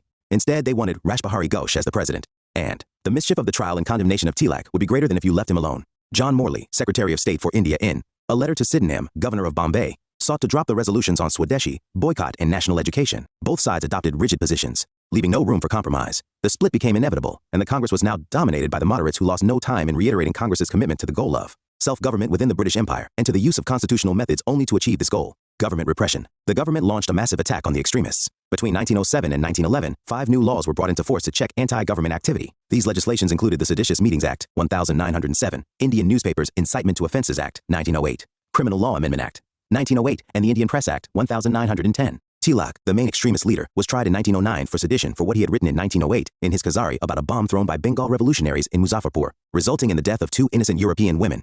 Tilak had written, "This no doubt will inspire many with hatred against the people belonging to the party of rebels. It is not possible to cause British rule to disappear from this country by such monstrous deeds. But rulers who exercise unrestricted power must always remember that there is also a limit to the patience of humanity." Many newspapers had warned the government that if they resorted to Russian methods, then Indians too will be compelled to imitate the Russian methods. In another article, Tilak wrote that the real means of stopping the bombs consisted in making a beginning towards the grant of rights of Swarajya to the people. Tilak was again arrested, judged guilty, and sentenced to 6 years transportation and a fine of 1,000 Nepalese rupees. He was sent to Mandalay Burma jail for 6 years. When the judge asked Tilak if he had anything to say, Tilak said, "In spite of the verdict of the jury, I maintain that I am innocent. There are higher powers that rule the destiny of men and nations, and it may be the will of Providence that the cause which I represent may prosper more by my suffering than my remaining free." In 1956, the then Chief Justice of Bombay High Court, M.C. Chagla, unveiled a marble plaque with these words engraved on it outside the central courtroom, Courtroom 46, where Tilak was tried in the Bombay High Court. Aurobindo and B.C. Pal retired from active politics. Lajpat Rai left for abroad. The extremists were not able to organize an effective alternative party to sustain the movement. the moderates were left with no popular base or support, especially as the youth rallied behind the extremists. After 1908, the national movement as a whole declined for a time. In 1914, Tilak was released and he picked up the threads of the movement. The government strategy. The British government in India had been hostile to the Congress from the beginning. Even after the moderates, who dominated the Congress from the beginning, began distancing themselves from the militant nationalist trend which had become visible during the last decade of the 19th century itself, government hostility did not stop. This was because in the government's view, the moderates still represented an anti-imperialist force consisting of basically patriotic and liberal intellectuals. With the coming of Swadeshi and boycott movement and the emergence of militant nationalist trend in a big way, the government modified its strategy towards the nationalists. Now the policy was to be of rallying them John Morley, the Secretary of State, or the policy of carrot and stick. It may be described as a three-pronged approach of repression, conciliation, suppression. In the first stage, the extremists were to be repressed mildly, mainly to frighten the moderates. In the second stage, the moderates were to be placated through some concessions, and hints were to be dropped that more reforms would be forthcoming if the distance from the extremists was maintained. This was aimed at isolating the extremists. With the moderates on its side, the government could suppress the extremists with its full might. The moderates could then be ignored. Unfortunately, neither the moderates nor the extremists understood the purpose behind the strategy. The Surat split suggested that the policy of carrot and stick had brought rich dividends to the British India government. Morley-Minto reforms of 1909. In October 1906, a group of Muslim elites called the Simla Deputation, led by the Aga Khan, met Lord Minto and demanded separate electorates for the Muslims and representation in excess of their numerical strength in view of the value of the contribution Muslims were making to the defense of the empire. The same group quickly took over the Muslim League, initially floated by Nawab Salimullah of Dhaka, along with Nawabs Mohsin ul Mulk and Waqar ul Mulk in December 1906. The Muslim League intended to preach loyalty to the empire and to keep the Muslim intelligentsia away from the Congress. Gopal Krishna Gokhale also went to England to meet the Secretary of State for India, John Morley, to put Congress demands of self-governing system similar to that in the other British colonies. The reforms, the Viceroy, Lord Minto, and the Secretary of State for India, John Morley, agreed that some reforms were due so as to placate the moderates as well as the Muslims. They worked out a set of measures that came to be known as the Morley-Minto or Minto-Morley reforms that translated into the Indian Councils Act of 1909. The elective principle was recognized for the non-official membership of the councils in India. Indians were allowed to participate in the election of various legislative councils, though on the basis of class and community. For the first time, separate electorates for Muslims for election to the Central Council was established, a most detrimental step for India. The number of elected members in the Imperial Legislative Council and the provincial legislative councils was increased. In the provincial councils, non-official majority was introduced, but since some of these non-officials were nominated and not elected, the overall non-elected majority remained. According to Sumit Sarkar, in the Imperial Legislative Council, of the total 69 members, 37 were to be the officials, and of the 32 non-officials, 5 were to be nominated. Of the 27 elected non-officials, 8 seats were reserved for the Muslims under separate electorates. Only Muslims could vote here for the Muslim candidates, while 4 seats were reserved for the British capitalists, 2 for the landlords, and 13 seats came under general electorate. The elected members were to be indirectly elected. The local bodies were to elect an electoral college, which in turn would elect members of provincial legislatures, who, in turn, would elect members of the central legislature. Besides separate electorates for the Muslims, representation in excess of the strength of their population was accorded to the Muslims. Also, the income qualification for Muslim voters was kept lower than that for Hindus. Powers of legislatures both at the center and in provinces were enlarged, and the legislatures could now pass views. Reforms may not save the Raj, but if they don't, nothing else. Lord Morley will. The reforms of 1909 afforded no answer, and could afford no answer to Indian problems. Montford Report. Political barrier was created around them, isolating them from the rest of India, and reversing the unifying and amalgamating process which had been going on for centuries. The barrier was a small one at first, for the electorates were very limited, but with every extension of franchise it grew and affected the whole structure of political and social life like some canker which corrupted the entire system. Jawaharlal Nehru. Resolutions, which may or may not be accepted, ask questions and supplementaries, vote separate items in the budget though the budget as a whole could not be voted upon. One Indian was to be appointed to the Viceroy's Executive Council. Satyendra Sinha was the first Indian to be appointed in 1909. Evaluation. The reforms of 1909 afforded no answer to the Indian political problem. Lord Morley made it clear that colonial self-government, as demanded by the Congress, was not suitable for India, and he was against the introduction of parliamentary or responsible government in India. He said, if it could be said that this chapter of reforms led directly or indirectly to the establishment of a parliamentary system in India, one for one would have nothing at all to do with it. The constitutional reforms were in fact aimed at dividing the nationalist ranks by confusing the moderates, and at checking the growth of unity among Indians through the obnoxious instrument of separate electorates. The government aimed at rallying the moderates and the Muslims against the rising tide of nationalism. The officials and the Muslim leaders often talked of the entire community when they talked of the separate electorates, but in reality, it meant the appeasement of just a small section of the Muslim elite. Besides, the system of election was too indirect, and it gave the impression of infiltration of legislators through a number of sieves. And, while parliamentary forms were introduced, no responsibility was conceded, which sometimes led to thoughtless and irresponsible criticism of the government. Only some members like Gokhale put to constructive use the opportunity to debate in the councils by demanding universal primary education, attacking repressive policies, and drawing attention to the plight of indentured labor and Indian workers in South Africa. What the reforms of 1909 gave to the people of the country was a shadow rather than substance. The people had demanded self-government, but what they were given instead was benevolent despotism. Summary. Why militant nationalism grew. 1. Realization that the true nature of British rule was exploitative, and that the British India government, instead of conceding more, was taking away even what existed. 2. Growth of self-confidence and self-respect. 3. Impact of growth of education, increase in awareness and unemployment. 4. International influences and events which demolished the myth of white European supremacy. These included emergence of Japan, an Asian country, as an industrial power, Abyssinia's Ethiopia victory over Italy, Boer Wars 1899-1902, in which the British faced reverses, Japan's victory over Russia 1905, nationalist movements worldwide, 5. Reaction to increasing westernization. 6. Dissatisfaction with the achievements as well as the methods of the moderates. 7. Reactionary policies of Curzon such as the Calcutta Corporation Act 1899, the Official Secrets Act 1904, the Indian Universities Act 1904, and Partition of Bengal 1905. 8. Existence of a militant school of thought. 9. Emergence of a trained leadership. The extremist ideology. I. Hatred for foreign rule. 2. Belief in the capacity of the masses to Swaraja as goal. IV. Advocacy of direct political action and self-sacrifice. The Swadeshi and boycott movement began as a reaction to Partition of Bengal, which became known in 1903, was formally announced in July 1905, and came into force in October 1905. The motive behind partition was to weaken Bengal, which was the nerve center of Indian nationalist activity. The official reason given for the partition was that Bengal had become too big to administer, which was true to some extent. Moderate-led anti-partition movement 1903-05 was under Surendranath Banerjee, K.K. Mitra, Prithwish Chandra Ray. Methods included public meetings, petitions, memoranda, propaganda through newspapers and pamphlets. The movement under extremists 1905-08 was led by Tilak, Bipin Chandrapal, Lajpat Rai, Aurobindo Ghosh. Methods included boycott of foreign cloth and other goods, public meetings and processions, forming corps of volunteers or Samitis, use of traditional popular festivals and melas for propaganda, emphasis on self-reliance or Atma Shakti, launching program of Swadeshi or national education, Swadeshi or indigenous enterprises, initiating new trends in Indian painting, songs, poetry, pioneering research in science and later calling for boycott of schools, colleges, councils, government service, etc. Extremists took over because of the failure of the moderates to achieve positive results. Divisive tactics of governments of both Bengals, severe government repression, extent of mass participation, students, women, certain sections of zamindari, labor, some lower middle and middle classes in towns and cities participated for the first time while the Muslims generally kept away. Annulment of partition mainly to curb the menace of revolutionary terrorism, while Swadeshi movement fizzled out by 1908. Severe government repression, lack of effective organization, and a disciplined focus with arrest, deportation of all leaders. The movement left leaderless split in nationalist ranks, narrow social base achievements a leap forward because hitherto untouched sections participated. Major trends of later movement emerged. Richness of the movement extended to culture, science, and literature. People educated in bolder form of politics. Colonial hegemony undermined. Major cause of moderate extremists split at Surat 1907. Moderates wanted to restrict the boycott movement to Bengal and to a boycott of foreign cloth and liquor. Extremists wanted to take the movement to all parts of the country and include within its ambit all forms of association with the government through a boycott of schools, colleges, law courts, legislative councils, government service, municipalities, etc. Government acts for repression of Swadeshi movement. Seditious Meetings Act, 1907. Criminal Law Amendment, Act 1908. Indian Newspapers, Incitement to Offenses, Act 1908. Explosive Substances Act, 1908. Indian Press Act, 1910. Morley-Minto reforms. Number of elected members in imperial and provincial legislative councils increased. Elected non-officials still in minority. Non-officials to be elected indirectly. Thus elections introduced for the first time. Separate electorates introduced for Muslims. Legislatures could pass resolutions, ask questions and supplementaries, vote separate items of the budget. One Indian to be on Viceroy's executive council, aimed at dividing the nationalist ranks and at rallying the moderates and the Muslims to the government side. No responsibility entrusted to legislators. This resulted in thoughtless criticism sometimes. System of election was too indirect. Chapter 13. First phase of revolutionary activities. 1907-1917. Why the surge of revolutionary activities? The activities of revolutionary heroism started as a byproduct of the growth of militant nationalism. The first phase acquired a more activist form as a fallout of the Swadeshi and boycott movement, and continued till 1917. The second phase started as a fallout of the non-cooperation movement.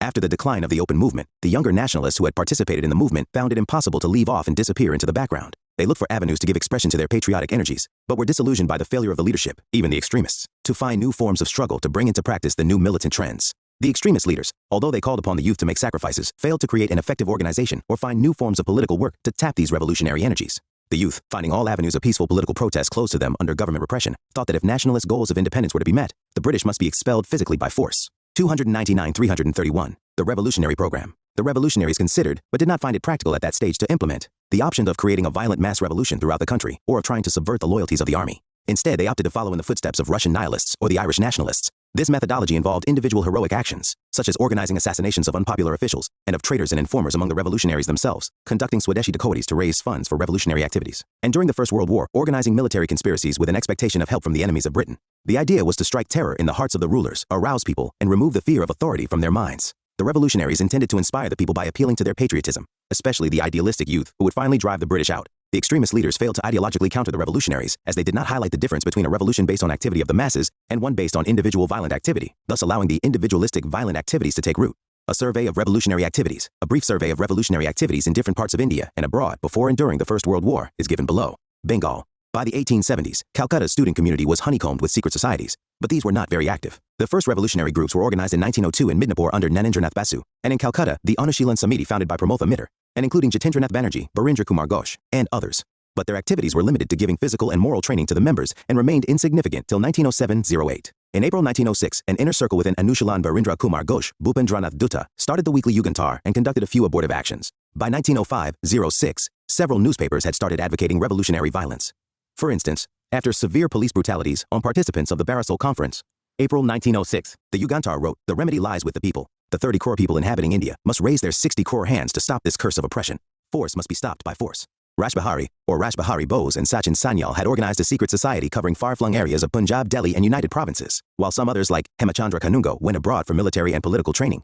1907, an abortive attempt was made by the Yugantar group on the life of a very unpopular British official, Sir Fuller, the first lieutenant governor of the new province of Eastern Bengal and Assam, although he had resigned from the post on August 20, 1906. In December, there were attempts to derail the train on which the lieutenant governor, Sri Andrew Fraser, was traveling. In 1908, Prafulla Chaki and Khudiram Bose threw a bomb at a carriage supposed to be carrying a particularly sadistic white judge, Kingsford, in Muzaffarpur. Kingsford was not in the carriage. Unfortunately, 2 British ladies instead got killed. Prafulla Chaki shot himself dead, while Khudiram Bose was tried and hanged. The whole Anushalan group was arrested, including the Ghosh brothers, Aurobindo and Barindra, who were tried in the Alipur conspiracy case, variously called Maniktola Bomb Conspiracy or Muraripukur Conspiracy. Barindra Ghosh's house was on Muraripukur Road in the Maniktola suburb of Calcutta. The Ghosh brothers were charged with conspiracy or waging war against the king, the equivalent of high treason and punishable with death by hanging.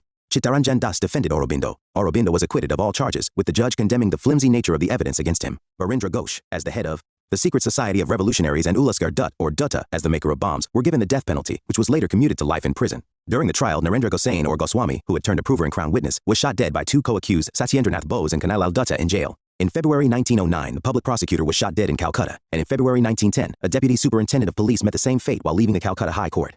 In 1908, Bharat Dacoity was organized by Dhaka Anushilan under Pulin Das to raise funds for revolutionary activities. Rashbihari Bose and Sachin Sanyal staged a spectacular bomb attack on Viceroy Hardinge while he was making his official entry into the new capital of Delhi in a procession through Chandni Chowk in December 1912. Hardinge was injured, but not killed. Investigations following the assassination attempt led to the Delhi conspiracy trial. At the end of the trial, Basant Kumar Biswas, Amir Chand, and Avad Behari were convicted and executed for their roles in the conspiracy. Rashbihari Bose was known as the person behind the plan, but he evaded arrest because, it is said, he escaped donning a disguise. The Western Anushilan Samiti found a good leader in Jatindranath Mukherjee or Bhagat Jatin and emerged as the Jugantar or Yugantar. Jatin revitalized links between the central organization in Calcutta and other places in Bengal, Bihar, and Orissa. During the First World War, the Jugantar Party arranged to import German arms and ammunition through sympathizers and revolutionaries abroad. Jatin asked Rashbihari Bose to take charge of Upper India, aiming to bring about an all-India insurrection in what has come to be called the German Plot or the Zimmermann Plan. The Jugantar Party raised funds through a series of dacoities which came to be known as taxicab dacoities and boat dacoities, so as to work out the Indo-German conspiracy. It was planned that a guerrilla force would be organized to start an uprising in the country, with a seizure of Fort William and a mutiny by armed forces.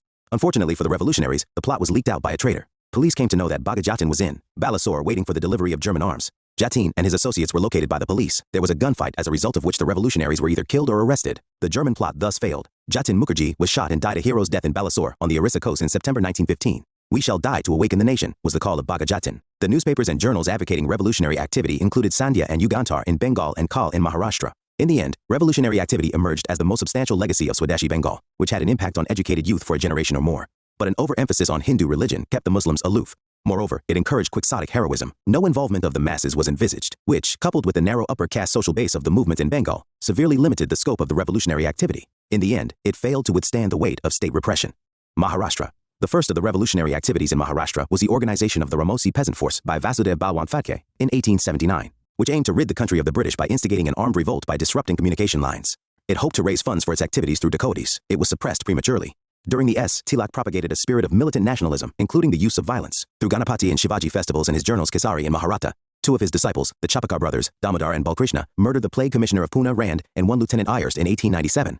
Savarkar and his brother organized Mitra Mela, a secret society in 1899, which merged with Abhinav Bharat after Mazzini's Young Italy in 1904. Soon, Nasik, Pune, and Bombay emerged as centers of bomb manufacture. In 1909, A.M.T. Jackson, the collector of Nasik, who was also a well-known Indologist, was killed by Anant Lakshman Kanhi, a member of Abhinav Bharat. It was found that the killing was part of a conspiracy to overthrow the British government in India by means of armed revolution. 38 people were arrested. Among these, it was found that Savarkar, with his 2 brothers, was the brain leader and moving spirit of the conspiracy. At the trial, Savarkar, as the sole inspiration and moving spirit of the conspiracy extending over a number of years, was sentenced to transportation for life and forfeiture of all his property. Punjab. The Punjab extremism was fueled by issues such as frequent famines coupled with rise in land revenue and irrigation tax, practice of Begar by zamindars, and by the events in Bengal. Among those active here were Lala Lajpat Rai, who brought out Punjabi with its motto of self-help at any cost, and Ajit Singh Bhagat Singh's uncle, who organized the extremist Anjuman in Mohizbani Watan in Lahore with its journal, Bharat Mata. Before Ajit Singh's group turned to extremism, it was active in urging non-payment of revenue and water rates among Chenab colonists and Bari Doab peasants. Other leaders included Aga Haidar, Syed Haidar Raza, Bhai Parmanand, and the radical Urdu poet Lalshan Falak. Extremism in Punjab died down quickly after the government struck in May 1907 with a ban on political meetings and the deportation of Lajpat Rai and Ajit Singh. After this, Ajit Singh and a few other associates, Sufi Amba Prasad, Lal Chand, Bhai Parmanand, Lala Hardayal, developed into full-scale revolutionaries. During the First World War, Rashbihari Bose was involved as one of the leading figures of the Ghadar Revolution. At the close of 1913, Bose met Jatin to discuss the possibilities of an all-India armed rising of 1857 type. Then, he worked in cooperation with Bhagat Jatin, extending the Bengal plan to Punjab and the upper provinces. As the plan for revolution did not succeed, Rashbihari Bose escaped to Japan in 1915. Much later, he was to play an important part in the founding of the Indian National Army. Revolutionary activities abroad, the need for shelter. The possibility of bringing out revolutionary literature that would be immune from the press, acts, and the quest for arms took Indian revolutionaries abroad. Shyamji Krishna Varma had started in London in 1905, an Indian Home Rule Society, India House, as a center for Indian students, a scholarship scheme to bring radical youth from India, and a journal, the Indian Sociologist. Revolutionaries such as Savarkar and Hardyal became the members of India House.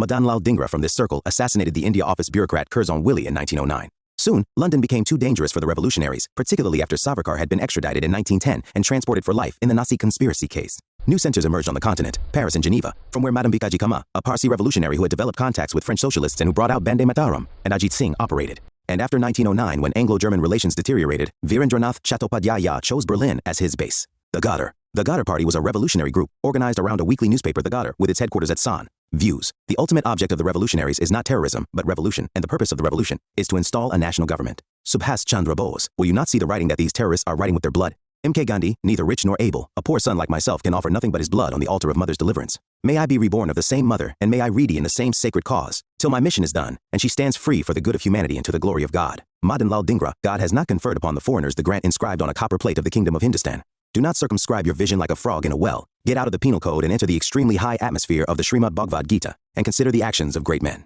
B.G. Tilak and Kazari, June 15, 1897. Francisco and branches along the U.S. coast and in the Far East. These revolutionaries included mainly ex-soldiers and peasants who had migrated from the Punjab to the USA and Canada in search of better employment opportunities. They were based in the U.S. and Canadian cities along the western Pacific coast. Pre-Ghadar revolutionary activity had been carried on by Ramdas Puri, G.D., Kumar, Taraknath Das, Sohan Singh Bhakna, and Lala Hardayal, who reached there in 1911. To carry out revolutionary activities, the earlier activists had set up a Swadesh Savak home at Vancouver and United India House at Seattle. Finally, in 1913, the Ghadar was established. The Ghadar program was to organize assassinations of officials, publish revolutionary and anti-imperialist literature, work among Indian troops stationed abroad, procure arms, and bring about a simultaneous revolt in all British colonies.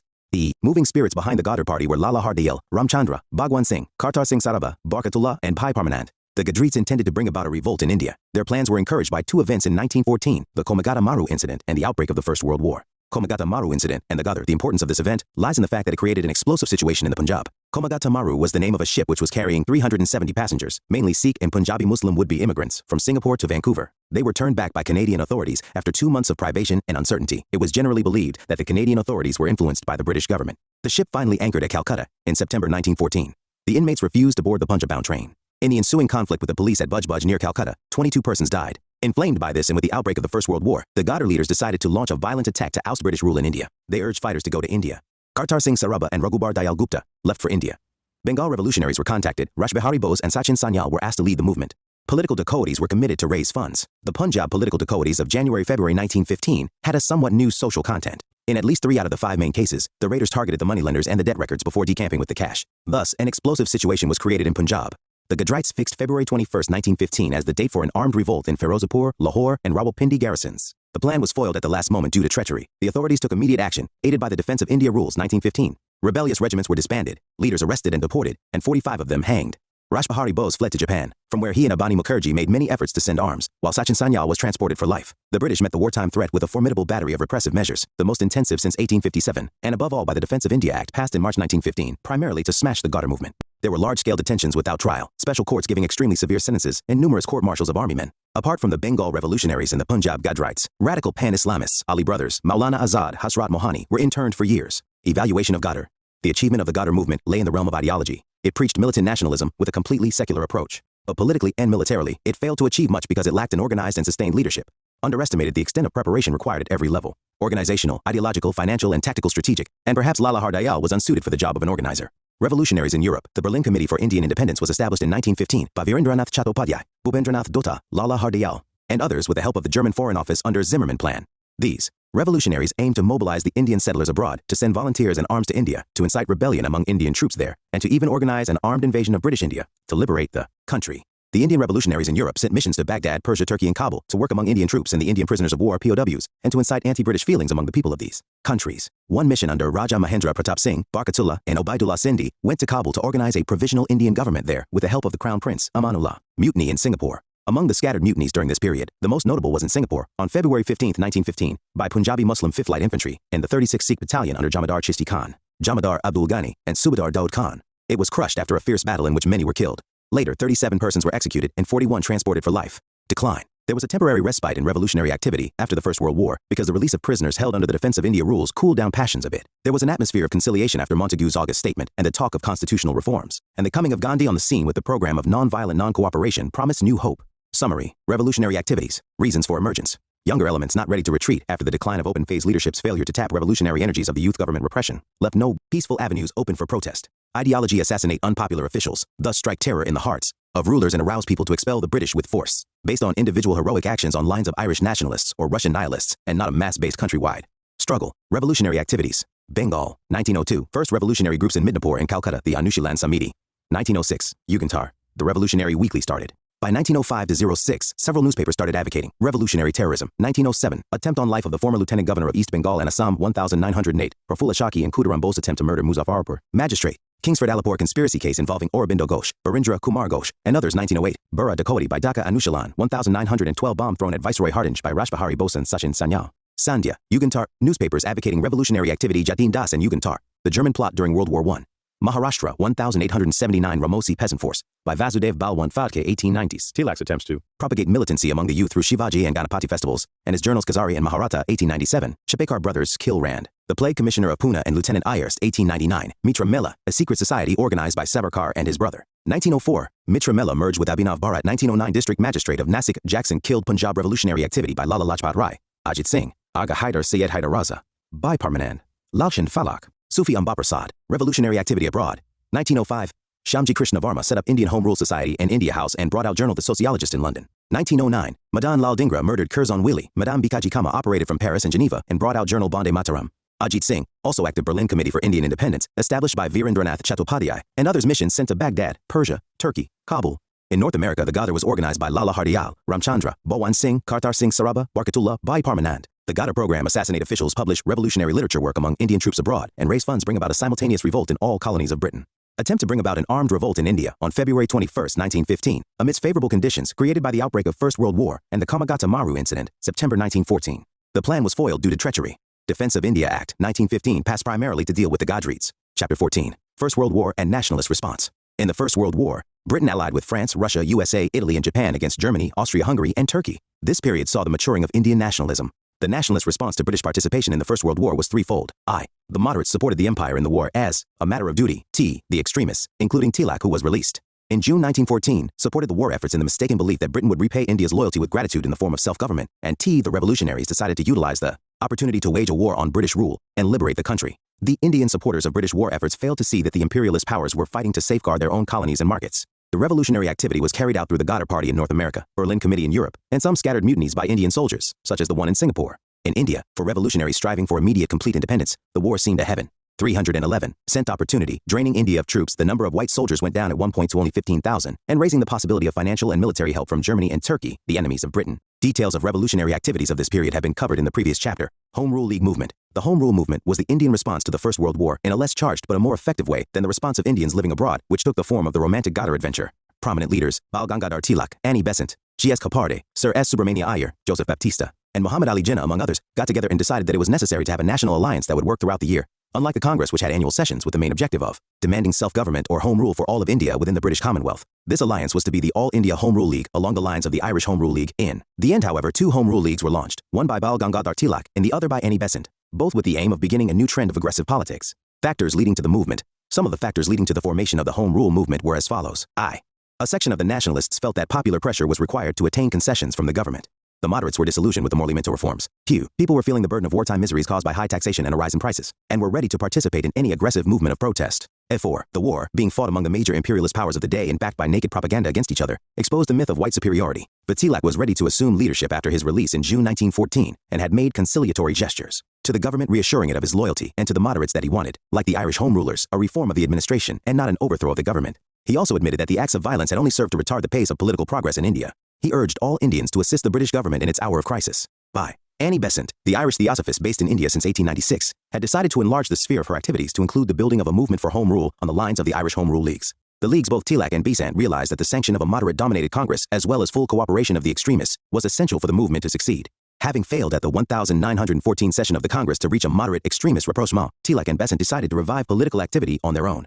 By early 1915, Annie Besant had launched a campaign to demand self-government for India after the war on the lines of white colonies. She campaigned through her newspapers, New India and Commonweal, and through public meetings and conferences. At the annual session of the Congress in 1915, the efforts of Tilak and Besant met with some success. It was decided that the extremists be admitted to the Congress. Although Besant failed to get the Congress to approve her scheme of home rule leagues, the Congress did commit itself to a program of educative propaganda and to a revival of local-level Congress committees. Not willing to wait for too long, Besant laid the condition that if the Congress did not implement its commitments, she would be free to set up her own league, which she finally had to, as there was no response from the Congress. Tilak and Besant set up their separate leagues to avoid any friction. As Annie Besant said, some supporters of Tilak were not at ease with her, and similarly, some of her own supporters were not at ease with Tilak. However, both leagues coordinated their efforts by confining their work to their specific areas. They cooperated where they could. Tilak's league Tilak set up his Indian Home Rule League in April 1916.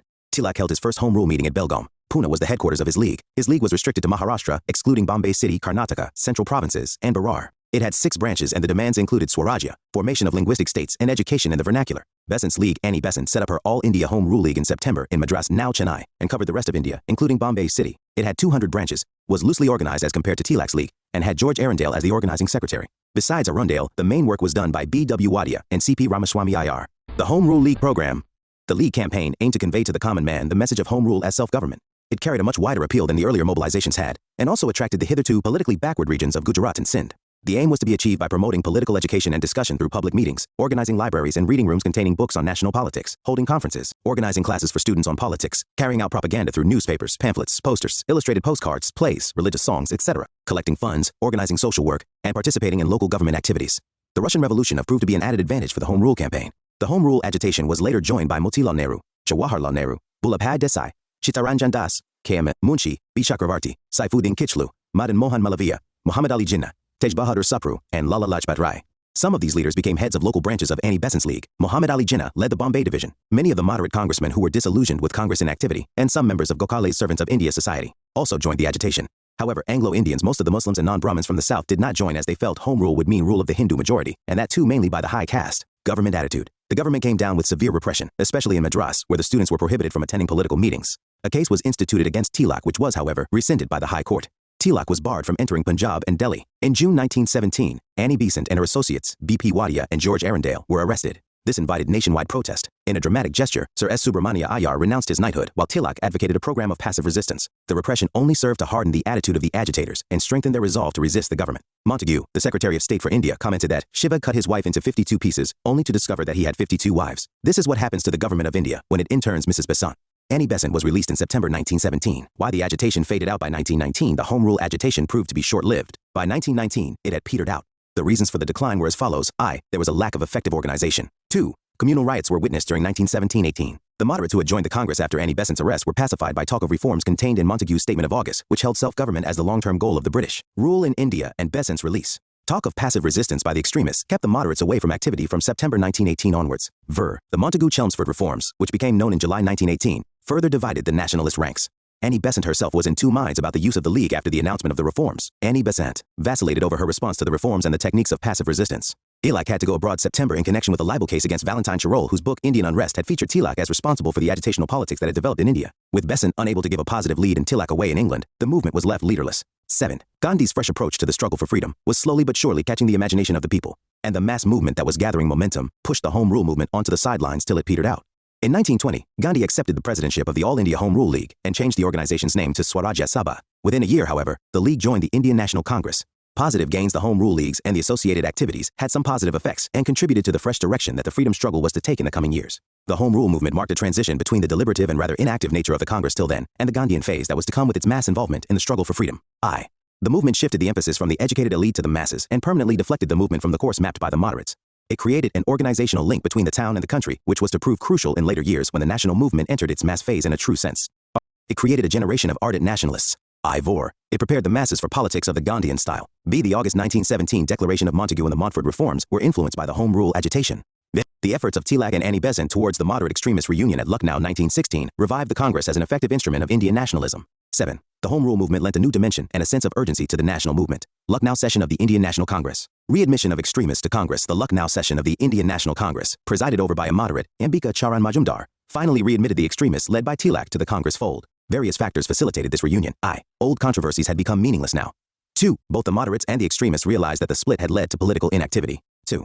Annie Besant and Tilak had made vigorous efforts for the reunion. To allay moderate suspicions, Tilak had declared that he supported a reform of administration and not an overthrow of the government. He also denounced acts of violence. 4. The death of Feroza Shah Mehta, who had led the moderate opposition to the extremists, facilitated the reunion. Lucknow Pact between Congress and Muslim League. Another significant development to take place at Lucknow was the coming together of the Muslim League and the Congress and the presentation of common demands by them to the government. This happened at a time when the Muslim League, now dominated by the younger militant nationalists, was coming closer to the Congress objectives and turning increasingly anti-imperialist. Why the change in the League's attitude? There were many reasons for the shift in the League's position. Britain's refusal to help Turkey, ruled by the Khalifa who claimed religio-political leadership of all Muslims in its wars in the Balkans 1912-13 and with Italy during 1911, had angered the Muslims. 2. Annulment of partition of Bengal in 1911 had annoyed those sections of the Muslims who had supported the partition. 2nd, the refusal of the British government in India to set up a university at Aligarh with powers to affiliate colleges all over India also alienated some Muslims. 4. The younger League members were turning to bolder nationalist politics and were trying to outgrow the limited political outlook of the Aligarh school. The Calcutta session of the Muslim League 1912 had committed the League to working with other groups for a system of self-government suited to India,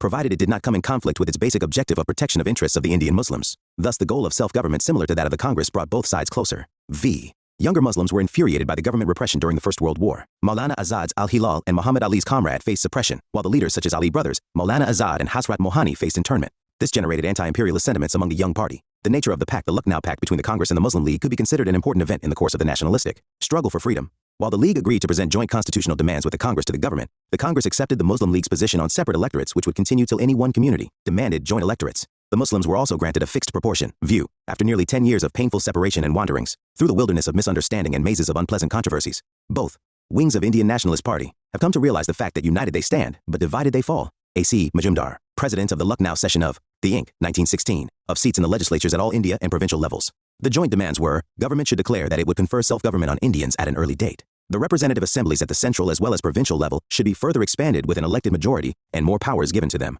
The term of the Legislative Council should be 5 years. The salaries of the Secretary of State for India should be paid by the British Treasury and not drawn from Indian funds. Half the members of the Viceroys and Provincial Governors' Executive Council should be Indians. Critical comments: though half the executive was to be elected by the legislature, the executive as a whole was not to be responsible to the legislature. The legislature could not remove the elected half of the executive, but since important matters like the budget were dependent upon the approval of the legislature, a constitutional deadlock was most likely. This was the nature of executive-legislature relations that the Congress seemed to ask for in any scheme of post-war constitutional reforms. The Lucknow Pact demands were thus just a significantly expanded version of the Morley-Minto reforms. While the effort of the Congress and the Muslim League to put up a united front was a far-sighted one, the acceptance of the principle of separate electorates by the Congress implied that the Congress and the League came together as separate political entities.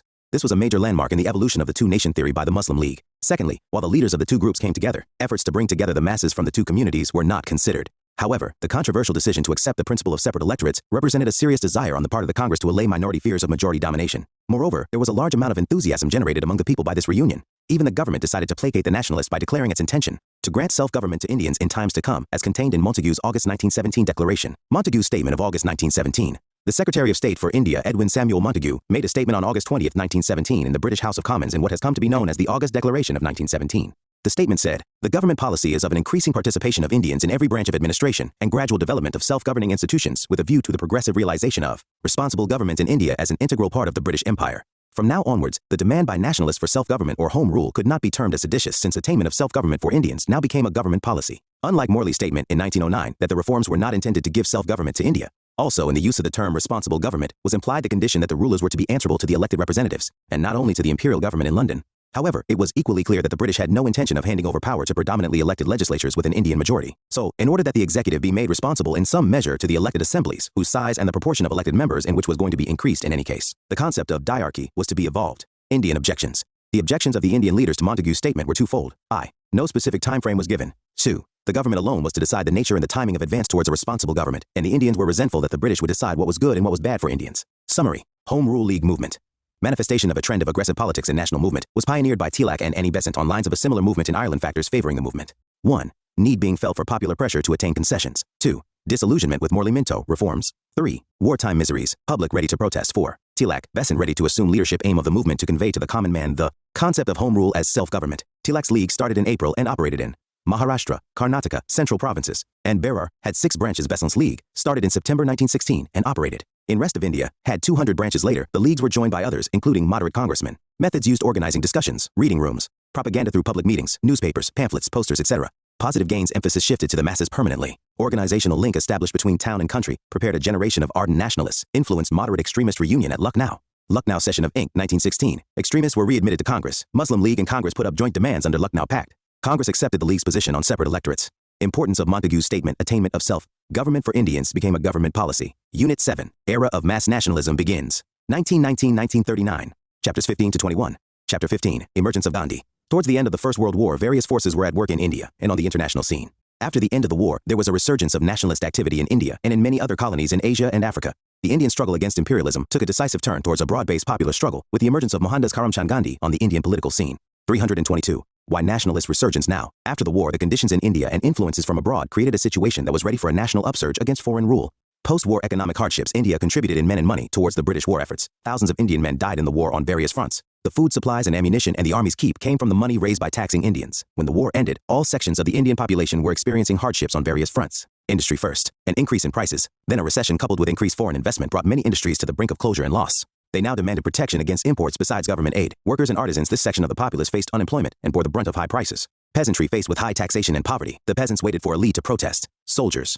Soldiers who returned from battlefields abroad gave an idea of their experience to the rural folk. They were also surprised to return to a country that was impoverished and had less liberty than before. Educated urban classes: this section was facing unemployment as well as suffering from an acute awareness of racism in the attitude of the British. Expectations of political gains for cooperation in the war. The contribution of Indians to the British war effort was huge, though it has gone unacknowledged. Gandhi and most nationalists extended cooperation to the war effort, and a huge number of Indian troops sacrificed their lives on the war fronts. So, after the war, there were high expectations of political gains from the British government, and this too contributed towards the charged atmosphere in the country. Nationalist disillusionment with imperialism worldwide. The Allied powers, to rally the colonies to their side during the war, had promised them an era of democracy and self-determination after the war. During the war, both sides to the war had launched vicious propaganda to malign each other and expose each other's uncivilized colonial record. But soon it became clear from the Paris Peace Conference and other peace treaties that the imperialist powers had no intention of loosening their hold over the colonies. In fact, they went on to divide the colonies of the vanquished powers among themselves. All this served to further erode the myth of the cultural and military superiority of the whites. As a result, the post-war period saw a resurgence of militant nationalist activity throughout Asia and Africa. In Turkey, Egypt, Ireland, Iran, Afghanistan, Burma, Malaya, the Philippines, Indonesia, Indochina, China, and Korea. Impact of Russian Revolution, November 7, 1917. The Bolshevik Party of Workers overthrew the Tsarist regime and founded the first socialist state, the Soviet Union, under the leadership of Vladimir Ilyich Ulyanov, or Lenin. The Soviet Union unilaterally renounced the Tsarist imperialist rights in China, and the rest of Asia gave rights of self-determination to former Tsarist colonies in Asia, and gave equal status to the Asian nationalities within its borders. The October Revolution brought home the message that immense power lay with the people, and that the masses were capable of challenging the mightiest of tyrants provided they were organized, united, and determined. Montagu-Chelmsford Reforms in Government of India Act, 1919. The British government, not prepared to part with or even share its power with the Indians, once again resorted to the policy of carrot and stick. The carrot was represented by the insubstantial Montagu-Chelmsford Reforms, while measures such as the Rowlatt Act represented the stick. In line with the government policy contained in Montagu's statement of August 1917, the government announced further constitutional reforms in July 1918, known as Montagu-Chelmsford or Montford Reforms. Based on these, the Government of India Act, 1919 was enacted. Main features. The main features of the Montford Reforms were as follows. Provincial government, introduction of diarchy. The Act introduced diarchy for the executive at the level of the provincial government. Executive diarchy, i.e. rule of two. Executive councillors and popular ministers was introduced. The governor was to be the executive head in the province. Subjects were divided into two lists: reserved, which included subjects such as law and order, finance, land revenue, irrigation, etc., and transferred subjects such as education, health, local government, industry, agriculture, excise, etc. The reserved subjects were to be administered by the governor through his executive council of bureaucrats, and the transferred subjects were to be administered by ministers nominated from among the elected members of the legislative council. The ministers were to be responsible to the legislature and had to resign if a no-confidence motion was passed against them by the legislature, while the executive councillors were not to be responsible to the legislature.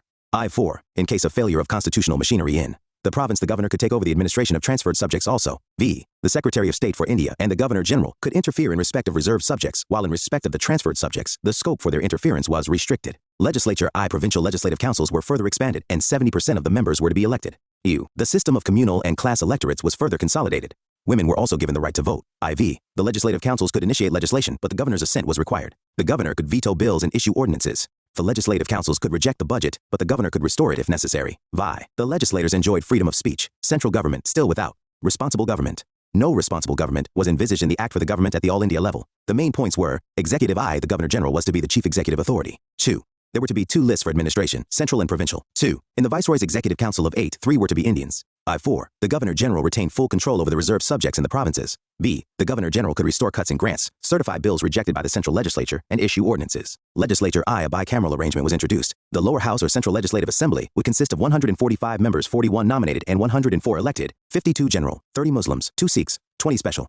And the upper house or Council of State would have 60 members, of which 26 were to be nominated and 34 elected, 20 general, 10 Muslims, 3 Europeans and 1 Sikh, as per the figures given by Subhash Kashyap. The Council of State had a tenure of 5 years and had only male members, while the Central Legislative Assembly had a tenure of 3 years. Second, the legislators could ask questions and supplementaries, pass adjournment motions and vote a part of the budget, but 75% of the budget was still not votable. Some Indians found their way into important committees, including finance. On the Home Government in Britain front, the Government of India Act, 1919 made an important change. The Secretary of State for India was henceforth to be paid out of the British Exchequer. Drawbacks. The reforms had many drawbacks. I. Franchise was very limited. The electorate was extended to some 1.5 million for the Central Legislature, while the population of India was around 260 million, as per one estimate. At the center, the legislature had no control over the Viceroy and his executive council. Division of subjects was not satisfactory at the center. Allocation of seats for Central Legislature to the provinces was based on importance of provinces, for instance, Punjab's military importance and Bombay's commercial importance. At the level of provinces, division of subjects and parallel administration of 2 parts was irrational and hence unworkable. Subjects like irrigation, finance, police, press, and justice were reserved. C. The provincial ministers had no control over finances and over the bureaucrats. This would lead to constant friction between the two. Ministers were often not consulted on important matters too. In fact, they could be overruled. When the cabinet used the expression ultimate self-government, they probably contemplated an intervening period of 500 years. Lord Curzon. The Government of India Act, 1919 forged fresh fetters for the people. Subhash Chandra Bose. The Montfort reforms were only a method of further draining India of her wealth and of prolonging her servitude. M.K. Gandhi. The diarchy of the double executive was open to almost every theoretical objection that the armory of political philosophy can supply. P.E. Roberts. Never in the history of the world was such a hoax perpetrated upon a great people as England perpetrated upon India when in return for India's invaluable service during the war, we gave to the Indian nation such a discreditable, disgraceful, undemocratic, tyrannical constitution. Dr. Rutherford, British Member of Parliament. Devolution was intended to tie in a larger element of society to the status quo, but giving powers to local communities meant that energies which could have been applied against the imperial power were dissipated into communal rivalry. Division always worked for Britain's benefit. In Montfort, despotism proclaimed its benevolence. Walter Reed, keeping the jewel in the crown, by the governor on any matter that the latter considered special.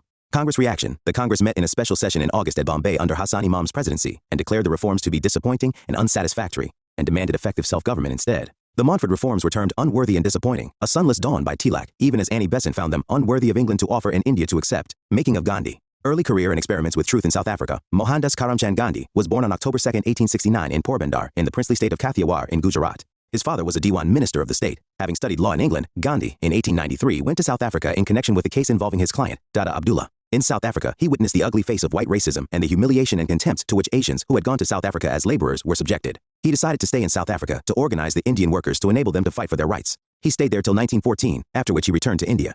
The Indians in South Africa consisted of 3 categories. 1. The indentured Indian labor, mainly from South India, who had migrated to South Africa after 1890 to work on sugar plantations. 2. The merchants, mostly Memon Muslims who had followed the laborers. And 3. The ex-indentured laborers who had settled down with their children in South Africa after the expiry of their contracts.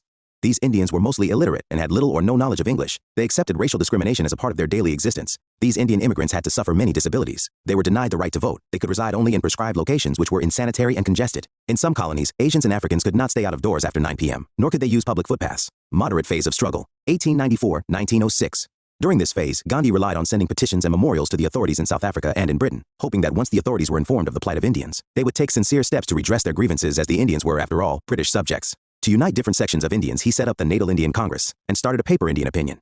Phase of passive resistance, or Satyagraha, 1906, which began in 1902. Phase, which began in 1906, was characterized by the use of the method of passive resistance or civil disobedience, which Gandhi named Satyagraha. Satyagraha against registration certificates, 1906. A new legislation in South Africa made it compulsory for Indians there to carry at all times certificates of registration with their fingerprints. The Indians under Gandhi's leadership decided not to submit to this discriminatory measure. Gandhi formed the Passive Resistance Association to conduct the campaign of defying the law and suffering all the penalties resulting from such a defiance. Thus was born Satyagraha, or devotion to truth, the technique of resisting adversaries without violence. The government jailed Gandhi and others who refused to register themselves. Later, the authorities used deceit to make these defiant Indians register themselves. The Indians under the leadership of Gandhi retaliated by publicly burning their registration certificates. All this showed up the South African government in a bad light. In the end, there was a compromise settlement. Campaign against restrictions on Indian migration. The earlier campaign was widened to include protest against a new legislation imposing restrictions on Indian migration. The Indians defied this law by crossing over from one province to another and by refusing to produce licenses. Many of these Indians were jailed. Campaign against poll tax and invalidation of Indian marriages. A poll tax of £3 was imposed on all ex-indentured Indians.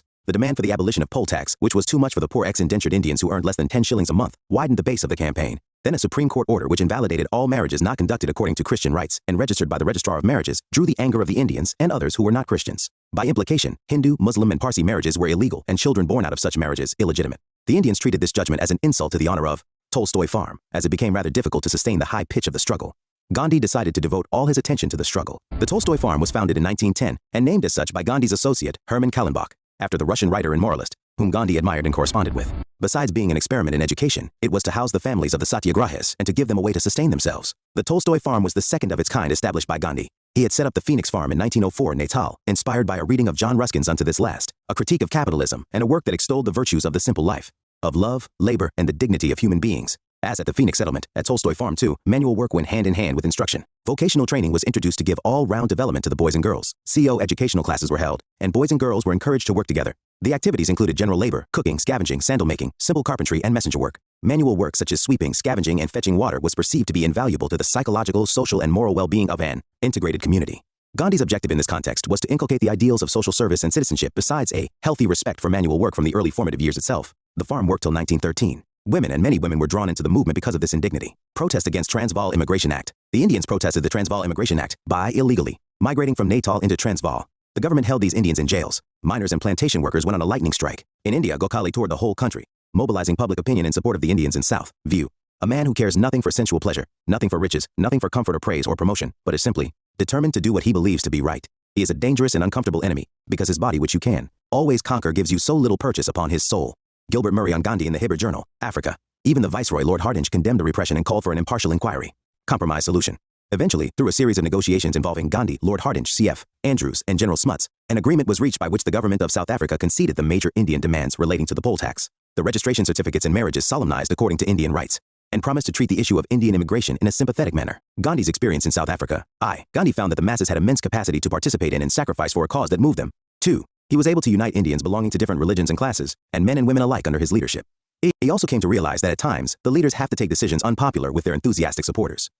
He was able to evolve his own style of leadership in politics and new techniques of struggle on a limited scale, untrammeled by the opposition of contending political currents. Gandhi's technique of Satyagraha. Gandhi evolved the technique of Satyagraha during his stay in South Africa. It was based on truth and non-violence. He combined some elements from Indian tradition with the Christian requirement of turning the other cheek and the philosophy of Tolstoy, who said that evil could best be countered by non-violent resistance. Its basic tenets were as follows. A Satyagrahi was not to submit to what he considered as wrong, but was to always remain truthful, non-violent, and fearless. A Satyagrahi works on the principles of withdrawal of cooperation and boycott. Methods of Satyagraha include non-payment of taxes and declining honors and positions of authority. A Satyagrahi should be ready to accept suffering in his struggle against the wrongdoer. This suffering was to be a part of his love for truth. Even while carrying out his struggle against the wrongdoer, a true Satyagrahi would have no ill feeling for the wrongdoer. Hatred would be alien to his nature. A true Satyagrahi would never bow before the evil, whatever the consequence. Only the brave and strong could practice Satyagraha. It was not for the weak and cowardly. Even violence was preferred to cowardice. Thought was never to be separated from practice.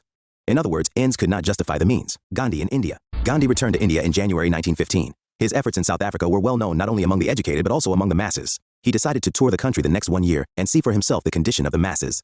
He also decided not to take any position on any political matter for at least 1 year. As for the political currents prevalent at that time in India, he was convinced about the limitations of moderate politics and was also not in favor of home rule agitation, which was becoming popular at that time. He thought that it was not the best time to agitate for home rule when Britain was in the middle of a war. He was convinced that the only technique capable of meeting the nationalist aims was a non-violent Satyagraha. He also said that he would join no political organization unless it too accepted the creed of non-violent Satyagraha. During 1917 and 1918, Gandhi was involved in 3 struggles, in Champaran, Ahmedabad, and Kedah, before he launched the Revolt Satyagraha. Champaran Satyagraha, 1917, first civil disobedience. Gandhi was requested by Rajkumar Shukla, a local man, to look into the problems of the farmers in context of indigo. Planters of Champaran in Bihar. The European planters had been forcing the peasants to grow indigo on 3/20ths part of the total land called Tinkathia system. When towards the end of the 19th century German synthetic dyes replaced indigo, the European planters demanded high rents and illegal dues from the peasants in order to maximize their profits before the peasants could shift to other crops. Besides, the peasants were forced to sell the produce at prices fixed by the Europeans. When Gandhi, joined now by Rajendra Prasad, Mazharul Haq, Mahadev Desai, Nahari Parekh, and J.B. Kripalani, reached Champaran to probe into the matter, the authorities ordered him to leave the area at once. Gandhi defied the order and preferred to face the punishment. This passive resistance or civil disobedience of an unjust order was a novel method at that time. Finally, the authorities retreated and permitted Gandhi to make an inquiry. Now the government appointed a committee to go into the matter and nominated Gandhi as a member. Gandhi was able to convince the authorities that the Tinkathia system should be abolished and that the peasants should be compensated for the illegal dues extracted from them. As a compromise with the planters, he agreed that only 25% of the money taken should be compensated. Within a decade, the planters left the area. Gandhi had won the first battle of civil disobedience in India. Other popular leaders associated with Champaran Satyagraha were Brakeshwar Prasad, Anugrah Narayan Sinha, Ramnavmi Prasad. And Shambhusharan Varma. Ahmedabad Mill Strike 1918, First Hunger Strike. In March 1918, Gandhi intervened in a dispute between cotton mill owners of Ahmedabad and the workers over the issue of discontinuation of the plague bonus. The mill owners wanted to withdraw the bonus. The workers were demanding a rise of 50% in their wages so that they could manage in the times of wartime inflation, which doubled the prices of food grains, cloth, and other necessities caused by Britain's involvement in World War I. The mill owners were ready to give only a 20% wage hike. The workers went on strike. The relations between the workers and the mill owners worsened, with the striking workers being arbitrarily dismissed and the mill owners deciding to bring in weavers from Bombay. The workers of the mill turned to Anusuya Sarabhai for help in fighting for justice. Anusuya Sarabhai was a social worker who was also the sister of Ambalal Sarabhai, one of the mill owners and the president of the Ahmedabad Mill Owners Association, founded in to develop the textile industry in Ahmedabad. For help in fighting for justice, Anusuya Ben went to Gandhi, who was respected by the mill owners and workers, and asked him to intervene and help resolve the impasse between the workers and the employers. Though Gandhi was a friend of Ambalal, he took up the workers' cause. Anusuya too supported the workers and was one of the chief lieutenants of Gandhi's. It was Anusuya Ben who went on later to form the Ahmedabad Textile Labor Association in. Gandhi asked the workers to go on a strike and demand a 35% increase in wages instead of 50%. Gandhi advised the workers to remain non-violent while on strike. When negotiations with mill owners did not progress, he himself undertook a fast unto death, his first, to strengthen the workers' resolve. But the fast also had the effect of putting pressure on the mill owners, who finally agreed to submit the issue to a tribunal. The strike was withdrawn. In the end, the tribunal awarded the workers a % wage hike. Kheda Satyagraha, first non-cooperation. Because of drought the crops failed in Kheda district of Gujarat. According to the revenue code, if the yield was less than 1/4 the normal produce, the farmers were entitled to remission. The Gujarat Sabha, consisting of the peasants, submitted petitions to the highest governing authorities of the province requesting that the revenue assessment for the year 1919 be suspended. The government, however, remained adamant and said that the property of the farmers would be seized if the taxes were not paid. Gandhi asked the farmers not to pay the taxes. Gandhi, however, was mainly the spiritual head of the struggle. It was Sardar Vallabhbhai Patel and a group of other devoted Gandhians, namely Narahari Parikh, Mohanlal Pandya, and Ravi Shankar Vyas, who went around the villages, organized the villagers and told them what to do, and gave the necessary political leadership. Patel, along with his colleagues, organized the tax revolt which the different ethnic and caste communities of Kheda supported. The revolt was remarkable in that discipline and unity were maintained. Even when, on non-payment of taxes, the government seized the farmers' personal property, land, and livelihood, a vast majority of Kheda's farmers did not desert Sardar Patel. Gujaratis and other parts who sympathized with the cause of the revolt helped by sheltering the relatives and property of the protesting peasants. Those Indians who sought to buy the confiscated lands were socially ostracized. Ultimately, the government sought to bring about an agreement with the farmers. It agreed to suspend the tax for the year in question, and for the next, reduce the increase in rate, and return all the confiscated property. The struggle at Kheda brought a new awakening among the peasantry. They became aware that they would not be free of injustice and exploitation unless and until their country achieved complete independence. Gains from Champaran, Ahmedabad, and Kheda, Gandhi demonstrated to the people the efficacy of his technique of satyagraha. He found his feet among the masses and came to have a surer understanding of the strengths and weaknesses of the masses. He acquired respect and commitment of many, especially the youth. Rolat Act, Satyagraha, and Jallianwala Bagh massacre. While on the one hand, the government dangled the carrot of constitutional reforms, though of an unsatisfactory order, on the other hand, it decided to arm itself with extraordinary powers to suppress any discordant voice against the reforms. The Rolat Act. Just 6 months before the Mumford reforms were to be put into effect, 2 bills were introduced in the Imperial Legislative Council. One of them was dropped, but the other, an extension to the Defense of India Regulations Act 1915, was passed in March 1919. It was what was officially called the Anarchical and Revolutionary Crimes Act, but popularly known as the Rolat Act. It was based on the recommendations made in the previous year to the Imperial Legislative Council by the Rolat Commission, headed by the British judge Sir Sidney Rolat, to investigate the seditious conspiracy of the Indian people. The committee had recommended that activists should be deported or imprisoned without trial for 2 years, and that even possession of seditious newspapers would be adequate evidence of guilt. All the elected Indian members of the Imperial Legislative Council voted against the bill, but they were in a minority and easily overruled by the official nominees. All the elected Indian members, who included Muhammad Ali Jinnah, Madan Mohan Malaviya, and Mazhar ul Haq, resigned in protest. The Act allowed political activists to be tried without juries or even imprisoned without trial. It allowed arrest of Indians without warrant on the mere suspicion of treason. Such suspects could be tried in secrecy without recourse to legal help. A special cell consisting of 3 high court judges was to try such suspects, and there was no court of appeal above that panel. This panel could even accept evidence not acceptable under the Indian Evidences Act. The law of habeas corpus, the basis of civil liberty, was sought to be suspended. The object of the government was to replace the repressive provisions of the Wartime Defense of India Act 1915 by a permanent law. So the wartime restrictions on freedom of speech and assembly were reimposed in India. There was strict control over the press, and the government was armed with a variety of powers to deal with anything the authorities chose to consider as terrorism or revolutionary tactics. Satyagraha against the Rolat Act, first mass strike just when the Indians expected a huge advance towards self-rule as a reward for their contribution to the war. They were given the Montfort reforms with its very limited scope and the shockingly repressive Rolat Act. Not surprisingly, the Indians felt betrayed, more so Gandhi, who had been at the forefront in offering cooperation in the British war effort, and who had even offered to encourage recruitment of Indians into the British Indian forces. He called the Rolat Act the Black Act, and argued that not everyone should get punishment in response to isolated political crimes. Gandhi called for a mass protest at all India level. But soon, having seen the constitutional protest meet with ruthless repression, Gandhi organized a Satyagraha Sabha, and roped in younger members of Home Rule Leagues and the Pan-Islamists. The forms of protest finally chosen included observance of a nationwide Hartal strike, accompanied by fasting and prayer, and civil disobedience against specific laws, and courting arrest and imprisonment. There was a radical change in the situation by now. The masses had found a direction. Now they could act instead of just giving verbal expression to their grievances. From now onwards, peasants, artisans, and the urban poor were to play an increasingly important part in the struggle. Orientation of the national movement turned to the masses permanently. Gandhi said that salvation would come when masses were awakened and became active in politics. Satyagraha was to be launched on April, but before it could be launched, there were large-scale violent, anti-British demonstrations in Calcutta, Bombay, Delhi, Ahmedabad, etc. Especially in Punjab, the situation became so very explosive due to wartime repression, forcible recruitments, and ravages of disease that the army had to be called in. April 1919 saw the biggest and the most violent anti-British upsurge since 1857. The Lieutenant Governor of Punjab, Sir Michael O'Dwyer, is said to have used aircraft strafing against the violent protesters. Jallianwala Bagh Massacre, April 13, 1919, Amritsar was the worst affected by violence. In the beginning, there was no violence by the protesters. Indians shut down their shops and normal trade, and the empty streets showed the Indians' displeasure at the British betrayal. On April 9, two nationalist leaders, Saifuddin Kichlu and Dr. Satyapal, were arrested by the British officials without any provocation, except that they had addressed protest meetings and taken to some unknown destination. This caused resentment among the Indian protesters who came out in thousands on April 10 to show their solidarity with their leaders. Soon the protests turned violent because the police resorted to firing, in which some of the protesters were killed. Tension ran high. In the riot that followed, 5 Englishmen are reported to have been killed, and Marcella Sherwood, an English woman missionary going on a bicycle, was beaten up. Troops were sent immediately to quell the disturbances. Brigadier General Reginald Dyer was the senior British officer with the responsibility to impose martial law and restore order. By then, the city had returned to calm and the protests that were being held were peaceful. Dyer, however, issued a proclamation on April 13th, which was also Baisakhi, forbidding people from leaving the city without a pass and from organizing demonstrations or processions or assembling in groups of more than 3. On Baisakhi Day, a large crowd of people, mostly from neighboring villages, unaware of the prohibitory orders in the city, gathered in the Jallianwala Bagh, a popular place for public events, to celebrate the Baisakhi festival. Local leaders had also called for a protest meeting at the venue. It is not clear how many in the 20,000-odd people collected there were political protesters, but the majority were those who had collected for the festival. Meanwhile, the meeting had gone on peacefully, and 2 resolutions, one calling for the repeal of the Revolt Act and the other condemning the firing on April 10th, had been passed. It was then that Brigadier General Dyer arrived on the scene with his men. The troops surrounded the gathering under orders from General Dyer and blocked the only exit point and opened fire on the unarmed crowd. No warning was issued, no instruction to disperse was given. An unarmed gathering of men, women, and children was fired upon as they tried to flee. According to official British Indian sources, 379 were identified dead, and approximately 1,100 were wounded. The Indian National Congress, on the other hand, estimated more than 1,500 were injured and approximately 1,000 were killed. But it is precisely known that 1,650 bullets were fired into the crowd. The incident was followed by uncivilized brutalities on the inhabitants of Amritsar. Martial law was proclaimed in Punjab, and public floggings and other humiliations were perpetrated. To take just one instance, Indians were forced to crawl on their bellies down the road on which the English missionary had been assaulted. The entire nation was stunned. Rabindranath Tagore renounced his knighthood in protest. Gandhi gave up the title of Kaiser-i-Hind, bestowed by the British for his work during the Boer War. Gandhi was overwhelmed by the atmosphere of total violence and withdrew the movement on April 18, 1919. Seen in an objective way, Dyer ensured the beginning of the end of the British Raj. What had happened in Amritsar made Gandhi declare that cooperation with a satanic regime was now impossible. He realized that the cause of Indian independence from British rule was morally righteous. The way to the non-cooperation movement was ready. According to the historian A.P.J. Taylor, the Jallianwala Bagh massacre was the decisive moment when Indians were alienated from British rule. The events of 1919 were to shape Punjab's politics of resistance. Bhagat Singh was just 11 at the time of the Jallianwala Bagh massacre. For Bhagat Singh's Bharat Naujawan Sabha, the massacre was to act as a symbol that would help overcome the apathy that came in the wake of the end of the non-cooperation movement. The enormity of the measures taken by the government in the Punjab for quelling some local disturbances has, with a rude shock, revealed to our minds the helplessness of our position as British subjects in India. The very least that I can do for my country is to take all consequences upon myself in giving voice to the protest of the millions of my countrymen, surprised into a dumb anguish of terror.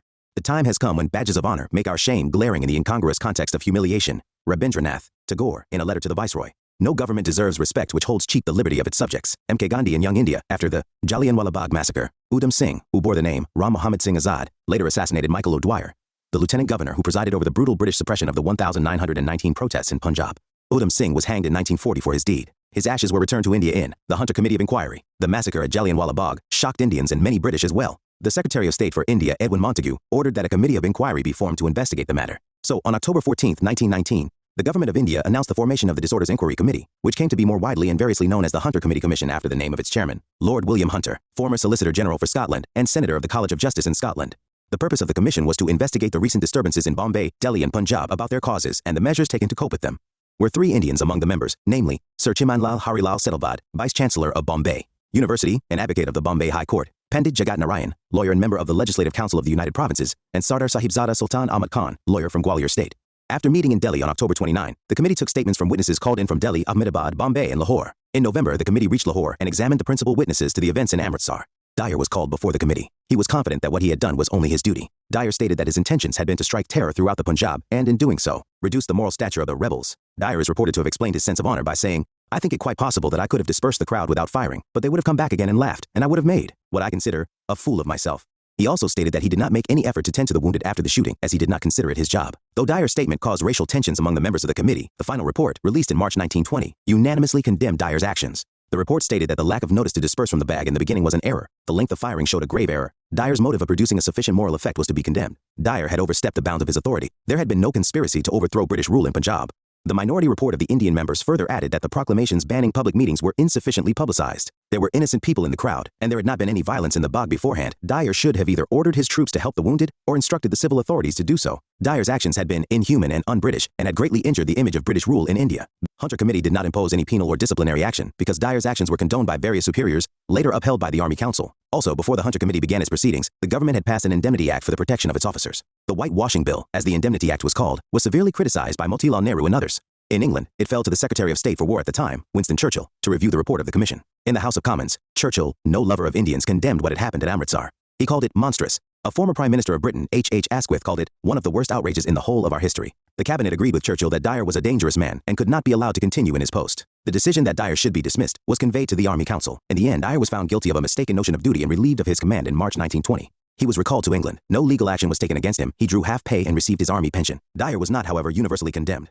In the House of Lords, most of the peers favored Dyer, and the House passed a motion in his support. And the Morning Post is reported to have raised a sum of £26,000 for Dyer. A famous contributor to the fund was Rudyard Kipling. Strangely enough, the clergy of the Golden Temple, led by Arur Singh, honored Dyer by declaring him a Sikh. The honoring of Dyer by the priests of Sri Darbar Sahib, Amritsar, was one of the reasons behind the intensification of the demand for reforming the management of Sikh shrines already being voiced by societies such as the Khalsa Diwan Majha and Central Majha Khalsa Diwan. This resulted in the launch of what came to be known as the Gurudwara Reform Movement, Congress View. The Indian National Congress appointed its own non-official committee that included Motilal Nehru, C.R. Das, Abbas Tiabji, Mr. Jayakar, and Gandhi. The Congress put forward its own view. This view criticized Dyer's act as inhuman, and also said that there was no justification in the introduction of the martial law in Punjab. Why nationalist upsurge at end of First World War? Post-war economic hardship, nationalist disillusionment with imperialism, worldwide impact of the Russian Revolution. Montagu, Chelmsford reforms. Diarchy in provinces, 2 lists, reserved and transferred for administration, reserved. Subjects to be administered by governor through executive council and transferred subjects to be administered by ministers from legislative council. Extensive powers to governor, governor general, and secretary of state for interference. Franchise expanded, powers also extended. Governor general to administer with an executive council of 8-3 to be Indians. 2 lists for administration, central and provincial bicameral, central legislature. Central legislative assembly as the lower house and council of states as the upper house. Drawbacks. Diarchy arrangement too complex and irrational to be functional. Central executive not responsible to legislature, limited franchise. Sense of betrayal by the British, especially after Revolt Act. British promises of reward after war failed to materialize. Nationalists disappointed. Gandhi's activism in South Africa, 1893 to 1914. Set up Natal Indian Congress and started Indian Opinion Satyagraha against registration certificates campaign, against restrictions on Indian migration campaign, against poll tax, and invalidation of Indian marriages. Gandhi's faith and capacity of masses to light established. He was able to evolve his own style of leadership and politics and techniques of struggle. Gandhi's early activism in India. Champaran Satyagraha, first civil disobedience, Ahmedabad mill strike. First hunger strike, Kheda Satyagraha. First non-cooperation, Rolla Satyagraha. First mass strike, Jallianwala Bagh massacre and the Inquiry Committee. Chapter 16, Non-Cooperation Movement, and Khilafat Andolan. During February 22, 1919, the British were opposed through 2 mass movements, the Khilafat and non-cooperation. Though the 2 movements emerged from separate issues, they adopted a common program of action, that of non-violent non-cooperation. The Khilafat issue was not directly linked to Indian politics, but it provided the immediate background to the movement and gave an added advantage of cementing Hindu-Muslim unity against the British. Background.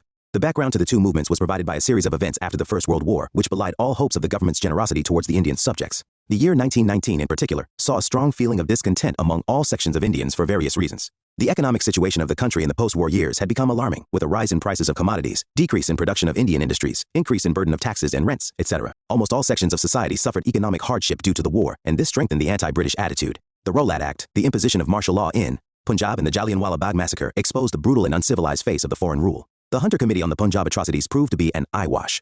In fact, the House of Lords of the British Parliament endorsed General Dyer's action, and the British public showed solidarity with General Dyer by helping the Morning Post collect £30,000 for him. The Montagu-Chelmsford reforms, with their ill-conceived scheme of diarchy, failed to satisfy the rising demand of the Indians for self-government. The post-First World War period also saw the preparation of the ground for common political action by Hindus and Muslims. The Lucknow Pact 1916 had stimulated Congress-Muslim League cooperation. The Revolt Act agitation brought Hindus and Muslims, and also other sections of the society, together. And third, radical nationalist Muslims like Muhammad Ali, Abul Kalam Azad, Hakim Ajmal Khan, and Hassan Imam had now become more influential than the conservative Aligarh school elements who had dominated the league earlier. The younger elements advocated militant nationalism and active participation in the nationalist movement. They had strong anti-imperialist sentiments. In this atmosphere, the Khilafat issue emerged, around which developed the historic non-cooperation movement, the Khilafat issue. The Khilafat issue paved the way for the consolidation of the emergence of a radical nationalist trend among the younger generation of Muslims and the section of traditional Muslim scholars who were becoming increasingly critical of British rule.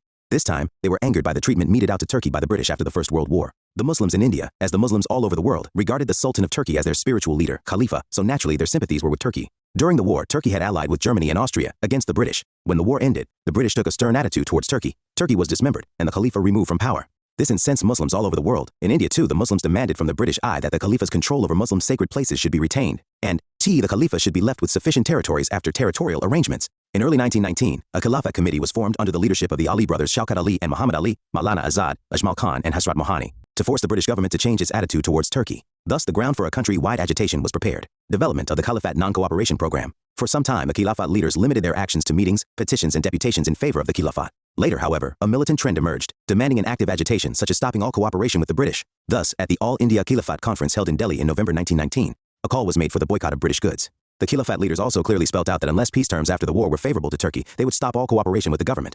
Gandhi, who was the president of the All-India Khilafat Committee, saw in the issue a platform from which mass and united non-cooperation could be declared against the government. Congress stand on Khilafat question. It was quite clear that the support of the Congress was essential for the Khilafat movement to succeed. However, although Gandhi was in favor of launching satyagraha and non-cooperation against the government on the Khilafat issue, the Congress was not united on this form of political action. Tilak was opposed to having an alliance with Muslim leaders over a religious issue, and he was also skeptical of satyagraha as an instrument of politics. According to Professor Ravinder Kumar, Gandhi made a concerted bid to convince Tilak of the virtues of satyagraha and of the expediency of an alliance with the Muslim community over the Khilafat issue. There was opposition to some of the other provisions of the Gandhi's non-cooperation program also, such as boycott of councils. Later, however, Gandhi was able to get the approval of the Congress for his program of political action, and the Congress felt inclined to support a non-cooperation program on the Khilafat question because it was felt that this was a golden opportunity to cement Hindu-Muslim unity and to bring Muslim masses into the national movement, now different sections of society. Hindus, Muslims, Sikhs, Christians, peasants, artisans, capitalists, tribals, women, students could come into the national movement by fighting for their own rights and realizing that the colonial rule was opposed to them. The Congress was losing faith in constitutional struggle, especially after the Punjab incidents and the blatantly partisan Hunter Committee report. The Congress was aware that the masses were eager to give expression to their discontent. Muslim League support to Congress. The Muslim League also decided to give full support to the Congress and its agitation on political questions. The non-cooperation Khilafat movement. February 1920. In early 1920, a joint Hindu-Muslim deputation was sent to the Viceroy to seek redress of grievances on the issue of Khilafat, but the mission proved abortive. In February 1920, Gandhi announced that the issues of Punjab wrongs and constitutional advance had been overshadowed by the Khilafat question, and that he would soon lead a movement of non-cooperation if the terms of the peace treaty failed to satisfy the Indian Muslims. May 1920, the Treaty of Sevres with Turkey signed in May 1920, completely dismembered Turkey. June 1920, an all-party conference at Allahabad approved a program of boycott of schools, colleges, and law courts, and asked Gandhi to lead it. August 31, 1920, the Khilafat Committee started a campaign of non-cooperation, and the movement was formally launched. Tilak had, incidentally, breathed his last on August 1, 1920. September 1920, at a special session in Calcutta, the Congress approved a non-cooperation program till the Punjab and Khilafat wrongs were removed and Swaraj was established. The program was to include boycott of government schools and colleges, boycott of law courts and dispensation of justice through panchayats instead, boycott of legislative councils. There were some differences over this as some leaders like CRDAs were not willing to include a boycott of councils, but bowed to Congress discipline. These leaders boycotted elections held in November 1920, and the majority of the voters too stayed away. Boycott of foreign cloth and use of khadi instead. Also practice of hand spinning to be done. Renunciation of government honors and titles. The second phase could include mass civil disobedience, including resignation from government service, and non-payment of taxes. During the movement, the participants were supposed to work for Hindu-Muslim unity and for removal of untouchability, all the time remaining non-violent. December 1920 at the Nagpur session of the Indian National Congress. The program of non-cooperation was endorsed. 2. An important change was made in the Congress creed now. Instead of having the attainment of self-government through constitutional means as its goal, the Congress decided to have the attainment of Swaraj through peaceful and legitimate means, thus committing itself to an extra-constitutional mass struggle. Some important organizational changes were made. A Congress Working Committee CWC of 15 members was set up to lead the Congress from now onwards. Provincial Congress committees on linguistic basis were organized. Ward committees were organized, and entry fee was reduced to 4 annas. Gandhi declared that if the non-cooperation program was implemented completely, Swaraj would be ushered in within a year. Many groups of revolutionary terrorists, especially those from Bengal, also pledged support to the Congress program. At this stage, some leaders like Muhammad Ali Jinnah, Annie Besant, G.S. Karpade and B.C. Pal left the Congress as they believed in a constitutional and lawful struggle, while some others like Surendranath Banerjee founded the Indian National Liberal Federation and played a minor role in national politics henceforward. The adoption by the Congress of the non-cooperation movement initiated earlier by the Khilafat Committee gave it a new energy, and the years 1921 and 1922 saw an unprecedented popular upsurge. Spread of the movement. Gandhi, accompanied by the Ali brothers, undertook a nationwide tour. Thousands of students left government schools and colleges and joined around 800 national schools and colleges which cropped up during this time. These educational institutions were organized under the leadership of Acharya Narendra Dev, C.R. Das, Lala Lajpat Rai, Zakir Hussain, Subhash Bose, who became the principal of National College at Calcutta and included Jamia Millia at Aligarh, Kashi Vidyapith, Gujarat Vidyapith, and Bihar Vidyapith. Many lawyers gave up their practice, some of whom were Motilal Nehru, Jawaharlal Nehru, C.R. Das, C. Rajagopalachari, Saifuddin Kichlu, Vallabhbhai Patel, Asaf Ali, T. Prakasam, and Rajendra Prasad. Heaps of foreign cloth were burnt publicly and their imports fell by half. Picketing of shops selling foreign liquor and of toddy shops was undertaken at many places. The Tilak Swaraj Fund was oversubscribed and 1 crore rupees were collected. Congress Volunteer Corps emerged as the parallel police. In July 1921, the Ali brothers gave a call to the Muslims to resign from the army as it was unreligious. The Ali brothers were arrested for this in September. Gandhi echoed their call and asked local Congress committees to pass similar resolutions to that effect. Now, the Congress gave a call to local Congress bodies to start civil disobedience if it was thought that the people were ready for it. Already, a no-tax movement against union board taxes in Midnapore, Bengal, and in Guntur, Andhra was going on. In Assam, strikes in tea plantations, steamer services, and Assam-Bengal railways had been organized. J.M. Sengupta was a prominent leader in these strikes. In November 1921, the visit of the Prince of Wales to India invited strikes and demonstrations. The spirit of defiance and unrest gave rise to many local struggles such as Awadh Kisan Movement Up, AK Movement Up, Mapila Revolt Malabar, and the Sikh agitation for the removal of Mahants in Punjab. People's response. The participation in the movement was from a wide range of the society, but to a varying extent. Middle-class people from the middle classes led the movement at the beginning, but later they showed a lot of reservations about Gandhi's program. In places like Calcutta, Bombay, and Madras, which were centers of elite politicians, the response to Gandhi's call was very limited. The response to the call for resignation from the government service, surrendering of titles, etc., was not taken seriously. The comparative newcomers in Indian politics found expression of their interests and aspirations in the movement. Rajendra Prasad in Bihar and Vallabhbhai Patel in Gujarat provided solid support, and, in fact, leaders like them found non-cooperation to be a viable political alternative to terrorism in order to fight against the colonial government. Business class. The economic boycott received support from the Indian business group because they had benefited from the nationalist emphasis on the use of Swadeshi. But a section of the big business remained skeptical towards the movement. They seemed to be afraid of labor unrest in their factories. Peasants. Peasants' participation was massive. Although the Congress was against class war, the masses broke this restraint. In Bihar, the confrontation between the lower and upper castes on the issue of the former taking the sacred thread got merged with the non-cooperation movement. In general, the peasants turned against the landlords and the traders. The movement gave an opportunity to the toiling masses to express their real feelings against the British, as well as against their Indian masters and oppressors, landlords and traders. Students. Students became active volunteers of the movement, and thousands of them left government schools and colleges and joined national schools and colleges. The newly opened national institutions like the Kashi Vidyapith, the Gujarat Vidyapith, and the Jamila Millia Islamia and others accommodated many students. Women gave up purdah and offered their ornaments for the Tilak Fund. They joined the movement in large numbers and took active part in picketing before the shops selling foreign cloth and liquor. Hindu-Muslim unity. The massive participation of Muslims and the maintenance of communal unity, despite the events like Mapila uprisings, were great achievements. In many places, 2/3 of those arrested were Muslims, and such type of participation had neither been seen in the past nor would be seen in the future. Gandhi and other leaders addressed the Muslim masses from mosques, and Gandhi was even allowed to address meetings of Muslim women in which he was the only male who was not blindfolded. Government response. Talks between Gandhi and Reading, the viceroy, broke down in May 1921, as the government wanted Gandhi to urge the Ali brothers to remove those portions from speeches which suggested violence. Gandhi realized that the government was trying to drive a wedge between him and the Khilafat leaders and refused to fall into the trap. In December, the government came down heavily on the protesters. Volunteer corps were declared illegal, public meetings were banned, the press was gagged, and most of the leaders barring Gandhi were arrested. The last phase of the movement Gandhi was now under increasing pressure from the Congress rank and file to start the civil disobedience program. The Ahmedabad session in 1921, presided over incidentally by C.R. Das while still in jail, Hakim Ajmal Khan was the acting president, appointed Gandhi the sole authority on the issue. On February 1, 1922, Gandhi threatened to launch civil disobedience from Bardoli, Gujarat, if political prisoners were not released and press controls were not removed. The movement had hardly begun before it was brought to an abrupt end. Chauri Chaura incident. A small sleepy village named Chauri Chaura, Gorakhpur district in United Provinces has found a place in history books due to an incident of violence on February 5, 1922, which was to prompt Gandhi to withdraw the movement.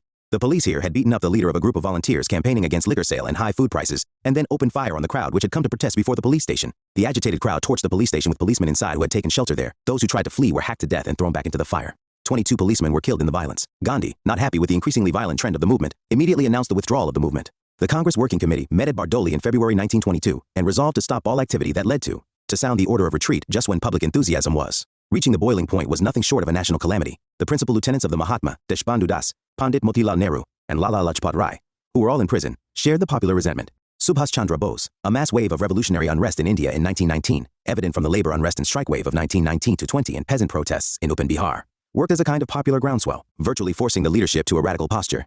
Gandhi and the Congress bigwigs sensed that a revolutionary mass movement was in the offing. They decided to take over the leadership to keep the movement a controlled affair and within safe channels. The movement was called off just when the masses seemed to be taking the initiative. Marxist interpretation. I would suffer every humiliation, every torture, absolute ostracism and death itself to prevent the movement from becoming violent. M.K. Gandhi, in Young India, February 16, 1922. Breaking of the law and to get down to constructive work instead, which was to include popularization of khadi, national schools, and campaigning for temperance, for Hindu-Muslim unity, and against untouchability. Most of the nationalist leaders, including C.R. Das, Motilal Nehru, Subhash Bose, Jawaharlal Nehru, however, expressed their bewilderment at Gandhi's decision to withdraw the movement. In March 1922, Gandhi was arrested and sentenced to 6 years in jail. He made the occasion memorable by a magnificent court speech. I am here, therefore, to invite and submit cheerfully to the highest penalty that can be inflicted upon me for what in law is deliberate crime, and what appears to me to be the highest duty of a citizen. Why Gandhi withdrew the movement? Gandhi felt that people had not learnt or fully understood the method of nonviolence. Incidents like Chauri Chaura could lead to the kind of excitement and fervor that would turn the movement to become generally violent. A violent movement could be easily suppressed by the colonial regime, who would make the incidents of violence an excuse for using the armed might of the state against the protesters. The movement was also showing signs of fatigue. This was natural, as it is not possible to sustain any movement at a high pitch for very long. The government seemed to be in no mood for negotiations. The central theme of the agitation, the Khilafat question, also dissipated soon. In November 1922, the people of Turkey rose under Mustafa Kemal Pasha and deprived the Sultan of political power.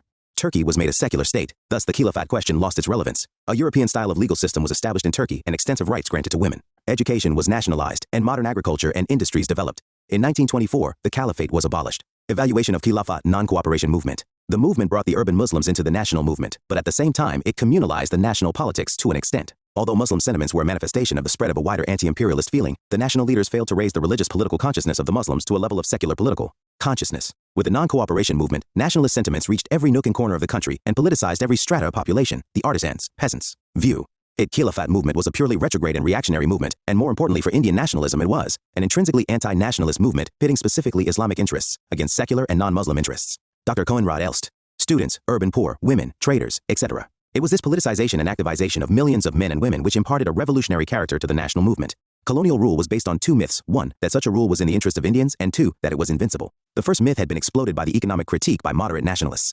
The second myth had been challenged by satyagraha through mass struggle. Now, the masses lost the hitherto all-pervasive fear of the colonial rule and its mighty repressive organs. Summary: Khilafat non-cooperation movement. 3 demands. 1. Favorable treaty for Turkey. 2. Redressal of Punjab wrongs. 3. Establishment of Swaraj techniques used. Boycott of government-run schools, colleges, law courts, municipality and government service, foreign cloth, liquor, setting up of national schools, colleges, panchayats, and using khadi. Second stage to include civil disobedience by non-payment of taxes. Nagpur Congress session. December 1920, Congress goal changed to attainment of Swaraj through peaceful and legitimate means from attainment of self-government through constitutional means. Chauri Chaura, incident, February 5, 1922. Violence by agitated mob prompted Gandhi to withdraw the movement. Chapter 17, Emergence of Swarajists, Socialist Ideas, Revolutionary Activities and Other New Forces, Swarajists and No Changers. Genesis of Congress Khilafat Swaraj Party. After Gandhi's arrest, March 1922, there was disintegration, disorganization, and demoralization among nationalist ranks. A debate started among congressmen on what to do during the transition period, i.e., the passive phase of the movement. One section led by C.R. Das, Motilal Nehru, and Ajmal Khan wanted an end to the boycott of legislative councils so that the nationalists could enter them to expose the basic weaknesses of these assemblies and use these councils as an arena of political struggle to arouse popular enthusiasm. They wanted, in other words, to end or mend these councils, i.e., if the government did not respond to the nationalists' demands, then they would obstruct the working of these councils. Those advocating entry into legislative councils came to be known as the Swarajists, while the other school of thought led by C. Rajagopalachari, Vallabhbhai Patel, Rajendra Prasad, and Ma Ansari came to be known as the No Changers. The No Changers opposed council entry, advocated concentration on constructive work, and continuation of boycott and non-cooperation, and quiet preparation for resumption of the suspended civil disobedience program. The differences over the question of council entry between the two schools of thought resulted in the defeat of the Swarajists' proposal of ending or mending the councils at the Gaya session of the Congress, December 1922. C.R. Das and Motilal Nehru resigned from the presidentship and secretaryship respectively of the Congress and announced the formation of Congress Khilafat Swaraj Party, or simply Swarajist Party, with C.R. Das as the president and Motilal Nehru as one of the secretaries. Swarajists' arguments. The Swarajists had their reasons for advocating the entry into the councils. Entering the councils would not negate the non-cooperation program. In fact, it would be like carrying on the movement through other means, opening a new front. In a time of political vacuum, council work would serve to enthuse the masses and keep up their morale. Entry of nationalists would deter the government from stuffing the councils with undesirable elements who may be used to provide legitimacy to government measures. The councils could be used as an arena of political struggle. There was no intention to use the councils as organs for gradual transformation of colonial rule. No Changers arguments. The No Changers argued that parliamentary work would lead to neglect of constructive work, loss of revolutionary zeal, and to political corruption. Constructive work would prepare everyone for the next phase of civil disobedience. Agree to disagree. Both sides, however, wanted to avoid a 1907 type split and kept in touch with Gandhi, who was in jail. Both sides also realized the significance of putting up a united front to get a mass movement to force the government to introduce reforms, and both sides accepted the necessity of Gandhi's leadership of a united nationalist front. Keeping these factors in mind, a compromise was reached at a meeting in Delhi in September. The Swarajists were allowed to contest elections as a group within the Congress. The Swarajists accepted the Congress program with only one difference, that they would join legislative councils. The elections to the newly constituted Central Legislative Assembly and to provincial assemblies were to be held in November 1923. The Swarajists' Manifesto for elections released in October 1923. The Swarajists' Manifesto took a strong anti-imperialist line. The points put forward were as follows. The guiding motive of the British in governing India lay in selfish interests of their own country. The so-called reforms were only a blind to further the said interests under the pretense of granting a responsible government. The real objective being to continue exploitation of the unlimited resources of the country by keeping Indians permanently in a subservient position to Britain. The Swarajists would present the nationalist demand of self-government in councils. If this demand was rejected, they would adopt a policy of uniform, continuous, and consistent obstruction within the councils to make governance through councils impossible. Councils would thus be wrecked from within by creating deadlocks on every measure. Gandhi's attitude. Gandhi was initially opposed to the Swarajist proposal of council entry, but after his release from prison on health grounds in February 1924, he gradually moved towards a reconciliation with the Swarajists. He felt public opposition to the program of council entry would be counterproductive. In the November 1923 elections, the Swarajists had managed to win 42 out of 141 elected seats and a clear majority in the Provincial Assembly of Central Provinces. In legislatures, in cooperation with the liberals and the independents like Jinnah and Malavia, they won a majority. The courageous and uncompromising manner in which the Swarajist functioned convinced him that they would not become just another limb of colonial administration. There was a government crackdown on revolutionary terrorists, and the Swarajists towards the end of 1924. This angered Gandhi, and he expressed his solidarity with the Swarajists by surrendering to their wishes. Both sides came to an agreement in 1924, endorsed at the Belgaum session of the Congress in December 1924, over which Gandhi, the only time, presided over the Congress session, that the Swarajists would work in the councils as an integral part of the Congress. Swarajist activity in councils. Gradually, the Swarajist position had weakened because of widespread communal riots and a split among Swarajists themselves on communal and responsivist non-responsivist lines. The government strategy of dividing the Swarajists, the more militant from the moderate, the Hindus from the Muslims, was successful. The Swarajists lost the support of many Muslims when the party did not support the tenants' cause against the zamindars in Bengal. Most of the tenants were Muslims. Communal interests also entered the party. The death of C.R. Das in 1925 weakened it further. The responsivists among Swarajists, Lala Lajpat Rai, Madan Mohan Malavia, and N.C. Kelkar, advocated cooperation with the government and holding of office wherever possible. Besides, they also wanted to protect the so-called Hindu interests. The communal elements accused leaders like Motilal Nehru, who did not favor joining the council, of being anti-Hindu, even as Muslim communalists called the Swarajists anti-Muslim. Thus, the main leadership of the Swarajist party reiterated faith in mass civil disobedience and withdrew from legislatures in March 1926. While another section of Swarajists went into the 1926 elections as a party in disarray and did not fare well on the whole. They won 40 seats in the center and some seats in Madras but were routed in the United Provinces, the Central Provinces, and Punjab. In 1930, the Swarajists finally walked out as a result of the Lahore Congress resolution on Purna Swaraj and the beginning of the civil disobedience movement. Achievements. With coalition partners, they outvoted the government several times, even on matters relating to budgetary grants, and passed adjournment motions. They agitated through powerful speeches on self-government, civil liberties, and industrialization. Second, Vithalbhai Patel was elected Speaker of Central Legislative Assembly in 1925. A noteworthy achievement was the defeat of the Public Safety Bill in 1928, which was aimed at empowering the government to deport undesirable and subversive foreigners, because the government was alarmed by the spread of socialist and communist ideas, and believed that a crucial role was being played by the British and other foreign activists being sent by the Comintern. By their activities, they filled the political vacuum at a time when the national movement was recouping its strength. They exposed the hollowness of the Montfort scheme. They demonstrated that the councils could be used creatively. Drawbacks. The Swarajists lacked a policy to coordinate their militancy inside legislatures with a mass struggle outside. They relied totally on newspaper reporting to communicate with the public. 2. An obstructionist strategy had its limitations. They could not carry on with their coalition partners very far because of conflicting ideas, which further limited their effectiveness. Failed to resist the perks and privileges of power and office. They failed to support the peasants' cause in Bengal, and lost support among Muslim members who were pro-peasant. Constructive work by no-changers. The no-changers devoted themselves to constructive work that connected them to the different sections of the masses. Ashrams sprang up where young men and women worked among tribals and lower castes, especially in Kheda and Bardoli areas of Gujarat, and popularized the use of charkha and khadi. 2. National schools and colleges were set up where students were trained in a non-colonial ideological framework. 2. Significant work was done for Hindu-Muslim unity, removing untouchability, boycott of foreign cloth and liquor, and for flood relief. 4. The constructive workers served as the backbone of civil disobedience as active organizers. A critique of constructive work national education benefited the urban lower middle classes and the rich peasants only. Enthusiasm for national education surfaced in the excitement of the movement only. In passivity, the lure of degrees and jobs took the students to official schools and colleges. Popularization of khadi was an uphill task since it was costlier than the imported cloth. While campaigning about the social aspect of untouchability, no emphasis was laid on the economic grievances of the landless and agricultural laborers comprising mostly the untouchables. Although the Swarajists and the no-changers worked in their separate ways, they kept on best of terms with one another and were able to unite whenever the time was ripe for a new political struggle. Emergence of new forces, socialistic ideas, youth power, trade unionism. The third decade of the 20th century is a watershed in modern Indian history in more ways than one. While, on the one hand, this period marked the entry of Indian masses into the national movement, on the other hand, this period saw the basic crystallization of the main political currents on the national scene. These diverse political currents owe their origin partly to the coming on the scene of the Gandhian philosophy of satyagraha, based on truth and nonviolence, as they embodied a positive or negative reaction to it. The international influence on Indian political thinkers during this phase was also more pronounced than before. The new forces to emerge during the S included the following ideas and movements. Spread of Marxist and socialist ideas. Ideas of Marx and socialist thinkers inspired many groups to come into existence as socialists and communists. These ideas also resulted in the rise of a left wing within the Congress, represented by Jawaharlal Nehru and Subhash Chandra Bose. These young nationalists, inspired by the Soviet Revolution and dissatisfied with Gandhian ideas and political program, began advocating radical solutions for economic, political, and social ills of the country. These younger nationalists were critical of both Swarajists and no-changers, advocated a more consistent anti-imperialist line in the form of a slogan for Purna Swaraja, complete independence, were influenced by an awareness, though still vague, of international currents, stressed the need to combine nationalism and anti-imperialism with social justice, and simultaneously raised the question of internal class oppression by capitalists and landlords. The Communist Party of India (CPI) was formed in 1920 in Tashkent, now the capital of Uzbekistan, by M.N. Roy, Abani Mukherjee, and others after the Second Congress of Comintern. M.N. Roy was also the first to be elected to the leadership of Comintern. In 1924, many communists, S.A. Dange, Muzaffar Ahmed, Shaukat Usmani, Nalini Gupta, were jailed in the Kanpur Bolshevik conspiracy case. In 1925, the Indian Communist Conference at Kanpur formalized the foundation of the CPI. In 1929, the government crackdown on communists resulted in the arrest and trial of 31 leading communist trade unionists and left-wing leaders. They were tried at Meerut in the famous Meerut conspiracy case. Workers' and peasants' parties were organized all over the country, and they propagated Marxist and communist ideas. All these communist groups and workers' and peasants' parties remained an integral part of the national movement and worked along with the Congress. Activism of Indian youth all over, students' leagues were being established, and students' conferences were being held. In 1928, Jawaharlal Nehru presided over the All Bengal Students' Conference. Peasants' agitations in the United Provinces. Peasant agitations were for revision of tenancy laws, lower rents, protection against eviction, and relief from indebtedness. Similar peasant agitations took place in the Rampa region of Andhra, in Rajasthan, and Rewari areas of Bombay and Madras. In Gujarat, the Bardoli Satyagraha was led by Vallabhbhai Patel, 1928. Growth of trade unionism. The trade union movement was led by All India Trade Union Congress, AITUC, founded in 1920. Lala Lajpat Rai was its first president, and Dewan Chaman Lal its general secretary. Tilak was also one of the moving spirits. The major strikes during the 1920s included those in Kharagpur railway workshops, Tata Iron and Steel Works, Jamshedpur, Bombay textile mills. This involved 150,000 workers and went on for 5 months.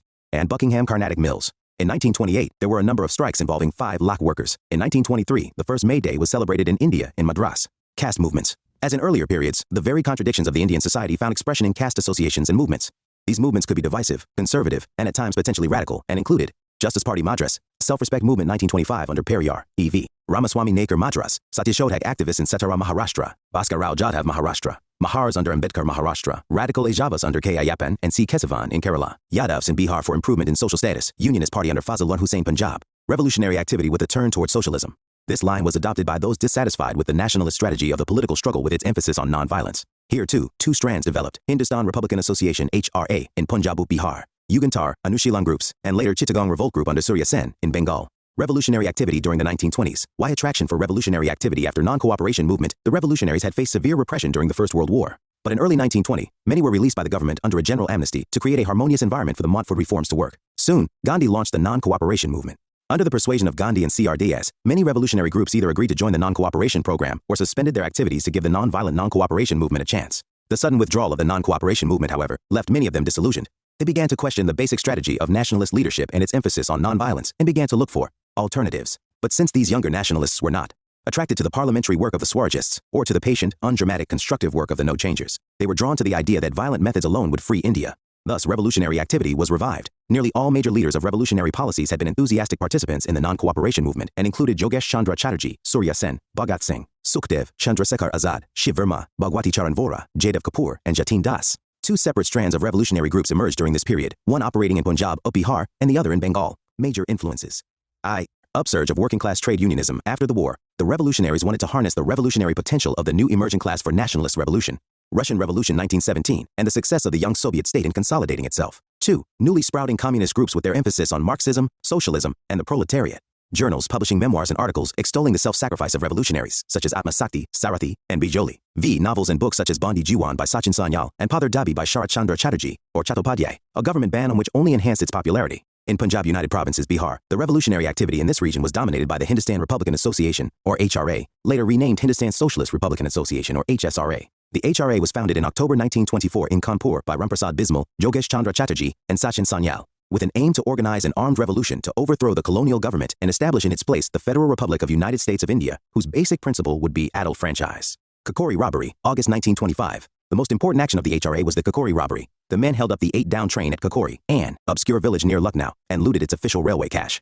Government crackdown after the Kakori robbery led to arrests of many, of whom 17 were jailed, 4 transported for life, and 4, Bismil, Ashfaqullah, Roshan Singh, and Rajendra Lahiri, were hanged. Kakori proved to be a setback. The HSRA determined to overcome the Kakori setback. The younger revolutionaries, inspired by socialist ideas, set out to reorganize Hindustan Republic Association at a historic meeting in the ruins of Firozshah Kotla in Delhi, September 1928. Under the leadership of Chandrasekhar Azad, the name of HRA was changed to Hindustan Socialist Republican Association, HSRA. The participants included Bhagat Singh, Sukhdev Thapar, who was always known as Sukhdev, Bhagwati Charan Vora from Punjab, and Bijoy Kumar Sinha, Shiv Verma, and Jaidev Kapoor from the United Provinces. The HSRA decided to work under a collective leadership and adopted socialism as its official goal. Saunders murder Lahore, December 1928, just when the HSRA revolutionaries had begun to move away from individual heroic action. The death of Sharfrench Punjab Lala Lajpat Rai, due to Lathi blows received during a Lathi charge on an anti-Simon Commission procession October 1928, led them once again to take to individual assassination. Bhagat Singh and Shivram Rajguru shot dead John P. Saunders. They had mistaken Saunders for Superintendent of Police James Scott, who was actually responsible for the Lathi charge against Lala Lajpat Rai and his followers. Chandrasekhar Azad shot dead an Indian constable when he tried to pursue Bhagat Singh and Rajguru as they fled. The assassination was, however, justified with these words: "The murder of a leader respected by millions of people at the unworthy hands of an ordinary police officer was an insult to the nation. It was the bounden duty of young men of India to efface it. We regret to have had to kill a person, but he was part and parcel of that inhuman and unjust order which has to be destroyed." Bomb in the Central Legislative Assembly, April 1929. The HSRA leadership now decided to let the people know about its changed objectives and the need for a revolution. By the masses, Bhagat Singh and Batukeshwar Dutt were asked to throw a bomb in the Central Legislative Assembly on April 8, 1929 to protest against the passage of the Public Safety Bill and Trade Disputes Bill aimed at curtailing civil liberties of citizens in general and workers in particular. The bombs had been deliberately made harmless and were aimed at making the deaf hear. The objective was to get arrested and to use the trial court as a forum for propaganda so that people would become familiar with their movement and ideology. Force, when aggressively applied, is violence and is therefore morally unjustifiable, but when it is used in the furtherance of a legitimate cause, it has its moral justification, said Bhagat Singh. Action against the revolutionaries Bhagat Singh, Sukhdev, and Rajguru were tried in the Lahore conspiracy case. Many other revolutionaries were tried in a series of other cases. In jail, these revolutionaries protested against the horrible conditions through fasting and demanded honorable and decent treatment as political prisoners. Jatin Das became the first martyr on the 63rd day of his fast. The defense of these young revolutionaries was organized by Congress leaders. Bhagat Singh became a household name. Azad was involved in a bid to blow up Viceroy Irwin's train near Delhi in December. There were a series of violent actions in Punjab and towns of United Provinces incidents in Punjab alone. Chandrasekhar Azad arranged a meeting with fellow revolutionaries on February at the Alfred Park, now Chandrasekhar Azad Park, in Allahabad. Betrayed by one of his associates, he and other revolutionaries were besieged by the British police. Azad put up a brave resistance but was injured in the fight with the police. Seeing no other way to escape, he shot himself dead and thus fulfilled his pledge of not being captured alive by the British. The Colt pistol used by him is displayed at the Allahabad Museum. Bhagat Singh, Sukhdev, and Rajguru were hanged on March 23, 1931 for the assassination of Saunders. March 23 is now observed as Shahid Diwas and Sarvodaya Day. It is said that the three young men proceeded quite cheerfully towards the gallows, all the while chanting their favorite slogans like Inquilab Zindabad and Down with British Imperialism. In Bengal during the 1920s, many revolutionary groups reorganized their underground activities, while many continued working under the Congress, thus getting access to the masses and providing an organizational base to the Congress in towns and villages. Many cooperated with C.R. Das in his Swarajist work. After Das's death 1925, the Bengal Congress broke up into two factions, one led by J.M. Sengupta, a Nushalan group joined forces with him, and the other led by Subhash Bose Yugantar group backed him. The actions of the reorganized groups included an assassination attempt on the notorious Calcutta police commissioner, Charles Tegart. Another man named Day got killed by Gopinath Saha in 1924. The government, armed with a new ordinance, came down heavily on revolutionaries. Many, including Subhash Bose, were arrested. Gopinath Saha was hanged. Because of government repression and factionalism among the revolutionaries, revolutionary activity suffered a setback, but soon many revolutionaries started regrouping.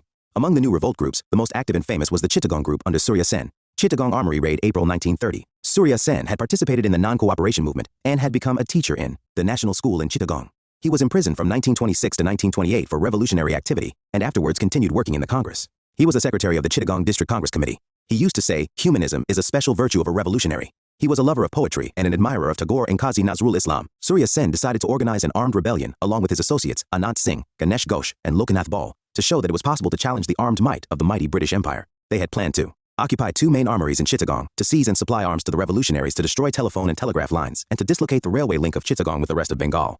The raid was conducted in April 1930 and involved 65 activists under the banner of Indian Republican Army, Chittagong branch. The raid was quite successful. Sen hoisted the national flag, took salute, and proclaimed a provisional revolutionary government. Later, they dispersed into neighboring villages and raided government targets. Surya Sen was arrested in February 1933 and hanged in January 1934. But the Chittagong raid fired the imagination of the revolutionary-minded youth, and recruits poured into the revolutionary groups in a steady stream.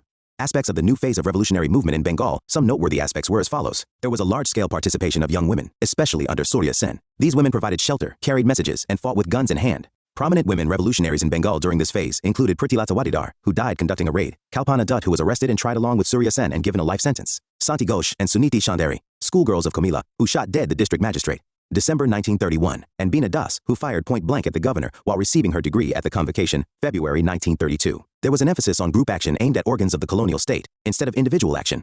The objective was to set an example before the youth and to demoralize the bureaucracy. Some of the earlier tendency towards Hindu religiosity was shed, and there were no more rituals like oath-taking, and this facilitated participation by Muslims. Surya Sen had Muslims such as Sattar, Mir Ahmed, Fakir Ahmed Mian, and Tunu Mian in his group. There were some drawbacks too. The movement retained some conservative elements. It failed to evolve broader socio-economic goals. Those working with Swarajists failed to support the cause of Muslim peasantry against zamindars in Bengal.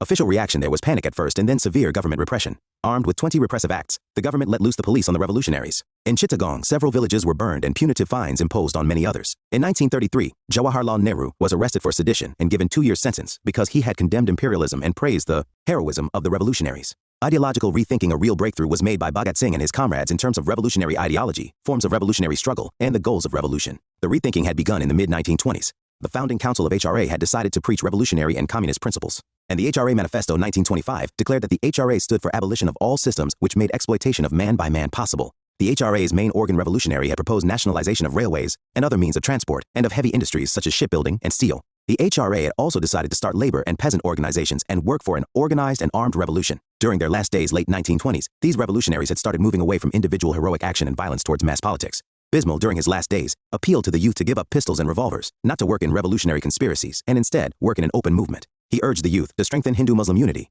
unite all political groups under the leadership of the Congress. Bismarck affirmed faith in communism and the principle that every human being has equal rights over the products of nature. The famous statement of the revolutionary position is contained in the book The Philosophy of the Bomb, written by Bhagwati Charan Vora. Even before his arrest, Bhagat Singh had moved away from a belief in violent and individual heroic action to Marxism, and the belief that a popular broad-based movement alone could lead to a successful revolution. In other words, revolution could only be by the masses for the masses. That is why Bhagat Singh helped establish the Punjab Naujawan Bharat Sabha 1926 as an open wing of revolutionaries to carry out political work among the youth, peasants, and workers, and it was to open branches in villages. Bhagat and Sukhdev also organized the Lahore Students' Union for open legal work among students. Bhagat and his comrades also realized that a revolution meant organization and development of a mass movement of the exploited and the suppressed sections by the revolutionary intelligentsia.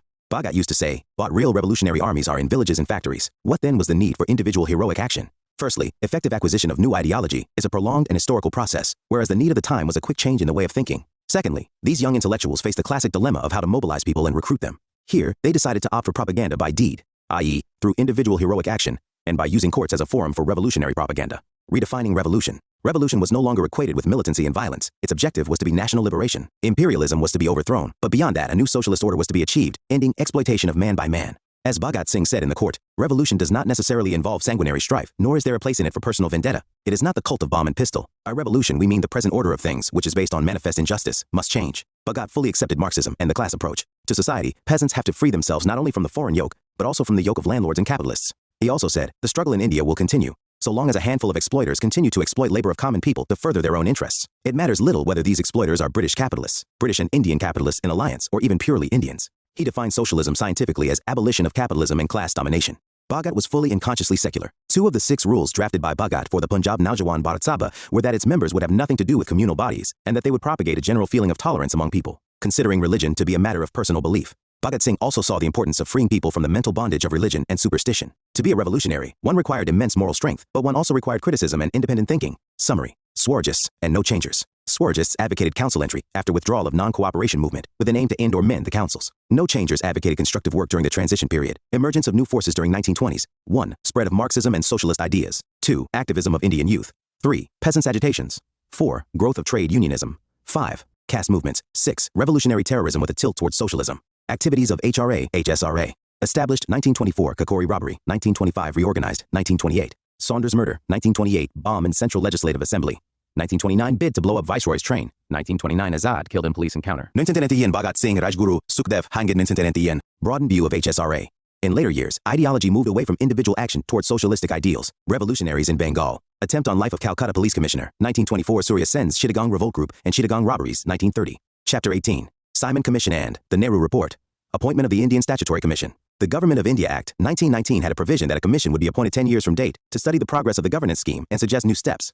An all-white 7-member Indian Statutory Commission, popularly known as the Simon Commission, after the name of its chairman, Sir John Simon, was set up by the British government under Stanley Baldwin's prime ministership on November 8, 1927. The members were formed from 4 conservatives, 2 Labourites, and 1 Liberal. The commission was actually under the joint chairmanship of Sir John Simon and Clement Attlee, who was to be Britain's prime minister in the future. The commission was to recommend to the British government whether India was ready for further constitutional reforms, and along what lines. Although constitutional reforms were due only in 1929, the Conservative government, then in power in Britain, feared defeat by the Labour Party, and thus did not want to leave the question of the future of Britain's most prized colony in irresponsible Labour hands. Also by the mid-1920s, the failure of the 1919 Act to create a stable imperial power, 375-407, had led to several parliamentary reports and inquiries. The Lee Commission was appointed in 1923 to look into the organization and general conditions of service, as well as the methods of recruitment for Europeans and Indians in the civil services.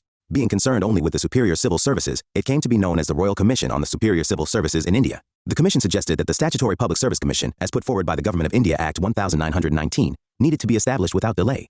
The Muddiman Committee, officially known as the Report of the Reforms Inquiry Committee, was set up in 1924, mainly to look into the working of the Constitution as set up in 1921, under the Act of 1919. Its report was not unanimous. While the majority suggested some minor changes in the structure of the Constitution, the minority, consisting of non-official Indians, strongly criticized the system of diarchy and wanted it to be abolished immediately and the Constitution made democratic. In 1926, the Linlithgow Commission, officially the Royal Commission of Agriculture, was set up to examine and report the condition of India's agricultural and rural economy. The commission submitted its report in 1928 and made comprehensive recommendations for the improvement of the agrarian economy as the foundation for the welfare and prosperity of India's rural population. Among other things, the commission recommended that the quality of Indian cattle should be improved and that this should be done by importing foreign bulls of better quality and using them to breed with Indian cows. The Conservative Secretary of State for India, Lord Birkenhead, who had constantly talked of the inability of Indians to formulate a concrete scheme of constitutional reforms which had the support of wide sections of Indian political opinion, was responsible for the appointment of the Simon Commission. Indian response. The Indian response to the Simon Commission was immediate and nearly unanimous. What angered the Indians most was the exclusion of Indians from the commission and the basic notion behind the exclusion that foreigners would discuss and decide upon India's fitness for self-government.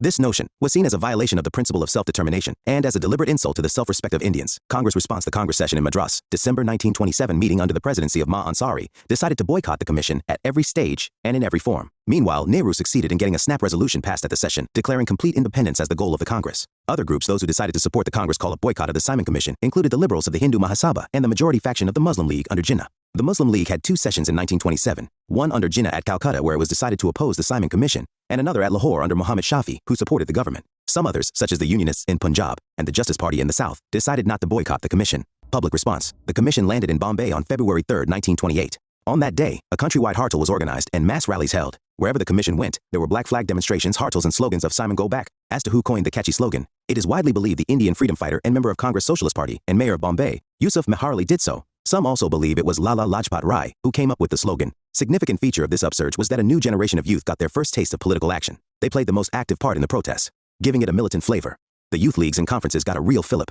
Nehru and Subhas Bose emerged as leaders of this new wave of youth and students. Both traveled extensively, addressed and presided over conferences. This upsurge among the youth also provided a fertile ground for the germination and spread of new radical ideas. Dr. Ambedkar and the Simon Commission. Dr. Ambedkar was appointed by the Bombay Legislative Council to work with the Simon Commission. In October 1928, Ambedkar went before the commission. He argued for universal adult franchise for both male and female alike, for provincial autonomy in the provinces and hierarchy at center. Significantly, universal adult franchise was at the time yet to be guaranteed in most of European countries. On behalf of the Bahishkrita Hitakarini Sabha, he submitted a memorandum on the rights and safeguards he felt were required for the depressed classes.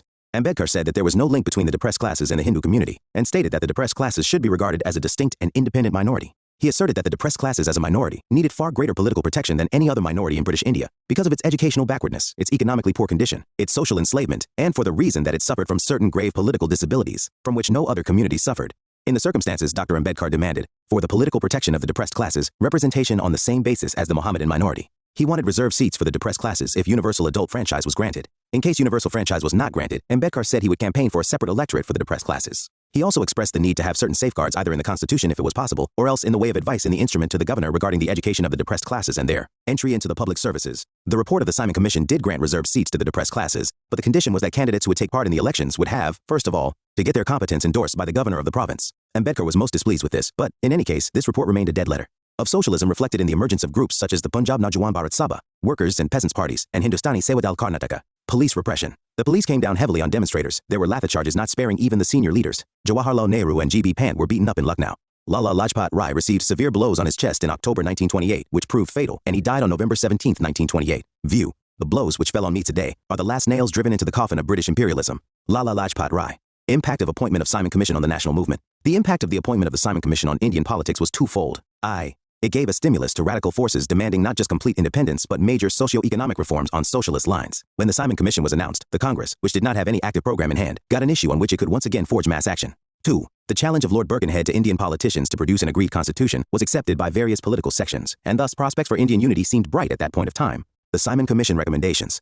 The Simon Commission published a 2-volume report in May 1930. It proposed the abolition of diarchy and the establishment of representative government in the provinces, which should be given autonomy. It said that the governor should have discretionary power in relation to internal security and administrative powers to protect the different communities. The number of members of provincial legislative council should be increased. The report rejected parliamentary responsibility at the center. The governor-general was to have complete power to appoint the members of the cabinet. And the government of India would have complete control over the High Court. It also recommended that separate communal electorates be retained and extended such electorates to other communities, but only until tensions between Hindus and Muslims had died down. There was to be no universal franchise. It accepted the idea of federalism, but not in the near future. It suggested that a consultative council of Greater India should be established, which should include representatives of both the British provinces as well as princely states. It suggested that the Northwest Frontier Province and Baluchistan should get local legislatures, and both NWFP and Baluchistan should have the right to be represented at the center. Recommended that Sindh should be separated from Bombay, and Burma should be separated from India because it was not a natural part of the Indian subcontinent. It also suggested that the Indian army should be Indianized, though British forces must be retained. India got fully equipped, but by the time the report came out, it was no longer relevant because several events overtook the importance of its recommendations. Nehru Report. As an answer to Lord Birkenhead's challenge, an all-parties conference met in February 1928 and appointed a subcommittee under the chairmanship of Motilal Nehru to draft a constitution. This was the first major attempt by the Indians to draft a constitutional framework for the country. The committee included Tej Bahadur Sapru, Subhash Chandra Bose, Ms. Ani, Mangal Singh, Ali Imam, Shoaib Qureshi, and Dr. Pradhan as its members. The report was finalized by August 1928. The recommendations of the Nehru Committee were unanimous except in one respect. While the majority favored the Dominion status as the basis of the Constitution, a section of it wanted complete independence as the basis, with the majority section giving the latter section liberty of action. Main recommendations: the Nehru report confined itself to British India, as it envisaged the future link-up of British India with the princely states on a federal basis. For the Dominion, it recommended Dominion status on lines of self-governing dominions as the form of government desired by Indians, much to the chagrin of younger militant section, Nehru being prominent among them.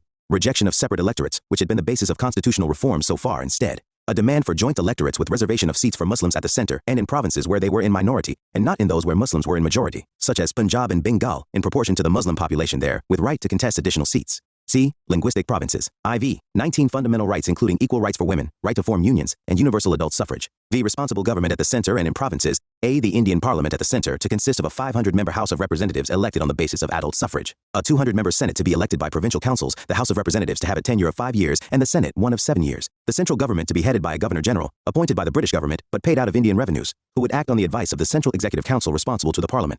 B. Provincial councils to have a 5-year tenure, headed by a governor acting on the advice of the Provincial Executive Council. V. Full protection to cultural and religious interests of Muslims. 7th. Complete dissociation of state from religion. The Muslim and Hindu communal responses. Though the process of drafting a constitutional framework was begun enthusiastically and unitedly by political leaders, communal differences crept in, and the Nehru report got involved in controversies over the issue of communal representation. Delhi proposals of Muslim League. Earlier, in December 1927, a large number of Muslim leaders had met at Delhi at the Muslim League session and evolved 4 proposals for their demands to be incorporated into the draft constitution.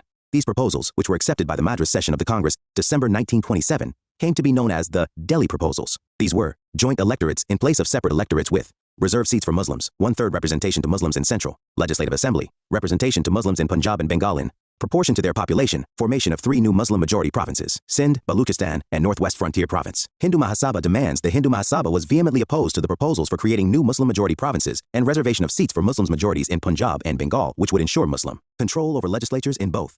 It also demanded a strictly unitary structure. This attitude of the Hindu Mahasabha complicated matters. Compromises. In the course of the deliberations of the All-Parties Conference, the Muslim League dissociated itself and stuck to its demand for reservation of seats for Muslims, especially in the central legislature and in Muslim-majority provinces. Thus, Motilal Nehru and other leaders drafting the report found themselves in a dilemma. If the demands of the Muslim communal opinion were accepted, the Hindu communalists would withdraw their support. If the latter were satisfied, the Muslim leaders would get estranged. The concessions made in the Nehru report to Hindu communalists included the following: joint electorates proposed everywhere but reservation for Muslims only where in minority. Sindh to be detached from Bombay only after Dominion status was granted and subject to weightage given to Hindu minority in Sindh. Political structure proposed broadly unitary, as residual powers rested with the center. Amendments proposed by Jinnah at the All-Parties Conference held at Calcutta in December 1928 to consider the Nehru report. Jinnah, on behalf of the Muslim League, proposed 3 amendments to the report. I. 1/3 representation to Muslims in the central legislature. C. Reservation to Muslims in Bengal and Punjab, legislatures proportionate to their population, till adult suffrage was established. And T. Residual powers to provinces. These demands were not accommodated. Jinnah's 14 points. Jinnah went back to the Shafi faction of the Muslim League, and in March 1929 gave 14 points which were to become the basis of all future propaganda of the Muslim League. The 14 points were as follows. 1. Federal constitution with residual powers to provinces, provincial autonomy. 3. No constitutional amendment by the center without the concurrence of the states constituting the Indian Federation. 4. All legislatures and elected bodies to have adequate representation of Muslims in every province without reducing a majority of Muslims in a province to a minority or equality. 5. Adequate representation to Muslims in the services and in self-governing bodies. 6. 1/3 Muslim representation in the central legislature. 7. In any cabinet at the center or in the provinces, 1/3 to be Muslims. 8. Separate electorates. 9. No bill or resolution in any legislature to be passed if 3/4 of a minority community considers such a bill or resolution to be against their interests. Any territorial redistribution not to affect the Muslim majority in Punjab, Bengal, and NWFP. Separation of Sindh from Bombay. Constitutional reforms in the NWFP and Baluchistan. 13. Full religious freedom to all communities.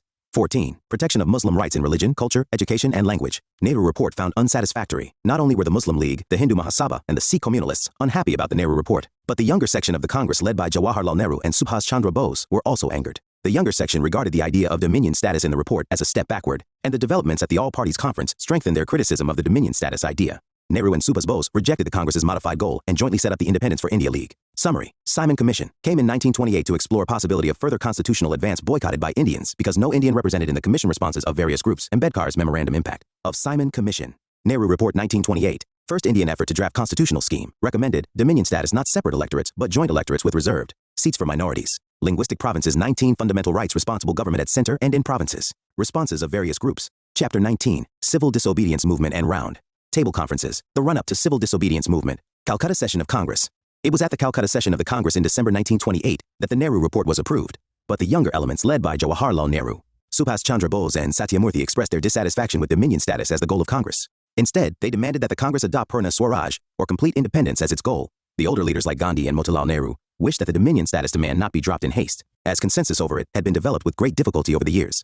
They suggested that a 2-year grace period be given to the government to accept the demand for a dominion status. Later, under pressure from the younger elements, this period was reduced to 1 year. Now the Congress decided that if the government did not accept a constitution based on dominion status by the end of the year, the Congress would not only demand complete independence, but would also launch a civil disobedience movement to attain its goal. 385-417. Political activity. During 1929, Gandhi traveled incessantly during 1929, preparing people for direct political action, telling the youth to prepare for the fiery ordeal, helping to organize constructive work in villages, and redressing specific grievances on lines of the Bardoli agitation of 1928.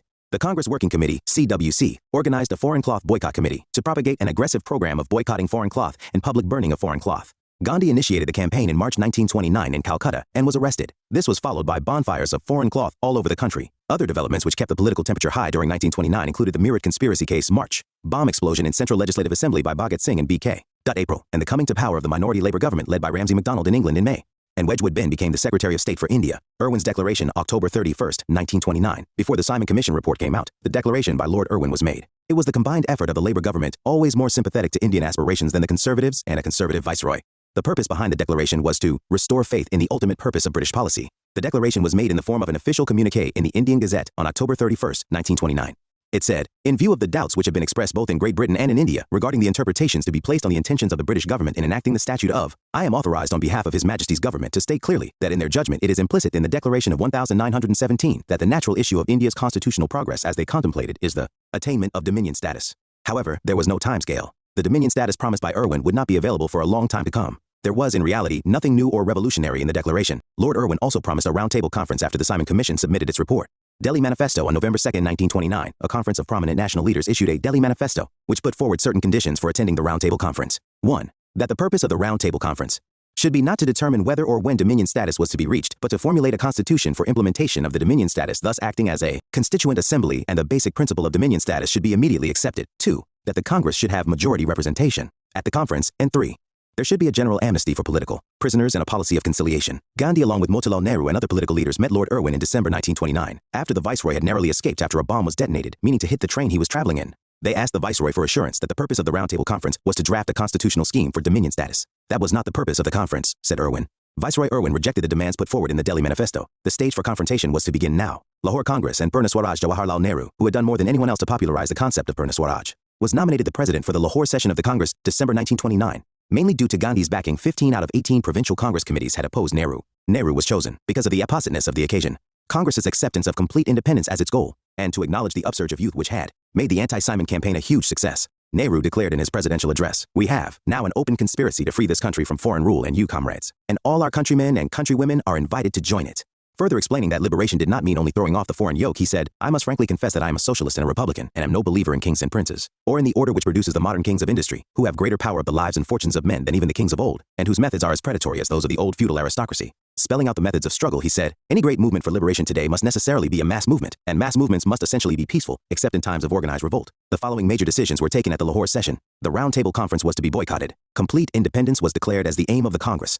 Congress Working Committee was authorized to launch a program of civil disobedience, including non-payment of taxes, and all members of legislatures were asked to resign their seats. January 26, 1930 was fixed as the first Independence Swaraj Day, to be celebrated everywhere. December 31, 1929 at midnight on the banks of River Ravi, the newly adopted tricolor flag of freedom was hoisted by Jawaharlal Nehru, amid slogans of Inquilab Zindabad. January 26, 1930, the Independence Pledge public meetings were organized all over the country in villages and towns, and the Independence Pledge was read out in local languages, and the national flag was hoisted. This pledge, which is supposed to have been drafted by Gandhi, made the following points. It is the inalienable right of Indians to have freedom. The British government in India has not only deprived us of freedom and exploited us, but has also ruined us economically, politically, culturally, and spiritually. India must therefore sever the British connection and attain Purna Swaraj, or complete independence. We are being economically ruined by high revenue, destruction of village industries with no substitutions made, while customs, currency, and exchange rate are manipulated to our disadvantage. No real political powers are given, rights of free association are denied to us, and all administrative talent in us is killed. Culturally, the system of education has torn us from our moorings. Spiritually, compulsory disarmament has made us unmanly. We hold it a crime against man and God to submit any longer to British rule. We will prepare for complete independence by withdrawing as far as possible all voluntary association from the British government, and will prepare for civil disobedience through non-payment of taxes. By this, an end of this inhuman rule is assured. We will carry out the Congress instructions for purpose of establishing Purna Swaraj, civil disobedience movement, the Salt Satyagraha, and other upsurges. Gandhi's 11 demands to carry forward the mandate given by the Lahore Congress. Gandhi presented 11 demands to the government and gave an ultimatum of January 31, 1930 to accept or reject these demands. The demands were as follows. Issues of general interest: reduce expenditure on army and civil services by %. 2. Introduce total prohibition. 3. Carry out reforms in criminal investigation, Department CID. 4. Change Arms Act allowing popular control of issue of firearms licenses. 5. Release political prisoners. 6. Accept postal reservation bill. Specific bourgeois demands. 7. Reduce rupee sterling exchange ratio to 1/2 for D8. Introduce textile protection. 9. Reserve coastal shipping for Indians. Specific peasant demands. 10. Reduce land revenue by 50%. 11. Abolish salt tax and government salt monopoly. With no positive response forthcoming from the government on these demands, the Congress Working Committee invested Gandhi with full powers to launch the civil disobedience movement at a time and place of his choice. By February end, Gandhi had decided to make salt the central formula for the movement. Why salt was chosen as the important theme, as Gandhi said, there is no other article like salt, outside water, by taxing which the government can reach the starving millions, the sick, the maimed, and the utterly helpless. It is the most inhuman poll tax the ingenuity of man can devise. Salt in a flash linked the ideal of Swaraj with the most concrete and universal grievance of the rural poor, and with no socially divisive implications like a no-rent campaign. Salt afforded a very small but psychologically important income, like khadi, for the poor through self-help. Like khadi, again, it offered to the urban populace the opportunity of a symbolic identification with mass suffering. Dandi March, March 12, April 6, 1930. On March 2, 1930, Gandhi informed the Viceroy of his plan of action. According to this plan, few realized its significance when it was first announced. Gandhi, along with a band of 78 members of Sabarmati Ashram, was to march from his headquarters in Ahmedabad through the villages of Gujarat for 240 miles. On reaching the coast at Dandi, the salt law was to be violated by collecting salt from the beach. Even before the proposed march began, thousands thronged to the ashram. Gandhi gave the following directions for future action. Wherever possible, civil disobedience of the salt law should be started. Foreign liquor and cloth shops can be picketed. We can refuse to pay taxes if we have the requisite strength. Lawyers can give up practice. Public can boycott law courts by refraining from litigation. Government servants can resign from their posts. All these should be subject to one condition: truth. And nonviolence as means to attain Swaraj should be faithfully adhered to. Local leaders should be obeyed after Gandhi's arrest. The historic march marking the launch of the civil disobedience movement began on March 12, and Gandhi broke the salt law by picking up a lump of salt at Dandi on April 6. The violation of the law was seen as a symbol of the Indian people's resolve not to live under British-made laws and therefore under British rule. Gandhi openly asked the people to make salt from seawater in their homes and violate the salt law. The march, its progress, and its impact on the people was well covered by newspapers. In Gujarat, 300 village officials resigned in answer to Gandhi's appeal. Congress workers engaged themselves in grassroots-level organizational tasks. Spread of salt law disobedience. Once the way was cleared by Gandhi's ritual at Dandi, defiance of the salt law started all over the country. Nehru's arrest in April 1930 for defiance of the salt law evoked huge demonstrations in Madras, Calcutta, and Karachi. Gandhi's arrest came on May 4, 1930, when he had announced that he would lead a raid on Darasana salt works on the west coast. Gandhi's arrest was followed by massive protests in Bombay, Delhi, Calcutta, and in Sholapur, where the response was the most fierce. After Gandhi's arrest, the CWC sanctioned non-payment of revenue in Rayawari areas, no Chowkidara tax campaign in Zamindari areas, and violation of forest laws in the central provinces, satyagraha, at different places. A brief survey of the nature of civil disobedience movement in different parts of the subcontinent is given below. Tamil Nadu. In April 1930, C. Rajagopalachari organized a march from Tiruchirappalli, Trichinopoli, as it was called by the British, to Vedaranyam on the Tanjore or Thanjavur coast to break the salt law. The event was followed by widespread picketing of foreign cloth shops. The anti-liquor campaign gathered forceful support in interior regions of Coimbatore, Madura, Virdhanagar, etc. Although Rajaji tried to keep the movement non-violent, violent eruptions of masses and the violent repressions of the police began. To break the Chulai Mills strike, police force was used. Unemployed weavers attacked liquor shops and police pickets at Gudiatam, while the peasants, suffering from falling prices, rioted at Bodhinayakanur in Madura. Malabar K. Kalapen, a Nair Congress leader famed for the Vaikom Satyagraha, organized salt marches. P. Krishna Pillai, the future founder of the Kerala Communist Movement, heroically defended the national flag in the face of police lathi charge on Calicut Beach in November. Andhra region district salt marches were organized in East and West Godavari, Krishna, and Guntur. A number of Sibirams, military-style camps, were set up to serve as the headquarters of the salt satyagraha. The merchants contributed to Congress funds, and the dominant caste Kama and Raju cultivators defied repressive measures. But the mass support like that in the non-cooperation movement, February 22, 1921, was missing in the region. Orissa, under Gopal Bandhu Chaudhuri, a Gandhian leader, salt satyagraha proved effective in the coastal regions of Balasore, Cuttack, and Puri districts. Assam, the civil disobedience failed to regain the heights attained in February 22, 1921, due to divisive issues. The growing conflicts between Assamese and Bengalis Hindus and Muslims, and the tensions developing from the inflow of Muslim peasants from the densely populated East Bengal. However, a successful student strike against the Cunningham Circular, which banned students' participation in politics, was seen in May 1930. Chandraprabha Saikyani, in December 1930, incited the aboriginal Kachari villages to break forest laws, which was, however, denied by the Assam Congress leadership. Bengal, the Bengal Congress, divided into two factions led by Subhas Chandra Bose and J.M. Sengupta, was involved in the Calcutta Corporation election. This resulted in alienation of most of Calcutta Badurlok leaders from the rural masses. Also, communal riots were seen in Dhaka, now Dhaka, and Kishoreganj, and there was little participation of Muslims in the movements. Despite this, Bengal provided the largest number of arrests as well as the highest amount of violence. Midnapur, Aramba, and several rural pockets witnessed powerful movements developed around salt satyagraha and Chowkidari tax. During the same period, Surya Sen's Chittagong Revolt group carried out a raid on two armories and declared the establishment of a provisional government. Bihar, Champaran, and Saran were the first two districts to start salt satyagraha. In landlocked Bihar, manufacture of salt on a large scale was not practicable, and at most places it was a mere gesture. In Patna, Nakas Pond was chosen as a site to make salt and break the salt law under Ambika Kant Sinha. However, very soon, A very powerful no chowkidari tax agitation replaced the salt satyagraha, owing to physical constraints in making salt. By November 1930, sale of foreign cloth and liquor dramatically declined, and administration collapsed in several parts like the Barhi region of Munger. The tribal belt of Chotanagpur, now in Jharkhand, saw instances of lower-class militancy. Bangamaji and Somramaji, influenced by Gandhism, led a movement in Hazaribagh, which combined socio-religious reform along Sanskritizing lines, in which followers were asked to give up meat and liquor and use khadi. However, the Santhals were reported to be taking up illegal distillation of liquor on a large scale under the banner of Gandhi. It was observed that while most big zamindars remained loyal to the government, small landlords and better-off tenants participated in the movement. But several times, increased lower-class militancy lowered the enthusiasm of the small landlords and better-off tenants. Peshawar here, Khan Abdul Ghaffar Khan's educational and social reform work among the Pathans had politicized them. Ghaffar Khan, also called Bacha Khan and Frontier Gandhi, had started the first Pushto political monthly Pukhtun and had organized a volunteer brigade, Kudai Khidmatgars, popularly known as the Red Shirts, who were pledged to the freedom struggle and non-violence. On April 23, 1930, the arrest of Congress leaders in the NWFP led to mass demonstrations in Peshawar, which was virtually in the hands of the crowds for more than a week till order was restored on May 4. This was followed by a reign of terror and martial law. It was here that a section of Garhwal rifle soldiers refused to fire on an unarmed crowd. This upsurge in a province with 92% Muslim population left the British government nervous. Sholapur, this industrial town of southern Maharashtra, saw the fiercest response to Gandhi's arrest. Textile workers went on a strike from May 7, and along with other residents burnt liquor shops and other symbols of government authority, such as railway stations, police stations, municipal buildings, law courts, etc. The activists established a virtual parallel government, which could only be dislodged with martial law after May 16. Darasana on May, Sarojini Naidu, Imam Sahib, and Manilo Gandhi's son, took up the unfinished task of leading a raid on the Darasana salt works. The unarmed and peaceful crowd was met with a brutal lathi charge, which left 2 dead and 320 injured. This new form of salt satyagraha was eagerly adopted by people in Wadala, Bombay, Karnataka Sanikata salt works, Andhra, Midnapur, Balasore, Puri, and Cuttack. Gujarat, the impact was felt in Anand, Borsad, and Nadiad areas in Khada district, Bardoli in Surat district, and Jambusar in Barok district. A determined no-tax movement was organized here, which included refusal to pay land revenue. Villagers crossed the border into neighboring princely states such as Baroda with their families and belongings and camped in the open for months to evade police repression. The police retaliated by destroying their property and confiscating their land. Maharashtra, Karnataka, central provinces. These areas saw defiance of forest laws such as grazing and timber restrictions and public sale of illegally acquired forest produce. United Provinces. No revenue campaign was organized. A call was given to zamindars to refuse to pay revenue to the government. Under a no-rent campaign, a call was given to tenants against zamindars. Since most of the zamindars were loyalists, the campaign became virtually a no-rent campaign. The activity picked up speed in October 1930, especially in Agra and Rai Bareli, Manipur and Nagaland. These areas took a brave part in the movement. At the young age of 13, Rani Gaidin Liu, a Naga spiritual leader who followed her cousin Haipu Jadanang, born in what is now the state of Manipur, raised the banner of revolt against foreign rule. "We are free people, the white men should not rule over us," she declared. She urged the people not to pay taxes or work for the British in the tradition established by the freedom struggle in the views. Gandhiji's body is in jail but his soul is with you. India's prestige is now in your hands.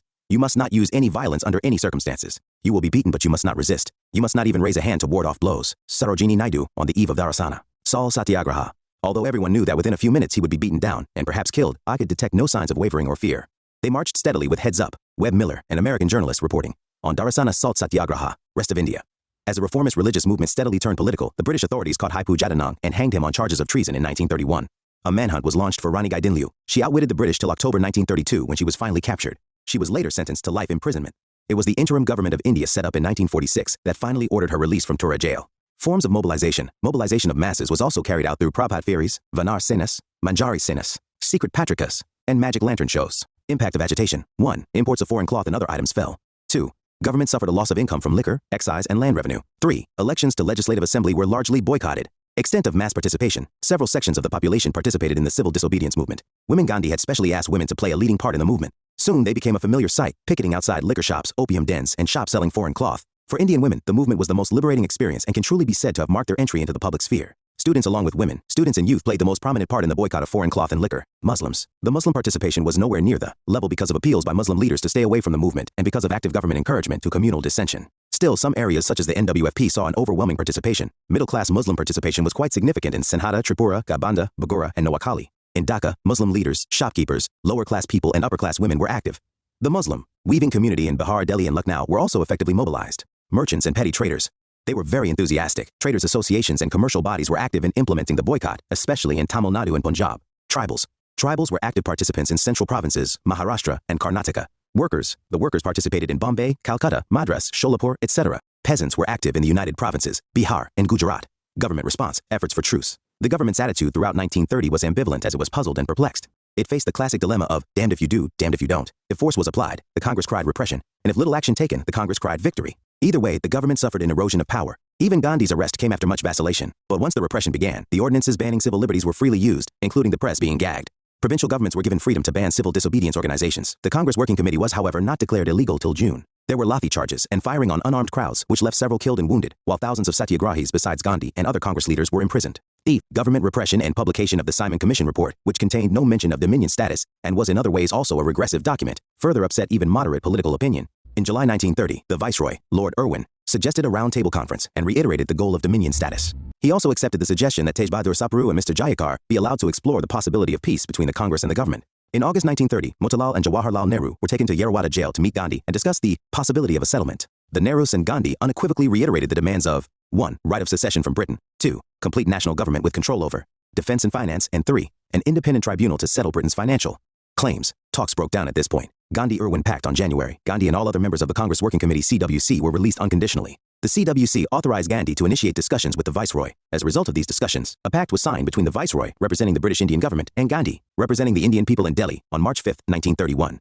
This Delhi Pact, also known as the Gandhi-Irwin Pact, placed the Congress on an equal footing with the government. Irwin on behalf of the government agreed on 1. Immediate release of all political prisoners not convicted of violence. 2. Remission of all fines not yet collected. 3. Return of all lands not yet sold to third parties. 4. Lenient treatment to those government servants who had resigned. 5. Right to make salt in coastal villages for personal consumption, not for sale. 6. Right to peaceful and non-aggressive picketing. And 7. Withdrawal of emergency ordinances. The Viceroy, however, turned down 2 of Gandhi's demands. I. Public inquiry into police excesses. And 2. Commutation of Bhagat Singh and his comrades. Death sentence to life sentence. Gandhi on behalf of the Congress agreed. I. To suspend the civil disobedience movement. And T. To participate in the next round-table conference on the constitutional question around the 3 linchpins of federation, Indian responsibility, and reservations and safeguards that may be necessary in India's interests, covering such areas as defense, external affairs, position of minorities, financial credit of India, and discharge of other obligations. Evaluation of civil disobedience movement. Was Gandhi-Irwin Pact a retreat? Gandhi's decision to suspend the civil disobedience movement as agreed under the Gandhi-Irwin Pact was not a retreat, because mass movements are necessarily short-lived. Capacity of the masses to make sacrifices, unlike that of the activists, is limited, and c. There were signs of exhaustion after September 1930, especially among shopkeepers and merchants who had participated so enthusiastically. No doubt, youth were disappointed. They had participated enthusiastically and wanted the world to end with a bang and not with a whimper.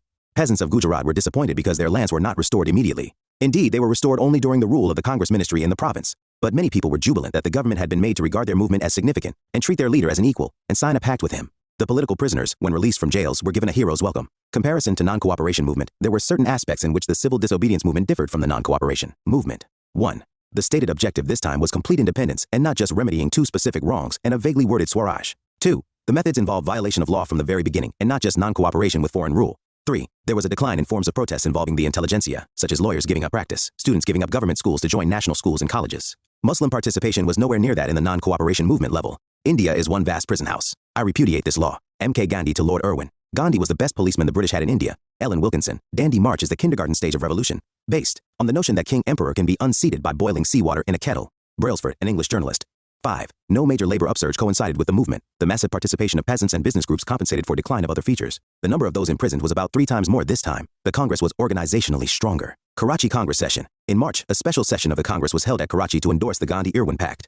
6 days before the session, which was held on March 29, Bhagat Singh, Sukhdev, and Rajguru were executed. Throughout Gandhi's route to Karachi, he was greeted with black flag demonstrations by the Punjab Naujawan Bharat Sabha in protest against his failure to secure commutation of the death sentence for Bhagat and his comrades. Congress resolutions at Karachi. While disapproving of and dissociating itself from political violence, the Congress admired the bravery and sacrifice of the 3 martyrs. The Delhi Pact or Gandhi-Irwin Pact was endorsed. The goal of Purna Swaraj was reiterated. 2 resolutions were adopted, one on fundamental rights and the other on national economic program, which made the session particularly memorable.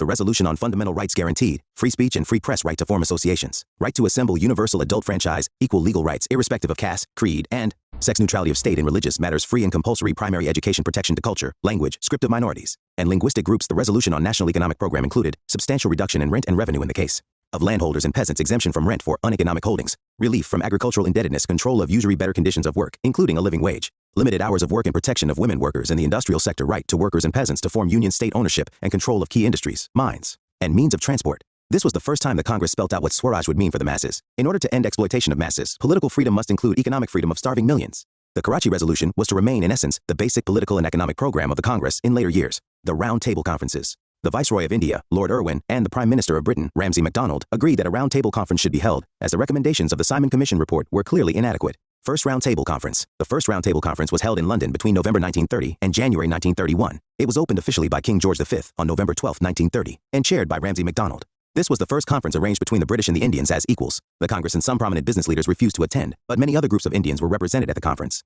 The Indian princely states were represented by the Maharaja of Alwar, Maharaja of Baroda, Nawab of Bhopal, Maharaja of Bikaner, Rana of Dholpur, Maharaja of Jammu and Kashmir, Maharaja of Nawanagar, Maharaja of Patiala, Chancellor of the Chamber of Princes, Maharaja of Rewa, Chief Sahib of Sangli, Sir Prabhashankar Patani Bhavnagar, Manubhai Mehta Baroda, Sardar Sahibzada Sultan Ahmed Khan Gwalior, Akbar Haidari Hyderabad, Mirza Ismail Mysore, Colonel Kailas Narain Haksar Jammu and Kashmir. The Muslim League sent Aga Khan III, leader of British Indian delegation, Maulana Muhammad Ali Jauhar, Muhammad Shafi, Muhammad Ali Jinnah, Muhammad Zafarullah Khan, Ake, Fazlul Huk, Hafiz Ghulam Hussain Hidayatullah, Dr. Shafat Ahmad Khan, Raja Sher Muhammad Khan of Domeli, and Aguz Navi. The Hindu Mahasabha and its sympathizers were represented by B.S. Munje, Mr. Jayakar, and Diwan Bahadur Raja Narendra Nath. The Sikhs were represented by Sardar Ujjal Singh and Sardar Sampuran Singh. For the Parsis, Feroze Sethna, Kawasji Jahangir, and Homi Modi attended. Begum Jahanara Shanawaz and Radhabai Subarayan represented women. The Liberals were represented by J.N. Basu, Tej Bahadur Sapru, C. Chintamani versus Srinivasa Sastry, and Chimanlal Harilal Setalvad. The depressed classes were represented by B.R. Ambedkar and Retamalai Srinivasan. The Justice Party sent Arkot Ramasamy Mudaliar, Bhaskarav Vithojarao Jadhav, and Sir A.P. Patro. Labor was represented by N.M. Joshi and B. Shiva Rao. K.T. Paul represented the Indian Christians, while Henry Gidney represented the Anglo-Indians, and the Europeans were represented by Sir Hubert Carr, Sir Oscar de Glanville Burma, T.F., Gavin Jones, C.E. Wood, Madras. There were also representatives of the landlords from Bihar, the United Provinces, and Orissa, the universities, Burma, the Sindh, and some other provinces. The government of India was represented by Narendra Nath Law, Bhupendra Nath Mitra, C.P. Ramaswamy Iyer, and M. Ramachandra Rao. Outcome: nothing much was achieved at the conference. It was generally agreed that India was to develop into a federation. There were to be safeguards regarding defense and finance, while other departments were to be transferred. But little was done to implement these recommendations, and civil disobedience continued in India. The British government realized that the participation of the Indian National Congress was necessary in any discussion on the future of constitutional government in India. Second round table conference members of the Indian Liberal Party, such as Tej Bahadur Sapru, C. Chintamani, and Srinivasa Sastry, appealed to Gandhi to talk with the viceroy.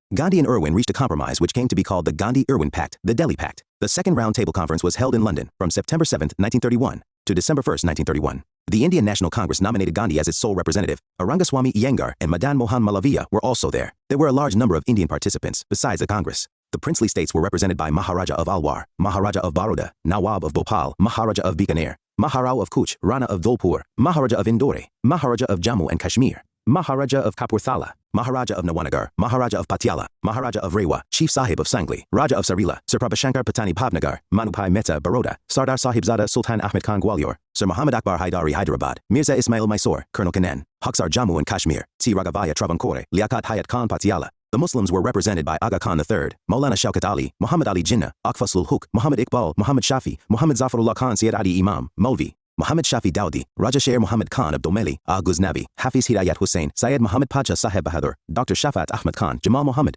and Nawab Sahibzada, Syed Muhammad Mir Shah. Hindu groups were represented by Mr. Jayakar, B.S. Munje, and Diwan Bahadur Raja Narendra Nath. The liberals at the conference were J.N. Basu, Sai, Chintamani, Tej Bahadur Sapru versus Srinivasa Sastry, and Chimanlal Harilal Setalvad. The Justice Party sent Raja of Babali, Arkot Ramasamy Mudaliar, Sir Patro, and Bhaskarav Vithojarao Jadhav. The depressed classes were represented by B.R. Ambedkar and Retamalai Srinivasan. Sardar Ujjal Singh and Sardar Sampuran Singh represented the Sikhs. The Parsis were represented by Kawasji Jahangir, Homi Modi, and Feroze Sethna. Indian Christians were represented by Surendra Kumar Datta and at Paniselvam. Industry was represented by Ghanshyam Das Birla, Sir Purushottam Das Thakurdas, and Manekshi Dadaboy. Labor was represented by N.M. Joshi, B. Shiva Rao, and V. Giri. The representatives for Indian women were Sarojini Naidu, Begum Jahanara Shanawaz, and Radhabai Subarayan. The universities were represented by Syed Sultan Ahmed and Bisheshwar Dayal Seth. Representatives of Burma and from the provinces of Sindh, Assam, Central Provinces, and the NWFP also attended. The government of India was represented by C.P. Ramaswamy Iyer, Narendra Nath Law, and M. Ramachandra Rao. Not much was expected from the conference because of the following reasons. By this time, Lord Irwin had been replaced by Lord Willingdon as Viceroy in India. Just before the conference began, the Labour government in England had been replaced by a national government, which was an uneasy coalition between Labour and Conservatives. The British were also angered by the increased revolutionary activities, which had claimed many European lives in India. The right wing or Conservatives in Britain, led by Churchill, strongly objected to the British government negotiating with the Congress on an equal basis. They, instead, demanded a strong government in India. The Prime Minister, Ramsay MacDonald, headed the Conservative-dominated cabinet with a weak and reactionary Secretary of State for India, Samuel Hoare. At the conference, Gandhi, and therefore the Congress, claimed to represent all people of India against imperialism. The other delegates, however, did not share this view.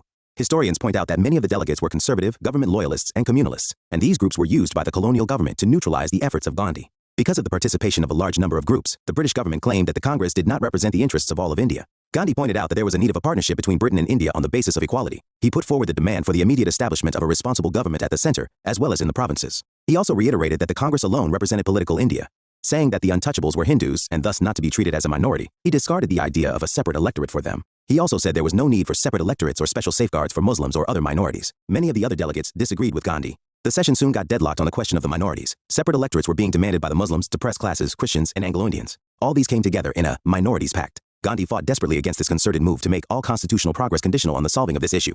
The princes were also not too enthusiastic about a federation, especially after the possibility of the formation of a Congress government at the center had receded after the suspension of civil disobedience movement. Outcome: the lack of agreement among the many delegate groups meant that no substantial results regarding India's constitutional future would come out of the conference. The session ended with MacDonald's announcement of two Muslim-majority provinces, Northwest, Frontier Province NWFP and Sindh. The setting up of an Indian Consultative Committee. Setting up of 3 expert committees, Finance, Franchise and States, and IV, the prospect of a unilateral British communal award if Indians failed to agree. The government refused to concede the basic Indian demand of freedom. Gandhi returned to India on December 28, 1931. Third Round Table Conference. The Third Round Table Conference, held between November 17, 1932 and December 24, 1932, was not attended by the Indian National Congress and Gandhi. It was ignored by most other Indian leaders. The Indian states were represented by Akbar Haidari, Dewan of Hyderabad, Mirza Ismail, Dewan of Mysore, VT, Krishnamachari, Dewan of Baroda, Wajahat Hussain, Jammu and Kashmir, Sir Sukhdeo Prasad, Udaipur, Jaipur, Jodhpur, Survey Kolhapur, Raja Ud Narain Bisaria Bhopal, Manubhai Mehta Bikaner, Nawab Liaquat Hayat Khan Patiala, Fateh Nasib Khan Alwar State, LF, Rushbrook Williams Nawanagar, and Raja of Sarila, small states. Other Indian representatives were Aga Khan III, B.R. Ambedkar, Ramakrishna Ranga Rao of Bobali, Sir Hubert Carr, Nanak Chand Pandit, Ghuznavi, Henry Gidney, Hafiz Hidayat Hussain, Muhammad Iqbal, Mr. Jayakar Kawasji Jahangir, N.M. Joshi, Narasima Chintaman Kelkar, Arkot Ramasamy Mudaliar, Begum Jahanara Shanawaz, Apatro, Tej Bahadur Sapru, Dr. Shafa, Ahmad Khan, Sir Shadi Lal, Tara Singh Malhotra, Sir Nrpendranath Sirkar, Sir Purushottam Das Thakurdas, Muhammad Zafarullah Khan. Again, like in the 2 previous conferences, little was achieved. The recommendations were published in a white paper in March 1933 and debated in the British Parliament afterwards. A joint select committee was formed to analyze the recommendations and formulate a new act for India. And that committee produced a draft bill in February 1935, which was enforced as the Government of India Act of 1935 in July 1935. Civil disobedience resumed. On the failure of the Second Round Table Conference, the Congress Working Committee decided on December 29, 1931, to resume the civil disobedience movement. During truce period, March-December 1931, some activity during the period March to December 1931 kept alive the spirit of defiance. In the United Provinces, the Congress had been leading a movement for rent reduction and against summary evictions. In the NWFP, severe repression had been unleashed against the Kudai Kidmatkars and the peasants led by them who were agitating against the brutal methods of tax collection by the government. In Bengal, draconian ordinances and mass detentions had been used in the name of fighting terrorism. In September 1931, there was a firing incident on political prisoners in Heachley Jail. Changed government attitude after second RTC. The higher British officials had drawn their own lessons from the Delhi Pact, which they thought had raised the political prestige of the Congress and the political morale of the people, and had undermined British prestige. After the Second Round Table Conference, the British were determined to reverse this trend. There were 3 main considerations in British policy. 1. Gandhi would not be permitted to build up the tempo for a mass movement again. 2. Goodwill of the Congress was not required, but the confidence of those who supported the British against the Congress, government functionaries, loyalists, etc., was very essential. 3. The national movement would not be allowed to consolidate itself in rural areas. After the CWC decided to resume the civil disobedience movement, Viceroy Willingdon refused a meeting with Gandhi on December 31st. On January, Gandhi was arrested. Government action: a series of repressive ordinances were issued which ushered in a virtual martial law, though under civilian control, or a civil martial law. Congress organizations at all levels were banned. Arrests were made of activists, leaders, sympathizers. Properties were confiscated. Gandhi ashrams were occupied. Repression was particularly harsh on women. Press was gagged and nationalist literature banned. Popular response people responded with anger. Though unprepared, the response was massive. In the first 4 months alone, about 80,000 satyagrahis, mostly urban and rural poor, were jailed. Other forms of protest included picketing of shops selling liquor and foreign cloth, illegal gatherings, non-violent demonstrations, celebrations of national days, symbolic hoistings of national flag, non-payment of Chowkidara tax, salt satyagraha, forest law violations, and installation of a secret radio transmitter near Bombay. This phase of the civil disobedience movement coincided with upsurges in 2 princely states, Kashmir and Alwar. But this phase of the movement could not be sustained for long because Gandhi and other leaders had no time to build up the tempo, and 2. The masses were not prepared. Finally, in April 1934, Gandhi decided to withdraw the civil disobedience movement. Though people had been cowed down by a superior force, they had not lost political faith in the Congress. They had won freedom in their hearts. Communal Award and Pune Pact. The Communal Award was announced by the British Prime Minister Ramsay MacDonald on August. The Communal Award, based on the findings of the Indian Franchise Committee, also called the Lothian Committee, established separate electorates and reserved seats for minorities, including the depressed classes, which were granted 78 reserved seats. Thus, this award accorded separate electorates for Muslims, Europeans, Sikhs, Indian Christians, Anglo-Indians, depressed classes, and even to the Marathas for some seats in Bombay. The award was perceived by the national leaders led by the Congress as another manifestation of the British policy of divide and rule. It should be noted here that Dr. Bar Ambedkar in the past, in his testimony to the Simon Commission, had stressed that the depressed classes should be treated as a distinct independent minority separate from the caste Hindus. Even, the Bengal Depressed Classes Association had lobbied for separate electorates with seats reserved according to the proportion of depressed class members to the total population, as well as for adult franchise. But the Simon Commission rejected the proposal of separate electorate for the depressed classes. However, it retained the concept of reserving seats. In the second roundtable conference held in London, Ambedkar again raised the issue of separate electorate for the depressed classes. Earlier in the conference, Ambedkar had attempted to compromise with Gandhi on reserved seats in a common electorate, but Gandhi, who had declared himself the sole representative of India's oppressed masses, rejected Ambedkar's proposal and denounced the other delegates as unrepresentative. Further, Gandhi attempted to strike a deal with Muslims, promising to support their demands as long as the Muslims voted against separate electorates for the depressed classes. It is argued that political considerations might have motivated Gandhi to adopt such a stand. But despite such efforts, a consensus on the minority representation could not be worked out among the Indian delegates. In the wake of such a situation, Ramsay MacDonald, who had chaired the Committee on Minorities, offered to mediate on the condition that the other members of the committee supported his decision. And the outcome of this mediation was the communal award. Main provisions of the communal award: Muslims, European Sikhs, Indian Christians, Anglo-Indians, depressed classes, women, and even the Marathas were to get separate electorates. Such an arrangement for the depressed classes was to be made for a period of 20 years. In the provincial legislatures, the seats were to be distributed on communal basis. The existing seats of the provincial legislatures were to be doubled. The Muslims, wherever they were in minority, were to be granted a weightage. Except in the Northwest Frontier Province, 3% seats were to be reserved for women in all provinces. The depressed classes were to be declared, accorded the status of minority. The depressed classes were to get double vote, one to be used through separate electorates and the other to be used in the general electorates. Allocation of seats were to be made for laborers, landlords, traders, and industrialists. In the province of Bombay, 7 seats were to be allocated for the Marathas. Congress stand, though opposed to separate electorates, the Congress was not in favor of changing the communal award without the consent of the minorities. Thus, while strongly disagreeing with the communal award, the Congress decided neither to accept it nor to reject it. The effort to separate the depressed classes from the rest of the Hindus by treating them as separate political entities was vehemently opposed by all the nationalists. Gandhi's response: Gandhi saw the communal award as an attack on Indian unity and nationalism. He thought it was harmful to both Hinduism and to the depressed classes since it provided no answer to the socially degraded position of the depressed classes.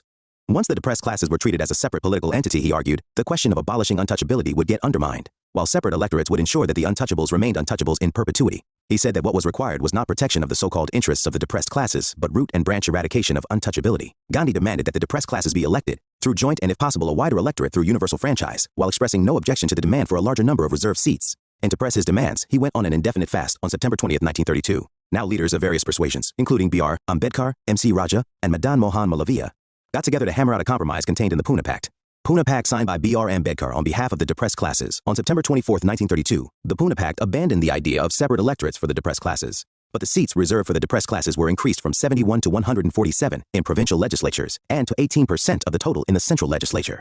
The Pune Pact was accepted by the government as an amendment to the communal award. Impact of Pune Pact on Dalits: the Pune Pact, despite giving certain political rights to the depressed classes, could not achieve the desired goal of emancipation of the depressed class. It enabled the same old Hindu social order to continue and gave birth to many problems. The pact made the depressed classes political tools which could be used by the majoritarian caste Hindu organizations. It made the depressed classes leaderless, as the true representatives of the classes were unable to win against the stooges who were chosen and supported by the caste Hindu organizations. This led to the depressed classes to submit to the status quo in political, ideological, and cultural fields, and not being able to develop independent and genuine leadership to fight the Brahminical order. It subordinated the depressed classes into being part of the Hindu social order by denying them a separate and distinct existence. The Pune Pact perhaps put obstructions in the way of an ideal society based on equality, liberty, fraternity, and justice. By denying to recognize the Dalits as a separate and distinct element in the national life, it preempted the rights and safeguards for the Dalits in the Constitution of Independent India.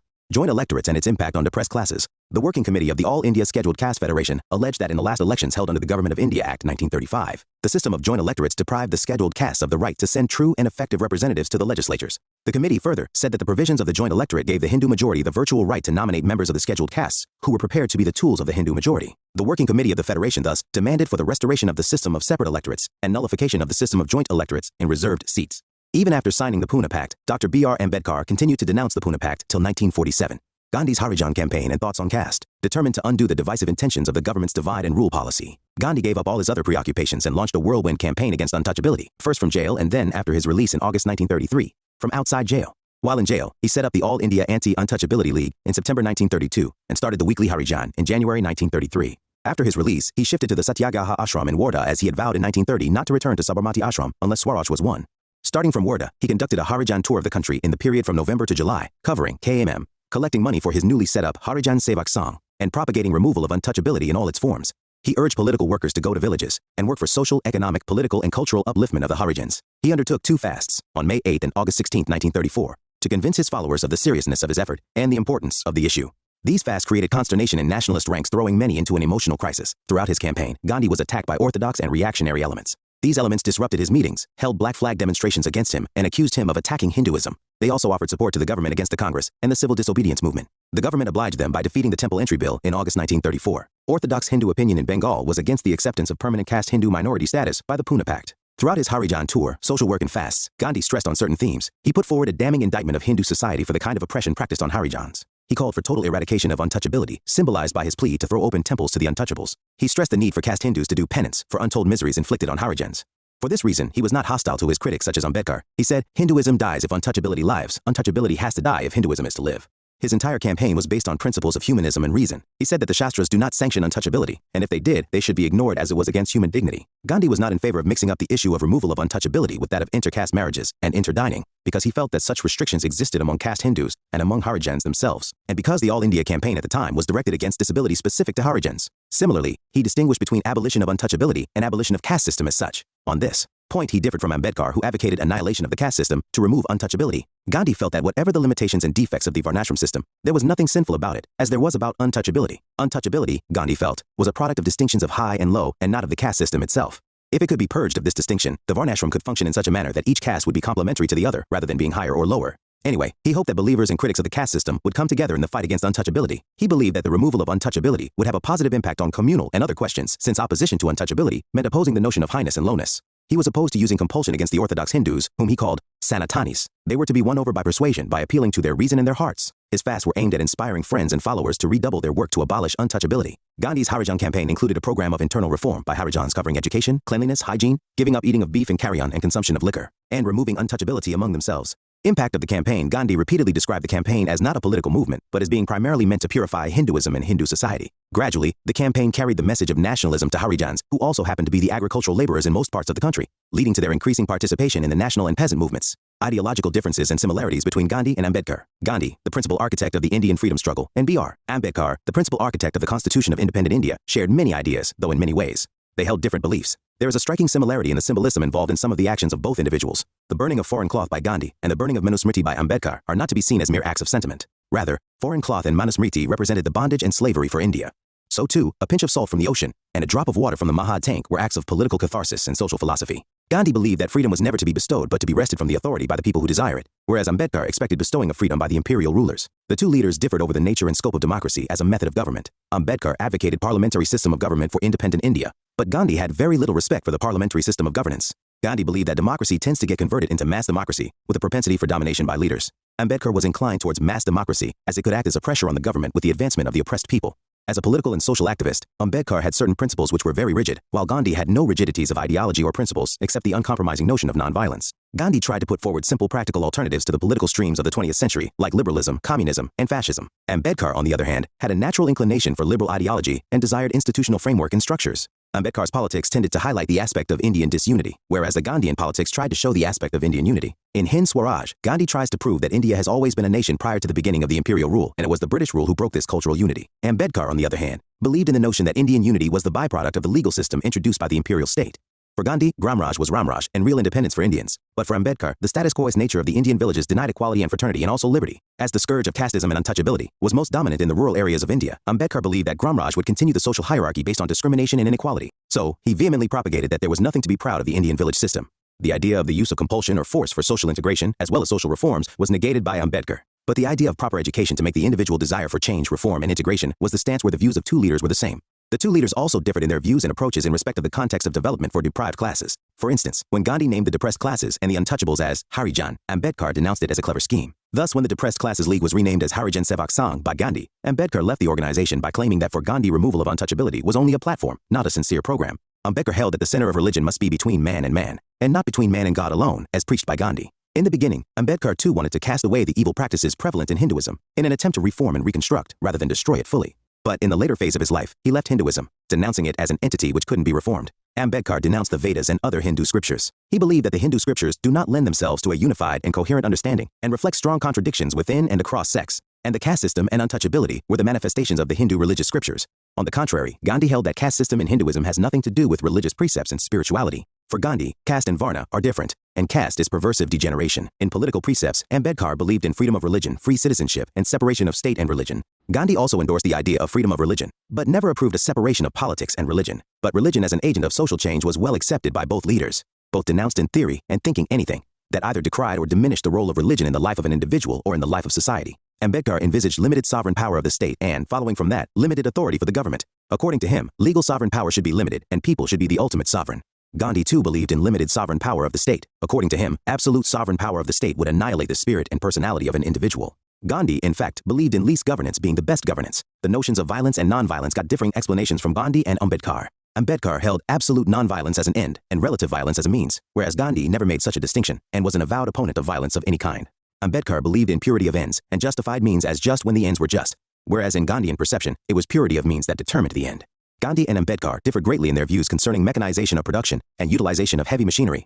Gandhi was apprehensive about the dehumanizing impact of mechanization and held it responsible for the creation as well as sustaining of exploitative socio-economic orders in the world. Ambedkar, on the other hand, attributed the evil effect of machinery to wrong social organizations that gave sanctity to private property and the pursuit of personal gains. Ambedkar was of the firm belief that machinery and modern civilization were of benefit to all, and held that the slogan of a democratic society must be machinery and more machinery, civilization and more civilization. Idea of social transformation through democratic and peaceful means got support from Ambedkar as well as view. It would thus appear that Ambedkar and Gandhi had common allergy for social evil and imperial injustice, but a fundamental difference, more apparent than real, demarcated the two minds. Justice Krishna Iyer, Gandhi.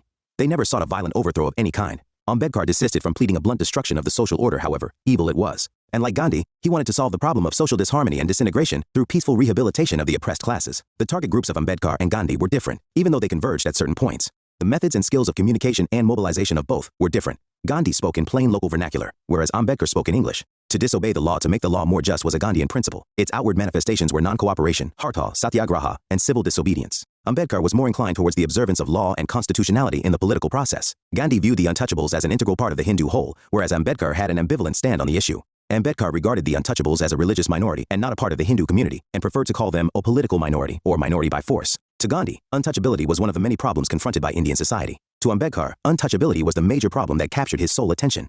Ambedkar made an exhaustive study of the problem from the historical angle, while Gandhi was more concerned with the problem in its contemporary situation. Ambedkar wanted to solve the problem of untouchability through laws and constitutional methods, whereas Gandhi treated untouchability as a moral stigma and wanted it to be erased by acts of atonement. Gandhi had little use of legal, constitutional modes. He looked to morality and thus supported conscience to remedy the evil. Summary. Calcutta Congress Session. December 1928.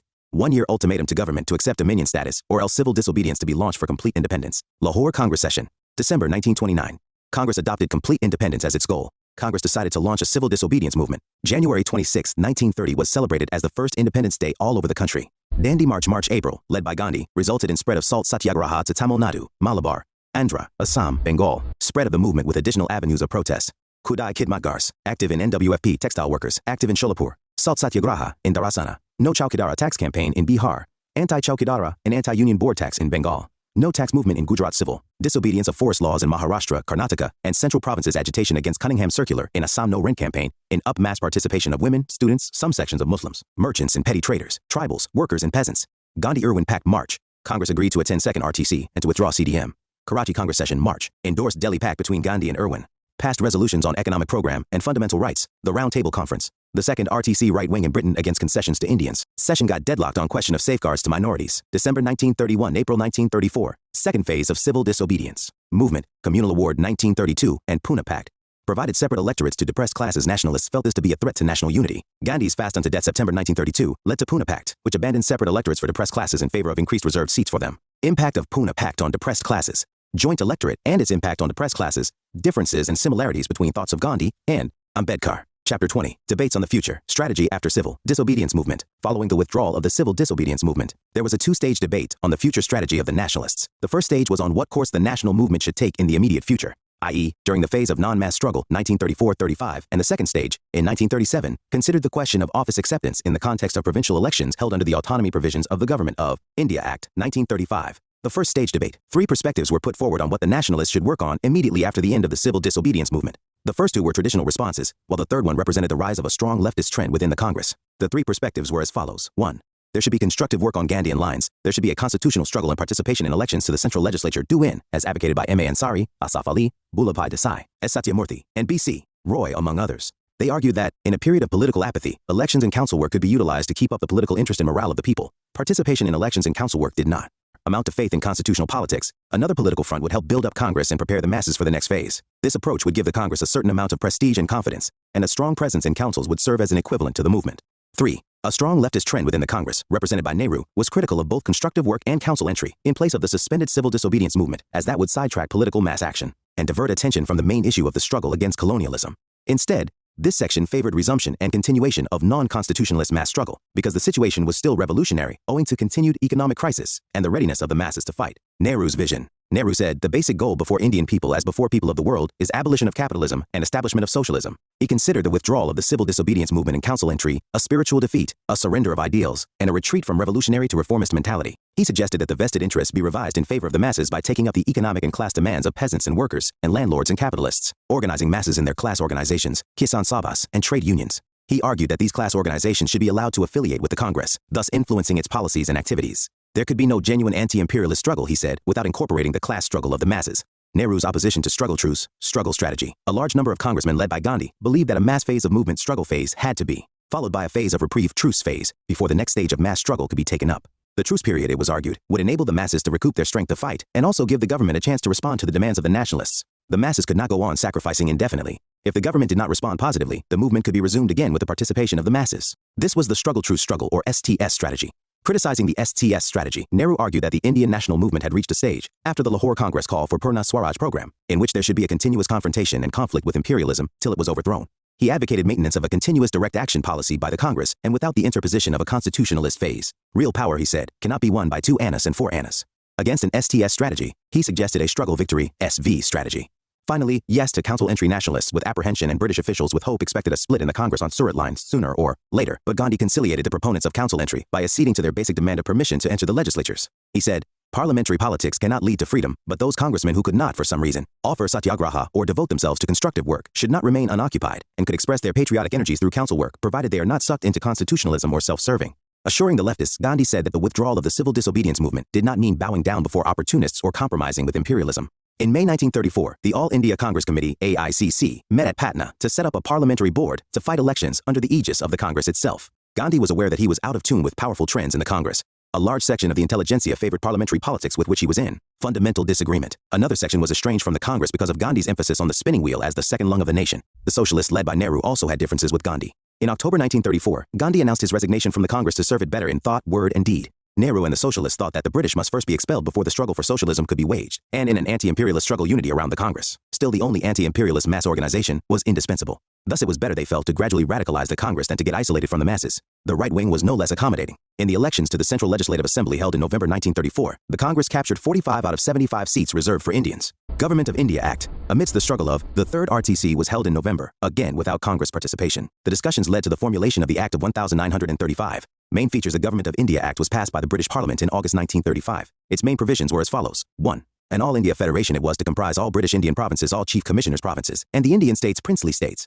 The federation's formation was conditional on the fulfillment of I states with allotment of 52 seats in the proposed Council of States should agree to join the federation, and T aggregate population of states in the above category should be 50% of the total population of all Indian states. Since these conditions were not fulfilled, the proposed federation never came up. The central government carried on up to 1946, as per the provisions of Government of India Act, 1919.2. Federal level, executive, the Governor-General was the pivot of the entire Constitution. Subjects to be administered were divided into reserved and transferred subjects. Reserved subjects, foreign affairs, defense, tribal areas, and ecclesiastical affairs were to be exclusively administered by the Governor-General on the advice of executive councillors. Executive councillors were not to be responsible to the central legislature. Transferred subjects included all other subjects and were to be administered by the Governor-General on the advice of ministers elected by the legislature. These ministers were to be responsible to the federal legislature and were to resign on losing the confidence of the body. Governor-General could act in his individual judgment in the discharge of his special responsibilities for the security and tranquility of India. Legislature. The bicameral legislature was to have an upper house Council of States and a lower house Federal Assembly. The Council of States was to be a 260-member house, partly directly elected from British Indian provinces and partly 40% nominated by the princes.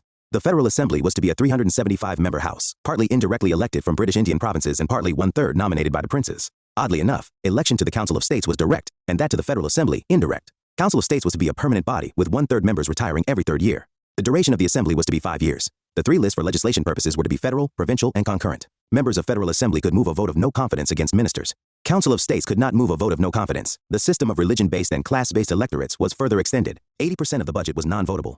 Governor-General had residuary powers. He could A. restore cuts and grants, B. certify bills rejected by the legislature, C. issue ordinances, and D. exercise his veto. 3. Provincial autonomy. Provincial autonomy replaced diarchy. Provinces were granted autonomy and separate legal identity. Provinces were freed from the superintendent's direction of the Secretary of State and Governor-General. Provinces henceforth derived their legal authority directly from the British Crown. Provinces were given independent financial powers and resources. Provincial governments could borrow money on their own security. Executive governor was to be the Crown's nominee and representative to exercise authority on the King's behalf in a province. Governor was to have special powers regarding minorities, rights of civil servants, law and order, British business interests, partially excluded areas, princely states, etc. Governor could take over and indefinitely run administration. Legislature, separate electorates based on communal award were to be made operational. All members were to be directly elected. Franchise was extended. Women got the right on the same basis as men. Ministers were to administer all provincial subjects in a council of ministers headed by a premier. Ministers were made answerable to and removable by the adverse vote of the legislature. Provincial legislature could legislate on subjects in provincial and concurrent lists. 40% of the budget was still not votable. Governor could A. refuse assent to a bill, B. promulgate ordinances, and C. enact governor's acts. Evaluation of the act. Numerous safeguards and special responsibilities of the governor general worked as brakes in the proper functioning of the act. In provinces, the governor still had extensive powers. The act enfranchised 14% of British Indian population, the extension of the system of communal electorates. We framed the Act of 1935 because we thought that was the best way of maintaining British influence in India. Lord Linlithgow, Viceroy, 1936-43. We are provided with a car, all brakes and no engine. Jawaharlal, Nehru. The process of constitutional advance in India is determined by the need to attract Indian collaborators to the Raj B.R. Tomlinson, and representation of various interests promoted separatist tendencies which culminated in partition of India. The Act provided a rigid constitution with no possibility of internal growth.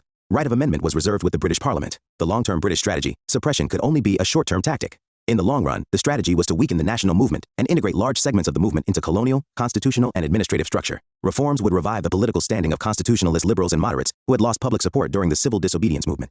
Repression earlier and reforms now would convince a large section of congressmen of the ineffectiveness of an extra-legal struggle. Once congressmen tasted power, they would be reluctant to go back to politics of sacrifice. Reforms could be used to create dissensions within Congress. Right wing to be placated through constitutional concessions and radical leftists to be crushed through police measures. Provincial autonomy would create powerful provincial leaders who would gradually become autonomous centers of political power. Congress would thus be provincialized, and the central leadership would get weakened. Nationalist response. The 1935 Act was condemned by nearly all sections and unanimously rejected by the Congress. The Hindu Mahasabha and the National Liberal Foundation, however, declared themselves in favor of the working of the 1935 Act in the central as well as at the provincial level. The Congress demanded instead the convening of a constituent assembly elected on the basis of adult franchise to frame a constitution for independent India. The second stage debate. In early 1937, elections to provincial assemblies were announced and, once again, the debate on the future strategy to be adopted by the Nationalists began. Everyone in the Congress agreed that the 1935 Act was to be opposed root and branch, but it was not clear how it was to be done in a period when a mass movement was not yet possible. There was full agreement that the Congress should fight these elections on the basis of a detailed political and economic program, thus deepening the anti-imperialist consciousness of the people. But what to do after the elections was not yet clear. If the Congress got majority in a province, was it to agree to form a government? There were sharp differences over these questions among the nationalists. The two sides of the debate soon got identified with the emerging ideological divide along the left and right lines. Divided opinion. Jawaharlal Nehru, Subhash Bose, and Congress socialists and communists were opposed to office acceptance and thereby in the working of the 1935 Act because they argued that it would negate the rejection of the act by the nationalists. It would be like assuming responsibility without power. Also, it would take away the revolutionary character of the movement as constitutional work would sidetrack the main issues of freedom, economic and social justice, and removal of poverty. As a counter-strategy, the leftists proposed entry into the councils with an aim to create deadlocks, thus making the working of the act impossible. Older Swaraj's strategy. And, as a long-term strategy, they advocated an increased reliance on workers and peasants, integration of their class organizations into the Congress, thus imparting a socialist direction to the Congress and preparing for the resumption of a mass movement. The proponents of office acceptance argued that they were equally committed to combating the 1935 Act, but work in legislatures was to be only a short-term tactic since option of a mass movement was not available at the time, and mass struggle alone was capable of winning independence. Capture or rejection of office was not a matter of socialism but of strategy. They agreed that there was a danger of being sucked in by wrong tendencies, but the answer was to fight these tendencies and not to abandon office. The administrative field should not be left open to pro-government reactionary forces. Despite limited powers, provincial ministries could be used to promote constructive work. Gandhi's position. Gandhi opposed office acceptance in the CWC meetings, but by the beginning of 1936, he was willing to give a trial to the formation of Congress ministries. In its sessions at Lucknow in early 1936 and Firozpur in late 1937, the Congress decided to fight elections and postpone the decision on office acceptance to the post-election phase. The Congress resolution was not to submit to this constitution or to cooperate with it, but to combat it both inside and outside the legislatures so that it can be ended. In February 1937, elections to the provincial assemblies were held. Elections were held in 11 provinces: Madras, Central Provinces, Bihar, Orissa, United Provinces, Bombay Presidency, Assam, NWFP, Bengal, Punjab, and Sindh. These elections were the first in which a larger number of Indians than ever before were eligible to participate. An estimated 30.1 million persons, including 4.25 million women, had been enfranchised, 14% of the total population, and 15.5 million of these, including 917,000 women, actually exercised their franchise. According to reports, Congress Manifesto for Elections.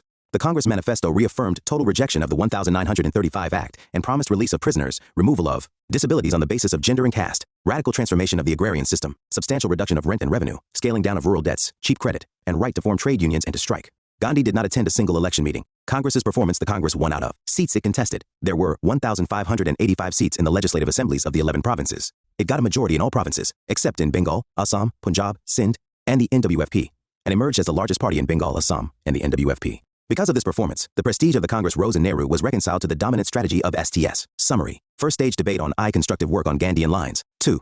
Constitutional struggle and participation in elections.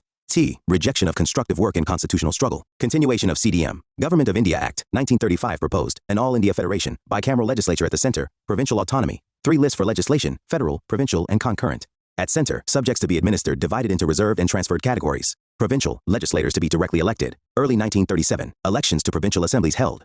Congress ministries formed in Bombay, Madras, Central Provinces, United Provinces, Bihar, Orissa, Assam, and NWFP. Second stage debate. Nehru, Subhas, Congress, and Socialists opposed office acceptance. Leftists proposed entry into the councils with an aim to crease deadlocks. Gandhi, in the beginning, opposed for office acceptance, but later gave his approval. Congress sessions at Lucknow 1936 and Faizpur 1937. Decided to contest elections. Chapter 21. Congress rule in provinces. Congress ministries were formed in Bombay, Madras, Central Provinces, Orissa, United Provinces, Bihar, and later in the NWFP and Assam also. Gandhi's advice. Gandhi advised congressmen to hold these offices lightly and not tightly. The offices were to be seen as crowns of thorns, which had been accepted to see if they quickened the pace towards the nationalist goal. Gandhi advised that these offices should be used in a way not expected or intended by the British. Gandhi urged congressmen to prove that the Congress could rule with least assistance from the police and the army. Work under Congress ministries. There was great enthusiasm among the people. Suppressed mass energy had got released. There was an increase in the prestige of the Congress, as it had showed that it could not only lead people, but could also use state power for their benefit. But the Congress ministries had some basic limitations. They could not, through their administration, change the basic imperialist character of the system, and could not introduce a radical era.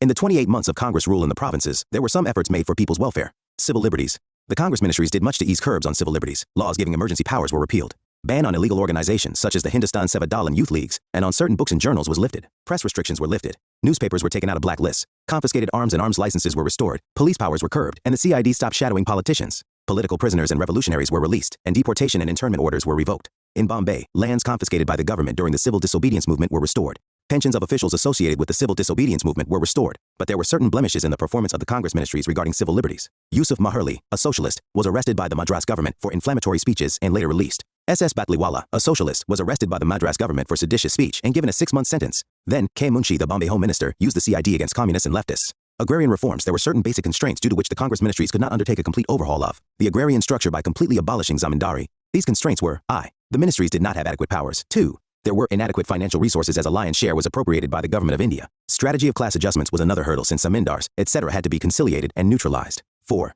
There was constraint of time since the logic of Congress politics was confrontation and not cooperation with colonialism. War clouds had started hovering around 1938. The reactionary Second Chamber, Legislative Council dominated by landlords, moneylenders, and capitalists in United Provinces, Bihar, Bombay, Madras, and Assam had to be conciliated as its support was necessary for legislations. 7.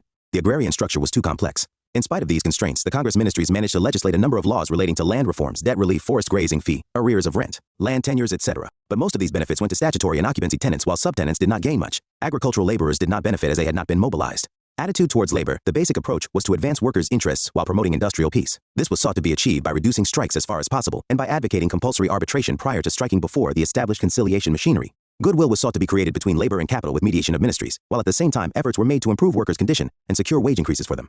The ministries treated militant trade union protests as law and order problems and acted as mediators as far as possible. This approach was largely successful, but not so in Bombay. Also, leftist critics were not satisfied by this approach. Generally, the ministries took recourse to Section 144 and arrested the leaders. Nehru was unhappy about these repressive measures, but in public supported the ministries to protect them from petty and petulant criticism. Although Gandhi was against militant and violent methods, he stood for political education of the masses. He felt that the popular base of the Congress should not erode. He appealed to congressmen against frequent resort to colonial laws and machinery. Social welfare reforms. These included the following: prohibition imposed in certain areas, measures for welfare of Harijans taken, temple entry, use of public facilities, scholarships, an increase in their numbers in government service and police, etc. Attention given to primary, technical, and higher education and to public health and sanitation. Encouragement given to Hadi through subsidies and other measures. Prison reforms undertaken. Encouragement given to indigenous enterprises. Efforts taken to develop planning through National Planning Committee set up under Congress President Subhas Chandra Bose in 1938. Extra parliamentary mass activity of Congress. Such activities included launching of mass literacy campaigns, setting up of Congress police stations and panchayats, Congress grievance committees presenting mass petitions to government, states people's movements, evaluation. Though by 1939 internal strifes, opportunism, and hunger for power had started surfacing among congressmen, yet they were able to utilize council work to their advantage to a great extent. The 28-month Congress rule was also significant for the following reasons. The contention that Indian self-government was necessary for radical social transformation got confirmed. Congressmen demonstrated that a movement could use state power to further its ends without being co-opted. The ministries were able to control communal riots. The morale of the bureaucracy came down. Council work helped neutralize many erstwhile hostile elements, landlords, etc. People were able to perceive the shape of things to come if independence was won. Administrative work by Indians further weakened the myth that Indians were not fit to rule. The Congress ministries resigned in October 1939 after the outbreak of the Second World War. The huge Congress victory in the elections had aroused the hopes of the industrial working class. There was increased militancy and industrial unrest in Bombay, Gujarat, the United Provinces, and Bengal at a time when the Congress was drawn into a closer friendship with Indian capitalists. This resulted in what appeared to be an anti-labor shift in Congress attitudes that led to the Bombay Traders Disputes Act in 1938. The Congress leadership was also faced with another dilemma: how to react to the situation in the princely states. Should the Congress support the Prajamandal movement for greater democracy or not? In the meanwhile, the All India Muslim League, annoyed with the Congress for not sharing power with them, established the Pirpur Committee in 1938 to prepare a detailed report on the atrocities supposedly committed by the Congress ministries. In its report, the committee charged the Congress with interference in the religious rights, suppression of Urdu in favor of Hindi, denial of proper representation, and of the oppression of Muslims in the economic sphere. The Congress was forced to realize that being in power and actually running the administration was not easy, and all sections of populations had such high expectations as could not be fulfilled all at once. Summary: Gandhi's advice to office bearers: offices should be used in a way not expected or intended by the British. Hold offices lightly, not tightly. Work under Congress ministries. Eased curbs on civil liberties. Restrictions on press lifted. Political prisoners and revolutionaries released. Lifted ban from several illegal organizations, books, and journals. Restoration of pensions of officials associated with the CDM. Unit 8, Towards Freedom. And Partition, 1939-1947. Chapters 22 to 25. Chapter 22. Nationalist Response in the Wake of World War II. Congress Crisis on Method of Struggle. In the aftermath of the civil disobedience movement, there was some disarray within the Congress. In Gandhi's perception, there was rising corruption and indiscipline in the organization. He was also unhappy with the rivalries and petty squabbles among the Congress leaders. There were issues of bogus membership and unethical means employed in trying to getting into the Congress committees and controlling them. Gandhi firmly believed that the Congress should first put its house in order before the movement could again be launched. 435. Besides, he also felt the masses were not in the mood for a struggle. There were others who felt that the struggle should continue. Haripura and Tripuri sessions. Subhash Bose's views. Subhash Chandra Bose was president of the Bengal Provincial Congress Committee. His main area of work lay in the organization of the youth and promoting the trade union movement. Bose did not agree with Gandhi and other leaders of the Congress on many aspects of the struggle for freedom. He, along with Jawaharlal Nehru, opposed the Motilal Nehru report, which spoke for dominion status for India. Bose was all for full independence. He also announced the formation of the Independence League. When the Lahore Congress session under Jawaharlal Nehru's presidency adopted a resolution that the Congress goal would be Purna Swaraj, Bose fully endorsed the decision. He was again fully active in the Salt Satyagraha movement in 1930, forcing the government to arrest him. He was vehemently against the suspension of the civil disobedience movement and the signing of the Gandhi-Irwin Pact in 1931, especially as the government refused to negotiate on the death sentence for Bhagat Singh and his associates. From all this, we get a clear idea that Bose was a man of action and radical ideas. Haripura. At the Congress meeting in Haripura, Gujarat, in February 1938, Bose was unanimously elected president of the session. He was firm in his belief that the Congress ministries in the provinces had immense revolutionary potential, as he said in his presidential address. Bose also talked of economic development of the country through planning, and was instrumental in setting up a national planning committee later. The session adopted a resolution that the Congress would give moral support to those who were agitating against the governance in the princely states. In the following months, the international situation was highly disturbed. There were clear signs that Europe was going to be embroiled in war. 1939, Subhas Bose wins, but Congress faces internal strife. In January 1939, Subhash Chandra Bose decided to stand again for the president's post in the Congress. Gandhi was not happy with Bose's candidature. Bose said he represented the new ideas, ideologies, problems, and programs that had come out of the progressive sharpening of the anti-imperialist struggle in India. However, Sardar Patel, Rajendra Prasad, J.B. Kripalani, and some other members of the Congress Working Committee pointed out that it was in the various Congress bodies, such as the Working Committee, that ideologies and programs were developed. Moreover, the position of the Congress president was more of a constitutional one, representative and symbolic of the unity of the nation. They favored the candidate supported by Gandhi, namely Pattabhi Sitaramaiah. Bose won the election by 1,580 votes against 1,377. He got the full support of the Congress Socialist Party and the Communists. Gandhi congratulated Bose on his victory, but also declared that Pattabhi's defeat is my defeat. Now it became a Gandhi versus Bose issue. Tripuri. In March 1939, the Congress session took place at Tripuri, in the central provinces, near Jabalpur in present Madhya Pradesh. It was obvious that all was not well within the Congress. The Working Committee, the ruling body of the Congress, is not elected, but nominated by the President. The election of the President is thus a constitutional opportunity through which the membership expressed the nature of the leadership of the Congress. With Bose's victory, the polarization in terms of ideology and method of future struggle was clear. Thus, the election of Bose, in the face of the opposition of the official machine, led to a sharp inner crisis. Subhas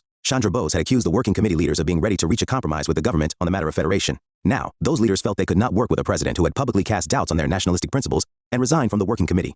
Bose was ill when the Tripuri session took place, but he attended it, and in his presidential speech he prophesied that an imperialist war was about to take place in Europe. He declared, "In the first place, we must give clear and unequivocal expression to what I have been feeling for some time past, namely, that the time has come for us to raise the issue of Swaraj and submit our national demand to the British government in the form of an ultimatum." He was in favor of giving a 6-month ultimatum to Britain to grant the national demand of independence. If the ultimatum was rejected, he said, a mass civil disobedience movement should be launched. In his opinion, as Bose was to write later, the Congress was strong enough just as the masses were ready for such a struggle. He felt that advantage should be taken of the international crisis to strive for independence. Gandhi, on the other hand, was firm in the belief that it was not the time for such ultimatums, as neither the Congress nor the masses were yet ready for struggle. He was also aware that there were communal discord and class strife, and a lack of unified vision, and that this would undermine any movement. A resolution was moved by Govind Ballabh Pant, reaffirming faith in Gandhian policies and asking Bose to nominate the Working Committee in accordance with the wishes of Gandhiji, and it was passed without opposition from the Socialists or the Communists. Apparently, the left was not keen on discarding Gandhi's leadership. However, Gandhi said that he would not like to impose a Working Committee on the president, and that, since Bose was the president, he should choose the members of the Working Committee and lead the Congress. Bose continued his effort to win Gandhi's confidence, but did not succeed. Bose refused to nominate a new Working Committee. Bose wanted an immediate struggle led by Gandhi, whereas Gandhi was firm in his belief that the time was not ripe for struggle. The problem was that ideologically Gandhi and Bose were on different platforms. Gandhi was not willing to lead a Congress struggle based on the radical lines preferred by Bose, even as Bose was not willing to compromise on his ideas. Gandhi was of the view that he would either lead the Congress on the basis of his own strategy and style of politics, or surrender the position of the leader. In his reply to a letter from Bose, Gandhi wrote, "The views you express seem to be so diametrically opposed to those of the others and my own, that I do not see any possibility of bridging them." Bose had misjudged the support he had got in his election. Even the Socialists and the Communists, for the most part, were not keen on a split in the Congress. They realized that a split would reduce the left, which was not very consolidated at the time, to a splinter group. They preferred a united Congress led by Gandhi, as the national struggle was of utmost importance, and the Congress was at the time the main organ of this struggle. In the circumstances, Bose saw no option but to resign. He resigned from the president's post in April 1939. This led to the election of Rajendra Prasad as president of the Congress. The crisis in the Congress had been overcome for the present. In May, Bose and his followers formed the Forward Bloc at Makur-un-Nau as a new party within the Congress. But when he gave a call for an all-India protest on July 9th against an AICC resolution, the Congress Working Committee took disciplinary action against Bose. In August 1939, he was removed from the post of president of the Bengal Provincial Congress Committee, besides being debarred from holding any elective office in the Congress for a period of 3 years.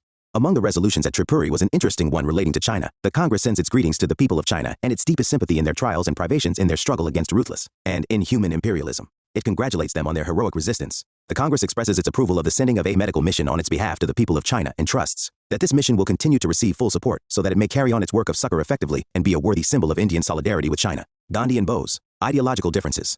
Gandhi and Bose had a deep respect for one another despite their hugely differing ideologies. Each appreciated the work done by the other in the national struggle for freedom. In 1942, Gandhi called Bose the prince among the patriots. When the death of Bose was reported, Gandhi said that Netaji's patriotism is second to none. His bravery shines through all his actions. He aimed high and failed. But who has not failed? On another occasion, Gandhi said, "Netaji will remain immortal for all time to come for his service to India." Bose was fully aware of Gandhi's importance as a symbol of Indian nationalism and called him the father of our nation in a radio broadcast from Rangoon in 1944, even though in the same speech he expressed his own conviction. That force was the only way to win freedom from the British. When forced to resign at the Tripuri session, Bose said he would yield to none in my respect for his Gandhi's personality, adding that, "It will be a tragic thing for me if I succeed in winning the confidence of other people, but fail to win the confidence of India's greatest man." Later, Bose said that the service which Mahatma Gandhi has rendered to India and to the cause of India's freedom is so unique and unparalleled that his name will be written in letters of gold in our national history, for all time. Incidentally, both men considered socialism to be the way forward in India, though in slightly different ways. Gandhi did not subscribe to the Western form of socialism which he associated with industrialization, but agreed with the kind of socialism advocated by Jayaprakash Narayan. Both Gandhi and Bose were religious men and disliked communism. Both worked against untouchability and spoke for women's emancipation, but they differed widely in their ways and methods and in their political and economic ideologies. Nonviolence versus militant approach. Gandhi was a firm believer in ahimsa and satyagraha, the nonviolent way to gain any goal. He believed that it was the way in which the masses could be involved. He objected to violence firstly because an unarmed masses had little chance of success in an armed rebellion, and then because he considered violence a clumsy weapon, which created more problems than it solved, and left behind hatred and bitterness which could not be overcome through reconciliation. Bose believed that Gandhi's strategy based on the ideology of non-violence would be inadequate for securing India's independence. To his mind, violent resistance alone could oust the alien imperialist rule from India. He considered the Gandhian civil disobedience campaign as an effective means of paralyzing the administration, but did not think it to be efficacious unless accompanied by a movement aimed at total revolution that was prepared, if necessary, to use violence. Means and ends. Bose had his eye on the result of the action. When war clouds hung over Europe, he saw the situation as an opportunity to take advantage of the British weakness. He believed in seizing whatever opportunity was available to carry forward the struggle for freedom. He openly criticized the British for professing to fight for the freedom of the European nations under Nazi control, but refusing to grant independence to its own colonies, including India. He had no compunction in taking the help of the Nazis or the fascists, and later of Imperial Japan, the Axis powers as they came to be called when the war broke out. Even though he believed in freedom and equality and other liberal ideals, and disapproved of the arrogant racialism of the Nazis and the suppression of democratic institutions in Nazi Germany as his writings show. However, he admired the Nazis and the fascists for their discipline. Bose's supporters point out that his association with Germany and Japan was dictated by revolutionary strategy and not by ideological kinship. In other words, he was just a pragmatist. He was against the fascist theory of racial superiority and the fascist acceptance of capitalism. Gandhi felt that the non-violent way of protest that he propagated could not be practiced unless the means and ends were equally good. One could not just use any means to achieve an end, however desirable that end may be. It would be against the truth that should guide one in all actions. Besides, he had a deep dislike for the ideas of the fascists and the Nazis and would not think of using them to ally against the British, especially when the latter were in a difficult situation. He saw Nazi Germany and Imperial Japan not just as aggressors, but as dangerous powers. Gandhi himself said, "The difference of outlook between him, Bose, and me as to the means is too well known for comment." Bose acknowledged that Gandhi's methods had their importance when he said in his speech from Tokyo, "Though personally I believe that this method will not succeed in bringing us complete independence, there is no doubt that it has greatly helped to rouse and unify the Indian people, and also to keep up a movement of resistance against the foreign government."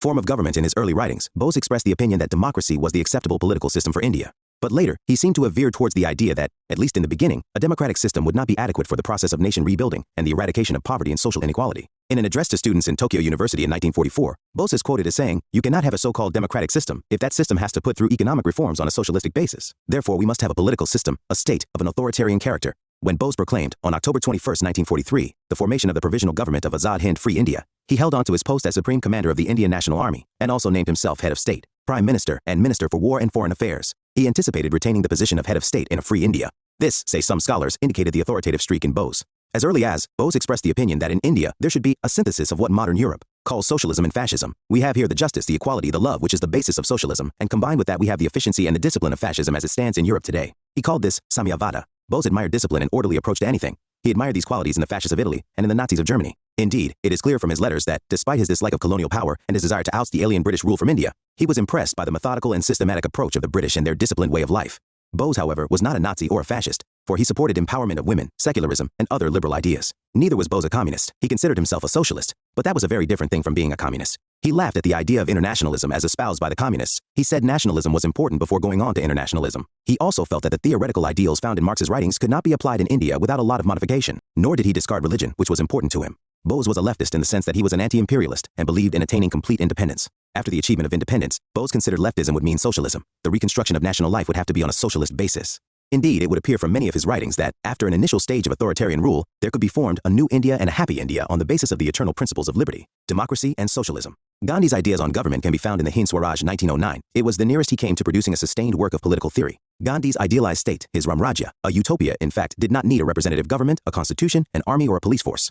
Capitalism, communism, exploitation, and religious violence would be absent. Instead, the country was to be modeled on the India of the past. In many ways, Gandhi's writings call for a pre-modern, morally enlightened, and apolitical Indian state. Swaraj lays stress on self-governance through individuals and community building. At the individual level, Swaraj is vitally connected with the capacity for dispassionate self-assessment, ceaseless self-purification, and growing self-reliance. Gandhi said, "I look upon an increase in the power of the state with greatest fear, because although while apparently doing good by minimizing exploitation, it does the greatest harm to mankind by destroying individuality, which is at the root of progress." He was skeptical of the party system and sure that representative democracy could not provide people with justice. He advocated a stateless society in which life becomes perfect. Gandhi was opposed to centralization. He believed in decentralization of political as well as economic power, and this could come about only by beginning from the basic unit. In his vision of Swaraj, society would be composed of innumerable, ever-widening, never-ascending village republics. The basic unit would be the village whose people will always abide by the ideals of truth and nonviolence. Every village would be a self-sufficient republic or panchayat. Self-sufficiency did not mean that in times of need help could not be taken from other villages. The panchayat, the unit of local self-government, will consist of 5 persons, male and female, elected annually. It would represent the village community and be the custodian of all authority. Moreover, it would be an autonomous political institution in the context of village administration. Significantly, Gandhi said, in the ideal state, there is no political power because there is no state, but the ideal is never fully realized in life. Hence the classical statement of Thoreau that the government is best which governs the least is worthy of consideration. As Judith Brown writes, Gandhi seems to have visualized a loose linkage of independent village republics as the ideal form of the state. He can therefore properly be called an anarchist. In Gandhi's view, democracy would not be possible without high morality. It is morality that develops a sense of responsibility in human beings, and the strength of this sense of responsibility would help them to respect and protect the rights of each other. Gandhi laid more emphasis on duties than on rights. Militarism. Subhas Bose was deeply attracted to military discipline and was thankful for the basic training he received in the University Unit of the India Defence Force. He volunteered to form a guard of honor during the ceremonial functions at the Calcutta session of the Congress in 1930, and it was done on a massive and grand scale. Bose, in full dress uniform, reviewed his troops. Gandhi and most of his supporters were uneasy with this display. Gandhi was against the military on the whole. His Ramrajya, being built on the concept of truth and nonviolence and self-regulation, would be a perfect place and would not require either police or grandiose armies. All effort must be made to arrive at peace rather than go to war. War, said Gandhi, demoralizes those who are trained for it. It brutalizes men of naturally gentle nature. The main causes of war, according to Gandhi, were racialism, imperialism, and fascism. In the context of the Second World War, he also listed economic inequality and exploitation as additional causes of war and instability in the international system. If these were eradicated, there need not be any war. He was not against defensive war. If the innocent were attacked, there was no option but to defend oneself. So, of course, the military was required for self-defense, but it was to be on a minimal scale. Ideas on economy. Gandhi's concept of Swaraj had its own brand of economic vision. He wanted a decentralized economy without state control. Gandhi dismissed both capitalism and Western socialism, the former for its exploitative excesses, and the latter for its connection to industrialization. Both, he believed, led human beings to crave for luxury and self-indulgence. Gandhi wanted people to get rid of greed and make do with just the bare necessities of life. He developed the idea of village sarvodaya. He advocated a back-to-the-roots vision when production was simultaneous with consumption and distribution and the vicious circle of money economy was absent. Production was for immediate use and not for distant markets. What he wanted was the revival of ancient village, communities in which agriculture prospered and industry was a decentralized business through small-scale cooperative organizations. He also wanted the participation of people at all levels. In a letter he wrote to Henry Pollock Gandhi expressed the view that India's salvation lay in unlearning what had been learnt. He wanted the railways, telegraphs, hospitals, lawyers, doctors, and other modern trappings to be discarded, and the so-called upper classes to learn to live the simple life of the peasant. He was against large-scale industrialization. He had strong objections to labor-saving machinery. Men go on saving labor till thousands are without work and thrown on the open streets to die of starvation. He was not against instruments and machinery that saved individual labor. He wrote that mechanization is good when the hands are too few for the work intended to be accomplished. It is an evil when there are more hands than required for the work, as is the case in India. The capitalist who amassed wealth was a thief, according to Gandhi. In his opinion, if a person had inherited wealth or had made a lot of money through trade and industry, the amount was to be shared with the entire society and must be spent on the welfare of all. He put forward his theory of trusteeship, under which he wanted the capitalists to be trustees, and as such would take care of not only themselves but also of others. The workers would consider the capitalists as their benefactors and would keep faith in them, so there would be mutual trust and confidence, and, as a consequence, the ideal of economic equality could be achieved. Bose considered economic freedom to be the essence of social and political freedom. He was all in favor of modernization, which was necessarily to be brought about by industrialization. He believed that India's downfall in the political and material sphere had been brought about by the people's inordinate belief in fate and the supernatural, accompanied by an indifference to modern scientific developments, especially in the field of war weapons. He felt that backward agriculture had to be modernized. The labor that was ousted from the agricultural sector as a result of such modernization could be helped only with the development of industry, which could absorb the surplus labor from agriculture. In his speech at the Haripura Congress session, Bose expressed his opinion that, for India to progress, a comprehensive scheme of industrial development under state ownership and state control would be indispensable. And he spoke about the need to set up a planning commission to advise the national government. He also spoke about abolition of landlordism and liquidation of agricultural indebtedness. He was much impressed by the success attained by the Soviet Union in economic development through rapid industrialization within a short period of time. Bose had his reasons for demanding industrialization for India. It would solve the problem of unemployment. Socialism, he said, was to be the basis of national reconstruction, and socialism presupposed industrialization. Moreover, industrialization was necessary if India were to compete with foreign countries. Industrialization was also necessary for improving the standard of living of the people at large. Bose classified industry into three categories: heavy, medium, and cottage. Heavy industries, he said, form the backbone of the national economy, but he was fully aware of the great importance of cottage industries. Industrialization does not mean that we turn our back on cottage industries. It only means that we shall have to decide which industry should be developed on a cottage basis and which on a large-scale basis. Religion, Gandhi said, God is truth and love. God is ethics and morality. God is fearlessness. God is the source of light and life, and yet he is above and beyond all these. God is conscience. He is even the atheism of the atheist. For in his boundless love, God permits the atheist to live. Gandhi was primarily a man of religion. He had a steadfast view on religion, and his religion was the basis of all his other ideas. Truth and nonviolence were the two principles that helped Gandhi in evolving a comprehensive view of religion that went beyond narrow sectarianism. For Gandhi, there is no higher way of worshiping God than serving the poor and identifying God in them. He considered different religions to be merely the different paths towards the same destination. Gandhi, out of his own experiences and readings, came to the conclusion that all religions are based on the same principles, namely, truth and love. He claimed that religion is a binding force and not a dividing force. He said that each person should follow his or her own religion freely. He would not conceive of a state without religion, for the basic tenets of his religion were at the base of his idea of state too. Subhas Bose believed in Upanishadic teachings. He revered the Bhagavad Gita and was inspired by Vivekananda. He was also inspired by the India of the past, as reinterpreted by thinkers. According to many scholars, Hindu spirituality formed the essential part of his political and social thought throughout his adult life. However, he was free of bigotry or orthodoxy. He was for total non-discrimination on the basis of religion, and in context he took up the Hindus' cause when he demanded that Hindu prisoners be given the right to do Durga Puja just as Muslims and Christians were allowed to celebrate their festivals. Bose motivated Indians towards freedom struggle through Hindu symbolisms as appropriate for the audience. On December 9, 1930, he called upon the women to participate in the liberation struggle, invoking the imagery of Durga, a form of Shakti, ready to vanquish evil. However, he was not a sectarian. He named his force Azad Hind Fauj, and there were many non-Hindus in that army and who were close to him. The ENA was to be a mixture of various religions, races, and castes with total social equality of all soldiers. They were served food cooked in the common kitchen and shared space in common barracks, breaking the age-old caste bonds and practices. Common celebrations of all religious festivals took place in the ENA. Bose was a secularist with an impartial attitude to all religions. He said that free India must have an absolutely neutral and impartial attitude towards all religions and leave it to the choice of individuals to profess or follow a particular religion of his faith.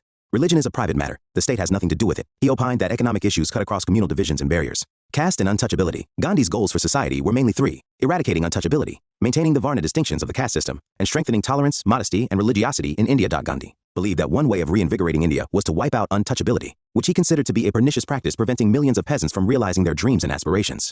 It was incompatible with Swaraj. He said that if any Shastra propounded untouchability, that Shastra should be abandoned. He, however, supported the Varna system. He believed that the laws of caste were eternal and were the base for social harmony. In the India that Gandhi visualized, each village would be organized around the fourfold divisions, with every member of society doing his or her own duty. As there would be a complete system of reciprocity, according to Gandhi, no one would be subject to feelings of differences in status. Bose looked forward to an India changed by a socialist revolution that would bring to an end the traditional social hierarchy with its caste system. In its place would come an egalitarian, casteless, and classless society. Subhas Bose completely rejected social inequality and the caste system.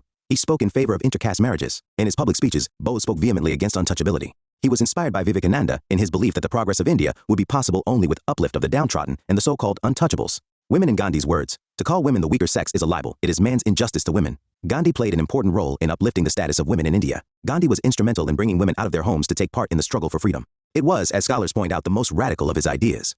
It involved bringing women out of the purdah, a system that was prevalent among Hindus as well as Muslims of the time. It involved the possibility of being jailed and thus being separated from their families. These were steps that were revolutionary for those times. Apart from bringing women into the struggle for Swaraj, he vehemently opposed various social ills affecting women like child marriage, the dowry system and female infanticide, and the treatment of widows. He considered men and women to be equal and declared that men should treat women with respect and consideration. However, in the matter of the roles of men and women, Gandhi would be regarded as patriarchal and traditional by present standards. He wrote in 1937, "I do believe that woman will not make her contribution to the world by mimicking or running a race with man. She can run the race, but she will not rise to the great heights she is capable of by mimicking man. She has to be the complement of man." Again in 1940 he wrote, "Whilst both are fundamentally one, it is also equally true that in the form there is a vital difference between the two. Hence, the vocations of the two must also be different. Her duty of motherhood requires qualities which man need not possess. She is passive, he is active. She is essentially mistress of the house. He is the breadwinner. She is the keeper and the distributor of the bread. She is the caretaker in every sense of the term. The art of bringing up the infants of the race is her special and sole prerogative. Without her care, the race must become extinct." Gandhi considered women to be the presiding deities of the home. It was their dharma to take care of the home. "If they do not follow dharma, the people would be totally destroyed," said Gandhi. However, Gandhi also said that dharma did not imply brutish behavior from men treating women as chattel. Women should not tolerate ill treatment from their husbands. But he did not ask women to walk out of their homes and launch agitations, personal or public, against their plight or a satyagraha within their exploitative domestic environments. He did say in 1940 that domestic slavery of woman is a symbol of our barbarism, and she should be freed from this incubus. He also wrote, "Women may not look for protection to men. They must rely on their own strength and purity of character and on God, as did Draupadi of old." Clearly his ideal woman, as Judith Brown observes, was not the modern woman free of the restraints imposed on her physically, socially, and economically by virtue of her being born female. He drew his symbol of his ideal woman from the figure of Sita, who bore patiently and bravely all the injustices heaped on her by Rama. Gandhi preached female virtues of bravery and independence, and a capacity to bear suffering. The model he offered to Indian women was the virtuous and faithful wife, says Judith Brown. Subhas Bose had a more robust view of women, differing from the German National Socialist Nazis and the Italian fascists, who stressed the masculine in almost all spheres of social and political activity. Bose considered women to be the equals of men, and thus they should be prepared to fight and sacrifice for the freedom of India. He arduously campaigned to bring women more fully into the life of the nation. In his presidential address at the Maharashtra Provincial Conference in May 1928, he declared, "The status of women should be raised, and women should be trained to take a larger and more intelligent interest in public affairs. It is impossible for one half of the nation to win freedom without the active sympathy and support of the other half." When, as Congress President in 1938, Bose set up the Planning Commission, he insisted that there should be a separate planning commission for women. This commission was chaired by Rani Lakshmi Bai Rajawade and was to deal with the role of women in planned economy in future India. Later, in 1943, he called on women to serve as soldiers in the Indian National Army. This was a most radical view. He formed a women's regiment in the ENA in 1943, named the Rani of Jhansi Regiment. Many women were enthused to join the regiment commanded by Captain Lakshmi Swaminathan Sahgal after marriage. While those less suited to combat duties were employed as nurses and in other support roles, the majority were trained as soldiers. They were given the same treatment as the men and received no special privileges. In Bose's view, women should be given a high position in the family as well as in society. He believed in female emancipation, in liberating women from age-old bondage to customs and man-made disabilities, social, economic, and political. He wanted women to get all-round education, including not only literacy, but physical and vocational training. He was all for abolition of purdah and also supported widow remarriage. Women, he said, should also be made conscious of their social and legal rights as well as their duties as citizens. Education. Gandhi was against the English system of education, as also against the use of English as a medium of instruction. He wanted education to be in the vernacular. He advocated free and compulsory education for all boys and girls between 7 and 14 years. In Gandhi's view, education should be an integrated approach to the full development of the personality. It should include physical training and high moral principles along with intellectual and cognitive development. He differentiated between learning and education, knowledge and wisdom, literacy and lessons of life. According to him, literacy in itself is no education. To Gandhi, morality had to be a part of education. Taking a leaf from Plato, Gandhi said that education should be a means of attaining knowledge and wisdom that ultimately placed the seeker on the spiritual path. The end of education was not merely a means to make a career and achieve social status. Education should be a means to enlightenment. Gandhi also wanted the Hindu scriptures to be a part of education as they propounded discipline and self-restraint.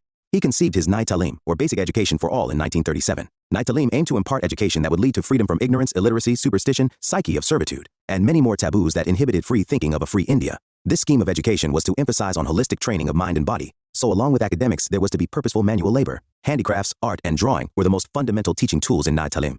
As Gandhi wanted to make Indian villages self-sufficient units, he emphasized on vocational education, which increases the efficiency of students in undertaking tasks in those villages, and make the village a self-sufficient unit. Subhas Bose was for higher education, especially in the technical and scientific fields, as he wanted an industrial India. He said, "National reconstruction will be possible only with the aid of science and our scientists." He wanted Indian students to be sent abroad for training in accordance with a clear and definite plan, so that as soon as they returned home, they may proceed straight away to build up new industries. Second World War and nationalistic response. On September 1, 1939, Germany attacked Poland, the action that led to the Second World War. On September 3, 1939, Britain declared war against Germany, and the British government of India declared India's support for the war without consulting Indian opinion. Congress offered to Viceroy. Though the Congress did not like the unilateral action of the British of drawing India into the war without consulting the Indians, it decided to support the war effort conditionally. The hostility of the Congress to fascism, Nazism, militarism, and imperialism had been much more consistent than the British record. The Indian offer to cooperate in the war effort had two basic conditions. 1. After the war, a constituent assembly should be convened to determine political structure of a free India. 2. Immediately, some form of a genuinely responsible government should be established at the center. The offer was rejected by Linlithgow, the viceroy. The Congress argued that these conditions were necessary to win public opinion for war. CWC meeting at Warda, the official Congress position was adopted at the Warda session of the Congress Working Committee, but before that different opinions were voiced on the question of Indian support to British war efforts. Gandhi, who had all sympathy for Britain in this war because of his total dislike of the fascist ideology, advocated an unconditional support to the Allied powers. He made a clear distinction between the democratic nations of Western Europe and the totalitarian Nazis and fascists. He said that he was not willing to embarrass the British government during the war. Subhas Bose and other socialists, such as Acharya Narendra Dev and Jayaprakash Narayan, who had been invited by the Congress to attend the war meeting so that different opinions could be discussed, had no sympathy for either side in the war. In their opinion, the war was being fought by imperialists on both sides. Each side wanted to protect its colonial possessions and gain more territories to colonize. So neither side should be supported by the nationalists. In fact, they thought it was the ideal time to launch a civil disobedience movement, to thus take advantage of the situation and snatch freedom from Britain. Jawaharlal Nehru was not ready to accept the opinion of either Gandhi or of the socialists. He was clear in his mind about the difference between democratic values and fascism. He believed that justice was on the side of Britain, France, and Poland, but he also believed that Britain and France were imperialist powers, and that the war was the result of the inner contradictions of capitalism maturing since the end of World War I. He therefore advocated no Indian participation till India itself was free. However, at the same time, no advantage was to be taken of Britain's difficulty by starting an immediate civil disobedience movement. Gandhi was more or less isolated in his stand. In the end, he decided to go with Nehru's position, which was adopted by the Congress Working Committee. The CWC resolution condemned fascist aggression. It said that India could not be party to a war being fought, on the face of it, for democratic freedom, while that freedom was being denied to India. If Britain was fighting for democracy and freedom, it should be proved by ending imperialism in its colonies and establishing full democracy in India. The government should declare its war aims soon. And also as to how the principles of democracy were to be applied to India after the war. The Congress leadership wanted to give every chance to the Viceroy and the British government. Government attitude and Congress Ministry's resignation. The government's response was entirely negative. Viceroy Linlithgow, in his statement made on October 17, 1939, tried to use the Muslim League and the princes against the Congress. The government refused to define British war aims beyond stating that Britain was resisting aggression. Said it would, as part of future arrangement, consult representatives of several communities, parties and interests in India and the Indian princes as to how the Act of 1935 might be modified. Said it would immediately set up a consultative committee whose advice could be sought whenever required. Government's hidden agenda. Linlithgow's statement was not an aberration, but a part of general British policy, to take advantage of the war to regain the lost ground from the Congress by provoking the Congress into a confrontation with the government, and then using the extraordinary situation to acquire draconian powers. Even before the declaration of the war, emergency powers had been acquired for the center in respect to provincial subjects by amending the 1935 Act. Defense of India Ordinance had been enforced the day the war was declared, thus restricting civil liberties. In May 1940, a top-secret draft revolutionary movement ordinance had been prepared, aimed at launching crippling preemptive strikes on the Congress. The government could then call upon the Allied troops stationed in India. It could also win an unusual amount of liberal and leftist sympathy all over the world by painting an aggressive Congress as being pro-Japan and pro-Germany. British Indian reactionary policies received full support from the Prime Minister of Britain, Winston Churchill, and the Secretary of State Zetland, who branded the Congress as a purely Hindu organization. It became clear that the British government had no intention of loosening its hold during or after the war, and was willing to treat the Congress as an enemy. Gandhi reacted sharply to the government's insensitivity to Indian public opinion. There is to be no democracy for India if Britain can't prevent it. Referring to the minorities and other special interests, Gandhi said, Congress will safeguard minority rights provided they do not advance claims inconsistent with India's independence. Congress ministries decide to resign on October 23, 1939. The CWC meeting rejected the vice-regal statement as a reiteration of the old imperialist policy, decided not to support the war, and called upon the Congress ministries to resign in the provinces. Debate on the question of immediate mass satyagraha after Linlithgow's statement of October. The debate on the question of immediate mass struggle began once again. Gandhi and his supporters were not in favor of an immediate struggle because they felt that the Allied cause was just. Communal sensitiveness and lack of Hindu-Muslim unity could result in communal riots. Congress organization was in shambles, and the atmosphere was not conducive for a mass struggle, and masses were not ready for a struggle. They instead advocated toning up the Congress organization, carrying on political work among the masses, and negotiating till all possibilities of a negotiated settlement were exhausted. Only then would the struggle be begun. In January 1940, Linlithgow stated, Dominion status of Westminster variety after the war is the goal of British policy in India. In its meeting in Allahabad in November 1939, the Congress Working Committee passed a resolution observing that the course of the war and the policy pursued by the British and the French governments, and in particular the declarations made on behalf of the British government in regard to India, seem to demonstrate that the present war, like the World War of 1914-18, is being carried on for imperialist ends, and the British imperialism is to remain entrenched in India. With such a war and with this policy, the Congress cannot associate itself, and it cannot countenance the exploitation of India's resources to this end. It was reiterated that India's independence, and of the right of Indians to frame their constitution through a constituent assembly, should be recognized, and that it was only through such a constituent assembly that communal and other problems could be tackled. The Ramgarh session of the Congress was held in March 1940, with Maulana Abul Kalam Azad in the president's chair. All agreed that a battle must be waged, but there was disagreement over the form. It was decided to leave the form and timing to Gandhi. But even now, Gandhi was in favor of continued cooperation at the provincial level. He said that he would offer the British moral support during the war, but on a non-violent basis. However, Jawaharlal Nehru reiterated that complete independence for India must be a precondition for Congress support to the British war effort. Subhas Bose continued with his strong militant stand of direct action against the colonial government, forcing it to agree to the grant of freedom. Once again, he pointed out that Britain's difficulty was to be seized as India's opportunity. The Congress finally declared at the session that the people of India would accept nothing short of complete independence. Indian freedom could not be in the form of dominion or any other status within the imperial structure. Sovereignty, said the Congress resolution, must rest with the people, whether in the states, the princely states, or the provinces. It was also decided that Congress would resort to civil disobedience as soon as the Congress organization is considered fit enough or if circumstances precipitate a crisis.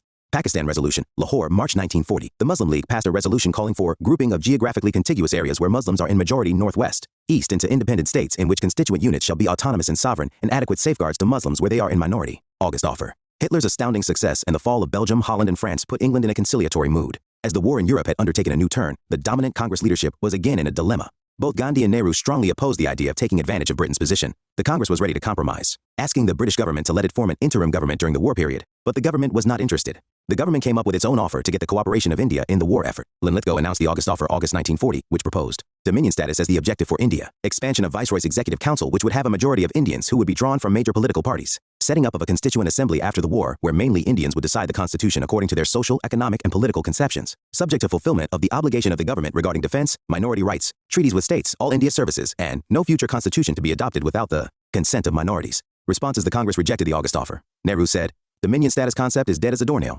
Gandhi said that the declaration had widened the gulf between the Nationalists and the British rulers. The Muslim League welcomed the veto assurance given to the League and reiterated its position that partition was the only solution to the deadlock. Evaluation: for the first time, the inherent right of Indians to frame their constitution was recognized, and the Congress demand for a constituent assembly was conceded. Dominion status was explicitly offered. In July 1941, the Viceroy's Executive Council was enlarged to give the Indians a majority of 8 out of 12 for the first time, but the British remained in charge of defense, finance, and home. Also, a National Defense Council was set up with purely advisory functions, individual satyagraha. The government had taken the adamant position that no constitutional advance could be made till the Congress came to an agreement with the Muslim leaders. It issued ordinance after ordinance taking away the freedom of speech and that of the press and the right to organize associations. Towards the end of 1940, the Congress once again asked Gandhi to take command. Gandhi now began taking steps which would lead to a mass struggle within his broad strategic perspective. He decided to initiate a limited satyagraha on an individual basis by a few selected individuals in every locality. The aims of launching individual satyagraha were: I, to show that nationalist patience was not due to weakness, to express people's feeling that they were not interested in the war and that they made no distinction between Nazism and the double autocracy that ruled India, and T, to give another opportunity to the government to accept Congress demands peacefully. The demand of the satyagrahi would be the freedom of speech against the war through an anti-war declaration. If the government did not arrest the satyagrahi, he or she would. June 1941, Germany attacks Russia and Russia is dragged into the war. December 1941, Japan attacks Pearl Harbor. March 1942, after having overrun almost the whole of South East Asia, Japan occupies Rangoon. Not only repeat it, but move into villages and start a march towards Delhi, thus precipitating a movement which came to be known as the Delhi Chalo movement. Vinoba Bhave was the first to offer the satyagraha and Nehru the second. By May 1941, 25,000 people had been convicted for individual civil disobedience. Gandhi designates Nehru as his successor. The Congress leaders, released in December 1941, in the midst of Japan's aggressive actions, were anxious to defend Indian territory and go to the aid of the Allies. The CWC overrode Gandhi's and Nehru's objections and passed a resolution offering to cooperate with the government in the defense of India if I. Full independence was given after the war and 2. Substance of power was transferred immediately. It was at this time that Gandhi designated Nehru as his chosen successor. Nehru and Gandhi differed in temperament and attitudes towards modernity, religion, God, state, and industrialization. Nehru was indifferent to religion. Gandhi believed deeply in his own version of God. Nehru believed that industrialization was the only solution to the acute and widespread poverty of India, while Gandhi called for the reviving of the rural economy. Nehru believed in the powers of the modern state to elevate and reform society, while Gandhi was skeptical of state power, trusting instead to the conscience and willingness of individuals and communities. Despite having so many differences, Nehru revered Gandhi, and Gandhi in turn believed in Nehru more than his own sons. Both teacher and disciple had fundamental similarities: patriotism in an inclusive sense, i.e. they identified with India as a whole rather than with a particular caste, language, region, or religion. Both believed in nonviolence and democratic form of government. Rajmohan Gandhi, in his book The Good Boatman, writes that Gandhi preferred Nehru to the alternatives because he most reliably reflected the pluralist, inclusive idea of India that the Mahatma himself stood for. The alternatives, Patel, Rajaji, Azad, Kripalani, Rajendra Prasad, had somewhat sectional interests and affiliations. But Nehru was a Hindu who could be trusted by Muslims, a North Indian who was respected in South India, and a man who was admired by women. Like Gandhi, Nehru was genuinely an all-India leader who gave Indians hope that they could build a more prosperous and peaceful society. Cripps Mission. In March 1942, a mission headed by Stafford Cripps was sent to India with constitutional proposals to seek Indian support for the war. Stafford Cripps was a left-wing Labourite, the leader of the House of Commons, and a member of the British War Cabinet who had actively supported the Indian national movement. Why Cripps' mission was sent? Because of the reverses suffered by Britain in Southeast Asia, the Japanese threat to invade India seemed real now, and Indian support became crucial. There was pressure on Britain from the Allies, USA, USSR, China, to seek Indian cooperation. Indian nationalists had agreed to support the Allied cause if substantial power was transferred immediately and complete. Independence given after the war. Main proposals. The main proposals of the mission were as follows. 1. An Indian Union with a Dominion status would be set up. It would be free to decide its relations with the Commonwealth and free to participate in the United Nations and other international bodies. 2. After the end of the war, a constituent assembly would be convened to frame a new constitution. Members of this assembly would be partly elected by the provincial assemblies through proportional representation and partly nominated by the princes. 3. The British government would accept the new constitution subject to 2 conditions. I. Any province not willing to join the union could have a separate constitution and form a separate union. And C. The new constitution-making body in the British government would negotiate a treaty to effect the transfer of power and to safeguard racial and religious minorities. 4. In the meantime, defense of India would remain in British hands and the Governor-General's powers would remain intact. Departures from the past and implications. The proposals differed from those offered in the past in many respects. The making of the Constitution was to be solely in Indian hands now, and not mainly in Indian hands, as contained in the August offer.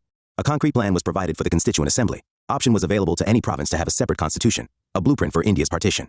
Free India could withdraw from the Commonwealth. Indians were allowed a large share in the administration in the interim period. Why Cripps mission failed. The Cripps mission proposals failed to satisfy Indian nationalists and turned out to be merely a propaganda device for the consumption of the US and the Chinese. Various parties and groups had objections to the proposals on different points. The Congress objected to I. The offer of dominion status instead of a provision for complete independence. T. Representation of the princely states by nominees and not by elected representatives. T. Right to provinces to secede, as this went against the principle of national unity, and IV. Absence of any plan for immediate transfer of power, and absence of any real share in defense. The Governor-General supremacy had been retained, and the demand that the Governor-General be only the constitutional head had not been accepted. Nehru and Maulana Azad were the official negotiators for the Congress. The Muslim League, I. criticized the idea of a single Indian Union. T. did not like the machinery for the creation of a Constituent Assembly and the procedure to decide on the accession of provinces to the Union, and T. thought that the proposals denied the Muslims the right to self-determination and the creation of Pakistan. Other groups also objected to the province's right to secede. The liberals considered the secession proposals to be against the unity and security of India. The Hindu Mahasabha criticized the basis of the right to secede. The depressed classes thought that partition would leave them at the mercy of the caste Hindus. The Sikhs objected that partition would take away Punjab from them. The explanation that the proposals were meant not to supersede the August offer, but to clothe general provisions with precision cast doubts on the British intentions. The incapacity of Cripps to go beyond the draft declaration and the adoption of a rigid take-it-or-leave-it attitude added to the deadlock. Cripps had earlier talked of cabinet and national government, but later he said that he had only meant an expansion of the executive council. The procedure of accession was not well defined. The decision on secession was to be taken by a resolution in the legislature by a 60% majority. If less than 60%, views. I have not become His Majesty's first minister to preside over the liquidation of the British Empire. Winston Churchill. The offer of Cripps really gave us nothing. If we accepted his offer, we might have cause to rue it in future. In case the British went back on their word, we should not even have the justification for launching a fresh struggle. War had given India an opportunity for achieving her freedom. We must not lose it by depending upon a mere promise. Maulana Abul Kalam Azad. Of members supported it, the decision was to be taken by a plebiscite of adult males of that province by a simple majority. This scheme weighed against the Hindus in Punjab and Bengal if they wanted accession to the Indian Union. It was not clear as to who would implement and interpret the treaty affecting the transfer of power. Churchill, the British Prime Minister, Amory, the Secretary of State, Linlithgow, the Viceroy, and Ward, the Commander-in-Chief, consistently torpedoed Cripps' efforts. Talks broke down on the question of the Viceroy's veto. Gandhi described the scheme as a post-dated check. Nehru pointed out that the existing structure and autocratic powers would remain, and a few of us will become the Viceroy's liveried camp followers and look after canteens and the like. Stafford.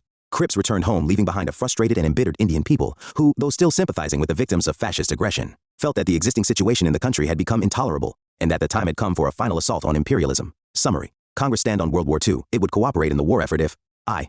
freedom was given after the war. Some form of genuinely responsible government was immediately set up. September 1, 1939, World War II broke out and Britain declared India's support for war. September 10, 1939, at CWC meeting at Warda, Gandhi was for unconditional support to Britain's war efforts. Subhash Bose and leftists were for taking advantage of Britain's difficulties and starting a mass movement to dislodge colonialism. Nehru recognized the imperialist nature of the war but was against taking advantage of Britain's difficulties even as he was against Indian participation in the war. The CWC resolved, no Indian participation unless freedom is granted. Government should declare its war aim soon. Linlithgow's statement, October 17, 1939, Britain's war aim is to resist aggression. All interest groups are to be consulted to modify 1935 Act for future. Immediately a consultative committee is to be formed for advising functions. Congress response, no Indian support to the war. Congress ministries and provinces to resign, but no immediate mass struggle to be launched. March 1940, Pakistan resolution passed at Lahore session of Muslim League. August offer, August 1940. Dominion status to be the long-term objective after the war. Constituent Assembly to be formed comprising mainly Indians. Minorities consent to be essential for any future settlement. Congress rejects the offer. October 1940, Congress launches individual satyagraha. 25,000 satyagrahas court arrest. March 1942, Japan reaches Rangoon after having overrun almost the whole of Southeast Asia. Cripps mission, March 1942. It offers an Indian Union with dominion status with right to withdraw from Commonwealth. After war, a Constituent Assembly elected by provincial assemblies to frame the Constitution. Freedom to any province unwilling to join the Union to have a separate agreement with Britain. Meanwhile, defense of India to remain in British hands. The Congress objects to dominion status, right of provinces to secede, no immediate transfer of power, retention of Governor-General supremacy. The Muslim League objects to Pakistan not being explicitly offered the machinery for creation of Constituent Assembly. Chapter 23. Quit India Movement, demand for Pakistan, and the INA. Quit India Movement. After Cripps's departure, Gandhi framed a resolution calling for British withdrawal and a non-violent non-cooperation movement against any Japanese invasion. The CWC meeting at Warda, July 14, 1942, accepted the idea of a struggle. Why start a struggle now? The reasons were several. 1. The failure of the Cripps mission to solve the constitutional deadlock exposed Britain's unchanged attitude on constitutional advance and made it clear that any more silence would be tantamount to accepting the British right to decide the fate of Indians without consulting them. 2. There was popular discontent because of rising prices and shortage of rice, salt, etc., and because of factors such as commandeering of boats in Bengal and Orissa. There were fears of Britain following a scorched earth policy in Assam, Bengal, and Orissa against possible Japanese advance. 3. News of reverses suffered by the British in Southeast Asia and an imminent British collapse enhanced popular willingness to give expression to discontent. The Japanese troops were approaching the borders of India. Popular faith in the stability of British rule was so low that people were withdrawing deposits from banks and post offices. The manner in which the British evacuated from Southeast Asia, leaving the subjects to their fate. 2 roads were provided. Black road for Indian refugees, and white road exclusively for European refugees, and the rout of a European power by an Asian power shattered white prestige, and the British behavior towards the Indian subjects in Southeast Asia exposed the racist attitude of the rulers. But leadership wanted to condition the masses for a possible Japanese invasion. The Quit India Resolution in July 1942. The Congress Working Committee met at Warda and resolved that it would authorize Gandhi to take charge of the non-violent mass movement. The resolution, generally referred to as the Quit India Resolution, proposed by Jawaharlal Nehru and seconded by Sardar Patel, it was to be approved by the All India Congress Committee meeting in Bombay in August. The Quit India Resolution was ratified at the Congress meeting at Gowalia Tank, Bombay, on August 8, 1942. The meeting also resolved to demand an immediate end to British rule in India, declare commitment of free India to defend itself against all types of fascism and imperialism, form a provisional government of India after British withdrawal, sanction a civil disobedience movement against British rule. Gandhi was named the leader of the struggle. Gandhi's general instructions to different sections. Gandhi's special instructions were spelt out at the Gowalia Tank meeting, but not actually issued. They were directed at various sections of society. Government servants, do not resign but declare your allegiance to the Congress. Soldiers, do not leave the army but do not fire on compatriots. Students, if confident, leave studies. Peasants, if zamindars are anti-government, pay mutually agreed rent. And if zamindars are pro-government, do not pay rent. Princes, support the masses and accept sovereignty of your people. Princely statespeople, support the ruler only if he is anti-government and declare yourselves to be a part of the Indian nation. Gandhi followed up with the now famous exhortation. Here is a mantra, a short one that I give you. You may imprint it on your hearts and let every breath of yours give expression to it. The mantra is, do or die. We shall either free India or die in the attempt. We shall not live to see the perpetuation of our slavery. Spread of the movement. Gandhi had carefully built the tempo through individual civil disobedience movements, or satyagraha, organizational revamping, and a consistent propaganda campaign. The government, however, was in no mood to either negotiate with the Congress or wait for the movement to be formally launched in the early hours of August 9, 1942. In a single sweep, all the top leaders of the Congress were arrested and taken to unknown destinations. The Congress Working Committee, the All India Congress Committee, and the Provincial Congress Committees were declared unlawful associations under the Criminal Law Amendment Act of 1908. The assembly of public meetings was prohibited under Rule 56 of the Defense of India rules. The removal of established leaders left the younger and militant elements to their own initiative. With the major leaders out of the picture, young Aruna Asaf Ali, till then relatively unknown, presided over the Congress Committee session on August 9th and hoisted the flag. Public on rampage, the general public attacked symbols of authority and hoisted national flags forcibly on public buildings. Satyagrahis offered themselves up to arrest. Bridges were blown up, railway tracks were removed, and telegraph lines were cut. This kind of activity was most intense in eastern United Provinces and Bihar. Students responded by going on strike in schools and colleges, participating in processions, writing and distributing illegal news sheets, patrikas, and acting as couriers for underground networks. Workers went on strike in Ahmedabad, Bombay, Jamshedpur, Ahmednagar, and Pune. Underground activity. Many nationalists went underground and took to subversive activities.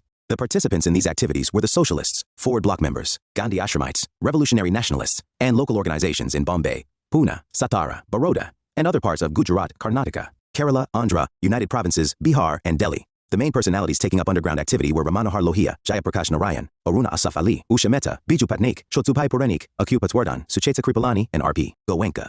Usha Mehta started an underground radio in Bombay. This phase of underground activity was meant to keep up popular morale by continuing to provide a line of command and guidance to distribute arms and ammunition. View. Though the need for non-violence was always reiterated, Gandhi's mantra of do or die represents the militant mood of Gandhi. Sumit Sarkar. Parallel governments. Parallel governments were established at many places. Balia, in August 1942 for a week, under Chittu Pandey.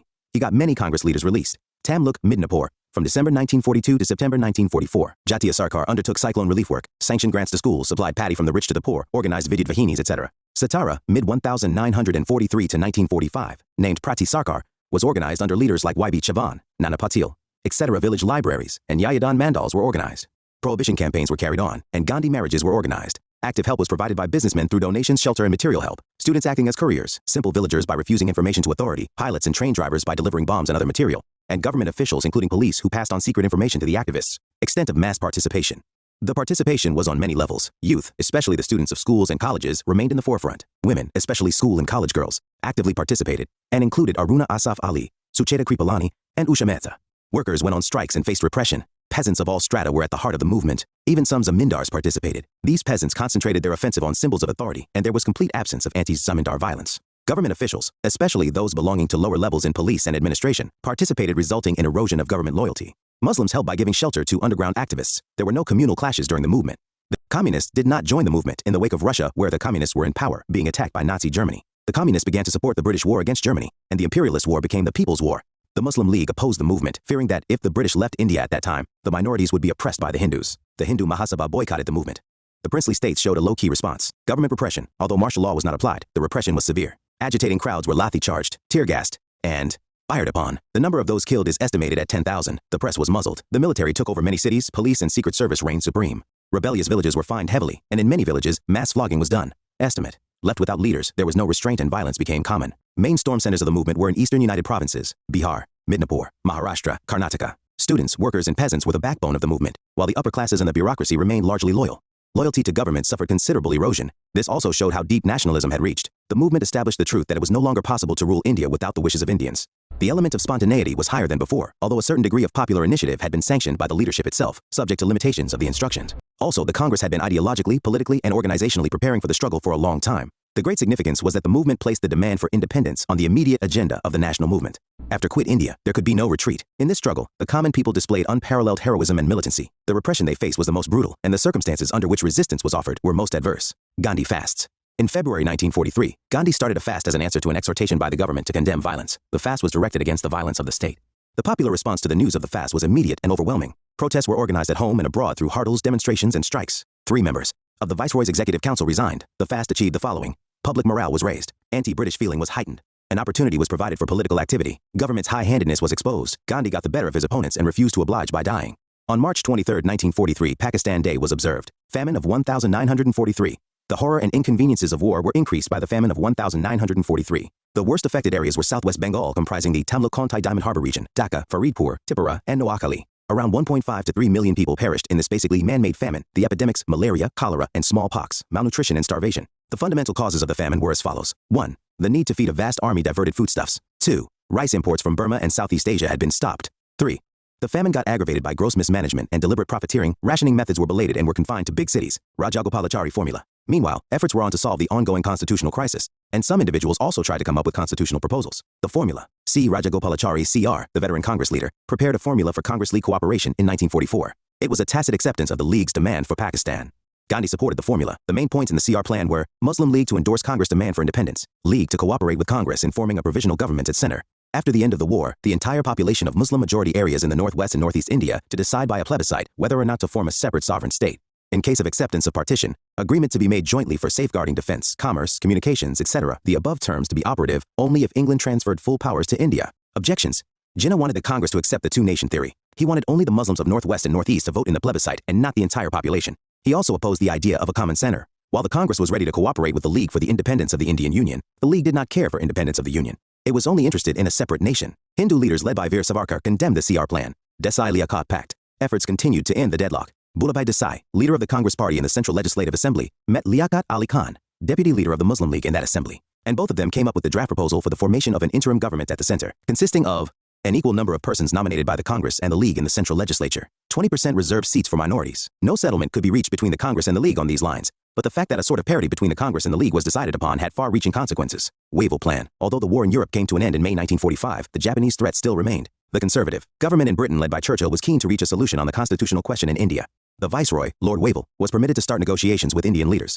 Congress leaders were released from jails in June 1945, while the government was keen on a solution now. 1. The general election in England was scheduled for mid-1945. The Conservatives wanted to be seen as sincere on reaching a solution. 2. There was pressure from the Allies to seek further Indian cooperation in the war. 3. The government wanted to divert Indian energies into channels more profitable for the British. The idea was to reconstruct the Governor-General's Executive Council, pending the preparation of a new constitution. For this purpose, a conference was convened by the Viceroy, Lord Revolt, at Shimla in June 1945. The main proposals of the Revolt plan were as follows. With the exception of the Governor-General and the Commander-in-Chief, all members of the Executive Council were to be Indians. Caste Hindus and Muslims were to have equal representation. The reconstructed council was to function as an interim government within the framework of the 1935 Act that is not responsible to the Central Assembly. The Governor-General was to exercise his veto on the advice of ministers. Representatives of different parties were to submit a joint list to the Viceroy for nominations to the Executive Council. If a joint list was not possible, then separate lists were to be submitted. Possibilities were to be kept open for negotiations on a new constitution once the war was finally won. Muslim League the League wanted all Muslim members to be League nominees because it feared that since the aims of other minorities, depressed classes, Sikhs, Christians, etc. were the same as those of the Congress, this arrangement would reduce the League to a one-third minority. Revolt wanted Khizr Hayat Khan as the Muslim representative from Western Punjab.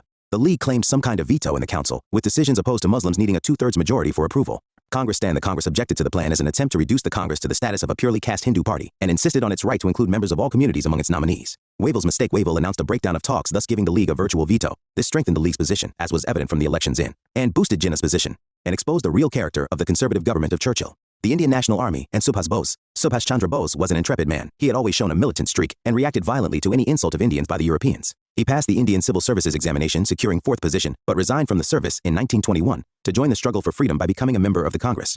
His political guru was Chittaranjan Das. He became mayor of Calcutta in 1923. He was jailed many times by the British. Once it became clear to Subhash Chandra Bose that he could not follow Gandhi's way, but that the Congress was determined to follow Gandhi, Bose decided to go his own way to fight for independence. In March 1940, Bose convened an anti-compromise conference at Ramgarh. It was a joint effort of the Forward Bloc and the Kisan Sabha. It was resolved at the conference that a worldwide struggle should be launched on April 6, the first day of the National Week, with a call to the people not to help the imperialist war with any resource, men, money, or materials. He called for resistance to be offered to all forms of exploitation of Indian resources for the imperial cause. There was enthusiastic participation by the people in the struggle launched on April 6. Bose was arrested in July when he protested and tried to launch a satyagraha against a proposed monument for Holwell in Calcutta. He was released from prison and placed under house arrest in December 1940 after a hunger strike. In January 1941, it was reported that Bose had escaped. On January 26, 1941, he reached Peshawar under the pseudonym Zio-Din, helped by Bhagat Ram. Later it was heard that he had left India to supplement from outside the struggle going on at home. He was reported to have approached Russia for help in the Indian struggle for freedom from Britain. But, in June 1941, Russia joined the Allies in the war, which disappointed Bose. He then went to Germany. Bose met Hitler under the pseudonym Orlando Mazzotta. With the help of Hitler, the Freedom Army Mukti Sena was formed, which consisted of all the prisoners of war of Indian origin captured by Germany and Italy. Dresden, Germany was made the office of the Freedom Army. Bose came to be called Netaji by the people of Germany. He gave the famous slogan, Jai Hind, from the Free India Center, Germany. He began regular broadcasts from Berlin radio in January 1942, which enthused Indians. In early 1943, he left Germany and traveled by German and later by Japanese submarines to reach Japan, and then Singapore in July of the same year. He was to take over command of the Indian independence movement from Rashbihari Bose, but that was the second phase of the Indian National Army. Origin and first phase of the Indian National Army. The idea of creating an army out of the Indian prisoners of war POWs was originally that of Mohan Singh, an Indian army officer who had decided not to join the retreating British army in Malaya. He decided to turn to the Japanese for help. The Japanese had till then encouraged Indian civilians to form anti-British organizations. Mohan Singh asked for Indian prisoners of war. The Japanese handed over the Indian prisoners of war to Mohan Singh, who tried to recruit them into an Indian National Army. After the fall of Singapore, several POWs were ready to join Mohan Singh. By the end of 1942, 40,000 men were ready to join the INA. It was intended that the INA would go into action only on the invitation of the Indian National Congress and the people of India. The move to form this army has been seen by many as a check against the misconduct of the Japanese against Indians in Southeast Asia, and as a bulwark against a possible future Japanese occupation of India. The INA got a boost with the outbreak of the Quit India movement in India. In September 1942, the first division of the INA was formed with 16,300 men. With the Japanese contemplating an Indian invasion, the idea of an armed wing of INA seemed more relevant to them. But soon, serious differences emerged between the Indian army officers led by Mohan Singh and the Japanese over the role to be played by the INA. Actually, the Japanese wanted a token force of 2,000 only, while Mohan Singh wanted to raise a much larger army. Mohan Singh was taken into custody by the Japanese. The second phase began with the arrival of Subhas Bose in Singapore. But before that, in June 1943, Subhas Chandra Bose, under pseudonym Abid Hussain, reached Tokyo and met the Japanese Prime Minister Tojo. The role of Rashbihari Bose, another great freedom fighter, should also be acknowledged here. He had fled to Japan in following the failed revolutionary activities. In Japan, Rashbihari Bose eventually became a naturalized citizen. He made a lot of effort in getting the Japanese interested in the Indian independence movement. He became active in Pan-Asian circles, founded the Indian Club of Tokyo, and gave lectures on the evils of Western imperialism. Very early itself he was impressed by Subhas Chandra Bose. When the Indian National Army was formed by Mohan Singh in Singapore, Rashbihari Bose was greatly excited and left Tokyo for Southeast Asia. It was at a conference in Bangkok, also under Japanese occupation at the time, that it was decided to place the ENA under an Indian Independence League, whose chairman would be Rashbihari Bose himself. He had created the league in 1942 in Tokyo. When Subhash Bose was sought by the Japanese to lead the ENA, he was ready for it. He went to Singapore and met Rashbihari Bose, and the latter happily transferred the control and leadership of the Indian Independence League and the INA to Subhash in July 1943.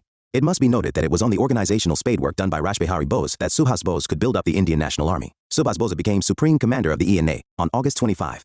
In February, after a collapse of his lungs, Rashbihari's health steadily deteriorated, and he died on January, aged. On October 21, 1943, Subhas Bose formed the Provisional Government for Free India at Singapore with H.C. Chatterjee Finance Portfolio, Ma-IR Broadcasting, Lakshmi Swaminathan Women Department, etc. The famous slogan, "Give me blood, I will give you freedom," was given in Malaya. This provisional government declared war on Britain and the United States and was recognized by the Axis powers. Recruits were trained and funds collected for the INA. A women's regiment called the Rani Jhansi Regiment was also formed. The INA headquarters was shifted to Rangoon in Burma in January 1944, and the army recruits were to march from there with the war cry Chalo Delhi on their lips. On November 6, 1943, Andaman and Nicobar Islands was given by the Japanese army to the INA. The islands were renamed as Shahid Dweep and Swaraj Dweep, respectively. On July 6, 1944, Subhas Bose addressed Mahatma Gandhi as Father of Nation. From the Azad Hind radio, the first person to call Gandhi Father of Nation. He asked for Gandhi's blessings for India's last war of independence. One INA battalion commanded by Shah Nawaz was allowed to accompany the Japanese army to the Indo-Burma front and participate in the info campaign. However, the Indians received discriminatory treatment from the Japanese, which included being denied rations and arms and being made to do menial work for the Japanese units, and this disgusted and demoralized the INA units. The Azad Hind Fauls crossed the Burma border and stood on Indian soil on March. The INA units subsequently advanced up to Kohima and Imphal. On April 14, Colonel Malik of the Bahadur Group hoisted the INA flag for the first time on the Indian mainland at Moirang, in Manipur, where the INA Memorial Complex stands today, to enthusiastic cries of Jai Hind and Netaji Zindabad. For 3 months, the INA carried out military administration duties at Moirang, but then the Allied forces reclaimed the territory. The INA met the same fate as the Japanese, and All brigades began their withdrawal on July 18, 1944. The steady Japanese retreat thereafter quashed any hopes of the INA liberating the nation. The retreat continued till mid to 1945. On August 15, 1945, the surrender of Japan in the Second World War took place, and with this, the INA also surrendered. On August 18, 1945, reportedly, Subhas Bose died mysteriously in an air crash at Taipei, Taiwan. But when the INA POWs were brought back to India after the war to be court-martialed, a powerful movement emerged in their defense. Quit India movement. Summary. Why launch a movement now? Failure of Crips offer an evidence of British lack of will to concede Indian demands. Public discontent against wartime hardships, a feeling of imminent British collapse, Indian leadership's desire to prepare masses for possible Japanese invasion. AICC meeting, Bombay, August 8, 1942. The meeting ratifies Quit India resolution, August 9, 1942. All prominent leaders arrested. Major activity public on rampage, especially Eastern Up. Bihar. Bengal attacking symbols of authority, underground activity to provide a line of command, parallel governments in Bailey, Up, Tamluk, Bengal, and Satara, Maharashtra. Sections participating included youth, women, workers, peasants, government officials, some communists. February 1943. Gandhi started a fast. March 23, 1943. Pakistan was day observed. See Rajagopalachari formula, March 1944. League should immediately support independence for India and cooperate in interim government after war. Muslim majority areas were to exercise right to self-determination in case of partition, common center for defense, commerce, communications, etc. Jinnah rejected the offer as he wanted Congress to accept the two-nation theory. Desai Liaquat Pact Congress and League nominees to have equal representation in central executive, 20% of seats reserved for minorities. Revolt Plan, Shimla Conference, June 1945. An All-Indian Executive Council accept the Governor-General and see Commander-in-Chief equal representation for caste Hindus and Muslims. Muslim League wanted all Muslims to be its nominees and claimed a communal veto in the Executive Council. Congress objected to it being painted purely as a caste Hindu party. Subhas Bose and the INA origin of INA. Mohan Singh's role. First phase of INA. Second phase of INA. Subhas Bose takes over from Rasbihari Bose. INA achievements. Flag hoisted on Indian soil. Retreat of INA with the Japanese with the end of Second World War. Chapter. Post-war national. Scenario. Two strands of national upsurge. Two basic strands of national upsurge can be identified during the last 2 years of British rule. Tortuous negotiations involving the government, Congress, and Muslim League, increasingly accompanied by communal violence and culminating in freedom in the partition. Sporadic, localized, and often extremely militant and united mass action by workers, peasants, and statespeoples, which took the form of a countrywide strike wave. This kind of activity was occasioned by the ENA release movement, Royal Indian Navy Rin Revolt, Tebhaga movement, Worli Revolt, Punjab Kisan Morchas, Travancore People's Struggle, especially the Punapra Vayalar episode, and the Telangana Peasant Revolt. Change in government's attitude. When the government lifted the ban on the Congress and released the Congress leaders in June, they expected to find a demoralized people. Instead, they found tumultuous crowds impatient to do something. Popular energy resurfaced after 3 years of repression. People's expectations were 481, heightened by the release of their leaders. The Revolt plan, backed by the Conservative government in Britain, failed to break the constitutional deadlock. In July, Labour Party formed the government in Britain. Clement Attlee took over as the new Prime Minister and Pethek Lawrence as the new Secretary of State for India. In August, elections to central and provincial assemblies were announced. In September, it was announced that a constituent assembly would be convened after the elections and that the government was working. According to the spirit of the Crips offer, the government's change attitude was dictated by the following factors. The end of the war resulted in a change in balance of global power. The UK was no more a big power, while the USA and USSR emerged as superpowers, both of which favored freedom for India. 2. The new Labour government was more sympathetic to Indian demands. 3. Throughout Europe, there was a wave of socialist stratical governments. British soldiers were weary and tired, and the British economy lay shattered. The British government in London owed India billion and was being drained by the US Lend-Lease Agreement, which was finally paid off only in. There was an anti-imperialist wave in Southeast Asia, in Vietnam and Indonesia, resisting efforts to replant French and Dutch rule there. 6. Officials feared another Congress revolt, a revival of the 1942 situation, but much more dangerous because of a likely combination of attacks on communications, agrarian revolts, labor trouble, army disaffection joined by government officials and the police in the presence of INA men with some military experience. 7. Elections were inevitable once the war ended, since the last elections had been held in 1934 for the center and in 1937 for the provinces. The British would have had to retreat. The Labour government only quickened the process somewhat. Congress election campaign and ENA trials. Elections were held in the winter of 1945-46. Election campaign for nationalistic aims. The most significant feature of the election campaign was that it sought to mobilize the Indians against the British. It did not just appeal to the people for votes. The election campaign expressed the nationalist sentiments against the state repression of the 1942 Quit India upsurge. This was done by glorifying martyrs and condemning officials. The brave resistance of the leaderless people was lauded. Martyrs' memorials were set up. Relief funds were collected for sufferers. The officials responsible for causing pain were condemned. And promises of inquiry and threats of punishment to guilty officials were spelt out. The government failed to check such speeches. This had a devastating effect on the morale of the services. The prospect of the return of Congress ministries, especially in those provinces where repression had been most brutal, further heightened the fears of those in government services. A gentleman's agreement with the Congress seemed necessary to the government. Mass pressure against the trial of INA POWs, sometimes described as an edge of a volcano, brought about a decisive shift in the government's policy. The British had initially decided to hold public trials of several hundreds of INA prisoners, besides dismissing them from service and detaining without trial around 7,000 of them. They compounded the folly by holding the first trial at the Red Fort in Delhi in November 1945, and putting on dock together a Hindu, Prem Kumar Sehgal, a Muslim, Shah Nawaz Khan, and a Sikh, Gurbaksh Singh Dhillon. Another issue was provided by the use of Indian army units in a bid to restore French and Dutch colonial rule in Vietnam and Indonesia. This enhanced the anti-imperialist feeling among a section of urban population and the army. Congress election campaign and ENA trials. Elections were held in the winter of 1945-46. Election campaign for nationalistic aims. The most significant feature of the election campaign was that it sought to mobilize the Indians against the British. It did not just appeal to the people for votes. The election campaign expressed the nationalist sentiments against the state repression of the Quit India upsurge. This was done by glorifying martyrs and condemning officials. The brave resistance of the leaderless people was lauded. Martyrs' memorials were set up. Relief funds were collected for sufferers. The officials responsible for causing pain were condemned. And promises of inquiry and threats of punishment to guilty officials were spelt out. The government failed to check such speeches. This had a devastating effect on the morale of the services. The prospect of the return of Congress ministries, especially in those provinces where repression had been most brutal, further heightened the fears of those in government services. A gentleman's agreement with the Congress seemed necessary to the government. Mass pressure against the trial of INA POWs, sometimes described as an edge of a volcano, brought about a decisive shift in the government's policy. The British had initially decided to hold public trials of several hundreds of INA prisoners besides dismissing them from service, and detaining without trial around 7,000 of them. They compounded the folly by holding the first trial at the Red Fort in Delhi in November 1945 and putting on dock together a Hindu, Prem Kumar Sehgal, a Muslim, Shah Nawaz Khan, and a Sikh, Gurbakhsh Singh Dhillon. Another issue was provided by the use of Indian army units in a bid to restore French and Dutch colonial rule in Vietnam and Indonesia. This enhanced the anti-imperialist feeling among a section of urban population and the army.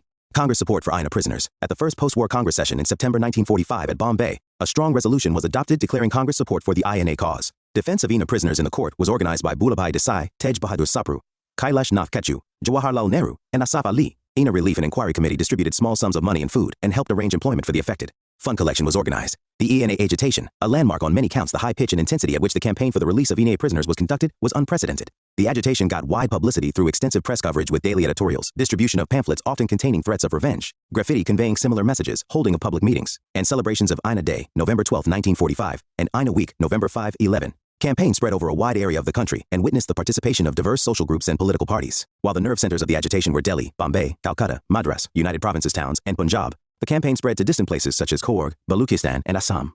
The forms of participation included fund contributions made by many people, from film stars, municipal committees, Indians living abroad, and Gurudwaras to Tongawalas, participation in meetings, shopkeepers closing shops, political groups demanding release of prisoners, contributing to INA funds, student meetings, and boycott of classes, organizing Kisan conferences, and All India Women's Conference demanding the release of INA prisoners. Those who supported the INA cause in varying degrees, apart from the Congress, included the Muslim League, Communist Party, Unionists, Akalis, Justice Party, RRs in Rawalpindi, Rashtriya Swayamsevak Sangh, Hindu Mahasabha, and the Sikh League.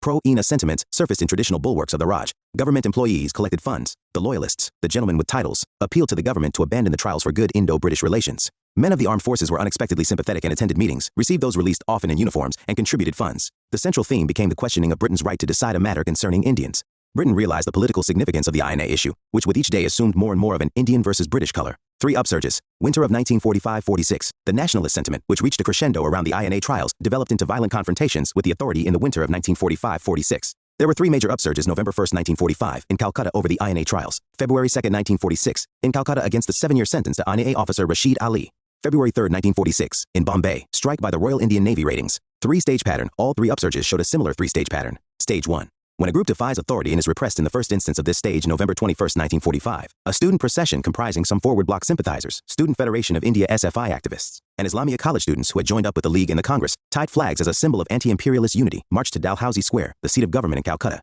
These protesters refused to disperse and were lathi-charged. They retaliated by throwing stones and brickbats. The police resorted to firing, in which 2 persons died. In the next step, February 11, 1946, the protest was led by Muslim League students, in which some Congress and Communist students' organizations joined. Some arrests provoked the students to defy Section 144. There were more arrests, and the agitating students were lathi-charged. Rebellion by naval ratings. On February 18, 1946, some 1,100 Royal Indian Navy RIN ratings of HMIs Talwar went on a strike to protest against racial discrimination demanding equal pay for Indian and white soldiers, unpalatable food, abuse by superior officers, arrest of a rating for scrawling "Quit India" on HMIs Talwar, INA trials, and use of Indian troops in Indonesia demanding their withdrawal. The rebellious ratings hoisted the tricolor, crescent, and the hammer and sickle flags on the mast of the rebel fleet. Other ratings soon joined, and they went around Bombay in lorries holding Congress flags, threatening Europeans and policemen. Crowds brought food to the ratings, and shopkeepers invited them to take whatever they needed. Stage 2, when the city people joined in this phase, was marked by a virulent anti-British mood, resulting in the virtual paralysis of Calcutta and Bombay. There were meetings, processions, strikes, hardles, and attacks on Europeans' police stations, shops, tram depots, railway stations, banks, besides stopping of rail and road traffic by squatting on tracks and barricading of streets. Stage 3. When people in other parts of the country expressed sympathy and solidarity, while the students boycotted classes and organized hardles and processions to express sympathy with other students and the ratings, there were sympathetic strikes in military establishments in Karachi, Madras, Visakhapatnam, Calcutta, Delhi, Cochin, Jamnagar, Andamans, Bahrain, and Aden. There were strikes by the Royal Indian Air Force in Bombay, Pune, Calcutta, Jessore, and Ambala. Patel and Jinnah persuaded the ratings to surrender on February 23 with an assurance that national parties would prevent any victimization. Evaluation of potential and impact of the 3 upsurges. The 3 upsurges were significant in many ways. Fearless action by the masses was an expression of militancy in the popular mind. Revolt in the armed forces had a great liberating effect on the minds of people. The Revolt was seen as an event marking the end of British rule. These upsurges prompted the British to extend some concessions. On December 1, 1946, the government announced that only those INA members accused of murder or brutal treatment of fellow prisoners would be brought to trial, and soldiers were with tests against the first batch were remitted in January 1947. Indian soldiers were withdrawn from Indochina and Indonesia by February 1947. The decision to send a parliamentary delegation to India, November 1946, was taken. The decision to send cabinet mission was taken in January 1946. But could the communal unity witnessed during these events, if built upon, have offered a way out of the communal deadlock? Or, in other words, what was the potential of these upsurges? These upsurges were in the nature of direct and violent conflict with authority, which had obvious limitations. Only the more militant sections could participate. These upsurges were short-lived and were confined to a few urban centers, while the general INA agitation reached the remotest villages. Communal unity witnessed was more organizational than a unity among the people. Muslim ratings went to the League to seek advice and the rest to the Congress and the Socialists. Despite considerable erosion of the morale of the bureaucracy, the British infrastructure to repress was intact. They were soon able to control the situation. It was a Maratha battalion in Bombay that rounded up the ratings and restored them to their barracks. Congress strategy. The leftists claim that the Congress' indifference to the revolutionary situation arose because of two considerations: that the situation would go out of its control, and that a disciplined armed forces were vital in a free India. They also claim that if the Congress leaders had not surrendered to power play, a different path to independence would have emerged. But actually, these upsurges were an extension of earlier nationalist activity fostered by the Congress through its election campaign, its advocacy of the INA cause, and highlighting of the excesses of 1942. These upsurges were distinguishable from the earlier activity because of their form of articulation. These were violent challenges to the authority, while the earlier activity was a peaceful demonstration of national solidarity. The Congress did not officially support these upsurges because of their tactics and timing. Negotiations had been an integral part of the Congress strategy to be explored before a mass movement could be launched, especially when the British were seen to be preparing to leave soon. In Gandhi's opinion, the mutiny was badly advised. If they mutinied for India's freedom, they were doubly wrong. If they had any grievances, they should have waited for the guidance of leaders. Election results. Performance of the Congress. It got 91% of non-Muslim votes. It captured 57 out of 102 seats in the Central Assembly. In the provincial elections, it got a majority in most provinces except in Bengal, Sindh, and Punjab. The Congress majority provinces included the NWFP and Assam, which were being claimed for Pakistan. Muslim League's performance. It got 86.6% of the Muslim votes. It captured the 30 reserved seats in the Central Assembly. In the provincial elections, it got a majority in Bengal and Sindh. Unlike in 1937, now the League clearly established itself as the dominant party among Muslims. In Punjab, a unionist Congress Akali coalition under Khizr Haya Khan assumed power. Significant features of elections. The elections witnessed communal voting in contrast to the strong anti-British unity shown in various upsurges due to 1. Separate electorates, and 2. Limited franchise. For the provinces, less than 10% of the population could vote, and for the Central Assembly, less than 1% of the population was eligible. The cabinet mission. The Attlee government announced in February 1946 the decision to send a high-powered mission of 3 British cabinet members: Pethick Lawrence, Secretary of State for India; Stafford Cripps, President of the Board of Trade; and A.V. Alexander, First Lord of Admiralty, to India, to find out ways and means for a negotiated peaceful transfer of power to India. Pethick Lawrence was the chairman of the mission. Why British withdrawal seemed imminent now. 1. The success of nationalist forces in the struggle for hegemony was fairly evident by the end of the war. Nationalism had penetrated into hitherto untouched sections and areas. There was a demonstration in favor of nationalism among the bureaucracy and the loyalist sections. Because the paucity of European ICS recruits and a policy of Indianization had ended the British domination of the ICS as early as the First World War, and by 1939, there existed a British-Indian parity. The long war had caused weariness and economic worries. Now only a depleted, war-weary bureaucracy battered by the 1,942 events remained. 3. The British strategy of conciliation and repression had its limitations and contradictions. After the Cripps offer, there was little left to offer for conciliation except full freedom. When nonviolent resistance was repressed with force, the naked force behind the government stood exposed. While if the government did not clamp down on sedition or made offers for truce, it was seen to be unable to wield authority, and its prestige suffered. Efforts to woo the Congress dismayed the loyalists. This policy of an unclear mix presented a dilemma for the services, who nevertheless had to implement it. The prospect of Congress ministries coming to power in the provinces further compounded this dilemma. 4. Constitutionalism, or Congress Raj, had proved to be a big morale booster and helped in deeper penetration of patriotic sentiments among the masses. 5. Demands of leniency for INA prisoners from within the army and the revolt of the RIN ratings had raised fears that the armed forces may not be as reliable if the Congress started a 1942 type mass movement, this time aided by the provincial ministries. 6. The only alternative to an all-out repression of a mass movement was an entirely official rule, which seemed impossible now because the necessary numbers and efficient officials were not available. Views. The British cabinet saw the growing rift between the Congress and the Muslim League as their trump card. Both Linlithgow and the cabinet looked to the rivalry of the Congress and the League as their most useful weapon against the demands of either. B.R. Tomlinson. Our time in India is limited, and our power to control events almost gone. We have only prestige and previous momentum to trade on, and these will not last long. Lord Wavell. October 1946. The government realized that a settlement was necessary for burying the ghost of a mass movement and for good future Indo-British relations. Now the overarching aim of the British policymakers was a graceful withdrawal, after a settlement on the modalities of the transfer of power and nature of post-imperial India-Britain relations. On the eve of cabinet mission plan, the Congress demanded that power be transferred to one center, and that minorities' demands be worked out in a framework ranging from autonomy to Muslim-majority provinces to self-determination or secession from the Indian Union, but only after the British left. The British bid for a united and friendly India and an active partner in defense of the Commonwealth, because a divided India would lack in defense and would be a blot on Britain's diplomacy. The British policy in 1946 clearly reflected a preference for a united India, in sharp contrast to earlier declarations. On March 15, 1946, the Prime Minister of Britain, Clement Attlee, said, though mindful of the rights of minorities, cannot allow a minority to place their veto on advance of the majority. This was a far cry from the Shimla Conference, where Wavell had allowed Jinnah to wreck the conference. Cabinet mission arrives. The cabinet mission reached Delhi on March 24, 1946. It had prolonged discussions with Indian leaders of all parties and groups on the issues of I. Interim government, and T. principles and procedures for framing a new constitution giving freedom to India, as the Congress and the League could not come to any agreement on the fundamental issue of the unity or partition of India. The mission put forward its own plan for the solution of the constitutional problem in May 1946. Cabinet Mission Plan, main points: rejection of the demand for a full-fledged Pakistan, because the Pakistan so formed would include a large non-Muslim population, 38% in the northwest and 48% in the northeast. T. The very principle of communal self-determination would claim separation of Hindu-majority Western Bengal and Sikh and Hindu-dominated Ambala and Jalandhar divisions of Punjab. Already some Sikh leaders were demanding a separate state if the country was partitioned. T. Deep-seated regional ties would be disturbed if Bengal and Punjab were partitioned. EV partition would entail economic and administrative problems, for instance. The problem of communication between the western and eastern parts of Pakistan, and the division of the armed forces would be dangerous.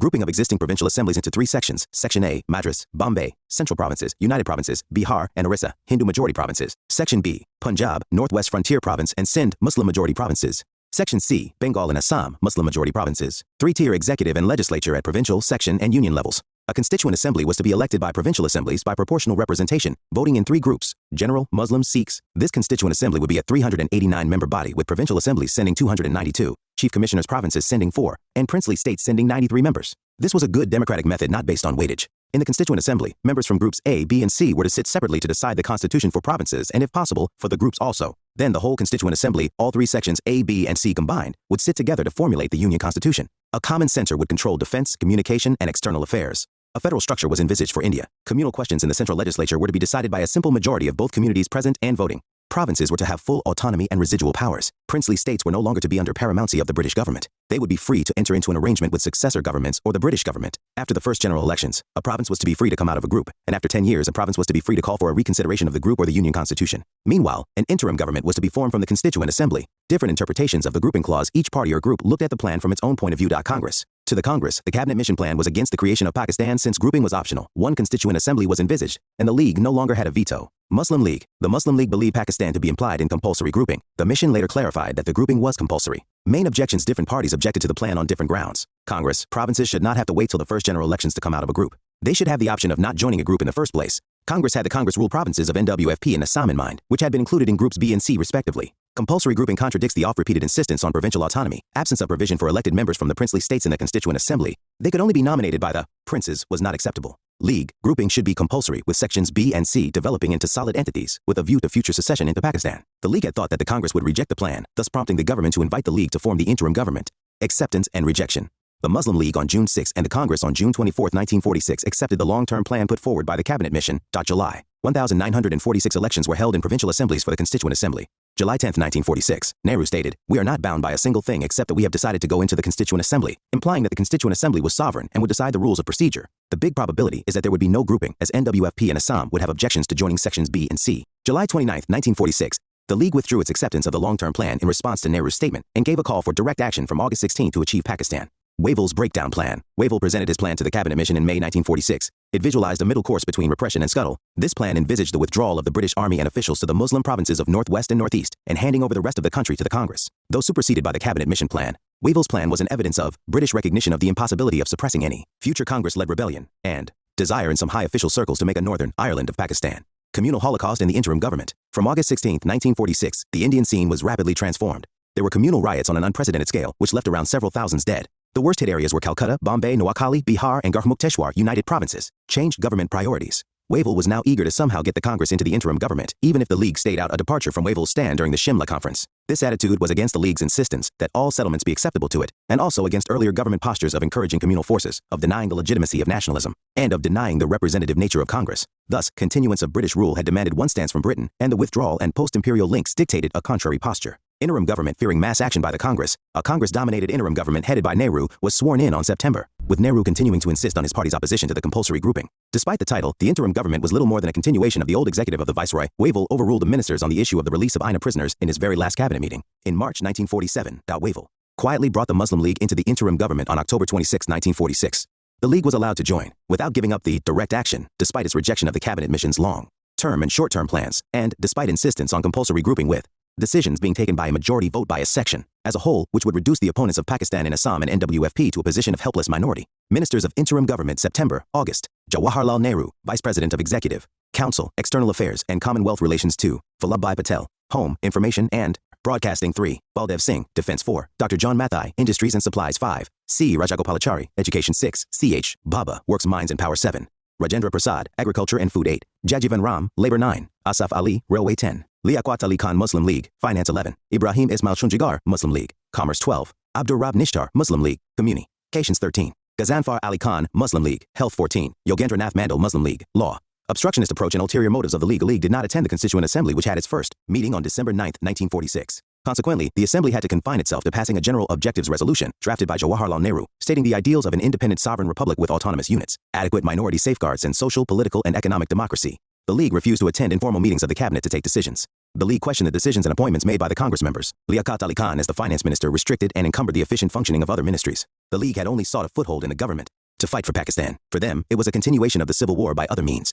The Congress demand that the British get the League to change its attitude in the interim government or quit was voiced ever since the League joined the interim government. In February 1947, 9 Congress members of the Cabinet wrote to the Viceroy demanding the resignation of League members and threatening the withdrawal of their own nominees. The last straw came with the League demanding the dissolution of the Constituent Assembly. A crisis seemed to be developing rapidly. Birth and spread of communalism in India.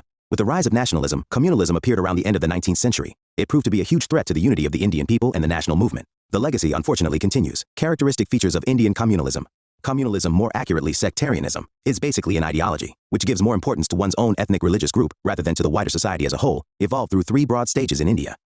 Communal nationalism, the notion that since a group or a section of people belong to a particular religious community, their secular interests are the same, i.e., even those matters which have got nothing to do with religion affect all of them equally. 2. Liberal communalism, the notion that since 2 religious communities have different religious interests, they have different interests in the secular sphere also, i.e. in economic, political, and cultural spheres. 2. Extreme communalism, the notion that not only do different religious communities have different interests, but also that these interests are incompatible, i.e., 2 communities cannot coexist because the interests of one community come into conflict with those of the other. There is nothing unique about Indian communalism. It was the result of the conditions which have, in other societies, produced similar phenomena and ideologies such as fascism, anti-Semitism, racism, the Catholic-Protestant conflict in Northern Ireland, and the Christian-Muslim conflict in Lebanon. Bypassing basic economic interests, the communalists claim to protect interests which do not necessarily exist. Communalism is a modern phenomenon, rooted in the modern social, economic, and political colonial structure that emerged out of modern politics based on mass mobilization and popular participation. Modern politics made it necessary for people to have wider links and loyalties and to form established identities. This process involved the spread of modern ideas of nation, class, and cultural linguistic identity. In India, religious consciousness was transformed into communal consciousness in some parts of the country and among some sections of the people.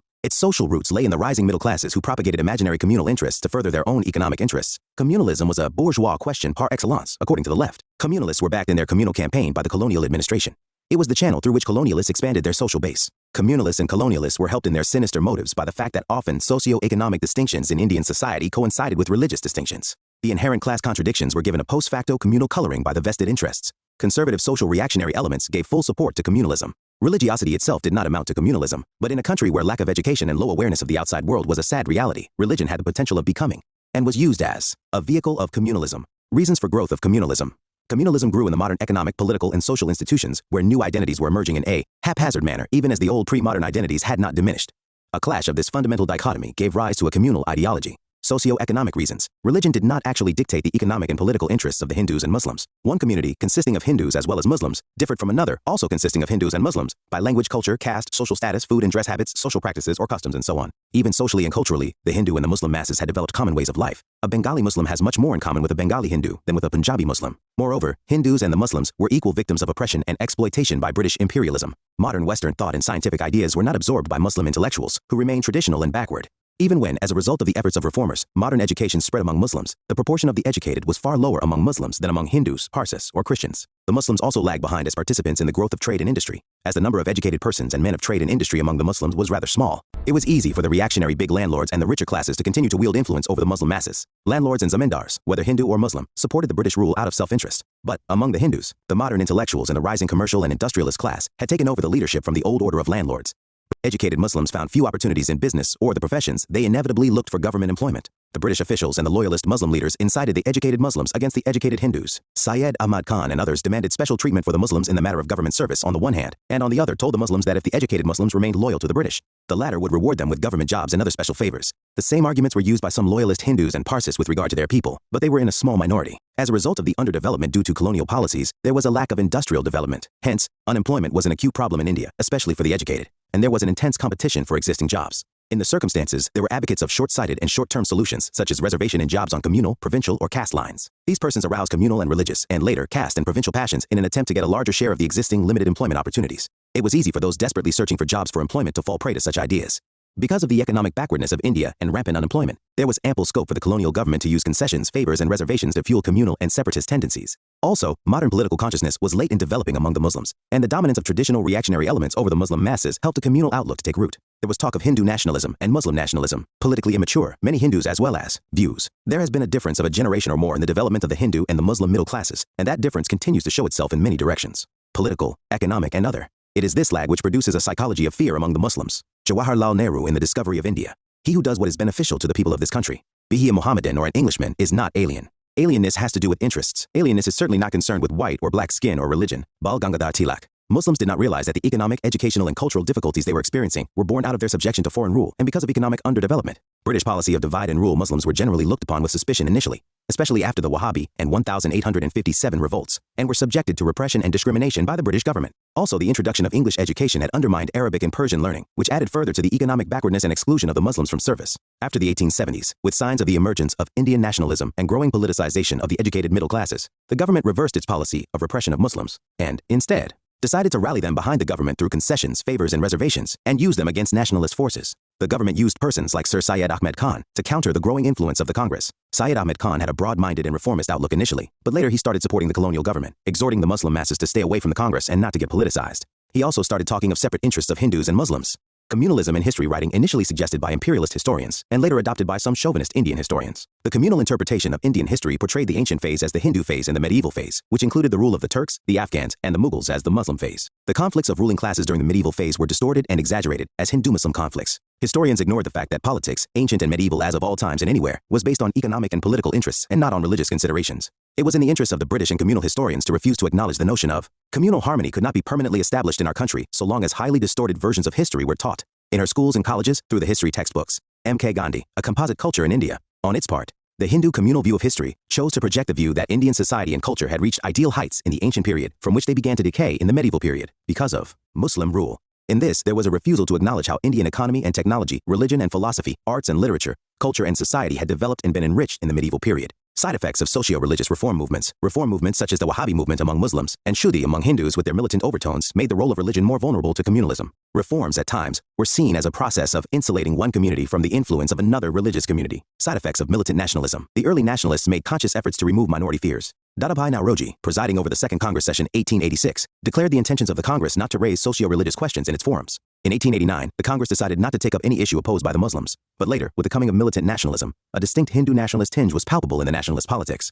For instance, Tilak's Ganapati and Shivaji festivals and anti-cow slaughter campaigns created much suspicion. Aurobindo's vision of an Aryanized world, the Swadeshi movement with elements like dips in the Ganga, and revolutionary activity with oath-taking before goddesses were hardly likely to enthuse Muslims into these campaigns in a big way. The communal element in the Lucknow Pact and the Khilafat agitation was too visible to be of insignificant consequences. When the Khilafat question came up, there was unease among some congressmen who felt that the issue was not really nationalistic. The fight against imperialistic Britain in this case was not about the economic and political consequences of imperialism, but on the ground that the Caliph and some holy places of Islam were being threatened. The Muslim sympathy for Turkey was on religious grounds. Even later, the heroes and myths and cultural traditions the Muslims appealed to belonged not to the history of India, but to the history of West Asia. Though this tendency did not immediately clash with Indian nationalism, but in fact made its supporters anti-imperialist in the longer term. It encouraged the habit of looking at political questions from a religious point of view. Communal reaction by majority community. The minority communalism met with a reaction from the majority community. From the 1870s itself, some Hindu zamindars, moneylenders, and middle-class professionals began to give expression to anti-Muslim sentiments. They went to the extent of declaring that the British had liberated the land from Muslim tyranny and saved the Hindus from the oppression by Muslims. The cause of Hindi was given a communal color by saying that Urdu was the language of the Muslims, which was not historically quite correct. Then came organizations to promote a communal outlook. The Punjab Hindu Sabha, founded in 1909 by UN, Mukherjee and Lal Chand, opposed the Congress for trying to unite Indians of all colors into a single nation. They argued that Hindus should side with the colonial government in their fight against Muslims. The All India Hindu Mahasabha held its first session in April 1915 with the Maharaja of Qasim Bazar as president. The Rashtriya Swayamsevak Sangh (RSS) was established in 1925. However, Hindu communalism was not a strong force for a long time, as the modern secular intelligentsia and middle class among Hindus wielded a greater influence. This was not the case with the Muslims. The Muslim communal elements, landlords, traditional religious leaders, and bureaucrats exercised a lot of influence on the Muslims. The one-upmanship of different versions of communal tendencies was a factor which deterred any effective counteroffensive against communalism. Evolution of the two-nation theory. The development of the two-nation theory over the years is as follows. 1887. There was a frontal attack on the Congress by Dufferin, the viceroy, and Colvin, the lieutenant governor of the United Provinces. Syed Ahmed Khan and Raja Shiv Prasad of Benga were propped up as an anti-Congress front by the government. Syed Ahmed Khan appealed to the educated Muslims to stay away from the Congress, although some Muslims did join the Congress. These included Badruddin Tyabji, Mir Musharraf Hussain of Bhimji, and Hamid Ali Khan. 1906, Aga Khan led a Muslim delegation called the Shimla delegation to the Viceroy, Lord Minto, to demand separate electorates for Muslims at all levels, and that the Muslim representation should be commensurate not only with their numerical strength, but also with their political importance and their contribution to the British Empire. Minto assured them of special communal representation in excess of their population for their extraordinary service to the empire. The All India Muslim League was founded by the Aga Khan, Nawab Salimullah of Dhaka, Nawab Mohsin ul Mulk, and Nawab Waqar ul Mulk to preach loyalty to the British government and to keep the Muslim intelligentsia away from the Congress. 1909, separate electorates were awarded under Morley Minto reforms. Punjab Hindu Sabha was founded by UN, Mukherjee and Lal Chand. 1915, first session of All India Hindu Mahasabha was held under the aegis of the Maharaja of Qasim Bazar. February 24, 1912, during this period, the Muslim League was dominated by younger Muslim nationalists, but their nationalism was inspired by a communal view of political questions. 1916, the Congress accepted the Muslim League demand of separate electorates, and the Congress and the League presented joint demands to the government.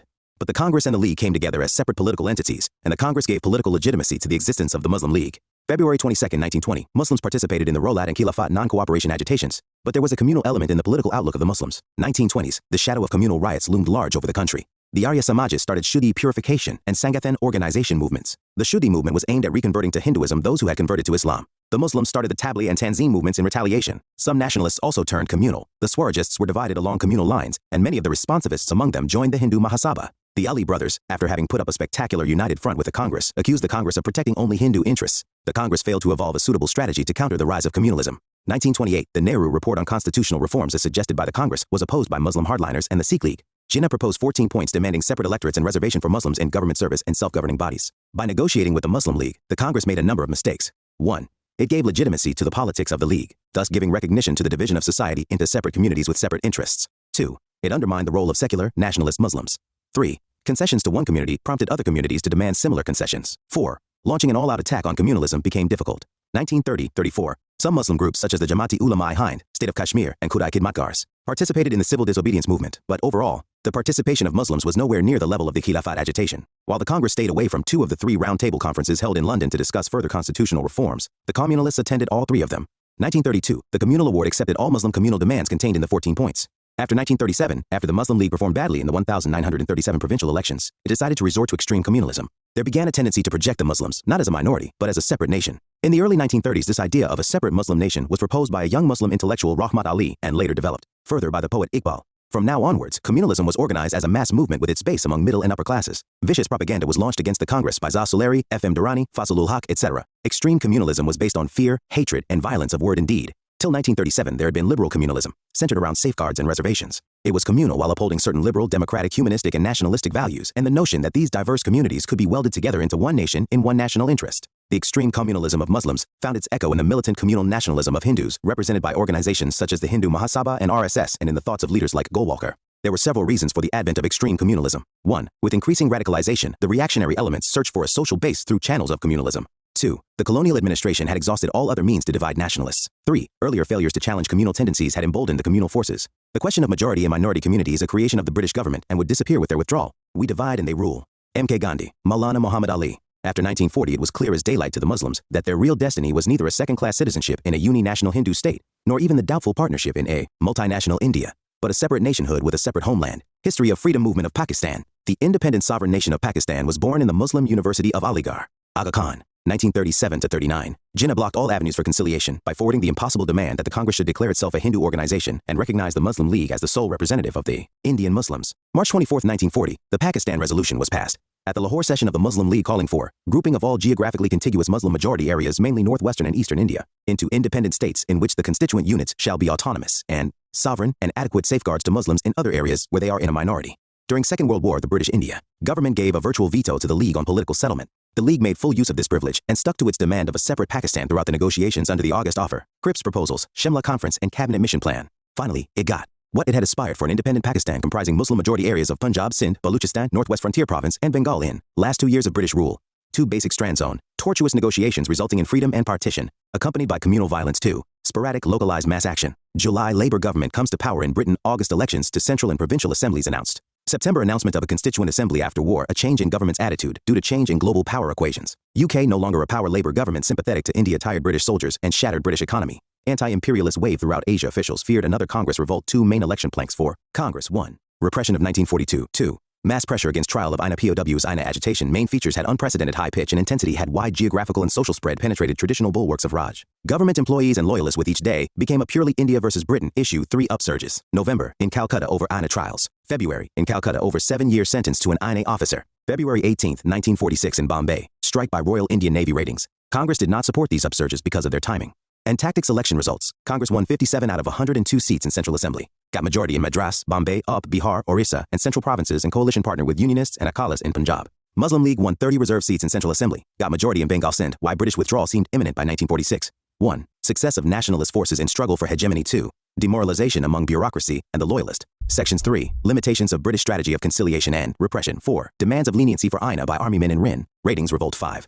An entirely official rule was impossible. Main aim of government policy now a graceful withdrawal after settlement on modalities of transfer of power and post-imperial Indo-British relations. Cabinet mission. Proposals. Rejection of Pakistan. Grouping of existing assemblies into 3 sections, A, B, C. 3-tier executive and legislature at province, princely, states and union-level provincial assemblies to elect a constituent assembly. Common center for defense, communications, external affairs. Provinces to have autonomy and residual powers. Princely states free to have an arrangement with the successor government or the British government in future. A province free to come out of the section or the union meanwhile. An interim government to be formed from constituent assembly. Interpretation. Congress claimed that the grouping was optional, while the League thought that the grouping was compulsory. Mission decided the matter in the League's favor. Acceptance. League, followed by Congress, accepted cabinet mission proposals in June 1946. Further developments. July 1946. League withdrew from the plan after Nehru's press statement and gave a call for direct action from August 16, 1946. September 1946. An interim government headed by Nehru was sworn in. October 1946. League joins interim government and follows an obstructionist approach. February 1947. Congress members demand removal of League members. League demands dissolution of Constituent Assembly. Birth and spread of communalism in India. Chapter 25. Independence with Partition. Attlee statement of February 20, 1947. Clement Attlee, the British Prime Minister, sensing the trouble all around, made an announcement on February 20, 1947. The British House of Commons declared the British intention of leaving the Indian subcontinent. Main points of Attlee's statement. A deadline of June 30, 1948 was fixed for transfer of power, even if the Indian politicians had not agreed by that time on the Constitution. The British would relinquish power either to some form of central government or in some areas to the existing provincial governments if the Constituent Assembly was not fully representative, i.e., if the Muslim majority provinces did not join. British powers and obligations vis-à-vis the princely states would lapse with transfer of power, but these would not be transferred to any successor government in British India. Mountbatten would replace Wavell as the viceroy. The statement contained clear hints of partition and even balkanization of the country into numerous states and was, in essence, a reversion of the Cripps offer. Why a date fixed by government for withdrawal? The government hoped that a fixed date would shock the parties into an agreement on the main question.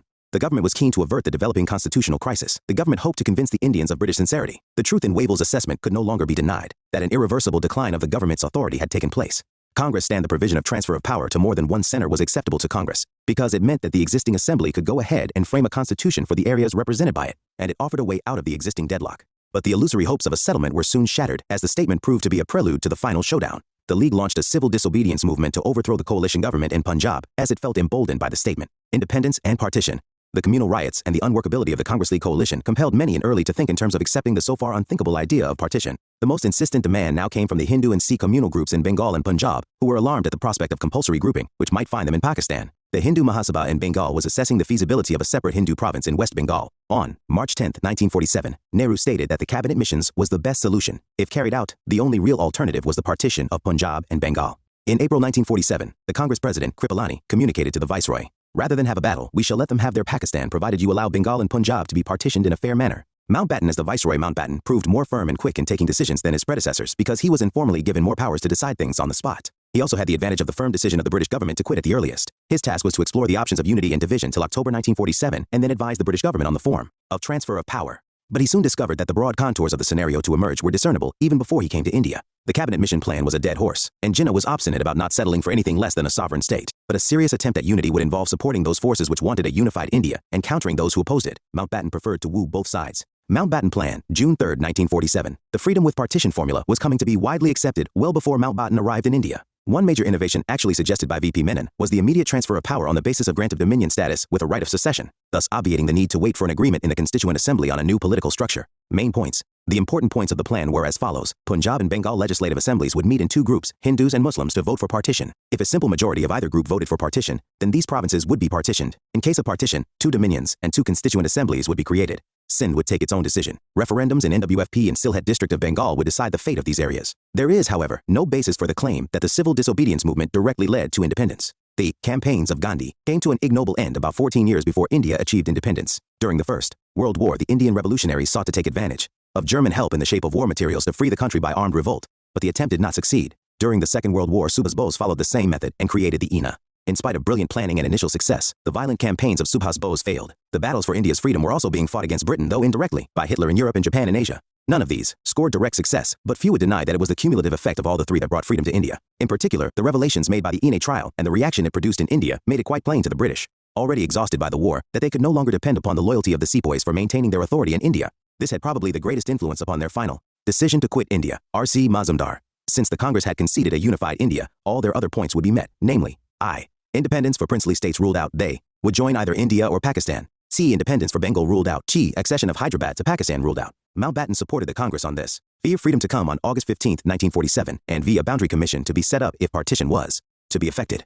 Thus, the League's demand was conceded to the extent that Pakistan would be created, and the Congress's position on unity was taken into account to make Pakistan as small as possible. Mountbatten's formula was to divide India but retain maximum unity. Why Congress accepted dominion status? The Congress was willing to accept dominion status despite its being against the Lahore Congress 1929 spirit because I. It would ensure a peaceful and quick transfer of power. T. It was more important for the Congress to assume authority to check the explosive situation, and T. It would allow for some much-needed continuity in the bureaucracy and the army. For Britain, the dominion status offered a chance to keep India in the Commonwealth, even if temporarily, considering the economic strength, defense potential, and greater value of trade and investment in India. Rationale for an early date, August 15, 1947. Britain wanted to secure Congress's agreement to the dominion status. At the same time, the British could escape the responsibility for the communal situation. The plan was put into effect without the slightest delay. The legislative assemblies of Bengal and Punjab decided in favor of partition of these two provinces. Thus, East Bengal and West Punjab joined Pakistan. West Bengal and East Punjab remained with the Indian Union. The referendum in Sylhet resulted in the incorporation of that district in East Bengal. Two boundary commissions, one in respect of each province, were constituted to demarcate the boundaries of the new provinces. The referendum in NWFP decided in favor of Pakistan, the Provincial Congress refraining from the referendum. Baluchistan and Sindh threw in their lot with Pakistan. Indian Independence Act. On July 5, 1947, the British Parliament passed the Indian Independence Act, which was based on the Mountbatten Plan, and the Act got royal assent on July 18, 1947. The Act was implemented on August 15, 1947. The Act provided for the creation of two independent dominions of India and Pakistan, with effect from August 15, 1947. Each dominion was to have a Governor-General to be responsible for the effective operation of the Act. The Constituent Assembly of each new dominion was to exercise the powers of the legislature of that dominion, and the existing Central Legislative Assembly and the Council of States were to be automatically dissolved. Between March and May of 1947, Mountbatten decided that the Cabinet Mission Plan had become untenable and formulated an alternative plan. This plan envisaged the transfer of power to separate provinces or to a confederation, if formed before the transfer, with Punjab and Bengal given the option to vote for partition of their provinces. The various units thus formed along with the princely states, rendered independent by lapse of paramountcy, would have the option of joining India or Pakistan or remaining separate. The plan was quickly abandoned after Nehru reacted violently to it. Transitional period, i.e. till a new constitution was adopted by each dominion. The governments of the two dominions were to be carried on in accordance with the Government of India Act, 1935. As per the provisions of the Indian Independence Act, 1947, Pakistan became independent on August 14, while India got its freedom on August 15, 1947. Ma Jinnah became the first Governor-General of Pakistan. India, however, decided to request Lord Mountbatten to continue as the Governor-General of India. Problems of early withdrawal, the breakneck speed of events under Mountbatten, caused anomalies in arranging the details of partition and totally failed to prevent the Punjab massacre because there were no transitional institutional structures within which partition problems could be tackled. Mountbatten had hoped to be the common Governor-General of India and Pakistan, thus providing the necessary link. But Jinnah wanted the position for himself in Pakistan. There was a delay in announcing the Boundary Commission Award under Radcliffe, though the award was ready by August 12, 1947. Mountbatten decided to make it public after August 15, so that the British could escape all responsibility of disturbances.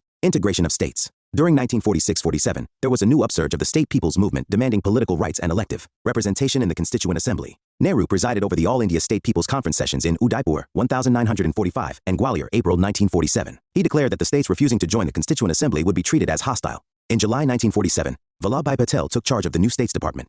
Under Patel, the incorporation of Indian states took place in two phases with a skillful combination of baits and threats of mass pressure in both. Phase 1 first. By August 15, 1947, all states except Kashmir, Hyderabad, and Junagadh had signed an instrument of accession with the Indian government, acknowledging central authority over defense, external affairs, and communication. The princes agreed to this fairly easily because they were surrendering only what they never had. These three functions had been a part of the British paramountcy. And there was no change in the internal political structure. Phase 2. The second phase involved a much more difficult process of integration of states with neighboring provinces or into new units like the Kathiawar Union, Vindhya and Madhya Pradesh, Rajasthan or Himachal Pradesh, along with internal constitutional changes in states which for some years retained their old boundaries: Hyderabad, Mysore, Travancore, Cochin. This phase was accomplished within a year. The principal bait offered was a generous privy purse, while some princes were made governors and Raj Pramukhs in free India. This rapid political unification of the country after independence was Patel's greatest achievement. Inevitability of partition. Why Congress accepted partition. The Congress was only accepting the inevitable due to the long-term failure to draw the Muslim masses into the national movement. The partition reflects the success-failure dichotomy of the Congress-led anti-imperialist movement. The Congress had a twofold task: I, structuring diverse classes, communities, groups, and regions into a nation, and 2, securing independence for this nation. While the Congress succeeded in building up sufficient national consciousness to exert pressure on the British to quit India, it failed to complete the task of welding the nation, especially in integrating the Muslims into the nation. Only an immediate transfer of power could forestall the spread of direct action and communal violence. The views. The British were neither the foes of the Hindus nor friends of the Muslims. They set up Pakistan not as a gesture of friendship towards the Muslims, but under the compulsions of their international policies. Wali Khan. It was not so much that Britain pursued a policy of divide and rule, as that the process of devolving power by stages in a politically and socially desperate country was inherently divisive. R.J. Moore. The truth is that we were tired men, and we were getting on in years too. Few of us could stand the prospect of going to prison again. And if we had stood out for a united India as we wished it, prison obviously awaited us. We saw the fires burning in the Punjab and heard every day of the killings. The plan for partition offered a way out, and we took it. Jawaharlal Nehru. I felt that if we did not accept partition, India would be split into many bits and would be completely ruined. My experience of office for 1 year convinced me that the way we have been proceeding would lead us to disaster. We would not have had one Pakistan, but several. We would have had Pakistan cells in every office. Sardar Patel. Congress, as well as the Muslim League, had accepted partition. The real position was, however, completely different. The acceptance was only in a resolution of the AICC of the Congress and on the register of the Muslim League. The people of India had not accepted partition with free and open minds. Some had accepted it out of sheer anger and resentment, and others out of a sense of despair. Maulana Azad. Virtual collapse of the interim government also made the notion of Pakistan appear unavoidable. The partition plan ruled out independence for the princely states, which could have been a greater danger to Indian unity, as it would have meant balkanization of the country. Acceptance of partition was only a final act of the process of step-by-step concessions to the League's championing of a separate Muslim state. During Cripps Mission 1942, autonomy of Muslim-majority provinces was accepted. During Gandhi Jinnah talks 1944, Gandhi accepted the right of self-determination of Muslim-majority provinces. After the Cabinet Mission Plan 1946, Congress conceded the possibility of Muslim-majority provinces setting up a separate constituent assembly. Later, the Congress accepted, without demur, that grouping was compulsory December 1946. Official reference to Pakistan came in March 1947, when CWC resolution stated that Punjab, and by implication, Bengal must be partitioned if the country was divided. With the 3rd June Plan, Congress accepted partition. While loudly asserting the sovereignty of a constituent assembly, the Congress quietly accepted compulsory grouping, and accepted the partition most of all because it could not stop the communal riots. There was nevertheless much wishful thinking and lack of appreciation of the dynamics of communal feeling by the Congress, especially in Nehru, who stated at various times, once the British left, Hindu-Muslim differences would be patched up, and a free united India would be built up. Partition is only temporary. Partition would be peaceful. Once Pakistan was conceded, what was there to fight for? View. I alone, with the help of my secretary and my typewriter, won Pakistan for the Muslims, Ma Jinnah. The communalism of the 1920s and the 1930s was different from that of the 1940s. Now it was an all-out effort for an assertive Muslim nation. Congress leadership underestimated the potential of this type of communalism. Gandhi's helplessness. Gandhi felt helpless because there had been a communalization of the people. He had no option but to accept partition because the people wanted it. How could there be a movement to fight communalism involving a communalized people? He asked the congressmen, however, not to accept it in their hearts. Summary. Attlee's statement. February 20th, 1947, June 30th, 1948, as deadline for transfer of power. Power may be transferred to one center or in some areas to existing provincial governments. Mountbatten Plan, June 3rd, 1947, Punjab and Bengal assemblies to take decision on partition. Sindh to take its own decision referendum to be held in NWFP and Sylhet District, 2 dominions to be created if partition is to take place, with 2 constituent assemblies freedom to be granted on August 15th, 1947. July 18th, 1947. The Indian Independence Act 1947 got royal assent, and it was implemented on August 15, 1947. Why partition was seen to be inevitable. Unit. India under British rule, governance and other aspects. Chapters 2. Chapter. Constitutional, administrative, and judicial developments. The establishment of the East India Company in 1600s and its transformation into a ruling body from a trading one in 1765 had little immediate impact on Indian polity and governance.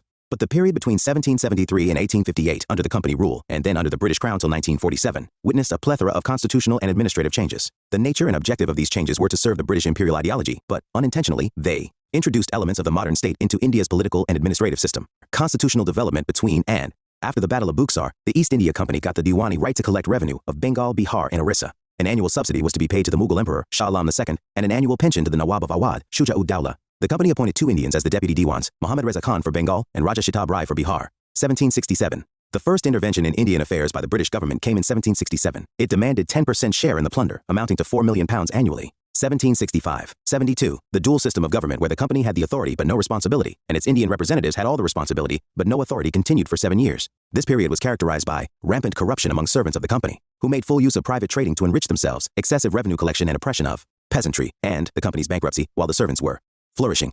By now, the British government decided to regulate the company to bring some order into its business. From now, there would be a gradual increase in controlling laws. The Regulating Act of 1773, the 1773 Regulating Act, brought about the British government's involvement in Indian affairs in the effort to control and regulate the functioning of the East India Company. It recognized that the company's role in India extended beyond mere trade to administrative and political fields and introduced the element of centralized administration. The directors of the company were required to submit all correspondence regarding revenue affairs and civil and military administration to the government. Thus, for the first time, the British cabinet was given the right to exercise control over Indian affairs. In Bengal, the administration was to be carried out by Governor General and a council consisting of 4 members, representing civil and military government. They were required to function according to the majority rule. Warren Hastings and 4 others were named in the act. Later ones were to be appointed by the company. A Supreme Court of Judicature was to be established in Bengal with original and appellate jurisdictions where all subjects could seek redressal. In practice, however, the Supreme Court had a debatable jurisdiction vis-à-vis the council, which created various problems. The Governor General could exercise some powers over Bombay and Madras, again, a vague provision which created many problems. The whole scheme was based on checks and balances. Amendment 1781, the jurisdiction of the Supreme Court was defined. Within Calcutta, it was to administer the personal law of the defendant.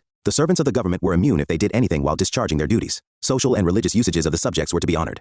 Pitt's India Act of 1784. The Pitt's India Act gave the British government a large measure of control over the company's affairs. In fact, the company became a subordinate department of the state. The company's territories in India were termed British possessions. The government's control over the company's affairs was greatly extended.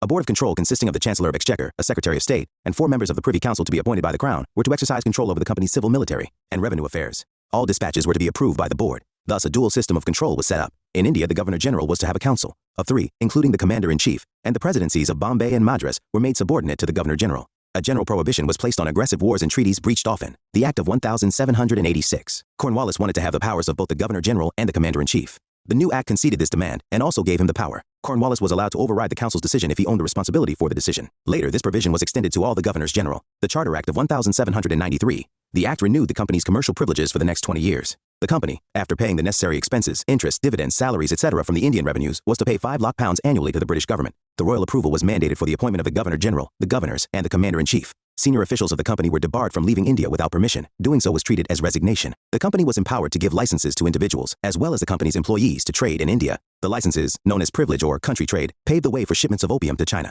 The revenue administration was separated from the judiciary functions, and this led to disappearing of the Mal Adalats. The home government members were to be paid out of Indian revenues, which continued up to 1919. The Charter Act of 1813. In England, the business interests were pressing for an end to the company's monopoly over trade in India because of a spirit of laissez-faire in the continental system by Napoleon, by which the European ports were closed for Britain. The 1813 Act sought to redress these grievances. The company's monopoly over trade in India ended, but the company retained the trade with China and the trade in tea. The company's shareholders were given a 10.5% dividend on the revenue of India. The company was to retain the possession of territories and the revenue for 20 years more, without prejudice to the sovereignty of the Crown. Thus, the constitutional position of the British territories in India was defined explicitly for the first time. Powers of the Board of Control were further enlarged.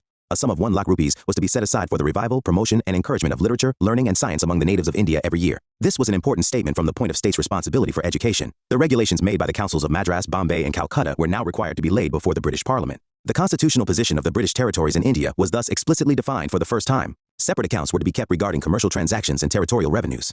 The power of superintendence and direction of the Board of Control was not only defined but also enlarged considerably. Christian missionaries were also permitted to come to India and preach their religion. The Charter Act of 1833. The lease of 20 years to the company was further extended.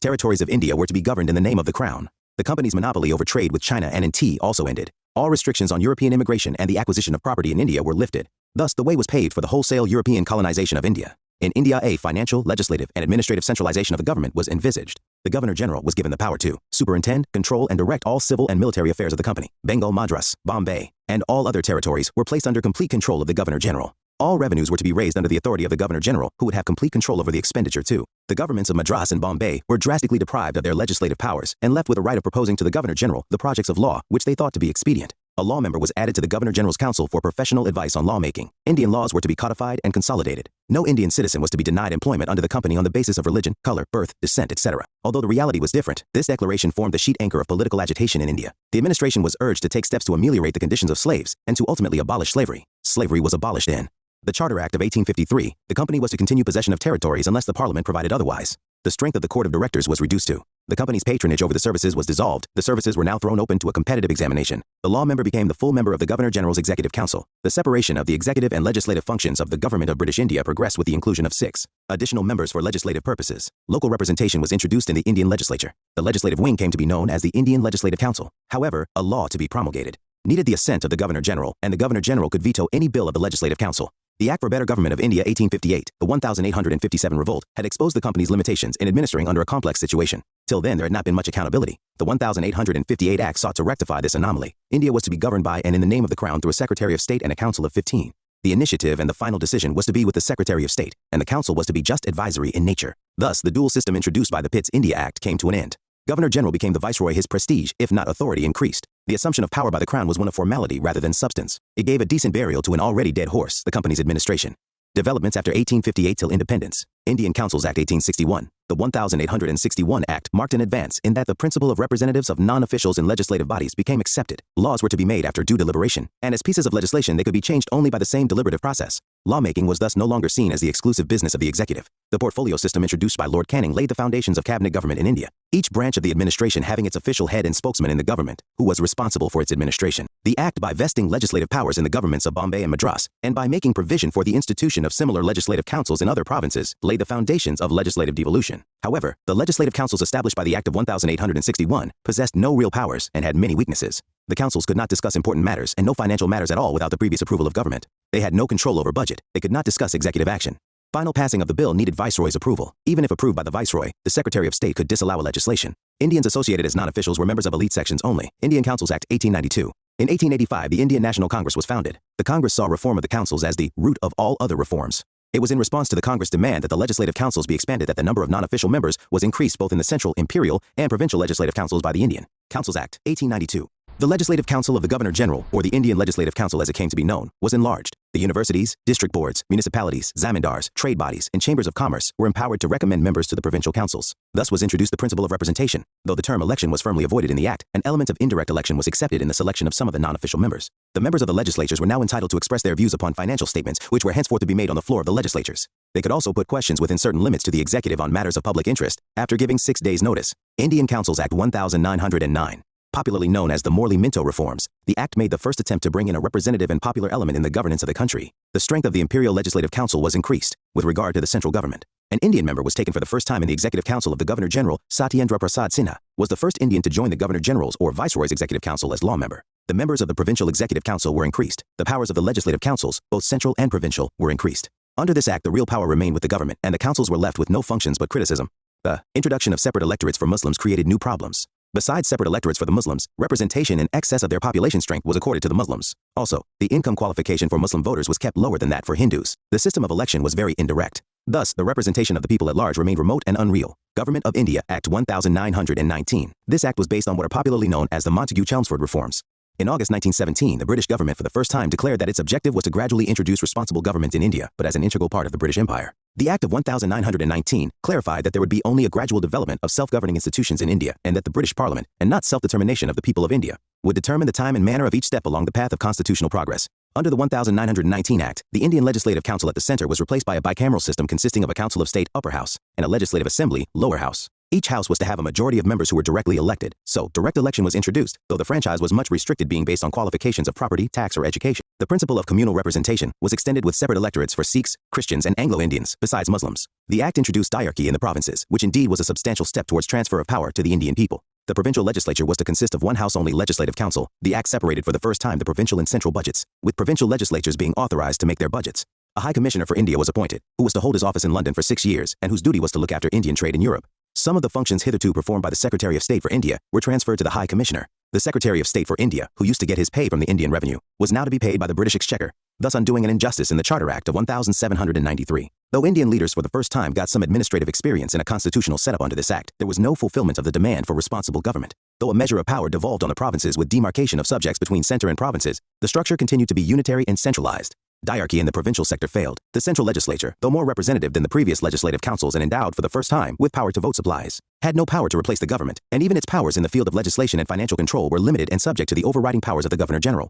Besides his existing power to veto any bill passed by the legislature, or to reserve the same for the signification of the British monarch's pleasure, the Governor General was given the power to secure the enactment of laws which he considered essential for the safety, tranquility, or interests of British India, or any part of British India. The Indian legislature under the Act of 1919 was only a non-sovereign law-making body, and was powerless before the executive in all spheres of governmental activity, as Subhash Kashyap observes. Simon Commission, the 1919 Act, had provided that a royal commission would be appointed 10 years after the Act to report on its working. In November 1927, 2 years before schedule, the British government announced the appointment of such a commission, the Indian Statutory Commission. The commission submitted its report in 1930. It recommended that diarchy be abolished, responsible government be extended in the provinces, a federation of British India and the princely states be established, and that communal electorates be continued. 3. Roundtable conferences were called by the British government to consider the proposals. Subsequently, a white paper on constitutional reforms was published by the British government in March 1933, containing provisions for a federal setup and provincial autonomy. A joint committee of the Houses of the British Parliament was set up under Lord Linlithgow to further consider the scheme. Its report submitted in 1934 said that a federation would be set up if at least 50% of the princely states were ready to join it. The bill prepared on the basis of this report was passed by the British Parliament to become the Government of India Act of 1935, Government of India, Act 1935. The Act, with 321 articles and 10 schedules, contemplated the establishment of an all-India federation in which governors' provinces and the chief commissioners' provinces and those Indian states which might exceed to be united were to be included. The ruler of each princely state willing to join was to sign an instrument of accession, mentioning the extent to which authority was to be surrendered to the federal government. Diarchy rejected by the Simon Commission was provided for in the federal executive. The federal legislature was to have two chambers bicameral, the Council of States and the Federal Legislative Assembly. The Council of States, the upper house, was to be a permanent body. There was a provision for joint sitting in cases of deadlock between the houses. There were to be three subject lists: the federal legislative list, the provincial legislative list, and the concurrent legislative list. Residuary legislative powers were subject to the discretion of the Governor-General. Even if a bill was passed by the federal legislature, the Governor-General could veto it, while even acts assented to by the Governor-General could be disallowed by the King in Council. Diarchy in the provinces was abolished, and provinces were given autonomy, i.e., the distinction between reserved and transferred subjects was abolished, and full responsible government was established, subject to certain safeguards. Provinces derived their power and authority directly from the British Crown. They were given independent financial powers and resources. Provincial governments could borrow money on their own security. Provincial legislatures were further expanded. Bicameral legislatures were provided in the 6 provinces of Madras, Bombay, Bengal, United Provinces, Bihar, and Assam, with other 5 provinces retaining unicameral legislatures. The principles of communal electorates and weightage were further extended to depressed classes, women, and labor. Franchise was extended, with about 10% of the total population getting the right to vote. The Act also provided for a federal court, which was established in 1937, with original and appellate powers to interpret the 1935 Act and settle interstate disputes. But the Privy Council in London was to dominate this court. The India Council of the Secretary of State was abolished. The AL India Federation as visualized in the Act never came into being because of the opposition from different parties of India. The British government decided to introduce the provincial autonomy on April 1, 1937, but the central government continued to be governed in accordance with the 1919 Act, with minor amendments. The operative part of the Act of 1935 remained in force till August 15, 1947. The 1935 Act was an endeavor to give India a written constitution, even though Indians were not involved in its creation, and it was a step towards complete responsible government in India. However, the Act provided a rigid constitution with no possibility of internal growth. Right of amendment was reserved for the British Parliament. Extension of the system of communal electorates and representation of various interests promoted separatist tendencies, culminating in the partition of India. The 1935 Act was condemned by nearly all sections and unanimously rejected by the Congress. The Congress demanded instead convening of a constituent assembly elected on the basis of adult franchise to frame a constitution for independent India. Various other developments took place after the 1935 Act. There was the August Offer of 1940, the Cripps Proposals of 1942, the CR Formula of 1944 trying to seek the cooperation of the Muslim League, the Wavell Plan of 1945, and the Cabinet Mission. Then came the Mountbatten Plan in 1947, and finally the Indian Independence Act, 1947. These developments have been extensively discussed in the earlier chapters. The making of the Constitution of Independent India is discussed in a later chapter. Evolution of civil services in India. The civil service system introduced in India by the East India Company for the benefit of its commercial affairs got transformed into a well-structured machinery to look after the administrative affairs of the acquired territories in India. In fact, in the beginning, the term civil service was used to distinguish the servants of the company engaged in commercial affairs from those people employed in the military and naval services. Gradually, the civil servants were bestowed with other responsibilities and authority. Cornwallis's role. Cornwallis, Governor-General 1786-93, was the first to bring into existence and organize the civil services. He tried to check corruption through raising the civil servant's salary, strict enforcement of rules against private trade, debarring civil servants from taking presents, bribes, etc., and enforcing promotions through seniority. Wellesley's role in 1800s. Wellesley, Governor-General 1798-1805, set up the Fort William College for training of new recruits. In 1806, Wellesley's college was disapproved by the Court of Directors, and instead, the East India College was set up at Haileybury in England to impart 2 years' training to the recruits. Charter Act of 1853. The 1853 Charter Act ended the company's patronage, enjoining recruitment to be through an open competition henceforth. The Indians, however, were barred from high posts from the very beginning.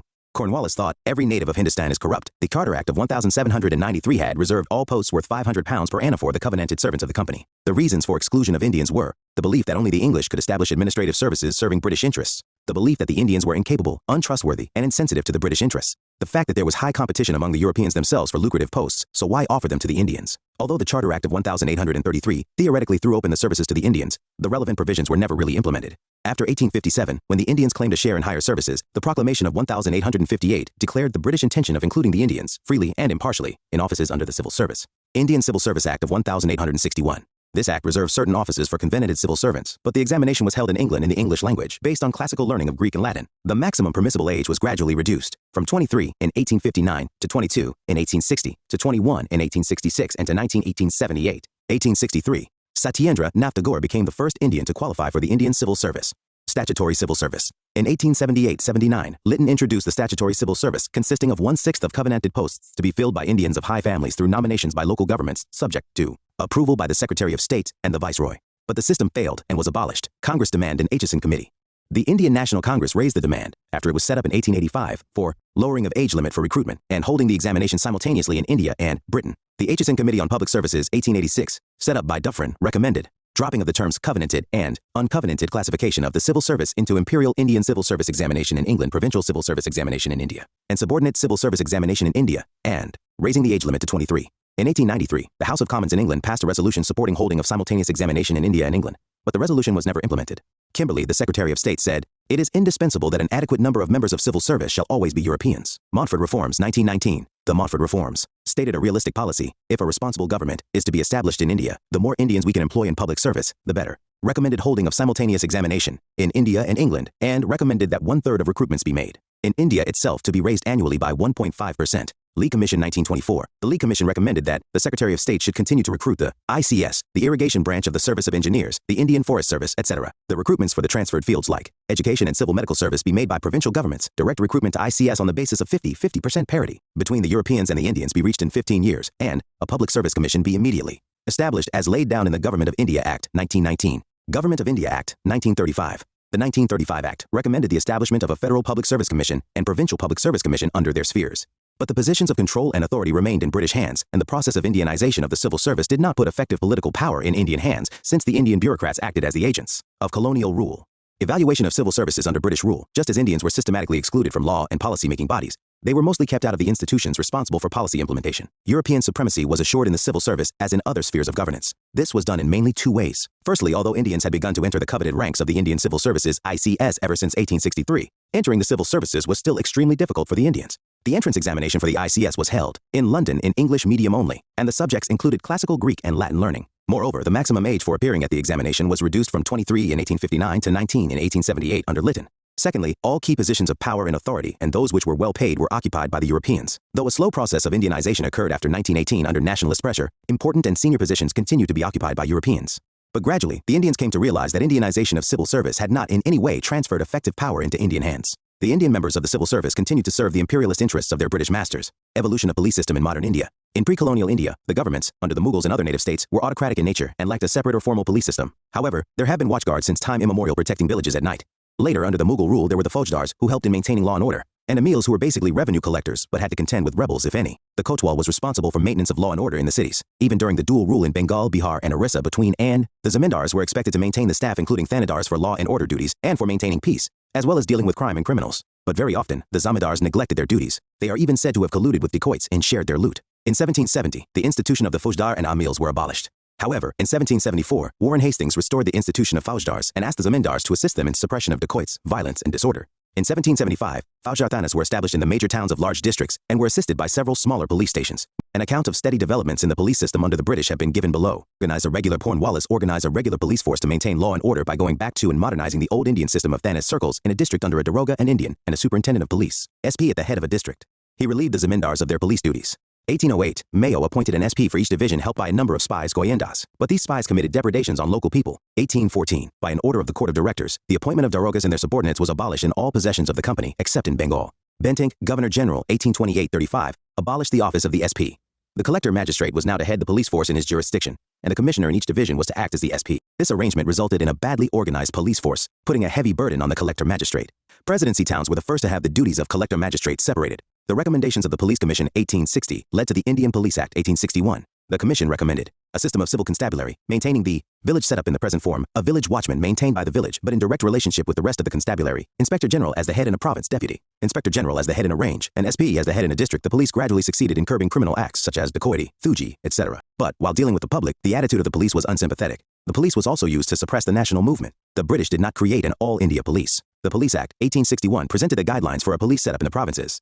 The ranks were uniformly introduced all over the country. 1902-03. When Curzon was the Governor General, the Police Commission set up under Sir Andrew Fraser recommended some far-reaching police reforms. The commission suggested that junior police officials should not be promoted to high official positions, and that senior officials should be recruited directly. It suggested the opening of training schools where constables and officers could be trained, increasing the strength of the police force in all provinces, allowing policemen to visit the villages for making inquiries, increasing salaries, and creating a criminal intelligence department at the center. Following the recommendations, the Department of Criminal Intelligence (DCI) was attached to the Government of India, and it became the Central Domestic and Foreign Intelligence Agency. Criminal Investigation Departments (CIDs) were set up in all the provinces of British India. In 1929, the CID was divided into Special Branch (CID) and the Crime Branch. In the years that followed, the Indian police developed as an agency of the government to help sustain the huge structure of the British Raj. The growing nationalist movement fighting for self-government in India faced the repressive policies of the government, and in this repression, the role of the police was clear. In the process, the police lost the empathy of the Indian masses. Military under the British. The military was the backbone of the company's rule in India. Prior to the Revolt of 1857, there were two separate sets of military forces under the British control, which operated in India. The first set of units, known as the Queen's Army, were the serving troops on duty in India. The other was the company's troops, a mixture of European regiments of Britons and native regiments recruited locally from India, but with British officers. The Queen's Army was part of the Crown's military force. After 1857, there was a systematic reorganization of the army since, as Dufferin warned in December 1888, the British should always remember the lessons which were learnt with such terrible experience 30 years ago. To prevent the recurrence of another revolt was the main reason behind this reorganization. Also, the Indian army was to be used to defend the Indian territory of the empire from other imperialist powers in the region, Russia, Germany, France, etc. The Indian branch of the army was to be used for expansion in Asia and Africa, while the British section was to be used as an army of occupation, the ultimate guarantee of British hold over India. To begin with, domination of the European branch over the Indian branches was ensured. The commissions of 1859 and 1879 insisted on the principle of a one-third white army as against 14% before 1857. Finally, the proportion of Europeans to Indians was carefully fixed at 1 to 2 in the Bengal army and 2 to 5 in the Madras and Bombay armies. Strict European monopoly over key geographical locations and departments, such as artillery, tanks, and armed corps, was maintained. Even the rifles given to Indians were of an inferior quality till 1900s, and Indians were not allowed in these high-tech departments till the Second World War. No Indians were allowed in the officer rank, and the highest rank an Indian could reach till 1914 was that of a subadar. Only from 1918 onwards were Indians allowed in the commissioned ranks. As late as 1926, the Indian Sandhurst Committee was visualizing a 50% Indianized officer cadre. For 1952, the Indian branch was reorganized on the basis of the policy of balance and counterpoise or divide and rule. The 1879 Army Commission had emphasized, next to the grand counterpoise of a sufficient European force comes the counterpoise of natives against natives, an ideology of martial races and non-martial races, which assumed that good soldiers could come only from some specific communities, developed particularly from the late S. under Lord Roberts, the commander-in-chief from 1887 to 1892. It was used to justify a discriminatory recruitment policy directed towards Sikhs, Gurkhas, and Pathans, who had assisted in the suppression of the revolt and were relatively marginal social groups, therefore less likely to be affected by nationalism. The soldiers from Awadh, Bihar, Central India, and South India who had participated in the revolt were declared to be non-martial, moreover, caste and communal.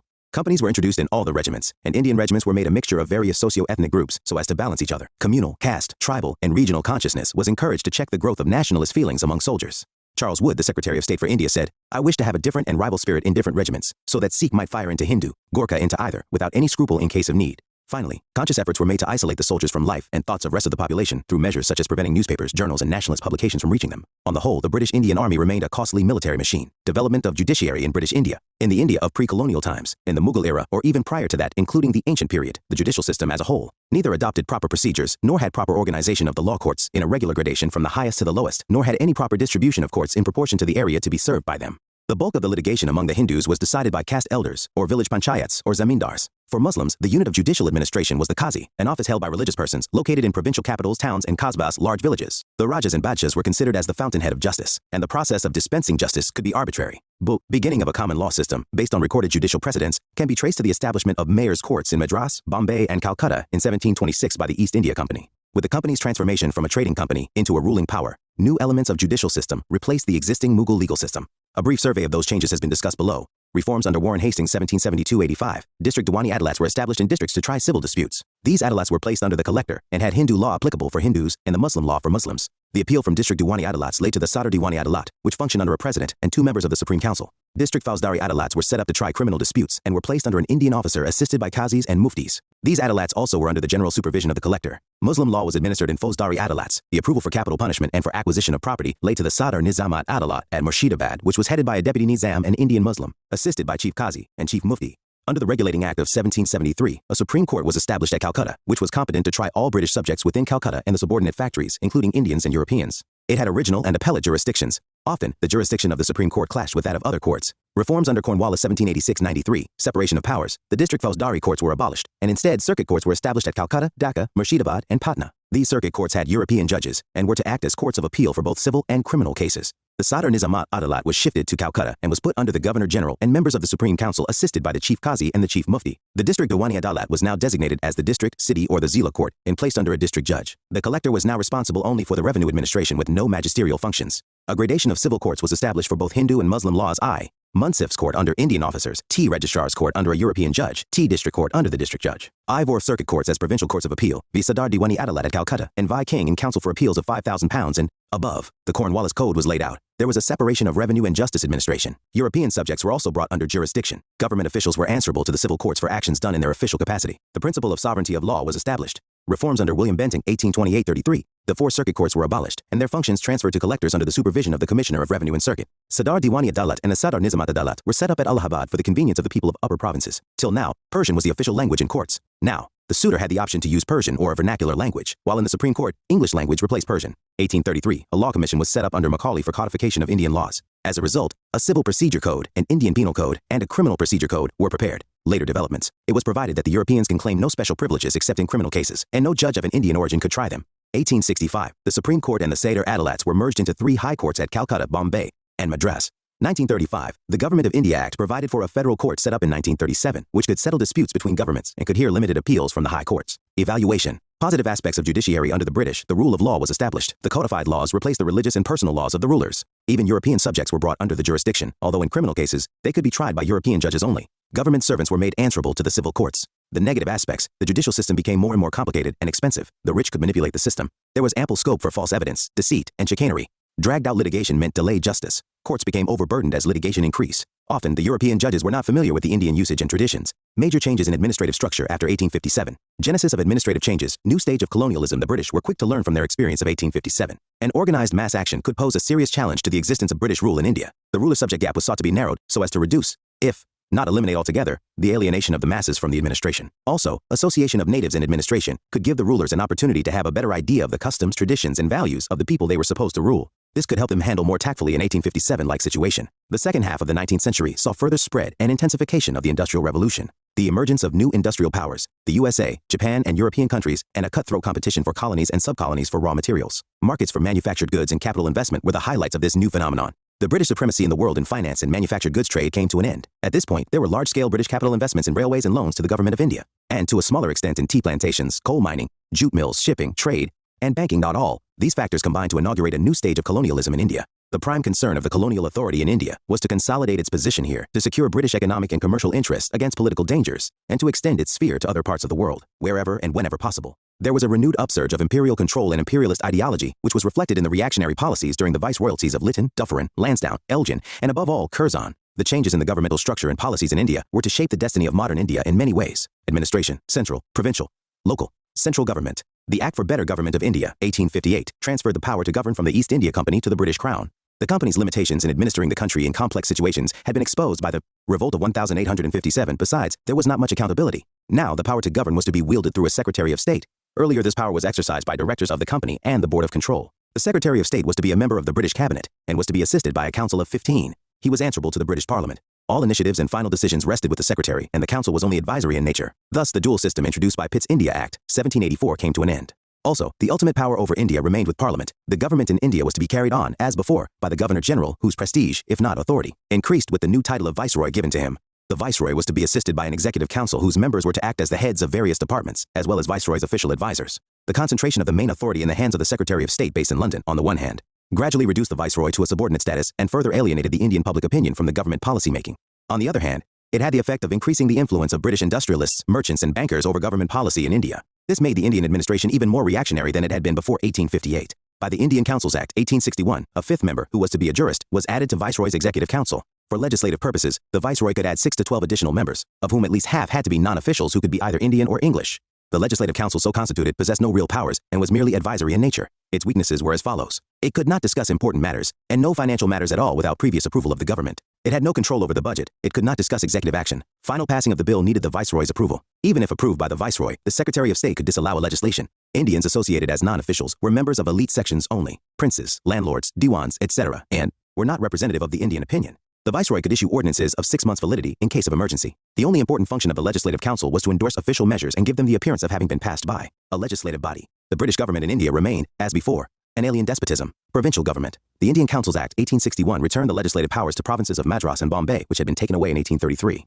Later, legislative councils were established in other provinces. The 3 presidencies of Bombay, Madras, and Calcutta enjoyed more rights and powers compared to other provinces. The presidencies were administered by a governor and his executive council of 3, who were appointed by the Crown. while other provinces were administered by lieutenant governors and chief commissioners appointed by the governor general. In the following decades, some steps towards financial decentralization were taken, but these were more in the nature of administrative reorganization, aimed at increasing revenues and reducing expenditure, and these did not in any way indicate progress towards provincial autonomy. The granting of fixed sums out of central revenues for administration of certain services like police, jails, education, medical services, and roads to provincial governments signified the first step in the direction towards bifurcating central and provincial finances in 1870 by Lord Mayo. Now, the provincial governments were asked to administer these services as they liked. Certain other heads of expenditure like land revenue, excise, general administration, and law and justice were transferred to provinces in 1877 by Lord Lytton. Besides this, a provincial government was to receive a fixed share of the income realized within that province from sources like stamps, excise, and income tax. In 1882, all sources of revenue were divided into three groups, general going entirely to center, provincial going entirely to the provinces, and those to be divided between the center and the provinces. Nevertheless, the central government remained supreme and retained detailed control over provinces. This was inevitable since both the central and provincial governments were completely subordinated to the Secretary of State and the British government. Local bodies. It was decided to decentralize administration by promoting local government through municipalities and district boards, which would administer local services like education, health, sanitation, water supply, roads, and other basic amenities financed through local taxes. There were many factors which made it necessary for the British government in India to work towards establishing local bodies. Financial difficulties faced by the government due to over-centralization made decentralization imperative. 2. It became necessary that modern advances in civic amenities in Europe be transplanted in India, considering India's increasing economic contacts with Europe. The rising tide of nationalism had improvement in basic facilities as a point on its agenda. A section of British policymakers saw association of Indians with the administration in some form or the other, without undermining the British supremacy in India, as an instrument to check the increasing politicization of Indians. The utilization of local taxes for local welfare could be used to counter any public criticism of British reluctance to draw upon an already overburdened treasury or to tax the rich upper classes. The important stages in the evolution of local government can be identified as follows. Between 1864 and 1868, local bodies were first formed in this period, but in most cases consisted of nominated members and were headed by district magistrates. Thus, these were seen not more than as instruments of additional tax collection. Mayo's resolution of 1870 financial decentralization was a legislative devolution inaugurated by the Indian Councils Act of 1861. Apart from the annual grant from imperial government, the provincial governments were authorized to resort to local taxation to balance their budgets. This was done in context of transfer of certain departments of administration, such as medical services, education, and roads, to the control of provincial governments. This was the beginning of local finance. Mayo's resolution emphasized, local interest, supervision, and care are necessary for success in the management of the funds devoted to education, sanitation, medical relief, and local public works. The various provincial governments, such as in Bengal, Madras, Northwestern Province, Punjab, passed municipal acts to implement the policy outlined. Rippon's resolution of 1882, the government of Ripon desired the provincial governments to apply in case of local bodies the same principle of financial decentralization which Lord Mayo's government had begun towards them. For his contributions, Lord Ripon is called father of local self-government in India. The main points of the resolution were as follows. Development of local bodies advocated to improve the administration and as an instrument of political and popular education. Policy of administrating local affairs through urban and rural local bodies, charged with definite duties and entrusted with suitable sources of revenues. Non-officials were to be in majority in these bodies, who could be elected if the officials thought that it was possible to introduce elections. Non-officials were to act as chairpersons to these bodies. Official interference was to be reduced to the minimum and to be exercised to revise and check the acts of local bodies, but not to dictate policies. Official executive sanction required in certain cases, such as raising of loans, alienation of municipal property, imposition of new taxes, undertaking works costing more than a prescribed sum, framing rules and bylaws, etc. In pursuance of this resolution, many acts were passed between 1883 and 1885, which greatly altered the constitution, powers and functions of municipal bodies in India. But an era of effective local self-governing bodies was still a dream unfulfilled. The existing local bodies had various drawbacks. The elected members were in a minority in all district boards and in many of the municipalities. The franchise was very limited. District boards continued to be headed by district officials, though non-officials gradually came to head the municipalities. The government retained strict control, and it could suspend or supersede these bodies at will. The bureaucracy, in fact, did not share the liberal views of the viceroy and thought that the Indians were unfit for self-government. The closing decades of the 19th century were a period of imperialism, and the high priest of that creed, Lord Curzon, actually took steps to increase official control over local bodies. Royal Commission on Decentralization 1908, pointing out the lack of financial resources as the great stumbling block in the effective functioning of local bodies, the commission made the following recommendations.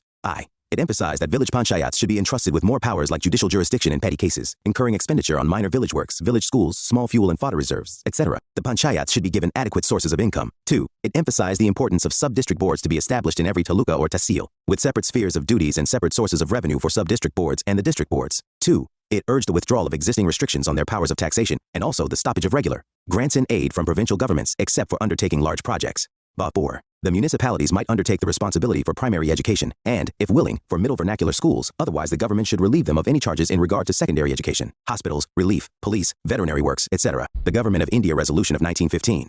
This resolution contained the official views on the recommendations of the Decentralization Commission, but most of the recommendations remained on paper, and the condition of local bodies continued to be as it was left by Lord Ripon. The Resolution of May 1918. This resolution reviewed the entire question of local self-government in the light of the announcement of August 20, 1917. Which had declared that the future direction of constitutional advance was towards grant of responsible government to the people of India, and the first step towards the progressive realization of that ideal was to be in the sphere of local self-government. The resolution suggested that the local bodies be made as representative as possible of the people with real and not nominal authority vested in them. Under diarchy, local self-government was made a transferred subject under popular ministerial control by Government of India Act, 1919, and each province was allowed to develop local self-institutions according to provincial needs and requirements. But since finance was a reserved subject under the charge of an executive councillor, the Indian ministers could not do much work in the sphere of local self-government for lack of funds. The Simon Commission May pointed out the lack of progress of village panchayats except in the United Provinces, Bengal and Madras. The Commission suggested the retrograde step of increasing provincial control over local bodies for the sake of efficiency. The Commission also adversely commented on reluctance of elected members to impose local taxes and observed that, generally speaking, the management of finances of local bodies had deteriorated since the introduction of the reforms of 1919.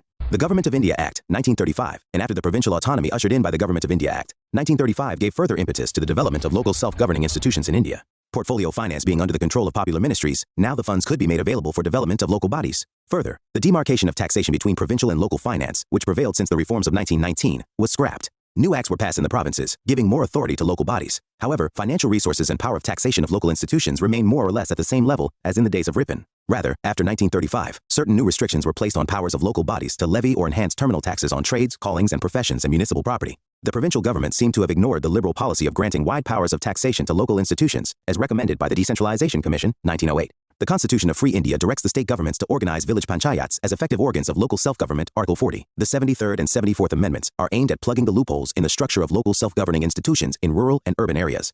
Summary: Constitutional development between 1773 and 1858. The Regulating Act of 1773, Pitt's India Act of 1784, the Act of 1786, the Charter Act of 1793, the Charter Act of 1813, the Charter Act of 1833, the Charter Act of 1853, the Act for Better Government of India 1858, developments after 1858 till independence, Indian Councils Act of 1861, Indian Councils Act of 1882, Indian Councils Act of 1909, Government of India Act of 1919, Simon Commission, Government of India Act 1935, Evolution of Civil Services, Cornwallis's role, Wellesley's role, Charter Act of 1853, Indian Civil Service Act 1861, Statutory Civil Service, Congress Demand and Aitchison Committee, Montford Reforms, Lee, Commission, Evaluation of Civil Services under British Rule, Evolution of Police System in Modern India, Institutions of Amil and Faujdar abolished in 1770, but Institution of Faujdar restored by Hastings, and Faujdar Thanas established in 1775, Landmarks and Evolution of Police System, under Cornwallis and under Mayo, and under Bentinck Indian Police Act of 1861, following the recommendations of Police Commission, Fraser Commission 1902-03, and changes in the police.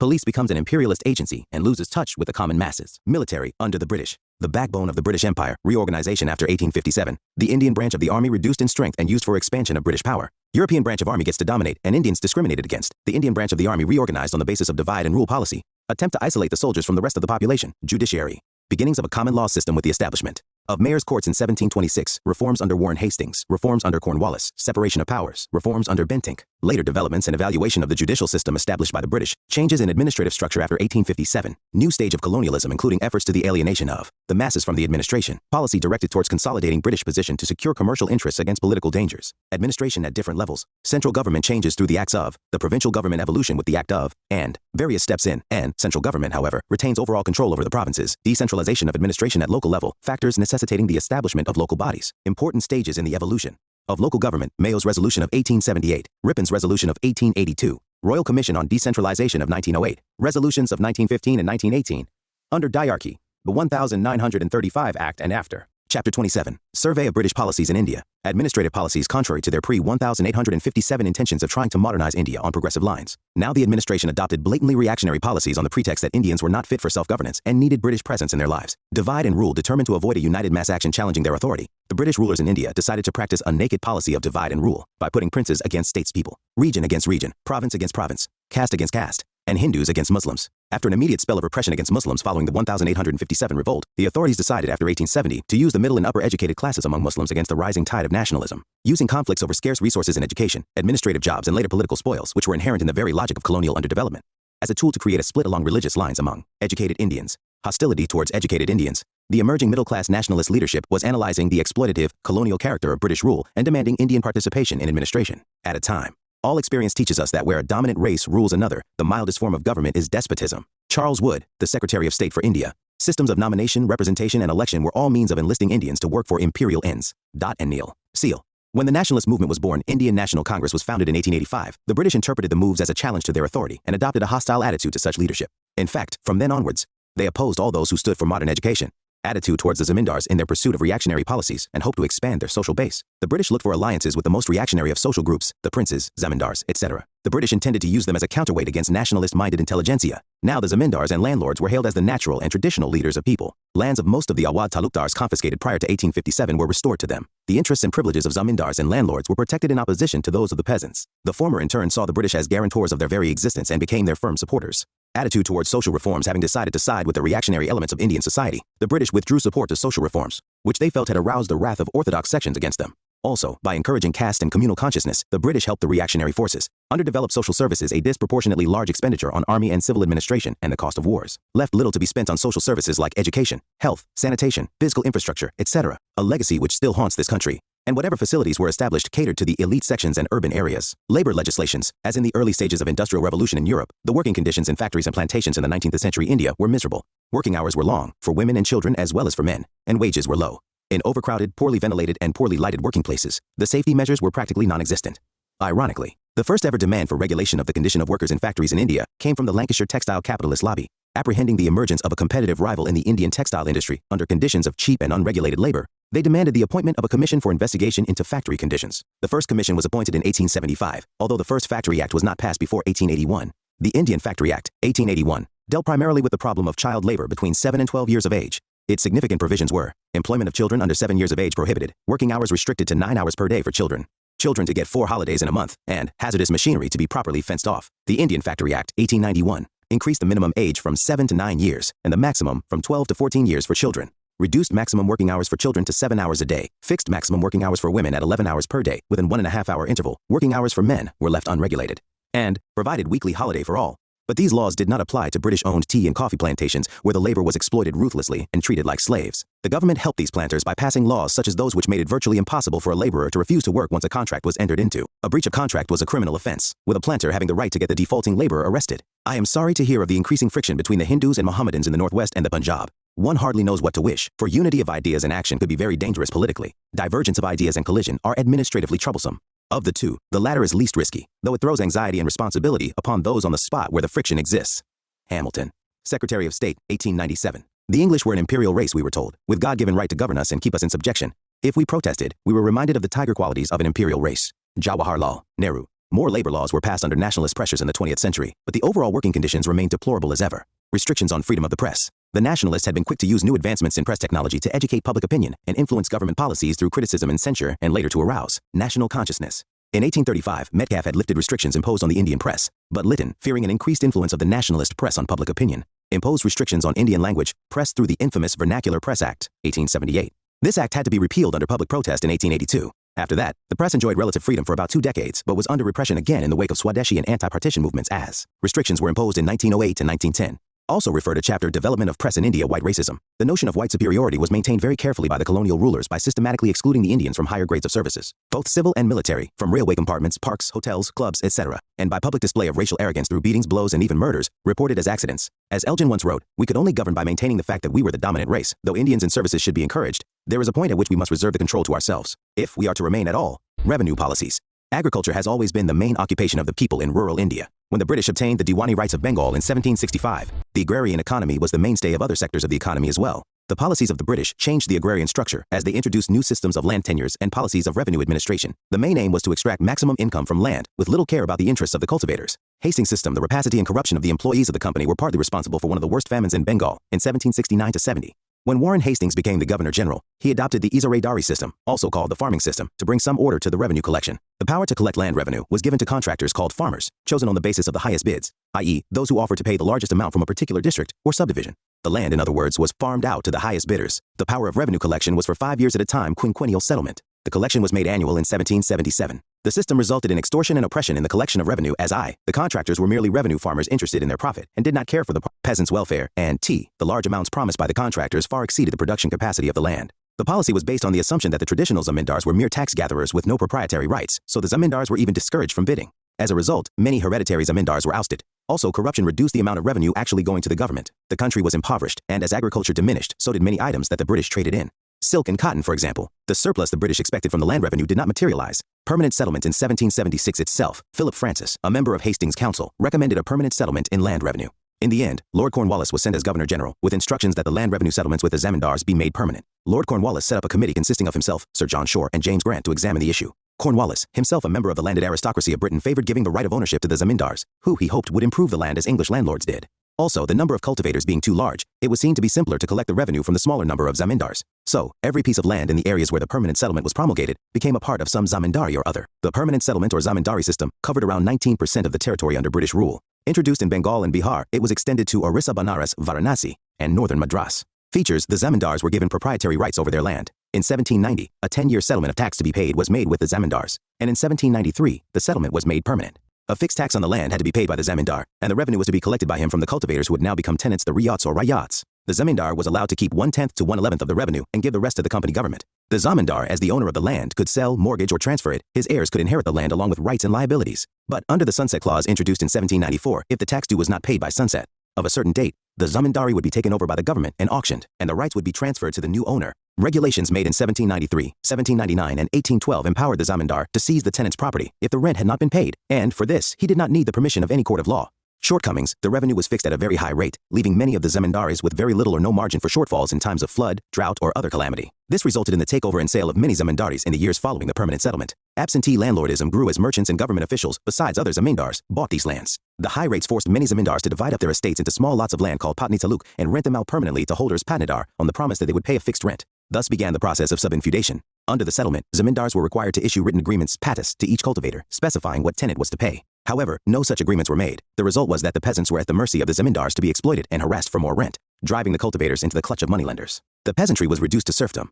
The zamindars did nothing to improve the land or agricultural system, concentrating only on the extraction of rent. From the government's point of view, there was no way of increasing the tax, so the revenue could not increase to meet the growing expenses of the company, which was trying to expand its base through wars. Rayawari system: Thomas Munro and Captain Alexander Red, who were sent in 1792 to administer the recently acquired Baramahal region of Madras Presidency, devised a system of collecting directly from the villages, fixing the amount that each village had to pay. When Munro became governor of Madras Presidency in 1820, he introduced the system which came to be known as the Rayawari system. The most important reason for the adoption of this system, from the company's point of view, was that it brought in a larger revenue than any other system could have done, as no intermediaries were involved, and whatever was extracted from the cultivator went directly to the government. Munro reduced the tax to 1/3 of the gross produce and extended the Rayawari system to other areas in the presidency, excepting those already under permanent settlement.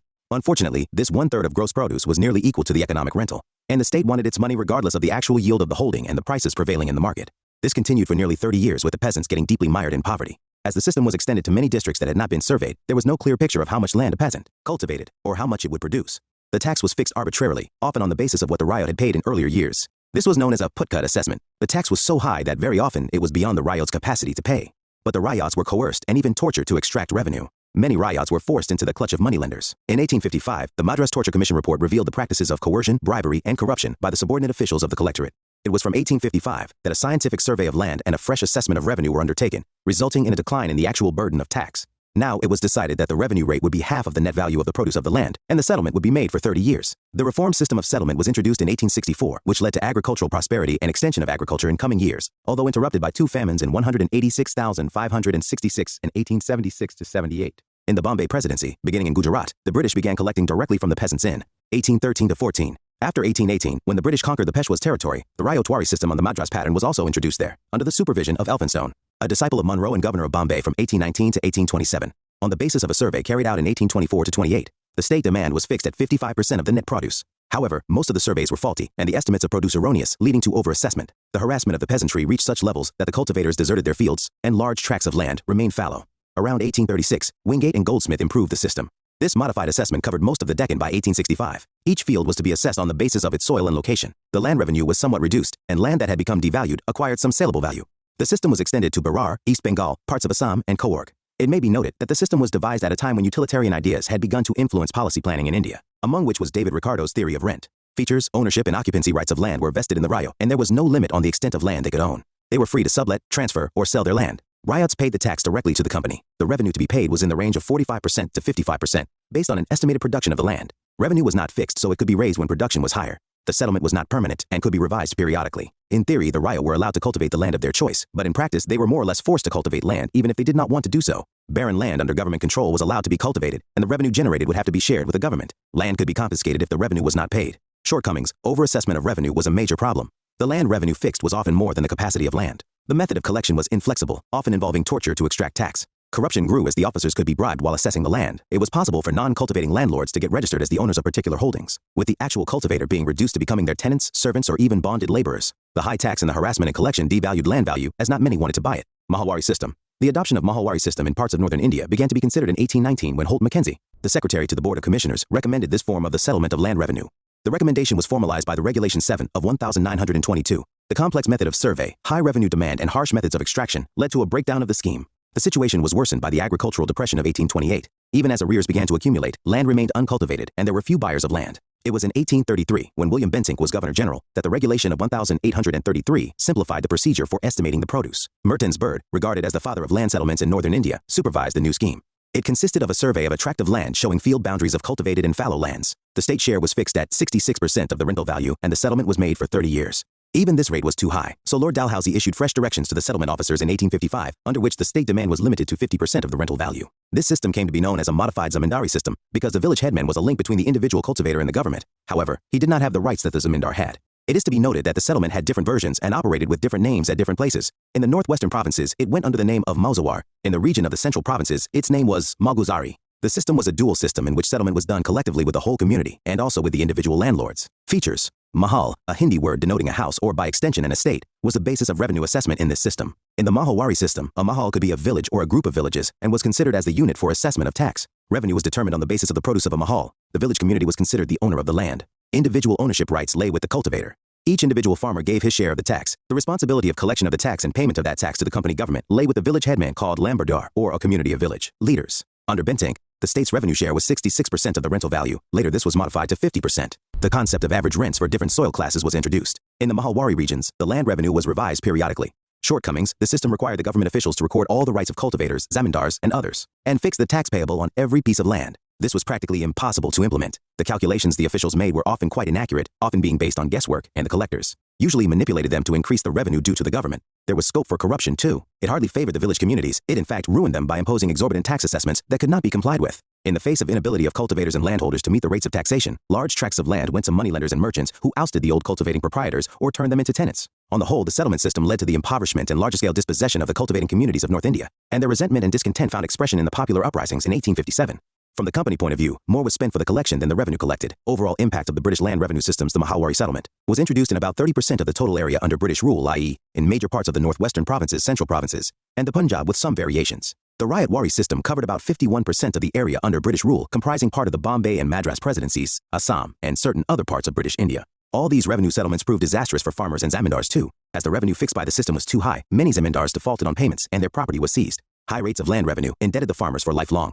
Various types of revenue settlement gave rise to a new form of private ownership of land in which the benefit of the innovation did not reach the cultivators. Instead, it led to the impoverishment of the peasantry and hence rural indebtedness. With zamindar's permanent right on land, the ownership of land became unequal. Land became saleable, mortgageable, and alienable to protect the government's revenue.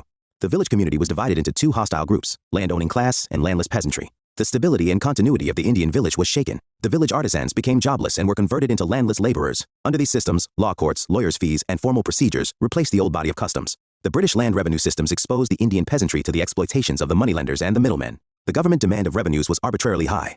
In such a situation, the landlords delegated the collection of revenue to middlemen, who squeezed high sums from the peasants. The new systems gave rise to absentee landlordism as the practice of subletting revenue collection rights came into being. Exorbitant revenue demands led to commercialization of agriculture. British social and cultural policy in India. Till 1813, the British followed a policy of non-interference in the social, religious, and cultural life of the country. After 1813, measures were taken to transform Indian society and its cultural environs because of the emergence of new interests and ideas in Britain of the 19th century, in the wake of significant changes in Europe. During the 18th and the 19th centuries, some of these changes were Industrial Revolution, which began in the 18th century and resulted in the growth of industrial capitalism. The rising industrial interests wanted to make India a big market for their goods and therefore required partial modernization and transformation of Indian society. 2. Intellectual Revolution, which gave rise to new attitudes of mind, manners, and morals. 3rd. French Revolution, which with its message of liberty, equality, and fraternity, unleashed the forces of democracy and nationalism. The new trend was represented by Bacon, Locke, Voltaire, Rousseau, Kant, Adam Smith, and Bentham in thought, and by Wordsworth, Byron, Shelley, and Charles Dickens in literature. Characteristics of new thought. Some of the characteristics of the new wave of thought were Rationalism, which advocated faith in reason and a scientific attitude. Humanism, which advocated the love of man, the belief that every man is an end in himself and should be respected and prized as such. No man has a right to look upon another man as a mere agent of his happiness. These ideals gave rise to liberalism, socialism, and individualism. Doctrine of progress, according to which nothing is static and all societies must change with time. Man has the capacity to remodel nature and society on just and rational lines. Schools of thought. These new currents of thought caused conflicts among administrators and produced different schools of thought. The conservatives advocated introduction of as few changes as possible. Indian civilization, they felt, was different from the European one, but not necessarily inferior to it. Many of these thinkers respected Indian philosophy and culture. If at all, Western ideas and practices were to be introduced gradually and cautiously. Social stability was a must, they felt. Early representatives of this school of thought were Warren Hastings and Edmund Burke, and later ones included Monroe, Metcalfe, and Elphinstone. The conservatives remained influential throughout, and most of the British officials in India were generally of a conservative persuasion. Paternalistic imperialists became influential, especially after 1800s. They were sharply critical of Indian society and culture and used to justify economic and political enslavement of India. The radicals went beyond the narrow criticism and imperialistic outlook of the conservatives and the imperialists, and applied advanced humanistic and rational thought to the Indian situation. They thought that India had the capacity to improve and that they must help the country do that. They wanted to make India a part of the modern progressive world of science and humanism, and therefore advocated the introduction of modern Western science, philosophy, and literature. Some of the British officials who came to India after were radicals. They were strongly supported by Raja Ram Mohan Roy and other like-minded reformers. But predominantly, the ruling elements in the British Indian administration continued to be imperialistic and exploitative.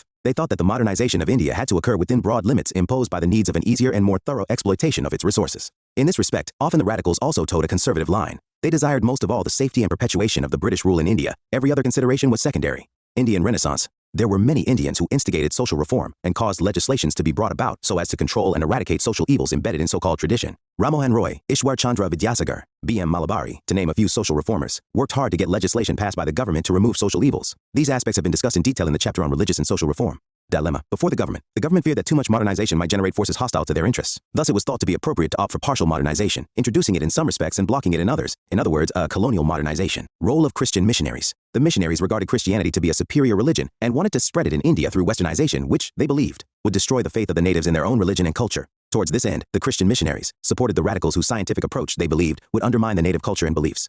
Supported the imperialists since law and order and the British supremacy were essential for their propaganda, and sought business and the capitalist support, holding out the hope to them that the Christian converts would be better customers of their goods. British retreat after 1858, however, the policy of hesitant modernization was gradually abandoned. However, the Indians proved to be apt pupils and shifted rapidly towards modernization of their society and assertion of their culture, and demanded a rule in accordance with the modern principles of liberty, equality, and justice. Now the British came to side with the socially orthodox and conservative elements of society. They also encouraged casteism and communalism. British policy towards princely states. Relations with princely states were to be guided by a two-point policy, using and perpetuating them as bulwark of the empire, and subordinating them completely to British authority, the policy of subordinate union. To cultivate these states as a buffer against future political unrest, and to reward them for their loyalty during the revolt of 1857, the policy of annexation was abandoned. The new policy was to depose or punish but not annex. Also, territorial integrity of states was guaranteed, and it was announced that their right to adopt an heir would be respected. The subordination of princely states to British authority was completed when the fiction of Indian states standing in a status of equality with the crown as independent. Sovereign states ended with the Queen adopting the title of Kaiser-e-Hind, Queen Empress of India, in 1876, to emphasize British sovereignty over entire India. It was later made clear by Lord Curzon that the princes ruled their states merely as agents. The British and the princes needed one another. India's need for either was highly doubtful. F.G. Hutchins, of the British Crown. With paramountcy, the British government exercised the right to interfere in the internal affairs of states through their residents or by appointing and dismissing ministers and officials. The British were helped further in their encroachment by modern developments in communication, railways, roads, telegraph, canals, post offices, etc. The motive for interference was also provided by the rise of nationalist, democratic sentiments in these states, the suppression of which, the British realized, was essential for their survival. As a positive side to these modern political movements, the British helped these states adopt modern administrative institutions. Also refer to chapter on Indian states under British rule. British foreign policy in India. The pursuance of a foreign policy, guided by interest of British imperialism, often led to India's conflicts with neighboring countries. These conflicts arose due to various reasons. Firstly, political and administrative consolidation of the country, coupled with the introduction of modern means of communication, impelled the government of India to reach out for natural geographical frontiers for internal cohesion and defense, which sometimes resulted in border clashes. Secondly, the British government had as its major aims in Asia and Africa: I. Protection of the invaluable Indian Empire, T. Expansion of British commercial and economic interests, and T. Keeping other European imperialist powers whose colonial interests came in conflict with those of the British at an arm's length in Asia and Africa. These aims led to British expansion and territorial conquests outside India's natural frontiers, and to conflicts with other imperialist European powers such as Russia and France. While the interests served were British, the money spent and the bloodshed was Indian. A survey of British relations with various neighbors of India has been made in the chapter British Expansion and Consolidation in India. Summary. Administrative policies. Divide and rule hostility to educated Indian zamindars and landlords propped as counterweights to the nationalists. Reversal of policy of support to social reforms, social services ignored. Half-hearted and inadequate labor legislations introduced stifling of press wherever seen to be helping the nationalists upsurge racial arrogance. Revenue policies. Hastings' efforts. Permanent settlement. Rayawari system. Mahalwari system. Overall impact of British revenue policies. British social and cultural policies. Foreign policy. Reach out to natural geographical frontiers for internal cohesion and defense. Keep other European powers at an arm's length. Promote British economic and commercial interests. Chapter 28. Economic impact of British rule in India. The major difference between the British colonists in India and earlier invaders was that none of the earlier invaders made any structural changes in Indian economy or drained away India's wealth as tribute. British rule in India caused a transformation of India's economy into a colonial economy, i.e., the structure and operation of Indian economy were determined by the interests of the British economy. According to historians, at the beginning of the 18th century, India had some 23% of the world economy. This share came down to some 3% when India got independence. A detailed survey of the economic impact of British rule follows. Deindustrialization, ruin of artisans and handicraftsmen, one-way free trade, cheap and machine-made imports flooded the Indian market after the Charter Act of 1813, allowing one-way free trade for the British citizens. On the other hand, Indian products found it more and more difficult to penetrate the European markets. Tariffs of nearly 80% were imposed on Indian. 571, 603. The misery hardly finds a parallel in the history of commerce. The bones of cotton weavers are bleaching the plains of North India. William Bentinck, the armor of the isolated self-sufficient village, was pierced by the steel rail and its lifeblood ebbed away. D.H. Buchanan, textile so that Indian cloth could no longer be cheap. After 1820, European markets were virtually closed to Indian exports. Cheap British-made cloth flooded the Indian market. The newly introduced rail network helped the European products to reach the remotest corners of the country. From being a net exporter, India became a net importer. No steps towards modern industrialization. The loss of traditional livelihood was not accompanied by a process of industrialization in India, as had happened in other rapidly industrializing countries of the time. This resulted in deindustrialization of India, at a time when Europe was witnessing a re-intensified industrial revolution. This happened at a time when Indian artisans and handicraftsmen were already feeling the crunch, due to loss of patronage by princes and the nobility, who were now under the influence of new Western tastes and values. Ruralization. Another feature of deindustrialization was the decline of many cities, in a process of ruralization of India. Many artisans, faced with diminishing returns and repressive policies, in Bengal during the company's rule, artisans were paid low wages and forced to sell their products at low prices, abandoned their professions, moved to villages, and took to agriculture. This resulted in increased pressure on land. An overburdened agriculture sector was a major cause of poverty during British rule, and this upset the village economic setup. Impoverishment of peasantry. The government, only interested in maximization of rents and in securing its share of revenue, had enforced the permanent. For most of the colonial era, the story of India manufacturing was of dispossession, displacement, and defeat. What happened to India's textiles was replicated across the board. From the great manufacturing nation described by Sunderland, India became a mere exporter of raw materials and foodstuffs, raw cotton, as well as jute, silk, coal, opium, rice, spices, and tea. With the collapse of its manufacturing and the elimination of manufactured goods from its export rosters, India's share of world manufacturing exports fell from 27% to 2% under British rule.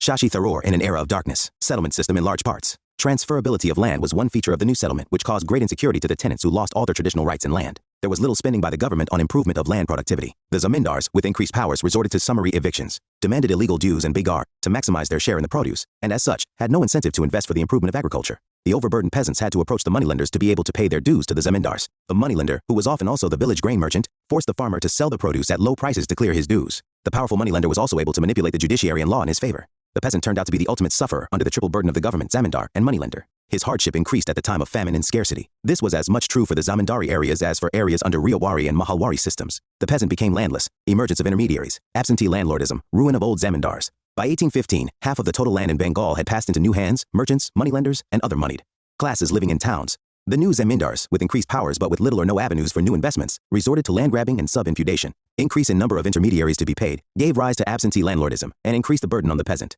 Since the demand for land was high, prices went up and so did the liabilities of the peasant. With no traditional or benevolent ties with the tenants, the zamindar had no incentive to invest in the improvement of agriculture. The interests of the zamindars lay only in the perpetuation of British rule and in opposing the national movement. Stagnation and deterioration of agriculture. The cultivator had neither the means nor any incentive to invest in agriculture. The zamindar had no roots in the villages, while the government spent little on agricultural, technical, or mass education. All this, together with fragmentation of land due to sub-infeudation, made it difficult to introduce modern technology, which caused a perpetually low level of productivity. Famine and poverty, regular recurrence of famines, became a common feature of daily existence in India. These famines were not just because of food grain scarcity, but were a direct result of poverty unleashed by colonial forces in India. Between 1850 and 1900s, about 2.8 crore people died in famines. Commercialization of Indian agriculture. In the latter half of the 19th century, another significant trend was the emergence of the commercialization of agriculture. So far, agriculture had been a way of life rather than a business enterprise. Now agriculture began to be influenced by commercial considerations. Certain specialized crops began to be grown not for consumption in the village, but for sale in the national and even international markets. Commercial crops like cotton, jute, groundnut, oilseeds. The servants of the company forced the natives to buy dear and sell cheap. Enormous fortunes were thus rapidly accumulated at Calcutta, while 30 millions of human beings were reduced to the extremity of wretchedness. They had never had to live under tyranny like this. Macaulay, sugarcane, tobacco, etc. were more remunerative than food grains. Again, the cultivation of crops like condiments, spices, fruits, and vegetables could cater to a wider market. Perhaps the commercialization trend reached the highest level of development in the plantation sector, i.e. in tea, coffee, rubber, indigo, etc., which was mostly owned by Europeans, and the produce was for sale in a wider market. The new market trend of commercialization and specialization was encouraged by many factors: spread of money economy, replacement of custom and tradition by competition and contract, emergence of a unified national market, growth of internal trade, improvement in communications through rail and roads, and boost to international trade given by entry of British finance capital, etc. For the Indian peasant, commercialization seemed a forced process. There was hardly any surplus for him to invest in commercial crops, given the subsistence level at which he lived. While commercialization linked Indian agriculture with international market trends and their fluctuations, For instance, the cotton of the 1860s pushed up prices, but this mostly benefited the intermediaries, and when the slump in prices came in 1866, it hit the cultivators the most, bringing in its turn heavy indebtedness, famine, and agrarian riots in the Deccan in the 1870s. Thus, the cultivator hardly emerged better from the new commercialization trend, destruction of industry and late development of modern industry. Indian industry was steadily destroyed. The destruction of textile competition of India is a glaring example of the de-industrialization of India. The British stopped paying for Indian textiles in pounds, choosing instead to pay from the revenue gained from Bengal and at very low rates, thus impoverishing the peasants further. A thriving shipbuilding industry was crushed. Surat and Malabar on the western coast and Bengal and Masulipatinam on the eastern coast were known for their shipbuilding industries. The British ships contracted by the company were given a monopoly over trade routes, while even the Indian merchant ships plying along the coast were made to face heavy duties. In 1813, a law by the British Parliament prohibited ships below 350 tons from sailing between India to Britain. This effectively put a large proportion of Bengal-built ships out of commission on the Indo-British trade routes. In 1814, another law was passed under which Indian-built ships were refused to be considered British-registered vessels which could trade with America and the European continent. So, the decline of the Indian shipping industry was ensured. The British did not allow the Indian steel industry to grow. Industries, like the Tatas, which began to produce steel after a lot of trouble getting the required permissions, were restricted by being forced to produce a higher standard of steel for British use. The firms were not able to produce the lower standard of steel at the same time, so they were left out of the larger market that demanded the lower quality of steel. As restrictions were placed by Britain on Indian steel imports, this steel could only be used in India. Obviously, the growth of the industry was hampered. Indian traders, moneylenders, and bankers had amassed some wealth as junior partners of English merchant capitalists in India. Their role fitted in the British scheme of colonial exploitation. The Indian moneylender provided loans to hard-pressed agriculturists and thus facilitated the state collection of revenue. The Indian trader carried imported British products to the remotest corners and helped in the movement of Indian agricultural products for exports. The indigenous bankers helped both in the process of distribution and collection, but the colonial situation retarded the development of a healthy and independent industrial bourgeoisie, and its development was different from other independent countries like Germany and Japan. It was only in the second half of the 19th century that modern machine-based industries started coming up in India. The first cotton textile mill was set up in 1853 in Bombay by Kawashi Nanaboy, and the first jute mill came up in 1855 in Rishrab, Bengal. But most of the modern industries were foreign-owned and controlled by British managing agencies. There was a rush of foreign capital in India at this time, due to prospects of high profits, availability of cheap labor, cheap and readily available raw material, ready market in India and the neighbors, diminishing avenues for investments at home, willingness of the administration to provide all help, and ready markets abroad for some Indian exports such as tea, jute, and manganese.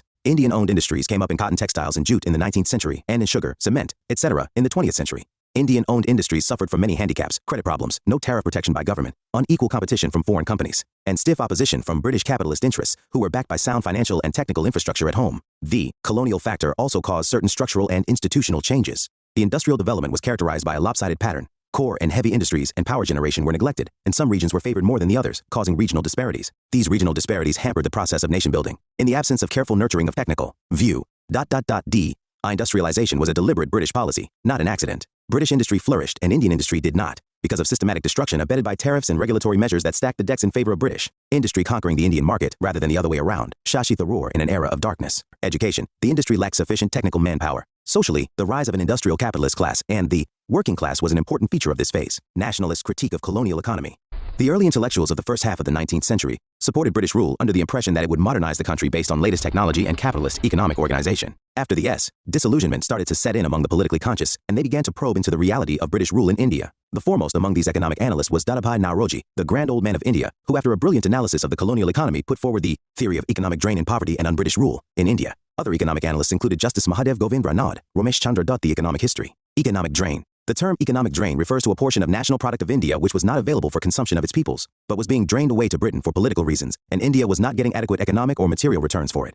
The drain theory was put forward by Dadabhai Naoroji in his book Poverty and Un-British Rule in India. The major components of this drain were salaries and pensions of civil and military officials, interests on loans taken by the Indian government from abroad, profits on foreign investment in India, stores purchased in Britain for civil and military departments, payments to be made for shipping, banking, and insurance services, which stunted the growth of Indian enterprise in these services. The drain of wealth checked and retarded capital formation in India, while the same portion of wealth accelerated the growth of British economy. The surplus from British economy re-entered India as finance capital, further draining India of its wealth. This had immense effect on income and employment potential within India. Of India, Gopal Krishna Gokhale, G. Subramania Iyer, and Prithvish Chandra Ray. The essence of 19th century colonialism, they said, lay in the transformation of India into a supplier of foodstuffs and raw materials to the metropolis, a market for metropolitan manufacturers, and a field for investment of British capital. These early nationalist analysts organized intellectual agitations and advocated a complete severance of India's economic subservience to Britain, and the development of an independent economy based on modern industries. British policies making India poor. The basic assertion of these early intellectuals was that India was poor and growing poorer due to British imperialism, and since the causes of India's economic backwardness were man-made, they were explainable and removable. The problem of poverty was seen as a problem of raising productive capacity and energy of the people, or as a problem of national development, thus making poverty a national issue. This helped in rallying all sections of society around common economic issues. Also, development was equated with industrialization. This industrialization was to be based on Indian and not foreign capital because, according to the early nationalists, foreign capital replaced and suppressed instead of augmenting and encouraging Indian capital. This suppression caused economic drain, further strengthening British hold over India. The political consequences of foreign capital investments were equally harmful as they caused political subjugation and created vested interests which sought security for investors, thus perpetuating the foreign rule. Growth of trade and railways. To help Britain, these analysts exposed the force of British arguments that the growth of foreign trade and railways implied development for India. They pointed out that the pattern of foreign trade was unfavorable to India. It relegated India to a position of importer of finished goods and exporter of raw materials and foodstuffs. The development of railways, they argued, was not coordinated with India's industrial needs, and it ushered in a commercial rather than an industrial revolution. The net India Reform Track 2, P3 says, it is an exhausting drain upon the resources of the country, the issue of which is replaced by no reflex. It is an extraction of the lifeblood from the veins of national industry, which no subsequent introduction of nourishment is furnished to restore. Dadabhai Naoroji, quoting from Mill's History of India. Our system acts very much like a sponge, drawing up all the good things from the banks of the Ganges, and squeezing them down on the banks of the Thames. John Sullivan, President, Board of Revenue, Madras. Where foreign capital has been sunk in a country, the administration of that country becomes at once the concern of the bondholders. The Hindu, September 1889. It is not the pitiless operations of economic laws, but it is the thoughtless and pitiless action of the British policy. It is the pitiless eating of India's substance in India, and the further pitiless drain to England. In short, it is the pitiless perversion of economic laws by the sad bleeding to which India is subjected. That is destroying India. Dadabhai Naoroji. Taxes spent in the country from which they are raised are totally different in their effect from taxes raised in one country and spent in another. In the former case, the taxes collected from the population are again returned to the industrious classes. But the case is wholly different when the taxes are not spent in the country from which they are raised. They constitute an absolute loss and extinction of the whole amount withdrawn from the taxed country. The money might as well be thrown into the sea. Such is the nature of the tribute we have so long exacted from India. Sir George Wingate. Under the native despot, the people keep and enjoy what they produce, though at times they suffer some violence. Under the British Indian despot, the man is at peace. There is no violence. His substance is drained away, unseen, peaceably and subtly. He starves in peace, and peaceably perishes in peace, with law and order. Dadabhai Naoroji. Effect of the railways was to enable foreign goods to outsell indigenous products. Further, the benefits from impetus to steel, machinery and capital investment in railways accrued to the British. G.V. Joshi remarked, expenditure on railways should be seen as an Indian subsidy to British industries. One-way free trade and tariff policy. The Nationalists claimed that one-way free trade was ruining the Indian handicrafts industry, exposing it to premature, unequal, and unfair competition. While tariff policy was guided by British capitalist interests, on the finance front, taxes were levied to overburden the poor, sparing British capitalists and the bureaucrats. They demanded reduction of land revenue, abolition of salt tax, imposition of income tax, and excise duties on consumer goods consumed by the rich middle classes. The government expenditure, it was argued, was meant to serve colonial needs only, while development and welfare were ignored. Effect of economic drain. The drain theory incorporated all threads of the nationalist critique that had denuded India of its productive capital. According to nationalist estimates, the economic drain at that time was more than the total land revenue, or views.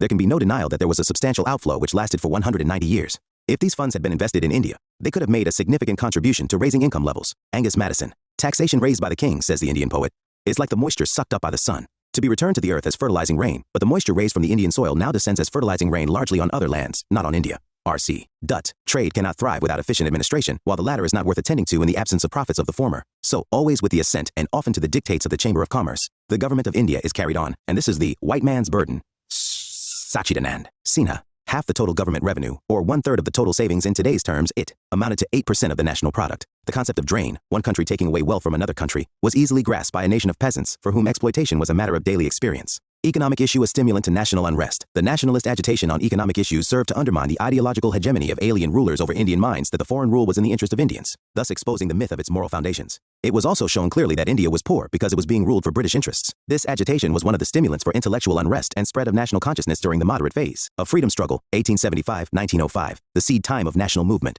Till the end of the 19th century, the nationalists had been demanding some share in political power and control over the purse. During the first decade of the 20th century, they started demanding self-rule, like the United Kingdom or the colonies, and prominent among such nationalists was Dadabhai Naoroji. Stages of colonialism in India. The fundamental character of British rule in India did not remain the same through its long history of nearly 2 centuries. The changing pattern of Britain's position in the world economy led to changes in the nature of British colonialism. Marxist historians, especially Rajni Palm Dutt, identified 3 overlapping stages in the history of imperialist rule in India. He points out that each stage developed out of the conditions of the previous stage, and the different modes of colonial exploitation overlapped. Old forms of colonial exploitation never entirely ceased, but got integrated into new patterns of exploitation. These stages are, however, marked by distinct dominant features, i.e., qualitative changes from one stage to another. First stage, the period of merchant capital, mercantilism, often described as the period of monopoly trade and direct appropriation, or the period of East India Company's domination, 1757, was based on 2 basic objectives, to acquire a monopoly of trade with India, against other English or European merchants or trading companies, as well as against the Indian merchants, to directly appropriate or take over governmental revenues through control over state power. During this period, no basic changes were introduced in administration, judicial system, transport and communication, methods of agricultural or industrial production, forms of business management or economic organization, nor were any major changes made in education or intellectual field, culture, or social organization. In fact, the traditional Indian civilization, religions, laws, caste system, family structure, etc., were not seen as obstacles in the colonial exploitation. The only changes made were I, in military organization and technology, which native rulers were also introducing in their armed forces, and T, in administration at the top of the structure of revenue collection, so that it could become more efficient and smooth. In this phase, there was large-scale drain of wealth from India, which constituted 2-3% of Britain's national income at the time. It was this wealth that played an important role in financing Britain's industrial revolution. In this stage, there was no large-scale import of British manufactures into India. Rather, the reverse occurred. There was an increase in export of Indian textiles, etc. The weavers were, however, ruined at this stage by the company's monopoly and exploitation. They were forced to produce for the company under uneconomic compulsions. Second stage, owing to its mode of exploitation being trade, this stage is also termed as colonialism of free trade. It started with the Charter Act of 1813 and continued till 1860s. Soon after the East India Company became the ruler over most parts of India, there was a debate in Britain as to whose interests the newly acquired colony would serve. The newly emerging industrial capitalists began to criticize the East India Company and its exploitation of India. They demanded that colonial administration and policy in India should now serve British capitalist interests, which were very different from those of the East India Company. Now India was to serve as a market for the ever-increasing output of British manufactured goods, especially textiles. At the same time, the new capitalists in England needed from India exports of raw materials, especially cotton and food grains. Moreover, India could buy more British goods only if it earned foreign exchange by enhancing its exports. Export of raw materials was increased sharply to meet the dividends of the company and profits of British merchants. Besides, there was a need of money to pay for pensions of British officials who would go to Britain after retirement. In this phase, the following dominant features were visible. India's colonial economy was integrated with the British and the world capitalist economy. This was made possible with the introduction of free trade. All import duties in India were either totally removed or drastically reduced to nominal rates. 2. Free entry was also granted to the British capitalists to develop tea, coffee, and indigo plantations, trade, transport, mining, and modern industries in India. The British Indian government gave active state help to such capitalists. 2. The permanent settlement and the Rayatwari system in agriculture were introduced to transform traditional agrarian structure into a capitalist. 1. Administration was made more comprehensive and included villages and outlying areas of the country. These changes were brought about to make British goods reach and agricultural products drawn from interior villages and remotest parts. Personal law was largely left untouched since it did not affect colonial transformation of the economy. However, the changes related to criminal law, law of contract, and legal procedures were overhauled to promote capitalist commercial relations and maintain law and order. Modern education was introduced to provide cheap manpower to the vastly expanded administration. However, it was also aimed at transforming India's society and culture for two reasons: A, create an overall atmosphere of change and development, and B, give birth to a culture of loyalty to the rulers. 7. The taxation and the burden on peasants rose sharply due to economic transformation and costly administration, civil as well as military. 8. India absorbed 10 to 12% of British exports and nearly 20% of Britain's textile exports. After 1850, engine coaches, rail lines, and other railway stores were imported into India at a large scale. The Indian Army was used for British expansion of colonialism in Asia and Africa. Third stage. The third stage is often described as the era of foreign investments and international competition for colonies. It began around the 1860s in India, owing to several changes in the world economy. These changes were as follows. Britain's industrial supremacy was challenged by several countries of Europe, the United States, and Japan. As a result of the application of scientific knowledge to industry, the pace of industrialization increased sharply. Use of petroleum as fuel for the internal combustion engine and the use of electricity for industrial purposes were significant innovations. The world market became more unified due to revolution in the means of international transport. During this stage, Britain made strenuous efforts to consolidate its control over India. Liberal imperialist policies got replaced with reactionary imperialist policies, which were reflected in the viceroyalties of Lytton, Dufferin, Lansdowne, and Curzon. The strengthening of colonial rule over India was meant to keep out the rivals, as well as to attract British capital to India and provide IT security. As a result, a very large amount of British capital got invested in railways, loans to the government of India, trade, and to a lesser extent in plantations, coal mining, jute mills, shipping, and banking in India. Notion of training the Indian people for self-government vanished, revived only after 1918 because of the pressure exerted by the Indian national movement. Now, the aim of British rule was declared as permanent trusteeship over the Indians. The Indians were declared to be permanently immature, a child people needing British control and trusteeship. Geography, climate, race, history, religion, culture, and social organization were all cited as factors in making the Indians unfit for self-government or democracy. The British thus tried to justify their rule over Indians for centuries to come, all in the name of civilizing a barbaric people, the white man's burden. Summary. Economic impact of British rule: deindustrialization, ruin of artisans and handicraftsmen, impoverishment of peasantry, ruralization of India, emergence of new land relations, ruin of old zamindars, stagnation and deterioration of agriculture, commercialization of Indian agriculture, development of modern industry, rise of Indian national bourgeoisie, economic drain, famine, and poverty. Nationalist critique: India getting poorer due to colonial exploitation, problem of poverty, a national problem of raising productive capacities and energy development equated with industrialization, which should take place through Indian, not foreign capital. British policies on trade, finance, infrastructure development, expenditure designed to serve imperialist interests, need for complete severance of India's economic subservience to Britain, and development of an independent economy. Chapter 29. Development of Indian press. James Augustus Hickey in 1780 started the Bengal Gazette, or Calcutta General Advertiser, the first newspaper in India, which was seized in 1782 because of its outspoken criticism of the government. Later, more newspapers, journals came up: the Bengal Journal, the Calcutta Chronicle, the Madras Courier, the Bombay Herald. The company's officers were worried that these newspapers might reach London and expose their misdeeds. Thus, they saw the need for curbs on the press. Early regulations. Censorship of Press Act, 1799. Lord Wellesley enacted this, anticipating French invasion of India. It imposed almost wartime press restrictions, including pre-censorship. These restrictions were relaxed under Lord Hastings, who had progressive views, and in 1818 pre-censorship was dispensed with. Licensing regulations, 1823. The acting Governor-General, John Adams, who had reactionary views, enacted these. According to these regulations, starting or using a press without license was a penal offense. Later on, the act was extended to cover journals, pamphlets, and books. These restrictions were directed chiefly against Indian-language newspapers or those edited by Indians. Ramohan Roy's Mirat-ul-Akbar had to stop publication. 587. Press Act of 1835 or Metcalfe Act. Metcalfe, Governor General. 1835, Governor General the obnoxious 1823 Ordinance, and earned the epithet Liberator of the Indian Press. The New Press Act 1835 required a printer-publisher to give a precise account of premises of a publication and cease functioning, if required by a similar declaration. The result of a liberal press policy was a rapid growth of newspapers. Licensing Act 1857, due to the emergency caused by the 1857 Revolt, this act imposed licensing restrictions in addition to the already existing registration procedure laid down by Metcalfe Act, and the government reserved the right to stop publication and circulation of any book, newspaper, or printed matter. Registration Act 1867. This replaced the Metcalfe's Act of 1835 and was of a regulatory, not restrictive, nature. As per the Act, every book, newspaper was required to print the name of the printer and the publisher and the place of the publication, and a copy was to be submitted to the local government within 1 month of the publication of a book. Struggle by early nationalists to secure press freedom right from the early 19th century, defense of civil liberties, including the freedom of the press, had been high on nationalist agenda. As early as 1824, Raja Ramohan Roy had protested against a resolution restricting the freedom of the press. Early phase of nationalist movement from around 1870 to 1918 focused more on political propaganda and education, formation, and propagation of nationalist ideology, and arousing, training, mobilization, and consolidation of public opinion than on mass agitation or active mobilization of masses through open meetings. For this purpose, the press proved a crucial tool in the hands of the nationalists. The Indian National Congress in its early days relied solely on the press to propagate its resolutions and proceedings. Many newspapers emerged during these years under distinguished and fearless journalists. These included the Hindu and Swat Samitran under G. Subramania Iyer, the Bengali under Surendranath Banerjee, Voice of India under Dadabhai Nauroji, Amrita Bazar Patrika under Sisir Kumar Ghosh, and Motilal Ghosh Indian Mirror under N.N. Sen Kasari in Marathi and Maratha in English under Bal Gangadhar Tilak, Sudharak under Gopal Ganesh Agarkar, and Hindustan and Advocate under G.P. Verma. Other main newspapers included Tribune and Akhbar I.M. in Punjab Gujarati, Indu Prakash, Dian Prakash and Kal in Bombay, and Som Prakash, Banganivasi and Sadharani in Bengal. These newspapers were not established as profit-making business ventures, but were seen as rendering national and public service. In fact, these newspapers had a wide reach, and they stimulated a library movement. Their impact was not limited to cities and towns. These newspapers reached the remote villages, where each news item and editorial would be read and discussed thoroughly in the local libraries, which would gather around a single newspaper. In this way, these libraries served the purpose of not only political education, but also of political participation. In these newspapers, government acts and policies were put to critical scrutiny. They acted as an institution of opposition to the government. The government on its part had enacted many strident laws such as Section 124A of the Indian Penal Code, which provided that anyone trying to cause disaffection against the British government in India was to be transported for life or for any term or imprisoned up to 3 years. But the nationalist-minded journalists had evolved many clever stratagems to subvert these legal hurdles. For instance, writings hostile to the government used to be prefaced with sentiments of loyalty to the government, or critical writings of socialists or Irish nationalists from newspapers in England used to be quoted. This was a difficult task which required an intelligent mix of simplicity with subtlety. The national movement from its very beginning stood for the freedom of press. The Indian newspapers became highly critical of Lord Lytton's administration, especially regarding its inhuman treatment to victims of the famine of 1876-77. The government struck back with the Vernacular Press Act, 1878. Vernacular Press Act, 1878.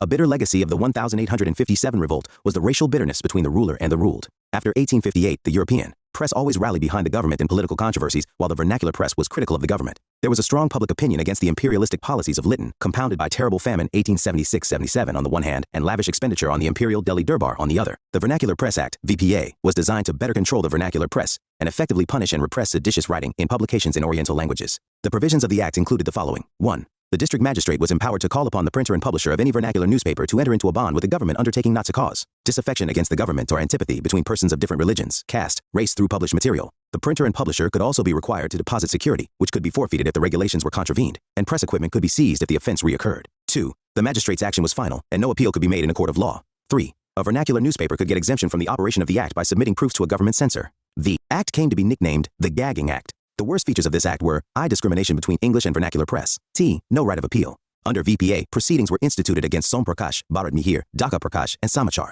Incidentally, the Amrita Bazar Patrika turned overnight into an English newspaper to escape the VPA. Later, the pre-censorship clause was repealed, and a press commissioner was appointed to supply authentic and accurate news to the press. There was strong opposition to the act, and finally Ripon repealed it in 1882. Repression against nationalist journalists continues. In 1883, Surendranath Banerjee became the first Indian journalist to be imprisoned. In an angry editorial in the Bengali, Banerjee had criticized a judge of Calcutta High Court for being insensitive to the religious sentiments of Bengalis in one of his judgments. Bal Gangadhar Tilak is most frequently associated with the nationalist fight for the freedom of press. Tilak had been building up anti-imperialist sentiments among the public through Ganapati festivals started in, Shivaji festivals started in, and through his newspapers Khazari and Maharatha. He was among the first to advocate bringing the lower middle classes, the peasants, artisans, and workers into the Congress fold. In 1896, he organized an all-Maharashtra campaign for boycott of foreign cloth, in opposition to imposition of excise duty on cotton. In 1896-97, he initiated a no-tax campaign in Maharashtra, urging farmers to withhold the payment of revenue if their crop had failed. In 1897, plague occurred in Pune. Although Tilak supported government measures to check plague, there was large-scale popular resentment against heartless and harsh methods, such as segregation and house searches. The popular unrest resulted in the murder of the chairman of the plague committee in Pune by the Chapekar brothers. The government policies on tariff, currency, and famine were also behind this popular resentment. The government had been looking for an opportunity to check this militant trend and hostility in the press.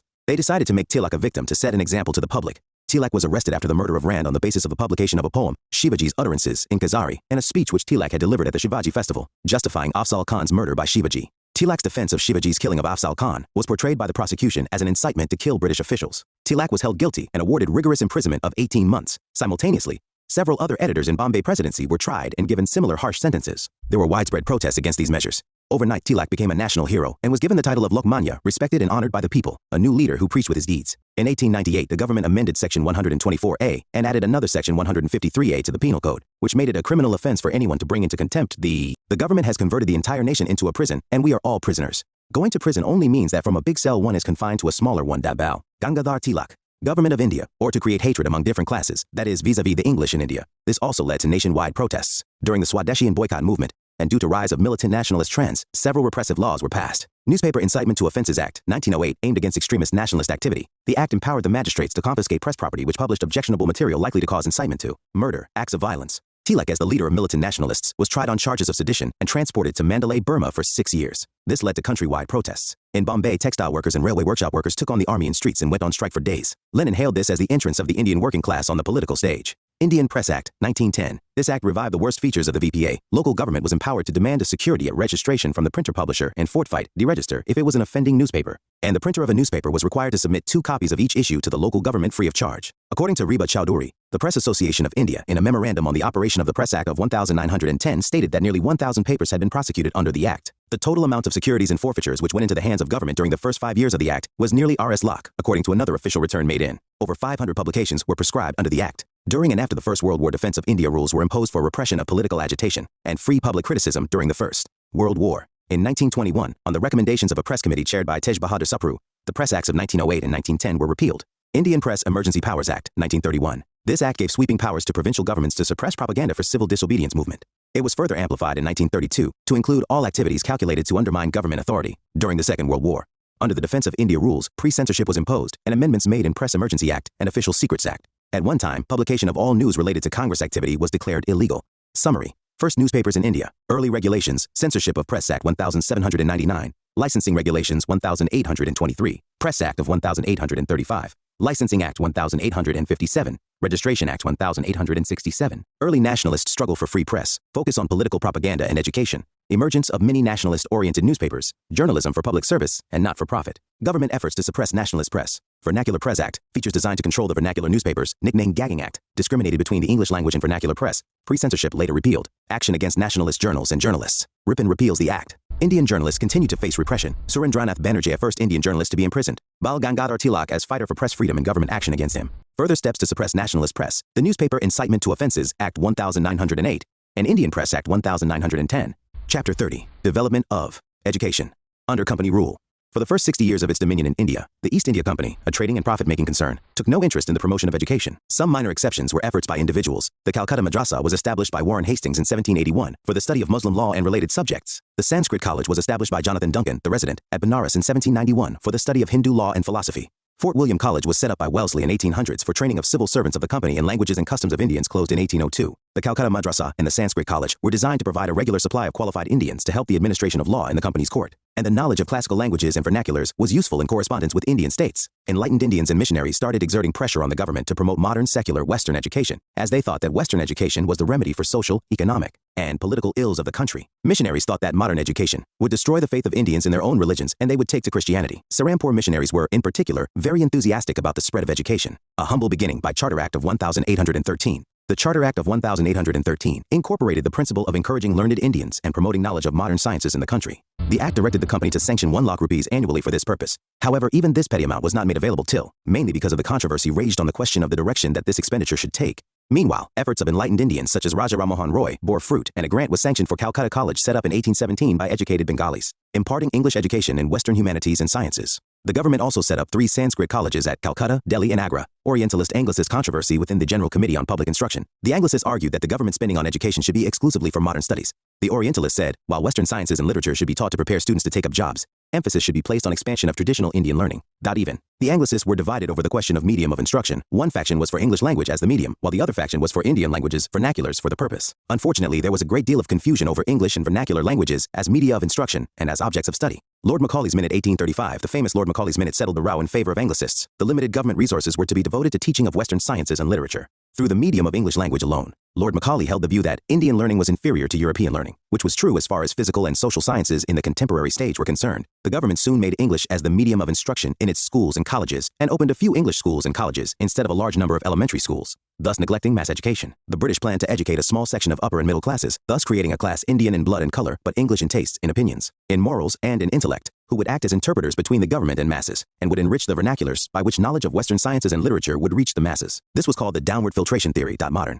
ideas, if not education, did filter down to the masses, though not in a form desired by the rulers, but through political parties, press, pamphlets, public platforms, etc. Modern education only helped this process by making available the basic literature on physical and social sciences to nationalists, thus stimulating their capacity to make social analysis. Otherwise, the content, structure, and curricula of modern education served colonial interests. Efforts of James Thompson, Lieutenant Governor of NW Provinces, 1843-53. Developed a comprehensive scheme of village education through the medium of vernacular languages. In these village schools, useful subjects such as mentoration and agriculture sciences were taught. The purpose was to train personnel for the newly set up Revenue and Public Works Department. Wood's Dispatch, 1854. In 1854, Charles Wood prepared a dispatch on an educational system for India. Considered the Magna Carta of English education in India, this document was the first comprehensive plan for the spread of education in India. 1. It asked the government of India to assume responsibility for education of the masses, thus repudiating the downward filtration theory, at least on paper. 2. It systematized the hierarchy from vernacular primary schools in villages at bottom, followed by Anglo-vernacular high schools and an affiliated college at the district level, and affiliating universities in the presidency towns of Calcutta, Bombay, and Madras. 3. It recommended English as the medium of instruction for higher studies and vernaculars at school level. 4. It laid stress on female and vocational education and on teachers' training. 5. It laid down that the education imparted in government institutions should be secular. 6. It recommended a system of grants and aid to encourage private enterprise. Developments in 1857 universities at Calcutta, Bombay, and Madras were set up, and later departments of education were set up in all provinces. The Bethune School, founded by Jed Bethune at Calcutta 1849, was the first fruit of a powerful movement for education of women, which arose in 1840s and 1850s. Bethune was the president of the Council of Education. Mostly due to Bethune's efforts, girls' schools were set up on a sound footing and brought under government's grants and aid and inspection system. An agriculture institute at Pusa, Bihar, and an engineering institute at Roorkee were started. The ideals and methods of Wood's dispatch dominated the field for 5 decades, which saw rapid westernization of education system in India, with educational institutions run by European headmasters and principals. Missionary enterprises played their own part. Gradually, private Indian effort appeared in the field. After the Crown takeover, Hunter Education Commission, 1882-83. Earlier schemes had neglected primary and secondary education. When education was shifted to provinces in 1870, primary and secondary education further suffered because the provinces already had limited resources at their disposal. In 1882, the government appointed a commission under the chairmanship of W. W. Hunter to review the progress of education in the country since the dispatch of 1854. The Hunter Commission mostly confined its recommendations to primary and secondary education. The Commission, emphasized that state special care is required for extension and improvement of primary education, and that primary education should be imparted through vernacular. 2. Recommended transfer of control of primary education to newly set up district and municipal boards. Recommended that secondary high school education should have 2 divisions, literary, leading up to university, vocational. For commercial careers, IV drew attention to inadequate facilities for female education, especially outside presidency towns, and made recommendations for its spread. The next 2 decades saw rapid growth and expansion of secondary and collegiate education with the participation of Indians. Also, more teaching-cum-examining universities were set up like the Punjab University, 1882, and the Allahabad University, 1887. Indian Universities Act, 1904. The dawn of 20th century saw political unrest. The official view was that under private management, the quality of education had deteriorated, and educational institutions acted as factories producing political revolutionaries. Nationalists accepted the decline in quality, but accused the government of not doing anything to eradicate illiteracy. In 1902, Raleigh Commission was set up to go into conditions and prospects of universities in India, and to suggest measures for improvement in their constitution and working. The commission precluded from reporting on primary or secondary education. Based on its recommendations, the Indian Universities Act was passed in 1904. As per the Act, universities were to give more attention to study and research. The number of fellows of a university and their period in office were reduced, and most fellows were to be nominated by the government. Government was to have powers to veto universities, Senate regulations, and could amend these regulations or pass regulations on its own. IV conditions were to be made stricter for affiliation of private colleges, and V5 lakh rupees were to be sanctioned per annum for 5 years for improvement of higher education and universities. Curzon justified greater control over universities in the name of quality and efficiency, but actually sought to restrict education and to discipline the educated towards loyalty to the government. The Nationalists saw in it an attempt to strengthen imperialism and to sabotage nationalist feelings. Gokhale called it a retrograde measure. Government Resolution on Education Policy, 1913 and 1906, the progressive state of Baroda introduced compulsory primary education throughout its territories. National leaders urged the government to do so for British India. Gokhale, as a member of the Imperial Legislative Council, raised the issue in his resolution of 1910. He called for primary education to be made compulsory in those areas where at least 35% of 6 to 7-year-old boys were receiving instruction. State governments and local authorities to decide cost of education, the need to establish a separate Department of Education under the central government for taking necessary steps to introduce compulsory education, and for a secretary to be appointed for education to monitor the progress and prepare budget report. The government assured him that the idea would be considered, upon which Gokhale withdrew the resolution. Though the government established the education department under the central government and appointed a secretary for education, the main demand for free and compulsory primary education was ignored. Gokhale then raised the issue by bringing in a bill in March 1911 calling for the introduction of free and compulsory primary education in a phased manner. The bill was, however, rejected by a select committee. The government came up with its resolution on education policy in 1913. The government refused to take up the responsibility of compulsory education, but accepted the policy of removal of illiteracy and urged provincial governments to take early steps to provide free elementary education to the poorer and more backward sections. Private efforts were to be encouraged for this, and the quality of secondary schools was to be improved. A university, it was decided, was to be established in each province, and teaching activities of universities were to be encouraged. Regarding women's education, it was suggested that there should be curriculum of practical utility for girls, and that examination of girls should not get much importance. However, there should be an increase in the number of women teachers and inspectors. Sadler University Commission 1917-19. In 1917, the Government of India appointed the Calcutta University Commission, commonly called the Sadler Commission after its chairman, Michael Sadler. The commission was set up to study and report on problems of Calcutta University, but its recommendations were applicable more or less to other universities also. It reviewed the entire field from school education to university education. It held the view that for the improvement of university education, improvement of secondary education was a necessary precondition. Its observations were as follows. 1. School course should cover 12 years. Students should enter university after an intermediate stage rather than matric for a 3-year degree course in university. This was done to A. Prepare students for university stage, B. Relieve universities of a large number of below university standard students, and C. Provide collegiate education to those not planning to go through university stage. A separate board of secondary and intermediate education should be set up for administration and control of secondary and intermediate education. 2. There should be less rigidity in framing university regulations. A university should function as a centralized, unitary residential teaching autonomous body, rather than as scattered affiliated colleges. 4. Female education, applied scientific and technological education, teachers training, including those for professional and vocational colleges, should be extended. In 1920, the government recommended the Sadler Report to the provincial governments. The Sadler Commission recommendations had a great influence on the development of education in the next few decades. In the period from 1916 to 1921, 7 new universities came up: Mysore, Patna, Benares, Aligarh, Dhaka, Lucknow, and Osmani. Soon after came more universities such as Delhi, Agra, and Annamalai in Madras. Teaching so far had been the function of degree colleges, and there was no provision for postgraduate education. The functions of the Calcutta, Bombay, and Madras universities were to provide affiliation, conduct examinations, and confer degrees. But now, the number of teaching universities and residential universities increased. With the introduction of honors courses, there was an increase in academic activities in the universities and colleges. Studies of different Indian languages began. Facilities for higher studies and research were also created. The post of professor was created in the universities. The Department of Education was opened in Calcutta and Dhaka universities. Internal administration of the universities improved. The Academic Council was created to deal with such matters as curriculum construction, examination, and research. This helped to improve the academic standard of the universities. In 1925, an inter-university board was set up to coordinate among the different Indian universities. For the first time, students' welfare became an important matter in universities, and a board of students' welfare was formed in each university. However, the recommendations of the commission have been criticized for being too advanced for the time, and that many of the new things suggested were not suitable in the circumstances existing at the time.